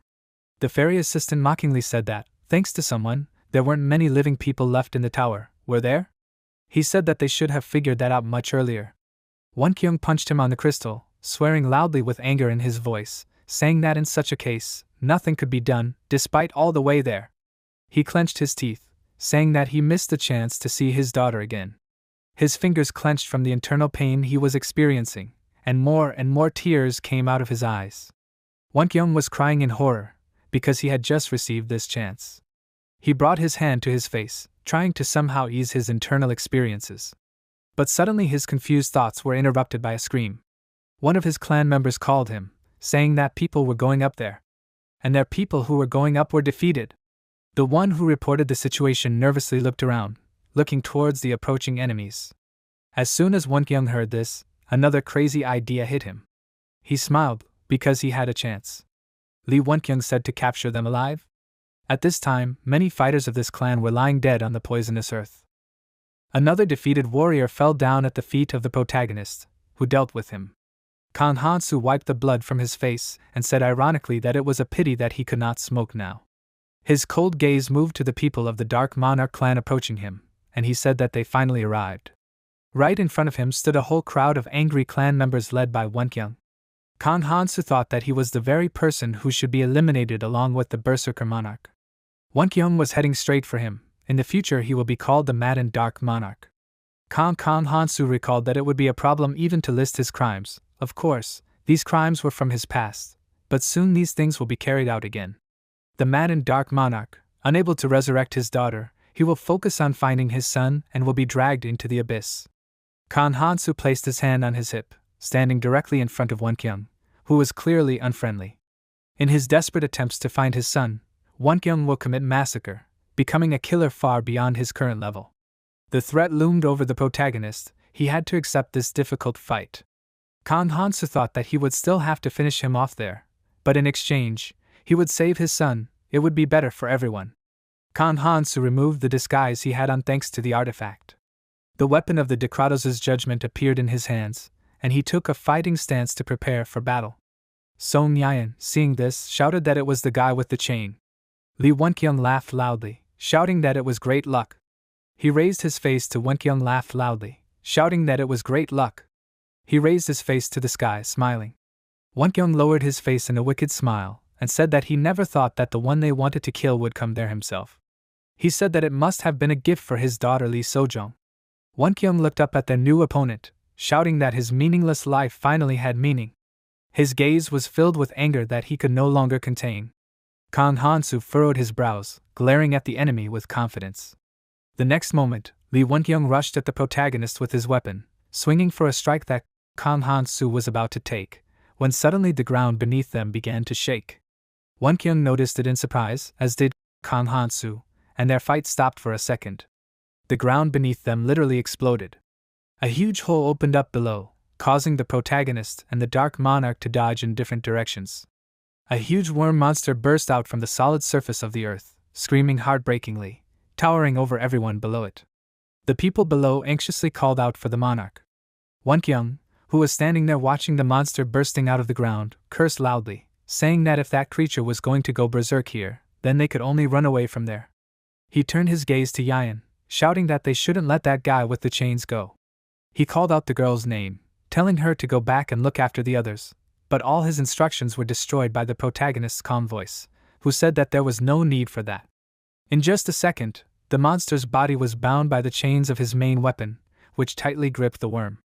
Kan Hansu began to move it quickly with his hands, controlling this huge monster with the chains.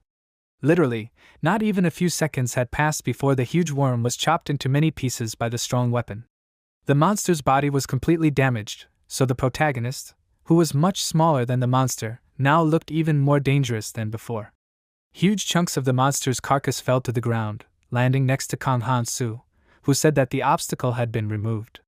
He grabbed the Decratos' judgment in his hand tighter, saying that since his opponent was not coming to him, he would go to the enemy himself. Kan Hansu quickly headed towards Wenkyung, who froze in surprise, who immediately thought that his opponent was a real monster. Wenkyung clenched his teeth, trying to think of what he should do in such a situation. In this case, he decided to order his clansmen to attack him. Immediately, at his command, all the clan members who were nearby rushed towards the protagonist, intending to suppress his strength with numbers. Kan Hansu's face remained calm.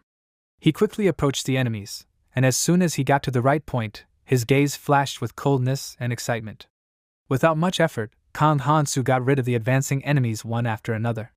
They fell, unable to stand after being hit by a powerful chain. All their attacks were useless, and those who got too close too quickly were wounded by his scythe. Kan Hansu quickly moved forward, overcoming a crowd of small pawns, getting closer and closer to the main enemy. Wenkyung frowned, saying that chance said about him that he does not kill people, but it seems that all these stories were lies. The woman who stood next to him said that Yayan's information was useless. The color of the protagonist did not spare anyone. As soon as the weapon was released, as it immediately found the next enemy. This time, it was Yayan who had to repel the attack, who closed her eyes, shouting that she knew he was strong. However, she wondered why he did not use any abilities. She said that he definitely didn't have any useful skills. Song Yayan stopped in front of Lee Wonkyung and the woman, wiping her cheek. Wonkyung agreed with her, saying that he would trust her once more, suggesting that they would defeat the protagonist with numbers. Wonkyung said that if he didn't have any powerful defensive skills, they would be able to overpower him. His face became serious again, and he gripped the sword in his hand, heading towards the battlefield, shouting for everyone to prepare to use skills. The woman also headed towards the battle, preparing to fight back. Wonkyung commanded the clansmen with the charge skills to lead the charge and prevent him from moving. That same day, those who were still able to stand on their feet rushed to the attack, extending their swords, agreeing to the order of their monarch. But Kang Hansu quickly overcame the wall, literally jumping over them, using his chain again. Yayan said that Kang Hansu was really good. She also went in for an attack, swinging her sword, shouting that he should try to dodge this too. Kang Hansu looked at her in surprise, seeing that the enemy was right in front of him. He created a blade in his hand, and then thought that since he couldn't dodge, he should counterattack. Kang Hansu took the blow that Yayan wanted to deal to him, clashing with her blade. At that moment, he felt how strong the enemy in front of him was, as he felt a strong shock of pain that ran through his entire arm, causing him to grit his teeth. Kang Hansu thought that she was quite strong, so exchanging blows would eventually lead to him getting hurt. Wonkyung shouted that they were able to do it, so they should continue to press him. Immediately, other clan members pointed their blades at him from above, but Kang Hansu was not going to give up. He had enough strength to handle this too, so the next moment, those who attacked him were mortally wounded by his chains and blades. The runes that fell from the dead clan members fell to the ground every now and then. So the snake that accompanied the protagonist immediately rushed to happily pick it up, absorbing these stones. Kang Hansu half a day in several runes, helping to eat it, carefully looking towards the enemy in order to repel the attack in time. Who saw this snake? Asked in surprise, is he really carrying a monster with him? They looked there in confusion, and one of them was surprised to find that this creature is runes. Wonkyung menacingly shouted for them to stop the snake, not allowing the monster to absorb more runes. He watched the battle from the sidelines, thinking that the protagonist wanted to use them to become stronger. While Kang Hansu was fighting the clan members, a woman entered the battlefield. She extended her hand forward and used her skill, quickly starting to surround the protagonist with magic circles using her magic ability. These magic circles appeared under Kang Hansu's feet, restricting his movements. Kang Hansu felt tentacles start to burst out from the magic circle, grabbing his leg and restraining him, not allowing him to move from that place. Song Yayan shouted that right now was the right moment to attack. She jumped up, once again raising her sword high above her head, intending to deal with the motionless protagonist in one blow, but she was not destined to do so. Kang Hansu quickly reacted, pulling his chain right in front of his head, thereby deflecting the blow that was flying towards him. Wonkyung commanded his clansmen not to stop. He shouted that they had come this far to take revenge on the clan that trampled them into the dirt, so they must not give up. His fiery speech once again made the tired clansmen rush into battle to defend the honor of their monarch. Lee Wonkyung continued to shout that they must destroy all the vermin that stood in their way. They had to fight for their fallen comrades in battle, for their deceased families. 3 more clansmen tried to attack the protagonist, but even though he was alone, it did not give any of these people a chance to strike him. The Dark Monarch continued to shout that his words would guide their lives, guide their vengeance. He raised his arm with the clan tattoo up, showing everyone how brightly it shined. Kang Hansu knew full well that if necessary, he would make his subordinates fight no matter their condition. The protagonist clearly saw how the people, exhausted after a long battle with him, were still eager to fight because of another order. Although this contradicted his words about not seeing his subordinates as expendable material, Kang Hansu understood that Wonkyung was trying to weaken him before he himself gave it his all. The protagonist's gaze was directed at the woman who had magical abilities, and created those same magic circles around his legs. He thought that the longer he dragged out the fight, the more injuries he received. Still, this battle was exhausting him too, considering how many fights he had gone through before. Lee Wonkyung smiled with deceit, looking at the tired protagonist, and Kang Hansu understood that he did not have time to relax now. He once again returned from an attack flying at him, concluding that he needed to finish. The woman shouted that she would tie him up. Kan Hansu jumped into the air to avoid touching the magic circle, once again dodging another blow, and then said that this would not happen. He created a blade in his hand once again, quickly it into the ground where the magic circle was located. The woman sighed heavily, noticing that her bracelet was glowing, and shouted that her skill had stopped working. At that moment, the protagonist broke through the dense enemy lines, knocking down warriors, quickly reaching the woman who knew how to cast magic. But as soon as he was in range, she said with a smile that he fell for her trick. She began to use her powers again, creating another magic circle not far from her, where Kan Hansu stood on the ground. Kan Hansu looked down in surprise, noticing that his leg had started to be wrapped in those same tentacles again. He powerlessly sank to his knee, as more and more magic circles with tentacles continued to appear around him. The woman mockingly shouted at him, asking, did he really think that she didn't expect him to rush towards her? Wonkyung headed towards Kan Hansu, saying that it didn't matter how hard he tried to get out of there. After all, he was just still one person. Wonkyung told him that Kan Hansu was barely breathing. His face lit up with an unpleasant smile mixed with madness again as he said that it was time to pay for his empty boasting. Just when Kan Hansu was already exhausted enough in his opinion, Wonkyung came closer, striking his sword at Kan Hansu's shoulder. The protagonist's face darkened as he felt pain in his shoulder, and Lee Wonkyung responded by smiling happily, shouting that he had won. He began to talk about how he had won again, mentioning that now his daughter would be able to live. Kan Hansu was kneeling in front of him, covered in tentacles, with his shoulder wounded. In response to all this, one only question begged, was it worth it that most of the clan members were now dead and lay not far from the main scene of the events? Wonkyung shouted that the first step towards his goal had finally been taken. His face lit up with that same smile once again, until he was suddenly interrupted by Kan Hansu, who asked him if he was done chatting. The protagonist grabbed Wonkyung's sword with his hand, removing it from the wound on his shoulder, lowering his head down. Wonkyung looked at this with a surprised expression, watching as Kan Hansu continued to do something he did not expect. The protagonist looked up at Lee Wonkyung, telling him that it seemed like he was the one who did not realize that he was the one who walked into a trap.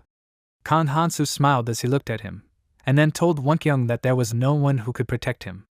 The protagonist's weapon appeared in his hands once again, while Wonkyung looked down at him with confusion.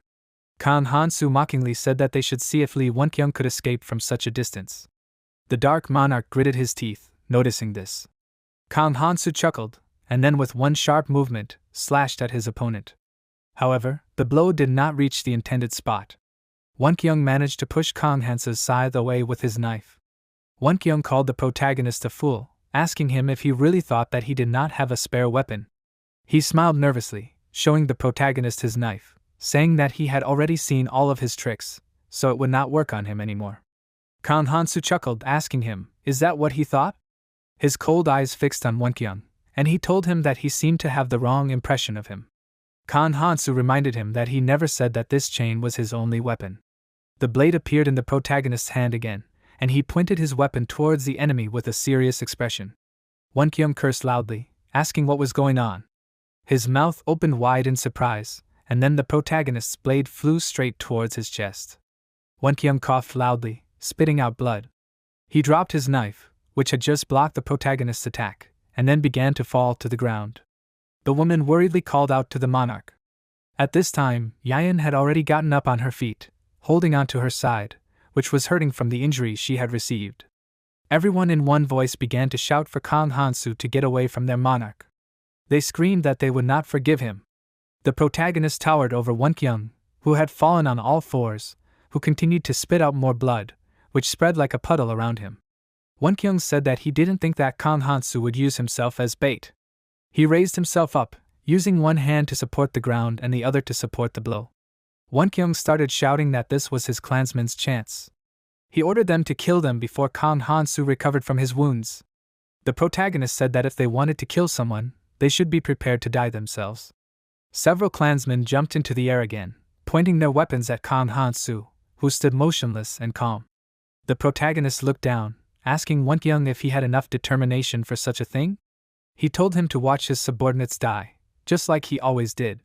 It only took a few minutes to finish off the clan that Wonkyung had worked so hard to gather. Kan Hansu stood in the middle of the corpses that littered the entire stretch of land untouched by the poison, holding Yayan by her collar in his arms. He pulled the girl closer to him by her shirt, looking at her corpse while Wonkyung, struggling to hold his body, asked him why he was doing this. The Dark Monarch broke into a scream, asking the protagonist why he had to go so far to stop him. He screamed loudly, indignant and asking Kang Hansu what he had done to him, that he was doing this to him. Wonkyung asked him, was this because of the rules he had set? Kang Hansu listened to the ramblings of the dying Wonkyung, standing over him, while he asked him, was this all because of that stupid rule of not killing travelers?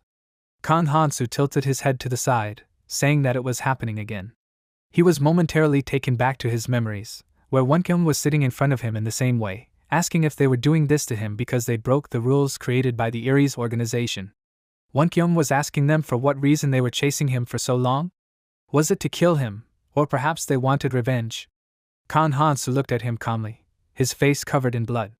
Angered by these words, Kang Tae gritted his teeth, asking, what is he talking about?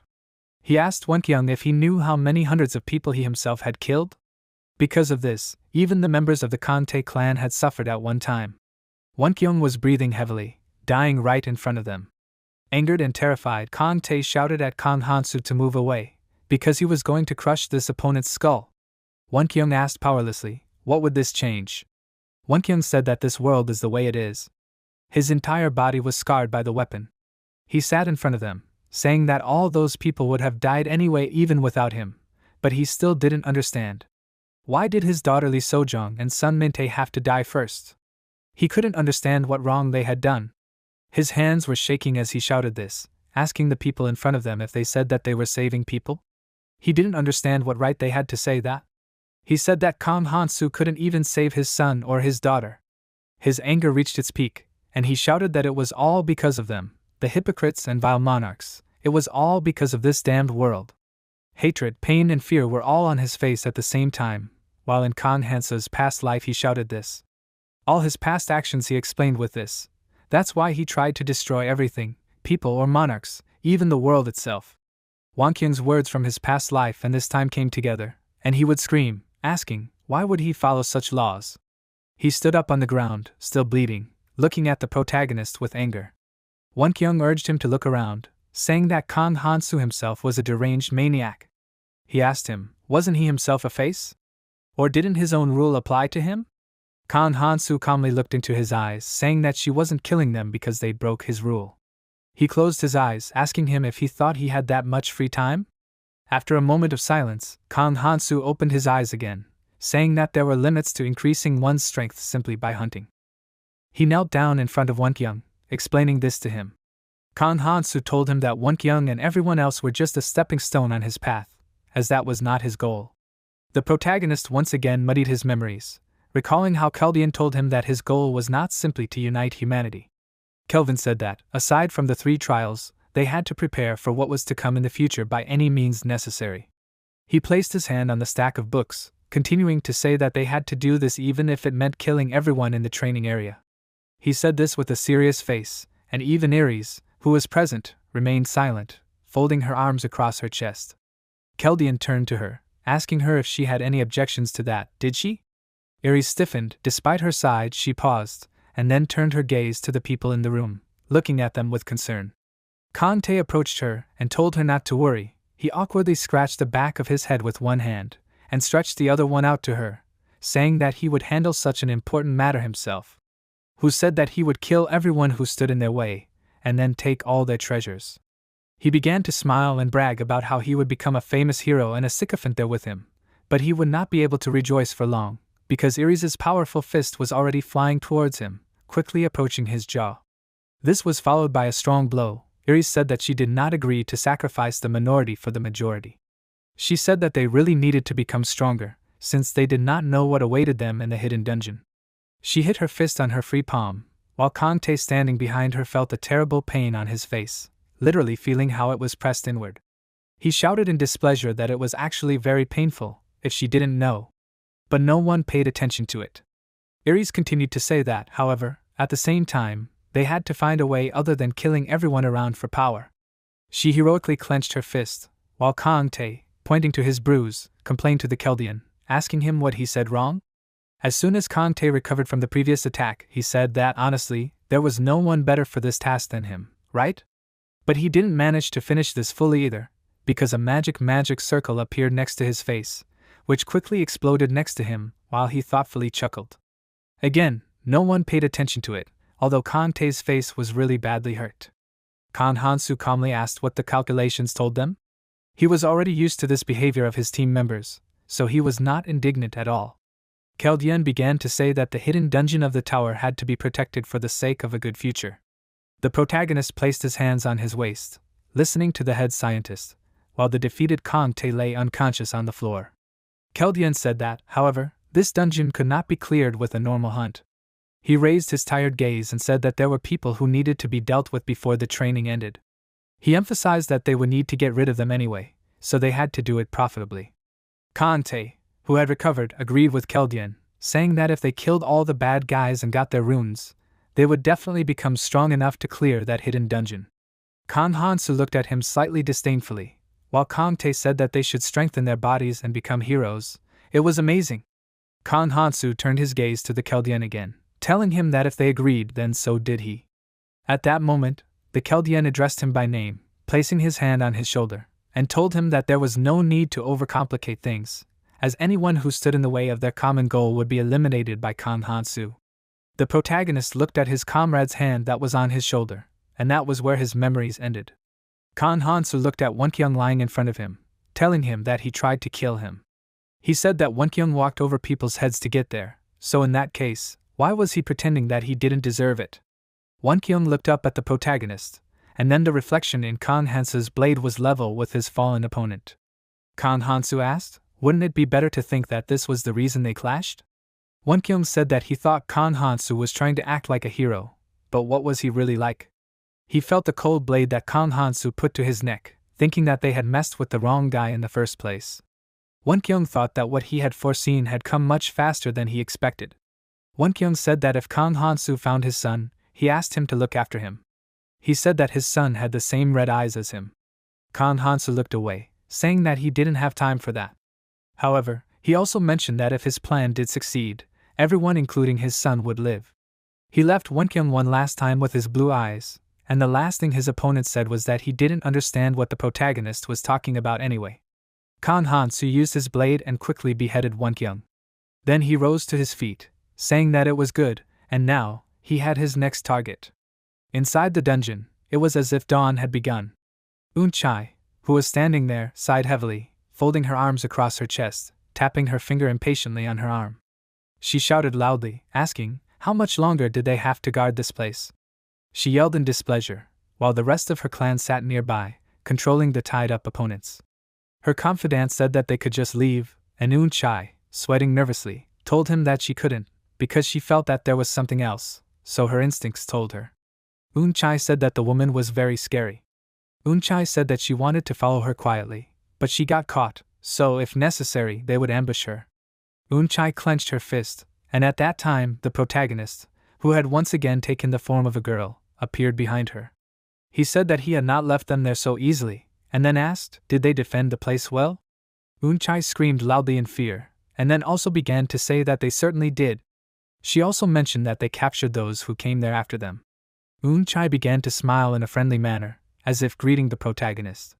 Kan Hansu passed by her, thinking that Eun-chae really did not see anything. He was going to kill her if she noticed, but it seemed that did not happen. He folded his arms across his chest, thinking that everything was already over, so Eun-chae would not succeed even if she went there right now. Kan Hansu praised her for her good work, saying that that was all, and they could go. He headed towards the portal while Eun-chae happily gave him her thumbs up, agreeing with him, but then asked in surprise, was that really all? The four of them were left there, duped. They looked at the protagonist who had left with confusion. Even the bound opponents seemed shocked by this. Eun-chae asked in surprise, could they really just leave?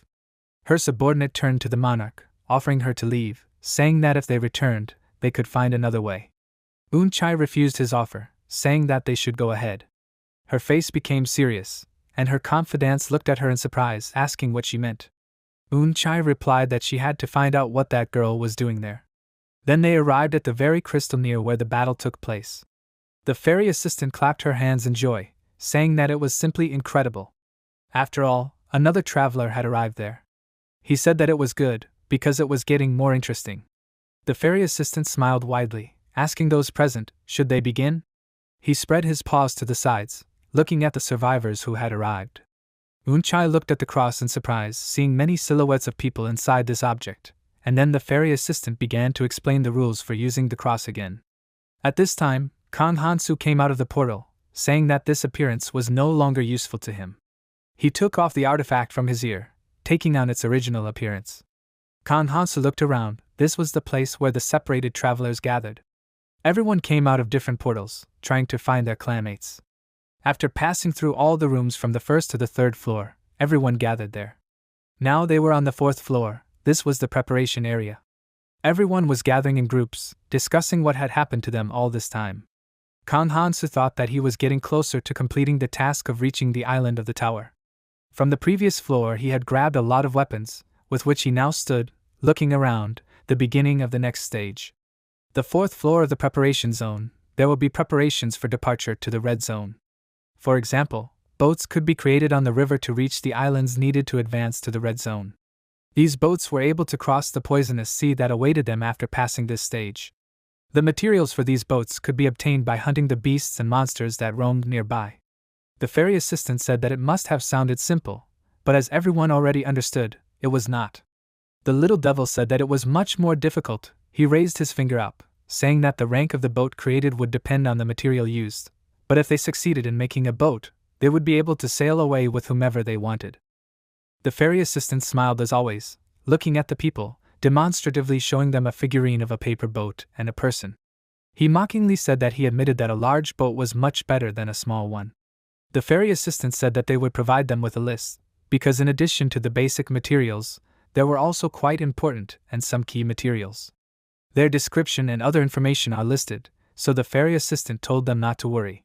And now he left them, telling them to start preparing to leave the training area and enter the new world. The people gradually began to walk inside the rather large passage that led towards the next test. One of them said in surprise that there was a forest right behind the wall. They all looked warily at what was happening outside the safe walls. The guy shouted that they needed a boat big enough to hold the entire clan, so they had to hurry. As soon as the others heard this, the people began to fuss, because the amount of resources was probably limited. The girl standing next to the guy said that their clan would help them, because now they needed to work together. Only Kang Hansu remained idle, watching from the sidelines. He was lost in his thoughts, thinking that he needed to find that place. Kang Hansu was about to head out to find it when he heard Sangjin's voice behind him, telling him that Kang Hansu had arrived later than he thought. Sangjin told him that they had arrived quite early and had been gathering materials ever since. He asked the protagonist with a smile if he had finished what he needed to do. Kang Hansu told him that he had indeed done it. He had dealt with the Black Monarch. Kang Hansu asked Sangjin if he remembered what he had told him. Sangjin told him that he was preparing what Kang Hansu had told him on the first floor. Sangjin asked him if he would return to that form again, looking awkwardly at Kang Hansu. The protagonist looked away, saying that he no longer needed to disguise himself. Kang Hansu asked him if he didn't need to go. The resources for the large ship would take a lot, and the resources were limited. In addition, he also added that Sangjin should know that he also had little time. Sangjin smiled and told him that Mihi and his clan would take care of it. Kang Hansu asked him about Mihi in surprise. At this time, the battles for control of resources had already begun in the forest. Mihi used her arrows to hit another monster that stood in their way. She lowered her bow, as soon as the monster fell to the ground dead. Sangjin told Kang Hansu that he found her on the first floor of the tower, and during this time, the girl had changed a lot. Mihi called her comrades, saying that she needed support. She really did become different, but her gaze still sparkled with confidence. She was still passionate about what she was doing. Sangjin said that Mihi would be happy to see the protagonist again, but Kang Hansu didn't let him finish, throwing a small rune-eating snake towards him. Sangjin put his hands out in surprise, catching it. Kang Hansu said that he didn't need the snake anymore, but Sangjin could find a use for it. He and the snake looked at each other in silence, not knowing how to react, while Kang Hansu said that he was busy and walked away. The protagonist said one last thing, that they wouldn't have many chances to get together and talk like this. He warned Sangjin that the next red zone coming after the training was much more dangerous. Sangjin was silent for a moment, sadly hanging his head. He said that he had become much stronger thanks to Kang Hansu. He then raised his face, saying that they would see each other again. Kang Han-soo glanced at him one last time, then turned away and walked on with a smile, leaving Sang-jin behind him. Sang-jin thought that he hadn't expected him to respond, but it was still a little frustrating. As he watched Kang Han-soo leave, Un-chai and her retainer came out of the portal of the previous level. Un-chai shouted in displeasure that they were too late. She said that they had wasted too much time at that cross. Sang-jin watched their exchange, silently looking in their direction. Her subordinates hesitantly turned to her, asking if perhaps they shouldn't have taken Won-kyung. Un-chai told him to keep his voice down, as they might be overheard. Sang-jin immediately tensed up upon hearing this, his jaw creaking, and his eyes widening. Un-chai told Won-kyung to come out already since it was time for them to go, and then the man appeared from the portal and apologized to them, saying that he was worried about his daughter. Won-kyung turned out to be alive. He walked forward, and Un-chai told him that their guys were guarding the rear, so what was he worried about? She asked him, did he still not remember anything? Won-kyung answered her in the affirmative, saying that he did not know what this place was, since he had been jogging with his daughter earlier. Un-chai turned away, saying that she understood everything. At this time, Won-kyung's daughter, Lee So-jung, also came out of the portal. Un-chai thought with disappointment that she wanted someone strong to walk in front, but she never expected that the resurrected would lose their memories. This was a big problem for her. Un-chai commanded the twins to follow them. She said that she needed to talk to the fairy who gave them instructions. Everyone walked in an even formation, heading to get information about the next level. And watching all of this, Sang-jin was watching closely, knowing full well that this all looked like one big problem. He lowered his face, and his gaze darkened as he tried to figure out what he should do. At this time, Kang Han-soo was walking through the forest, moving in the direction he needed. He looked around, thinking that there was not much there, because most of the monsters were in the center of the training area. Inside the tower, each floor and each room had its own environment. There were also places that looked like the real sky or underwater space, however, everything there was artificial. Kang Han-soo walked to the borders of the barrier, pressing on it with his hand. The barrier began to resist, not letting him out. Kang Han-soo said that it was obvious that everything had an end. He was lost in his thoughts, thinking that the organizers of this unpleasant event made it look like the tower ended with the 4th floor, but in reality there were 5 floors, and Kang Han-soo already knew about it. The dungeon where the hidden treasure was located there. The protagonist said that under normal circumstances, even getting to this stage would not be easy. He took out his dagger, saying that this meant that he needed to use the destruction of the authority of the Nirma ring. Kang Han-soo began to strike this barrier many times, using the power of his ring. The barrier still did not give in, but Kang Han-soo knew very well that he needed to punch a hole in the wall that represented the wall of the floor at all costs, and if he used this hole, who would be able to get to the right place? Little by little, the wall cracked and a gap formed in the barrier, enough for Kang Han-soo to get out. The outside wall of the tower literally exploded after Kang Han-soo managed to destroy the barrier. After which the protagonist climbed out, leaving the 4th floor of the training area behind him. The protagonist held the belief that if he could not climb from the inside, then he should climb from the outside. His gaze was full of confidence, and in the next moment, his arduous journey up began. He looked at the tower, the height of which was large enough to scare anyone who was going to climb it. Kang Han-soo said that the hole he had punched closed up quite quickly, watching how the barrier began to gradually recover, and the wall returned to its original appearance. Kang Han-soo knew very well that it would be difficult to do this without the Nirma ring. He raised his hand to look at the system window, which displayed his data. Kang Han-soo thought that all this was too inefficient. All of his data was currently at the stage where they did not exceed 70%. The protagonist began to think that he had only raised his stats by 40% using the runes he had received after the Black Monarch's attack, but he had still not reached the minimum. After that, Kang Han-soo began to climb the steep tower in order to reach the hidden dungeon that was supposed to be waiting for him at the top. Kang Han-soo thought that now everything depended only on his ability to hold on. The protagonist was able to overcome this obstacle with almost no difficulty. After a while, his hand caught on a ledge in the wall, which marked the beginning of a new floor. Kang Han-soo began to climb there, while the moon illuminated his path. The protagonist said that this was it. He was breathing heavily, looking at the goal he had been reaching all this time. Opposite this, a system window appeared, where it was written that the entrance to the dungeon of the 5th floor was in progress. In the middle of the room, which was completely made of concrete and iron structures, a huge magic ball was flying, which was the main obstacle in this place. Kan Hansu thought that, according to Ralph Lauren, it was unknown what was inside the dungeon.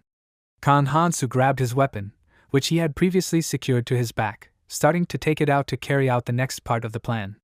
All these swords that he brought with him, Kan Hansu stuck into the concrete floor of the room in a few moments, preparing for battle. He pulled out his blade, getting into a pose to begin the battle. The protagonist understood that he had to win at any cost. His serious gaze was directed towards the same magical sphere from which the enemy was supposed to appear. The sphere shone brightly, revealing a man inside the room who was supposed to fight the created monster. The next moment, a system window appeared on the sphere, where it was said what happened to the monster's building, according to the memories of the invader. It was a huge golden dragon, which hung inside the sphere, as if it was in a huge egg. Kan Hansu was shocked by what he saw. His eyes widened, and he exclaimed that this was the same dragon. This terrible creature in his past life mercilessly smashed people, spewing flames. Iris then tried to contact Kirill and Kan Hansu to no avail, asking where they were. While she and the rest of the clan were confronting that terrifying monster, the protagonist and another girl from their clan disappeared from sight. Keldian shouted that all of humanity was stalling for time for them. He also fought using his knowledge of magic and creating more magic circles around him using spells from a book that was flying right in front of him. Iris shouted that they could no longer hold their ground, so they needed to pass through the crystal ball. Everyone was exhausted after the long battle that had already dragged on for too long, causing everyone to tense up even more. Kan Tae also participated in this, confidently destroying the opponents with his sword. Iris shouted that she was leaving command to Andy Aaron. The girl took command, looking at the scene in front of her, while her ally, bleeding, also continued to fight. At this time, Iris, using the clan's connection, unsuccessfully tried to shout to the protagonist, who was crying on his knees at the time. In his arms was the body of a dying girl, whose golden hair still shone in the light, despite the pallor of her skin. There was devastation everywhere. Demons were flying, and it seemed like the end of the world had come. Kan Hansu hugged her tighter, asking frantically, why did she do this? He said with pain in his voice that if she had not tried to protect him, she would be alive. The moment when she bravely pushed him away, exposing herself to this fatal blow with her whole body, was still vivid in his memory. Kan Hansu called the girl by name again, remembering the last moments when she stood on her feet, illuminated by the light of the approaching attack. Suddenly, Kirill's trembling and weak hand reached out towards the protagonist's face, barely touching it with her fingers. Kirill smiled, thanking God that Kan Hansu was still alive. A warm smile spread across her face, and happiness was visible in her eyes that the person dear to her was saved by her. She touched him with her fingers again, saying that Kan Hansu could not stop there when they had come so far. She asked him to promise her that he would never do such a thing. After that, her hand fell lifelessly down, and everything inside the protagonist collapsed at that moment. He clenched his teeth, filled with anger and the desire for revenge. Kan Hansu lifted his head up and screamed loudly, trying to release all the despair he felt at that moment. Kan Hansu raised his hate-filled eyes to his opponent, and the silhouette of the golden dragon was reflected in his pupils. After that, the protagonist finally returned to reality. In front of him was the same monster he had wanted to meet so much. It was the golden dragon Bellium, and he had another chance to take revenge on that monster. The hidden dungeon recreated the strongest opponent in the memory of the one who entered it. In the protagonist's memories, it was that same dragon. Kan Hansu looked at the opponent carefully, waiting for that beast to break free. He thanked fate that he now had the opportunity to defeat it. Kan Hansu lowered its head down, knowing full well that even though it was a weakened version of that dragon, adjusted to the red rune, he would have to give it his all. Kan Hansu turned his gaze to the two magic stones in his hand, thinking that all the items he had brought were needed exclusively for clearing the hidden dungeon. These two stones were worthy imitation of the Philosopher's Stone, an item obtained during the treasure hunt and also the treasure he received in exchange for defeating the Demon Queen. Kan Hansu remembered how he exchanged 32 treasures for the Philosopher's Stone on the second floor. He handed over those same golden beads to the fairy assistant, receiving that same item in return. Kan Hansu understood that this stone was not perfect, but he had to use it. The protagonist made the stone crack in order to use it. He knew that the numerical values of the runes were now at the bottom of the red bar. He put his hand out to the side, watching as his Nirma ring began to glow and sparkle. If he used the jade demonic essence he received from the battle with the Demon Queen, it should be a powerful weapon, so for this artifact alone, he did not regret killing the demon queen. Kan Hansu extended this artifact to his lips, biting the stone, because for a day after absorbing all his characteristics increased to 99.9%. Indeed, the system window reflected that each characteristic had reached the limit. Now Kan Hansu was like a bomb that emitted the maximum degree of danger. His entire body was covered in streams of magic, and although this effect lasted only a day, after which the characteristics dropped to 0.01%, it was worth it. The protagonist said that he was chasing the red rune only for this. He smiled, looking at the dragon, which finally broke out of the sphere. Kan Hansu shouted that this monster had come to an end. The dragon opened its mouth wide, starting to roar loudly at the protagonist, approaching him to attack. A battle immediately began between them. From the impact of this huge creature, the entire room of the 5th floor of the tower trembled, fragments of walls and floors that were broken because of it flew everywhere. Kan Hansu flew back, slowing down, leaning on his hand. He grabbed the handle of the hour that was next to him, thinking that it was time to use the Ring of Norma, the first authority, the authority of destruction, which now acquired a red stage, and could be used at 99%. The ring shone brighter, and the sword that the protagonist was holding was enveloped in a red aura. Kan Hansu grabbed this weapon tighter, raising the sword back and heading towards the dragon, which was looking at him menacingly, waiting for the enemy's attack. The protagonist approached the enemy, striking the dragon's body with its sword, but it was not that simple. The sword he struck with crumbled into many fragments. Kan Hansu clicked his tongue at him. Seeing this, he understood that his attacks were not deep enough. All his attack could do was that Kan Hansu tore off only a crumb of the dragon's entire armor. Now it was the dragon's turn to attack. The monster began to accumulate magic in its mouth for an attack, causing Kan Hansu to tense up. The protagonist looked at the dragon, thinking that this was his very breath. The sphere inside the monster's mouth was getting bigger and bigger, which meant that such an attack was becoming more dangerous. Finally, the dragon spewed out flames, directing this huge stream towards the protagonist. Kan Hansu froze in place, seeing the threat approaching him, and then smirked. At this time, on the 4th floor, battles for resources continued. Sang-jin stepped on the defeated monster, climbing up to take what he needed. Mehi, who was running after him, called out his name, saying that this was the last kelk in the area. Sang-jin, meanwhile, continued to do his job, cutting out the monster's organ with a knife. He then jumped off the dead body, saying that they had gathered the slime bags of the kelks, so they had to start building the ship. Mehi sadly said that it would be great if Kan Hansu was with them. Sang-jin remained silent in response, and then said that even if Kan Hansu hadn't gone somewhere, it would have been difficult for him to go with them. He looked down as he spoke, and he asked him in confusion, why would it be difficult for him to go with them? She didn't understand what he was talking about. Sang-jin told her that they were still in his shadow.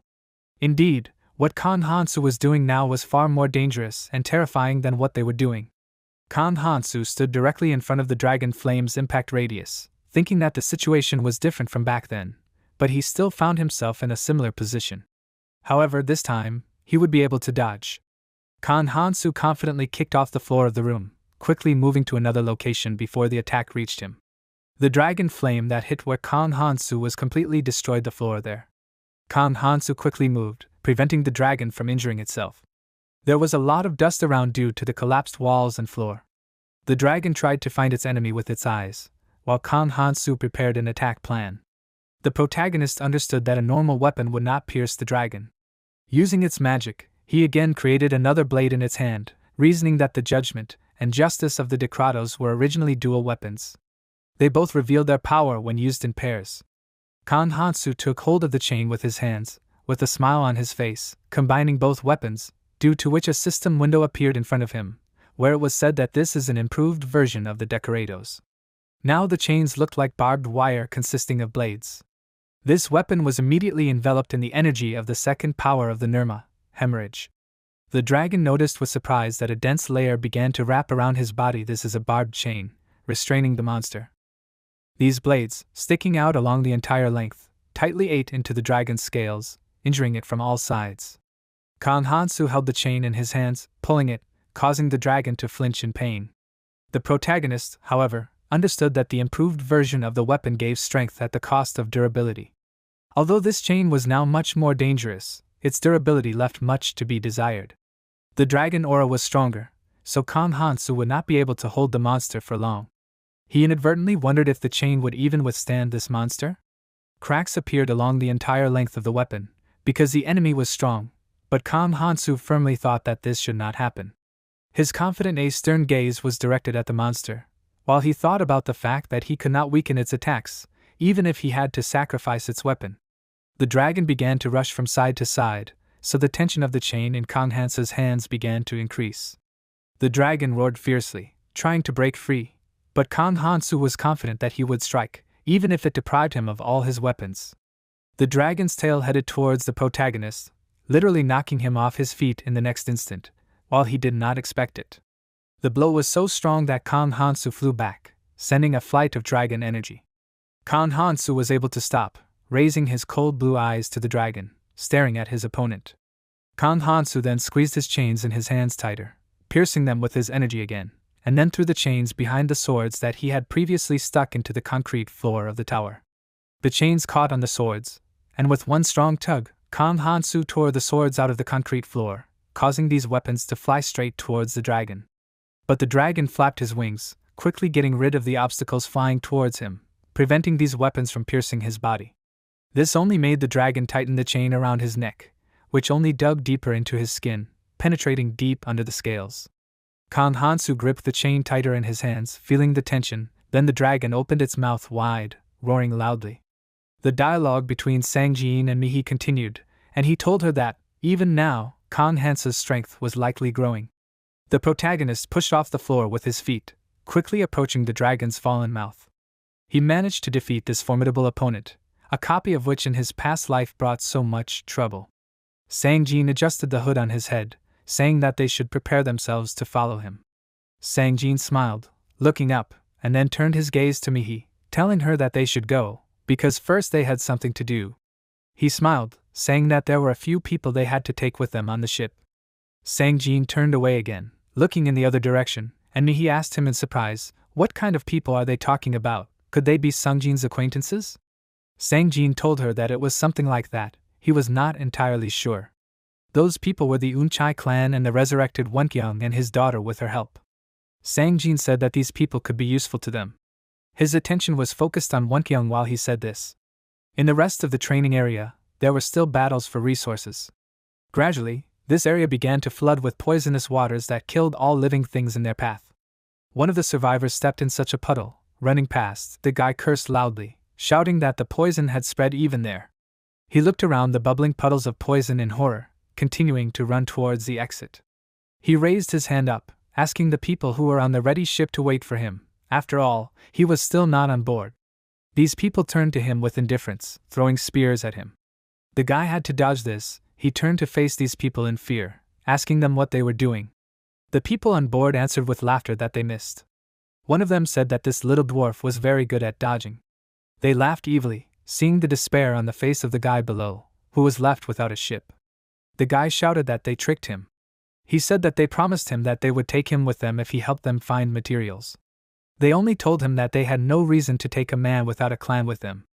The man on the ship mockingly thanked the guy for the materials, calling him a fool. The boy gritted his teeth, cursing at them in his mind. He turned and ran back into the forest, while those on the ship mockingly shouted that he might be able to build himself a boat in the time left. But everyone knew that he would most likely die from the poison. However, the boy was not going to give up so easily. He ran into the forest, thinking that he should not have trusted those stupid clansmen. He also thought that if that stupid creature had warned about the time limit, then everything would have been different.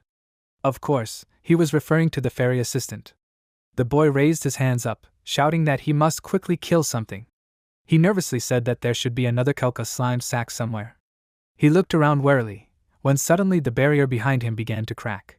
The boy turned around, asking, "What was that noise?" Suddenly, the protagonist's hand burst out from behind the barrier and broke into the training area, greatly frightening the boy who saw it. Kang Hansu grabbed the barrier with his hand, starting to climb out of there, while the boy, frightened by this, fell to the ground, looking at him like the eighth wonder of the world. The boy screamed loudly, asking the protagonist, "What is he?" Kang Hansu's entire body was covered in blood, and his clothes were completely torn. Only part of his pants managed to survive the previous battle. Kang Hansu looked out from behind the barrier, looking around, thinking that, As far as he could see, the earth had not yet been completely saturated with poison, so there was still time. He shook his shoulder, noticing that his upper clothes were in disrepair. The boy asked in fear, "Who is he?" Finally, Kang Han-soo turned his attention to him. While he continued to be bombarded with questions about how he got through this wall, the guy said that he didn't know it was possible to break through. He also said that he couldn't even scratch the barrier with his attacks. The wall that the protagonist destroyed quickly tightened back up, surprising the guy even more, and Kang Han-soo continued his way forward without much interest. He walked confidently through the forest while being chased by the guy who tried to stop him, caught up with the protagonist. Kang Han-soo, meanwhile, took off the torn part of his suit, saying that he needed to hurry, so he didn't want to waste time talking to him. The guy said that he saw that Kang Han-soo was in a hurry, and then he ironically asked him, raising his eyebrow, was walking naked really his thing? The protagonist told him that he needed to build a ship, so he couldn't waste time. His entire back was covered in blood stains from the battle, but it didn't bother him at all. The guy asked him, was he just getting started? He tried to warn him that Kang Han-soo couldn't handle it alone. But suddenly the wind blew on his face. It was a powerful jump upwards of the main character, who wasn't going to stand still and listen to his reasoning for long. The guy was surprised to notice that Kang Han-soo literally disappeared from sight in a second. In another part of the forest, the battle with the monsters continued. One of the surviving monsters was thrown backwards, causing the man to hit the trunk of a tree. He sighed heavily, while the other two of his colleagues continued to confront the monster. One of them shouted at the man to pull himself together. After all, they can't afford to let him pass out. They were fighting a Galapagonian crocodile, a powerful monster that looked like a normal crocodile, but was many times larger and had spikes. One of them shouted that they couldn't handle this monster on their own, when suddenly Kang Han-soo ran past him, saying that if they weren't going to fight, he would take this monster for himself. In an instant, the protagonist closed the distance between him and the monster, swinging his fist with all his might for a powerful blow. Kang Han-soo began to land multiple punches on the monster with his fist, while the people watching asked in surprise, did he really rush at this monster with literally his bare hands? But Kang Han-soo didn't listen to them. His target was right in front of him, and he had to deal with it as soon as possible. There was a lot of blood all around immediately, while the people around him were surprised and wondered, who was he? The guy Kang Han-soo met right after returning to the 4th floor finally caught up to him, breathing heavily, shouting that Kang Han-soo was too fast. You, who fought with that monster earlier, asked him, was that guy with him? The boy who ran right behind Kang Han-soo continued to breathe heavily, telling them that it wasn't like that. After all, he had also just met the protagonist. At this time, Kang Han-soo, having punched him in the right place, penetrated his hand inside, and then with one sharp movement, took out the organ he needed to build a ship from the monster. The protagonist rose to his feet, holding that part of the monster's body in his hands. He then thought about how he had caught the monster because it was just on his way, but he didn't really need the Galapagonian crocodile parasite. Kang Han-soo looked at the part of the monster's body in his hand with indifference, and then began to climb down from the monster. One of the people who was watching this approached him hesitantly, asking him if he would mind pooling their resources and building a ship together. The guy Kang Han-soo had met first asked them to stop, that he would add his materials if they let him in. The man told him that the Galapagonian crocodile parasite could only be used to build a 20-seater ship, so they didn't have any more room. The guy was indignant, saying that he needed it, so he was willing to trade. The other men immediately started arguing among themselves, saying that they would take it themselves. Kang Han-soo was going downstairs as the fight between them continued, and they were arguing over who had met the man first, holding each other's heads. Kang Han-soo threw it at them, saying that he didn't need it. The boys were immediately distracted when they saw the parasite flying towards them. Kang Han-soo told them that he was making a 500-seater ship, so they could make whatever they wanted with the parasite. He looked down at them, remembering that the key item to building a 500-seater ship was the heart of a rock lizard. It was a huge creature, as the difficulty of obtaining materials for larger ships was growing exponentially. He could tell that the 4th floor was filling up with poison faster and faster, so he didn't know how much time was left. The men behind him were dividing the parasite they had been given, while he wondered, is Kang Han-soo really going to make a 500-seater ship by hunting an elusive monster all by himself? Kang Han-soo turned to him, telling him to inform everyone else there that if they brought the materials as fare, he would let them sail with him. Kang Han-soo pointed his hand towards the exit, while the guy asked him in surprise, could they really go on board? After a while, everyone gathered near the pier, discussing whether Kan Hansu would really take them with such materials. The fourth floor of the preparation area was almost completely empty. All the people there already had some of the resources, so they were waiting for the protagonist to arrive with the main ingredient. That guy was there too, so he thought about what he had brought, ironically thinking that this was his last gamble. He folded his arms across his chest, looking at all the resources he had managed to obtain, hoping that he would not be deceived again. Suddenly, everyone heard a loud noise coming from the passage to the pier. Everyone immediately started asking each other, what was that sound? They were looking around, peering into the distance, when suddenly a huge monster appeared right in front of them, literally soaring into the air. And the people were scared and started thinking, could it really be a lizard attacking them? They all scattered as quickly as possible, when suddenly this very lizard fell to the floor of the pier, smashing its huge head and concrete. Kan Hansu appeared above this monster, who brought this huge lizard along with him. The people continued to run away, frightened by this creature, and continued climbing on the monster's head, said that it seemed like everyone had already gathered. He told them to get ready to leave, jumping to the ground next to the corpse of the monster. The guy looked at him in confusion, thinking with horror that Kan Hansu really defeated the lizard alone. Kan Hansu walked deeper into the zone, turning to the ferry assistant, telling him that he had brought the heart of the no-croc lizard, so he immediately got down to business and offered to arrange an exchange. The ferry assistant chuckled, asking him, did he really do that already? He also ironically noted that he still had time. The ferry assistant looked at his watch, asking the protagonist if he knew that he needed other materials as well, right? Kan Hansu smiled and answered him confidently that he knew about it. He took out the required item from his magic bag, saying that he had brought the Celt slime bag, the Arun wood, as well as the materials that the others had brought as a fee for permission to board. He was surrounded by all the required items when Kan Hansu finally took out from his bag what he had brought, that the Arak silk rope was also there. He asked the ferry assistant if everything was correct. The ferry assistant looked at all the items intently, crossing his paws on his chest, asking him, where was the Knockrock rock lizard's heart? Kan Hansu looked at the ferry assistant confidently, communicating with him without much fear, while the others watched this, wondering what kind of artifact he had instead of a backpack. Kan Hansu told him that the item was behind him, so the ferry could take it. The ferry assistant agreed, congratulating everyone on collecting the necessary materials. He smiled, taking all the necessary things that they brought with them. The ferry assistant said that there were still materials left, but Kan Hansu was the only one who brought so many on his own. He also said that he almost wanted to reward Kan Hansu for this. Turning around, the people noticed that the poisonous water had already reached them. The ferry assistant did not intend to end it so quickly, so he suggested that the others congratulate the protagonist with applause. But everyone nervously shouted for him to just give them a ship. Kan Hansu turned his calm gaze to the people, and the ferry assistant said in disappointment that they were in too much of a hurry, but then sheepishly agreed, thinking that it was better when the people were shaking with fear. Then, having created a ship, the ferry assistant said that this was the very ship on which they would all sail. A huge vessel appeared near the pier, which hovered over the poisonous water. The guy asked in surprise, "Is this really the same 500-seater ship?" Kan Hansu answered him that they were all together, so he asked to bring those who had come with the materials there. And the people, who had already given up hope of salvation, shouted that they would follow him with gratitude. They all rushed towards the ship, to quickly climb on board and sail away from this terrible place. While they were climbing onto the ship, the ferry assistant told me to worry about steering the ship, because as a reward they would take care of their journey. He put on a funny captain's hat, explaining all this to them. As soon as Kan Hansu got on the ship, he began to look around, standing next to the wheel. The assistant told them to sit down and rest, because the ETA was 3 days. He also added that he would not interfere anymore.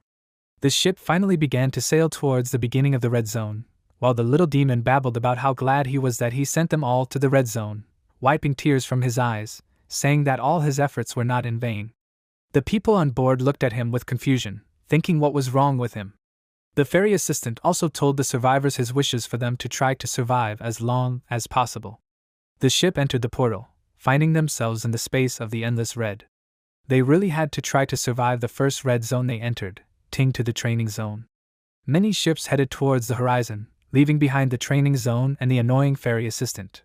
People looked at the ships sailing in this sea, wondering, could this be the entrance to the red zone? They all still saw many ships, it was an impressive sight. Another survivor agreed with him, saying that the view was indeed good, but it was not just the ocean dyed red. The blood-red waves were actually poison. One of the survivors said that they should be grateful that they were taken on board, otherwise they would not have seen it. They smiled happily at each other, because for a while, they no longer had to fight for their lives. They all knew very well that Kan Hansu had let them in without any difficult conditions, so people thought he was a good person. Kan Hansu at this time raised his hand again to check his stats while the others were whispering, trying to find out his name. Now his stats after using the stone had dropped to an all-time low. Kan Hansu looked at his chart, thinking that it was very good that he took into account the effects of taking the demonic jade essence in advance. Kan Hansu looked at his bandaged hand, thinking that he didn't expect to receive this here. However, this was the first skill he had received in this life, the dragon energy art. His hand was enveloped in a golden glow as he recalled that this skill was despised in his past. But considering that he could only learn the 7 skills, the dragon energy art was quite a good skill to be his first. Kan Hansu whispered, calling out the skill, when suddenly one of the survivors shouted, asking, "What is this?" He looked down, seeing that the ships ahead of them were all broken. Yes, the people who managed to survive the crash were floating in the poisonous water with no chance of salvation. They prayed for help, stretching their hands up, because they clearly did not want to die there. The guy, seeing these people, remembered that these were the same bad people who left him without a ship. The guy in the water continued to scream that there were still people there. He begged for help, while the monsters that lived in these poisonous waters were approaching him. Before the guy could scream that he must escape from these creatures, his chest was pierced by the trident of one of them, causing him to scream loudly. The guy was impaled on it, bloody, while the monster, holding his dead body up, directed his gaze at the new ship that had arrived. On board the ship, they immediately began to scream that there were monsters overboard. These monsters smiled evilly, seeing new victims. Panic immediately broke out on board the ship. Everyone started running around the deck, but suddenly they felt the ship shift, changing course. Everyone was horrified, asking who changed the direction of the ship. The guy turned his gaze to the captain's bridge, thinking that it was him. The guy looked at the protagonist, who was steering the wheel, asking himself in his mind, what was he planning this time? Kan Hansu boldly steered their ship in a different direction, while all the other crew members asked him why he did it. The guy standing on the deck screamed, asking him what he was doing. He wanted him to stop it. But Kan Hansu did not listen to anyone. He confidently looked forward, steering the ship, while the guy asked him, didn't he see all those broken ships? The guy pointed behind him, frantically trying to explain to the protagonist that if they were attacked in this poisonous sea, no one would be safe.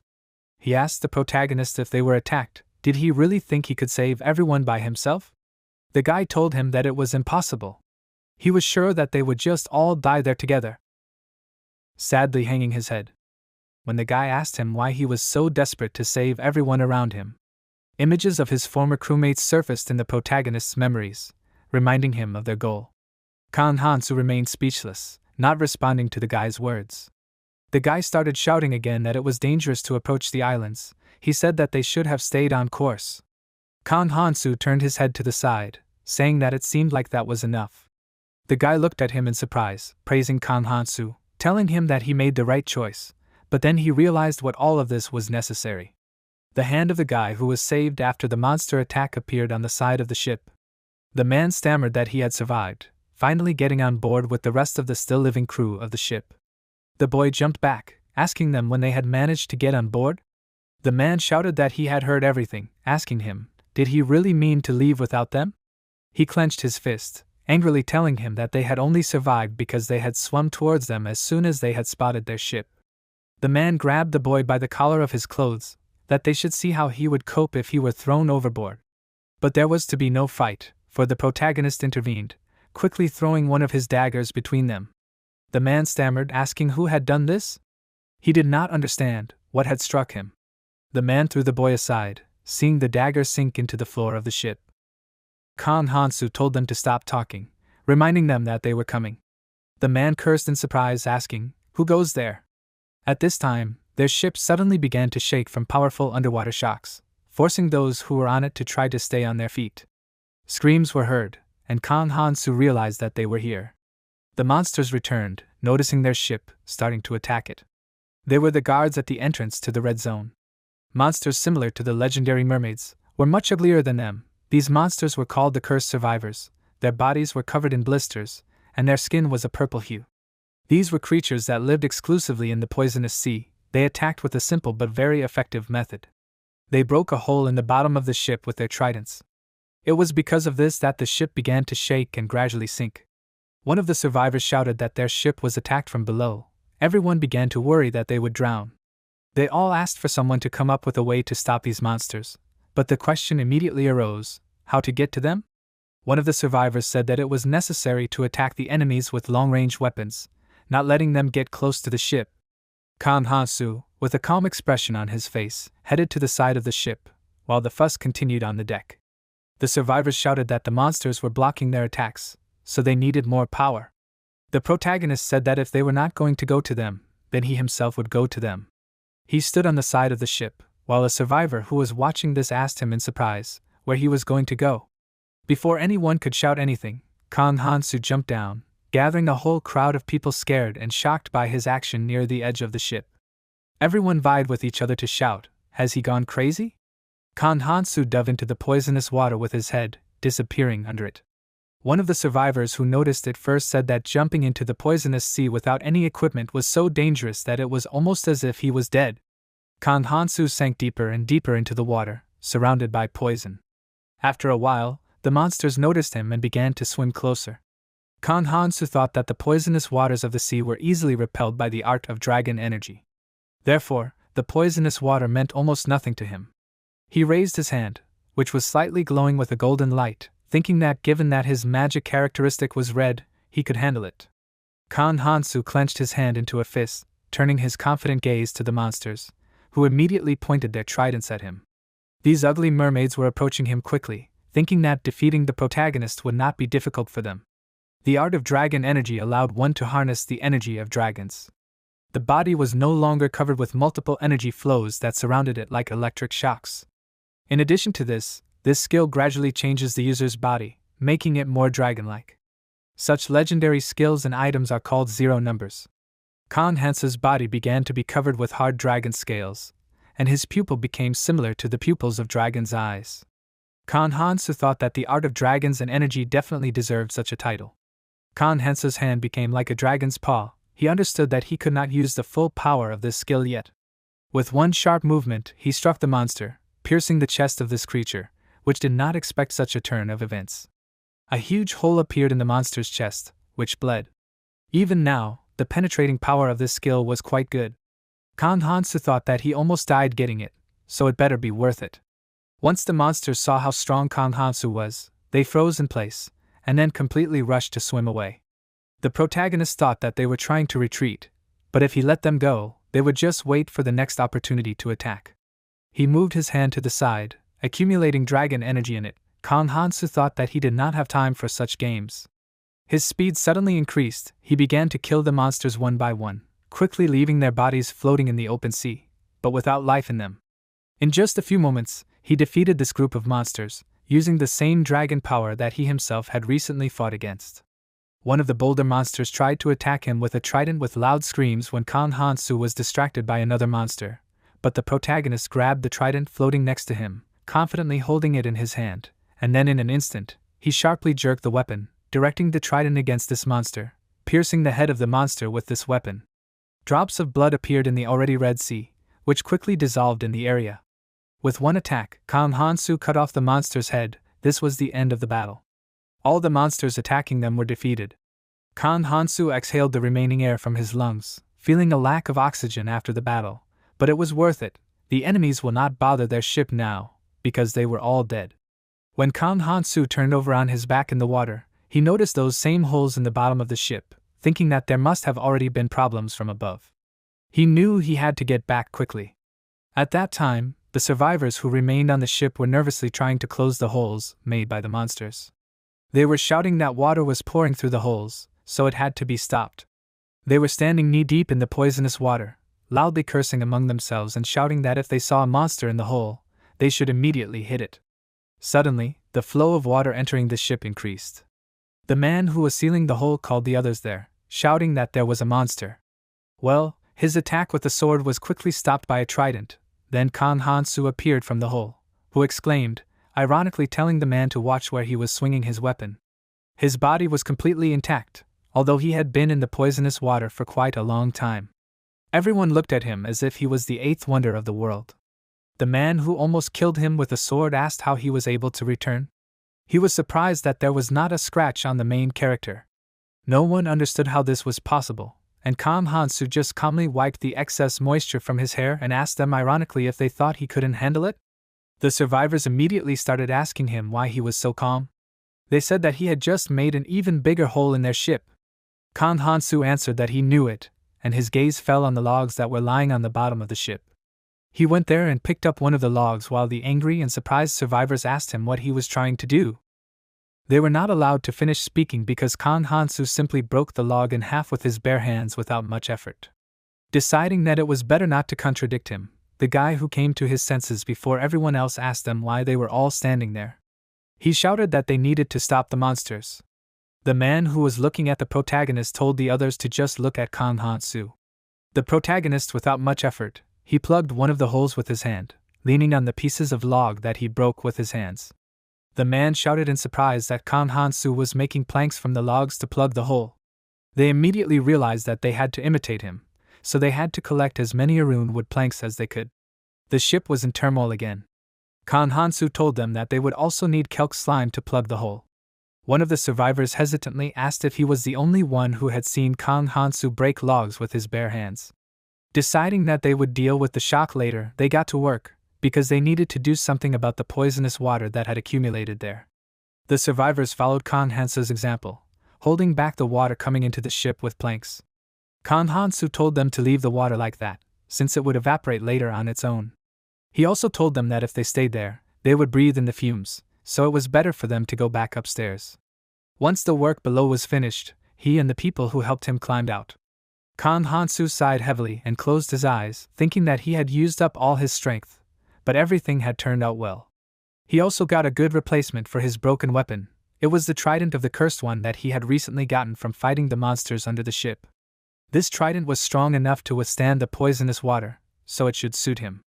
Kang Han-soo told the survivors that if they looked ahead, they would see a good view. The tired people looked up as they walked out of the hold. One of them asked what was there to see besides water.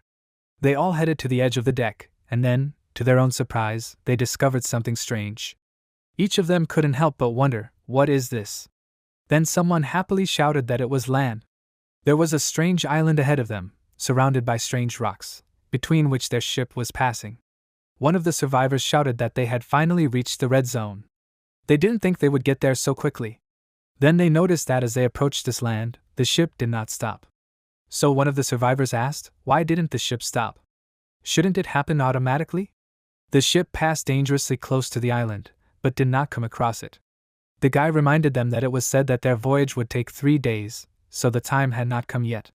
Kang Han-soo told them that this was not land. He walked to the edge of the ship, telling the survivors that these were the roots of the world tree. Indeed, the island now resembled many intertwined threads that were connected by a single chain. Surprised, people began to ask, what kind of tree was this, if it had such a huge root? The boy asked Kang Han-soo, was this the view he was talking about? Kang Han-soo told them to keep watching, the real show was just beginning. He was looking at the island himself, when suddenly something huge started to swim towards them. The ship rocked, forcing the survivors to grab onto something to keep from falling. They then looked up and to their horror, they saw a huge monster, thousands of times larger than the ship. This monster was hanging over the ship, creating huge waves that almost washed over the entire ship. The people started screaming, asking what was this? A huge column of water appeared along with this monster. The sea became very agitated. The people looked at what was happening in horror, while Kang Han-soo looked at this monster with a cold gaze. Everyone had only one question on the tip of their tongues. What kind of monster was this? The monster screamed ferociously, opening its huge mouth. The eyes of this monster were glowing bright yellow. The monster screamed loudly, opening its mouth even wider, and the survivors screamed in fear that they would be eaten. But to their surprise, the monster lowered its huge teeth, clenching its jaw on the roots of the tree of life. As soon as this happened, huge waves flew towards them again, which shook the ship violently. People had to try hard to stay on the ship and not fly down. When the terrible wave passed them, they were still able to get to their feet, looking at the work that the huge monster had done. The guy said that it was not trying to eat them, it ate the whole root. Indeed, this monster, having sated itself with the root of the tree of life, began to float away. The guy said that, even though it was only a root, but it was the size of a small island. At this time, the main character climbed onto the captain's bridge. He knew perfectly well what it was. The ship leaving the training area will encounter one of the 1,000 routes, depending on the route laid out by the ferry. The protagonist's gaze was serious. All this knowledge came from his past life. And the monster they saw just now was a fish that was devouring the world tree. This monster was called the Fish of Disaster. It was one of the 5 disasters that dried up the world tree. The Fish of Disaster was a huge monster that fed on a legendary treasure. The creatures that lived in the red zone, Elfenheim, in an attempt to save their species from environmental dangers, created the world tree. It was a difficult and long process. For this they had to use magical genetic engineering. In the end, the huge world tree removed its roots and grew in this world. But these people were unable to stop the 5 disasters, so Elfenheim began to turn into ruins. The monsters that terrorized the world tree gradually destroyed this entire world along with this one. It seemed that these mutants were created for the sole purpose of destroying the world tree. Kang Hansu took the helm of the ship again, remembering that in the past he had failed to protect the world tree. However, he had a job to do in this life. The ship gradually moved away from where they had seen the Fish of Disaster, going further into the sea. This creature had swallowed more than one root, and was now slowly beginning to move towards the next one. Kang Hansu directed the ship's course towards the fish, slowly moving behind it. Kang Hansu knew that he had to start from the root at the edge of the region, which was located away from where they had originally been heading. As he calmly steered the ship, a boy ran up to the captain's bridge, calling for him to stop, asking him what he was doing. The boy shouted that Kang Hansu had steered the ship right after the monster. He asked him in confusion if he had gone crazy. The guy shouted that Kang Hansu was really strong, but this creature was clearly too strong for him. The guy was scared and said that he shouldn't have done that, because he should have asked the others if they agreed to it. Kang Hansu said thoughtfully that there really could be those who disagreed. He put his hand to his chin, while the guy thought indignantly, did Kang Hansu just realize this now?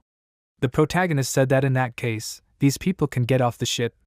Everyone was shocked by his statement, they couldn't even answer him, and Kang Hansu continued to say that he really needed to follow this creature, so if anyone wanted to get off, they should raise their hands. Kang Hansu pointed his hand behind him with a smile on his face, that he would lower them at that very moment. There was a second of silence on the ship. The survivors asked, is he going to do it here? There was not a single island of land around, so they were shocked by such a proposal from the protagonist. After some time, the ship arrived at another island like the one they had seen before. It was the world tree, the roots of the edge. The people arrived at their next destination, the summit, where the roots of the world tree begin. They landed on the roots of the tree, looking in surprise at what appeared before them. A huge tree, but something was wrong. Something strange was wrapped around the entire trunk of the tree. It was one of the monsters that also did not allow the world tree to live in peace. One of the survivors said that he thought this was Earth, but then he said in surprise, is this really the place where the roots grow from? They all looked with interest at the place where the protagonist led them, surprised at how huge the tree was. They could not even tell how high it grew. Kang Hansu suddenly put his hand on the boy's shoulder, asking him, was this better than if he had lowered them into the water? The boy looked at him in fear, and Kang Hansu told everyone to smile, because they still had 2 weeks, so they would be safe if they continued to climb. The boy asked him, what did 2 weeks mean? He reminded him that that demon had told them to head to the world tree. One of the survivors suddenly called out to the boy, asking him if he wasn't coming. Kang Hansu said that they couldn't just sit there. He turned around, starting to walk in the opposite direction, telling the boy that he had to follow them even if they wanted to leave. The boy immediately asked the other survivors to wait for him, saying that he was coming too. Kang Hansu closed his eyes and said that he would advise them to hurry, because the Fish of Disaster would come to eat the roots in 2 weeks. Kang Hansu's face became serious. That was why he had to find that person. But first, he had to do something else. Kang Hansu tightened his grip on his trident, saying that he couldn't let the others use the ship, so the ship would have to be destroyed. The protagonist stabbed his trident into the side of the ship, and moments later, the ship began to sink. Kang Hansu said that they were probably all near the cross by now. Indeed, the survivors continued walking along this strange island made of roots, heading towards the world tree. The guy who was walking behind turned around, saying that he thought Kang Hansu said something. He wondered, wouldn't he come with them? The guy thought that Kan Hansu was unpredictable, but it would be safer if he were with them. While he was thinking about this, the man asked the others to pay their attention to the thing on the left. It was a strange metal cross that was nailed to a tree. The survivors immediately began to shout happily that this cross was definitely made by someone, so they should go there. The boy immediately countered that they should wait, since it was done by someone, it could be a trap. He raised his hand, trying to get attention, saying that it was dangerous for the whole group to go, so maybe they should send a small detachment there. In any case, he reminded them that there were no clansmen among them. Everyone fell silent, listening to him, while he said that a few people should go in pairs to scout the area. Suddenly, his fiery speech was interrupted by someone's heavy sigh. A male voice said that this is why he finds cautious people problematic. Everyone immediately turned their attention to the source of the voice, while the man said that maybe it was better for survival, but it was causing them nothing but problems. The man smiled, while he and two other people stood on one of the roots and looked at them.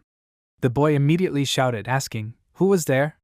The other man standing next to him said that his ally was the only one who thought it was a problem, so he had better keep quiet, or they would get the wrong idea.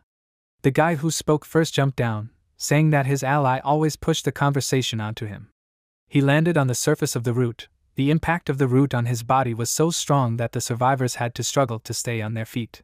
The man looked around at the survivors and said that there were 148 of them. They all became wary, looking nervously at the man who had suddenly appeared. He said that he was surprised that so many were able to get there without clansmen. The man began to rise from his lap, saying that he was from the Valkyrie clan, part of the helper group. He introduced himself, saying that his name was Aaron Pat. Aaron smiled, placing one of his hands on his thigh, saying that they were, in fact, their new saviors. The boy asked him in surprise what did he mean. He was surprised to see a foreigner there. Aaron immediately began to explain that, as they already knew, after training, those fairies with strange bodies do not interfere and do not give guidance. In their imagination, those same strange creatures that terrorized them during training immediately popped up. Aaron said that, of course, they are watching them from somewhere, but they will not help, so the survivors can just follow them. Aaron scratched the back of his head, while not very convincingly explaining to the people why they should join. Whispers immediately began in the crowd of people. Everyone began to ask each other's opinions. One of them even said that it seemed like there were not many of them, so maybe they can handle him? The other two members of this small group jumped to the ground. The second man chuckled, saying that no one would follow Aaron after such words. The man introduced himself, saying that his name was Back Minchell. Then he also said that he belonged to the group of assistants, and then introduced his colleague who was an old lady named Pam Ferris. She was also a member of the group of assistants of the Valkyrie clan. Minchell said that he would explain everything normally. He began to explain that they were assistants who were given orders to help the travelers who came to the training zones. Aaron threw him over his head with displeasure, saying that he said so. The survivors immediately began to ask who gave these orders. Pam Ferris hit her with a cane on the root of a tree, that it was Valentina Ares. Pam said that it was Valkyrie, who was the monarch of these people. She had a smile on her face and explained that Ares left them there, the assistants, 20 years ago when she went to the Orange Zone. Pam said that it must have been hard for them all to believe them, but they were there to help the survivors adapt to the Red Zone. As Granny told this, the guys behind her smiled friendly, trying not to scare the newcomers. Pam explained to them that this was the end of the roots. They were quite far from the World Tree, so they would need the help of these people. The survivors listened attentively to her, talking among themselves, that these people were not hostile towards them. Well, at worst there were more of them than them, so they thought everything would be okay. Aaron threw his hands behind his head again, saying that the newcomers did not know how to listen at all. He said that they all just needed to follow them. Minchell smiled, saying that Aaron himself was not a good listener, asking him, didn't he hear him when he said that everything should be done wisely? The boy replied that they would follow them, but it seemed that their savior was no longer paying attention to them. Aaron asked Minchell what he said. He smiled tightly, saying that if he was so smart, then why didn't he do everything himself? Aaron said that, for someone who was weaker than him, Minchell was talking too loudly. The boy tried to tell them something, putting his hand forward, but thought that it was better for him not to interfere. The two were separated by Pam, telling them to stop, when Aaron already took Minchell by his collar. Grandma's gaze darkened, and she told them not to waste time here. After all, they had responsibilities entrusted to them. After this stern remark they calmly dispersed, talking about how they now had to lead the survivors away. Em closed her eyes and with a satisfied expression began to move towards their camp. Aaron turned to the survivors, telling them that if they were thinking of attacking them just because there were more of them, then they immediately wanted to warn them that 30,000 helpers had been there for years. The survivors nervously swallowed, hearing this huge number, when they were warned that if they wanted to survive, then they should not act stupidly. Aaron turned, thinking that the newbies were very easily scared by numbers, but in time they will understand that there are beings whose names inspire fear, like that grandmother. The boy turned, hearing a strange sound, and then asked what was that noise. He wondered, was someone fighting nearby? Aaron raised his hand, telling him to ignore it and move on. Suddenly, a large explosion was heard from behind one of the roots, and the guy said that he was talking about the person who was fighting over there. Aaron and Minchell noticed this in surprise. Aaron said that they couldn't handle anyone here for now. Minchell widened his eyes, saying that this skill looked familiar to him. Another explosion was heard, and Minchell asked why that woman was fighting. Aaron asked him in surprise, "Which woman are you talking about?" At this time, explosions continued to thunder between the roots of the world tree. Kang Hansu jumped back, surrounded by smoke. The surface of his hands were badly damaged, but he calmly asked his opponent why she attacked. The girl loudly shouted at him to shut up. She said that he had just finished training. A magic sphere began to appear in her hand. She was preparing a new attack. The girl swung her hand, overflowing with magical power, shouting that he, not knowing his place, dared to say all sorts of nonsense. Anger was reflected on her face, and she gritted her teeth, looking at the protagonist with hatred. A few minutes ago, this place was peaceful. The girl stood at the edge of the roots of the world tree, saying that finally it was here. A huge silhouette of a fish of calamity appeared on the horizon, swimming near the roots of the world tree. The girl called the fish by name, and the huge body of this creature was reflected in her glasses along with the rays of the setting sun. She sadly lowered her head down, thinking, does she really no longer have the right to seek revenge for her parents? She clenched her trembling hand into a fist, remembering that she thought that this was necessary for her and her relatives, who would also sooner or later be dragged to this place. The girl raised her gaze to the sky, saying that she said that she would finish all the business and follow them. She quietly called her master, and the word dissolved in the silence of the evening. Everyone called her crazy for declaring that she would kill the disaster fish. After all, no one wants to risk their life in a fight with a fish that is bigger than an entire mountain. All these looks that surrounded the girl drove her crazy. She thought that perhaps the train had already left long ago and all further attempts would be futile. As soon as this thought visited her, the protagonist appeared behind her, who stepped on the root of the world tree, asking her, was her name Sophia Varaz? Sophia turned to him in bewilderment, looking in his direction in surprise. She asked, was he really a newbie?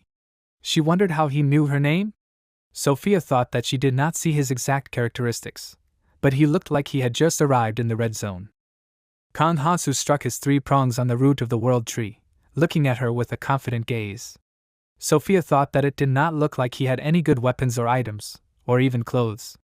Kang Hansu confidently said that he wanted to discuss something with her regarding the fish of calamity. Sophia shuddered when she heard what he said. Kang Hansu said that they needed to talk, because he needed her help. Sophia's gaze became condescending. She said that she had not seen him here before. She asked him if he was a quadratus. They stood opposite each other, confidently looking into each other's eyes. Kang Hansu thought that Sophia would be wary, so he decided to try Kang Tae's advice. Kang Hansu extended his hand forward, smiling as he said that it was supposed to be to her advantage. He asked if she wanted to continue worrying about whether her relatives would get here or not. Sophia's face darkened when she heard what he said.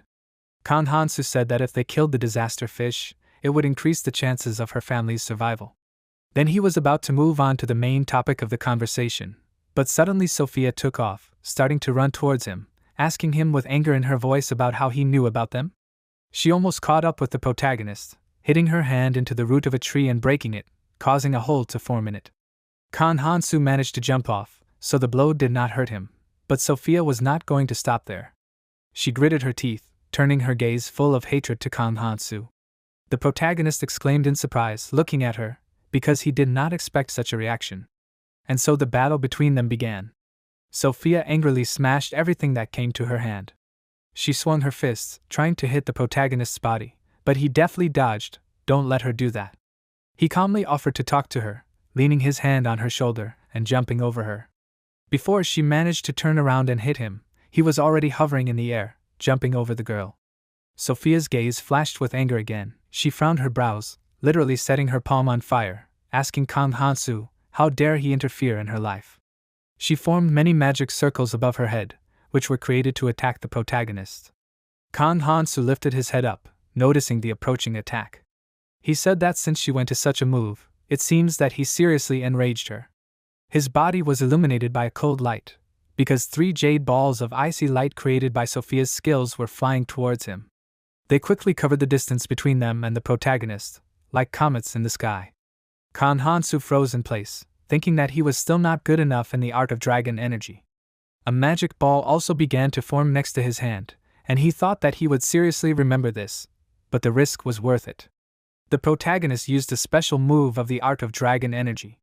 His entire body was covered in a dragon aura that sparkled like electricity. This skill was called species transformation.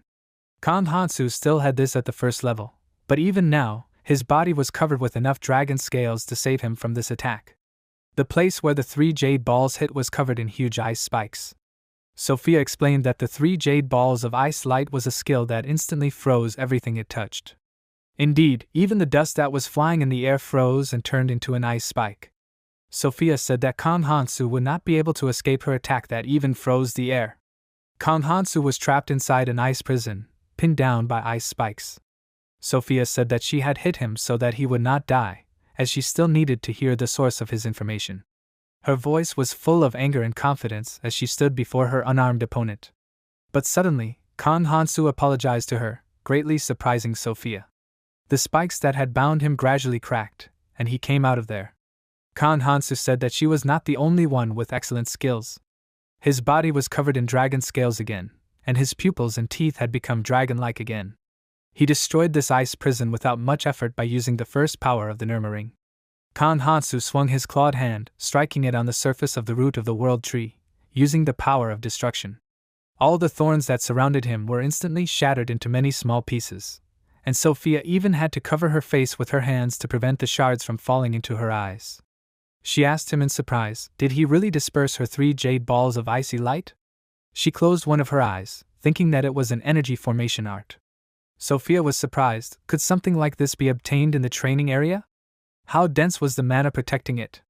Sophia became nervous, saying that it couldn't be, and she couldn't lose. Her hand jerked towards the book that was hanging on her belt. Thoughts immediately began to sound in her head. People from the past warned her that if she didn't follow them, she would be left behind. They asked her if she really wanted to waste time on an unkillable fish of disaster? Sophia screamed that it was impossible. She opened her book, using spells from there, directing the magic circle from her hand to the pages of this one. It was a monumental air road. Sophia began to run as if on the pages of the book that burst out from there, appearing higher and higher above the protagonist, preparing to attack him from the air. Kang Hansu stood quietly below, watching this as Sophia held her hand with her free hand, directing all her power towards the magic book. It was the Book of Alice. The pages of the book slowly turned over, and Sophia, using the hardening skill, created a huge energy sword above the protagonist, raising her hands high up. This huge sword hung over Kang Hansu, threateningly hanging in the air. Sophia gritted her teeth, and then loudly shouted that she did not stay there to be looked down on by the likes of him. Her gaze was full of resentment and hatred towards the protagonist. She abruptly lowered her hands, pointing the sword at Kang Hansu standing below. The huge weapon rushed towards him, and he was forced to use his dragon skill again. Soaking his hand with dragon energy, he destroyed the sword flying towards him as if it were glass. The sword cracked into small pieces, crumbling down after such a strong blow. Sophia sank to the ground, watching as Kang Hansu landed on his knees in front of her. Slowly the scales on his body began to disappear, and he rose to his feet, asking Sophia if she wanted to continue. He turned to look at her, while the girl, gritting her teeth, tried to calm down. Then she relaxed, said that there was no point. Kang Hansu looked at her with a puzzled look, asking her why she decided to give up. He said that he was not averse to continuing. His face showed confusion, and Sophia asked him if he took her for an idiot. She said that his special move was far from perfect yet. She turned her face to the side, looking at her recent opponent. There were two components that determined the rank of an energy art. The first component was the scaling and strengthening of the rune, and the second was the strength and effectiveness of the mana barrier. The third was special abilities, and depending on the special abilities that an energy art had, it could change greatly in strength and method of application. Sophia thought that she planned to push Kang Hansu to the brink of life and death, but considering that he was able to withstand her attacks without receiving a single scratch, his art was already among the best by the standards of the Red Zone, so there was no point in testing him further. She carefully examined the protagonist, and then said that she realized that he was strong. She asked him how he planned to kill the fish of disaster? Her face showed disbelief again as she asked this. Sophia said that the humans gave up after the fish ate more than 1,000 people. She asked Kang Hansu if he knew what it was like to fight a monster that could swallow a ship whole. The disaster fish was considered more of a natural disaster than a monster. Sophia also mentioned that there were fools who prayed to this monster. She clenched her hand into a fist, saying that she was tired of fighting alone. Sophia said that he should leave before he ended up like her. Sophia said with a heavy heart that this was all a waste of time. She began to walk away, leaving Kang Hansu behind her. The protagonist looked down, saying that if he thought it would be easy, he would not have come to her. He asked her for help, saying that he had a plan. Sophia still did not turn towards him, saying that he did not seem to understand her, since she did not intend to continue this foolishness anymore. Kang Hansu said that this would be her 14th attempt to kill the disaster fish. Was she giving up? Sophia froze in place, and then turned around abruptly, shouting that no matter what he said, she would not fight. Sophia Verage was the only one who stood up to the fish of disaster. Her parents were eaten before her eyes, so Sophia challenged this creature time and time again. Precious people died in the jaws of this monster, so she did not give up time and time again. The first time she managed to bring many people, but they all died, the second time and the third time and the fourth time. She was always practically the only one to survive the battle with this monster. The 13th time defeated her completely, because the numbers were meaningless without success. Kang Hansu said that she may not have succeeded, however, she avoided the fate of being eaten 13 times in a row. He looked at Sophia standing in front of him, saying that without him, she would have failed again, but this time he was there. Kang Hansu said that he would make her kill the fish of disaster. A look of hope appeared on Sophia's face. She opened her mouth in surprise, listening to the protagonist. In Sophia's mind, the image of Keldian, her master, who once told her not to follow him, because he knew that he could handle it, appeared. He had also asked her to believe him back then.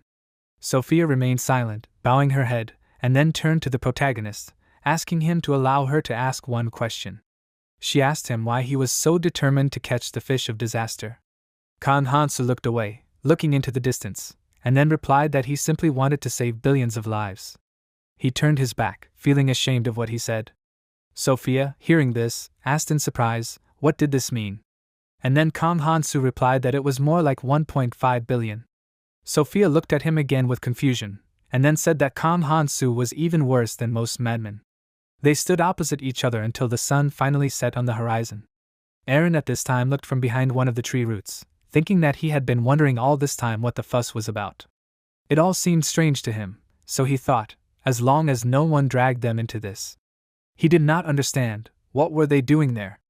Then he thought that he had better leave before that woman caught him, but when he was about to leave his temporary shelter, Kang Hansu threw a trident in his direction, which stuck in the world tree, chaining Aaron's cloak to the earth.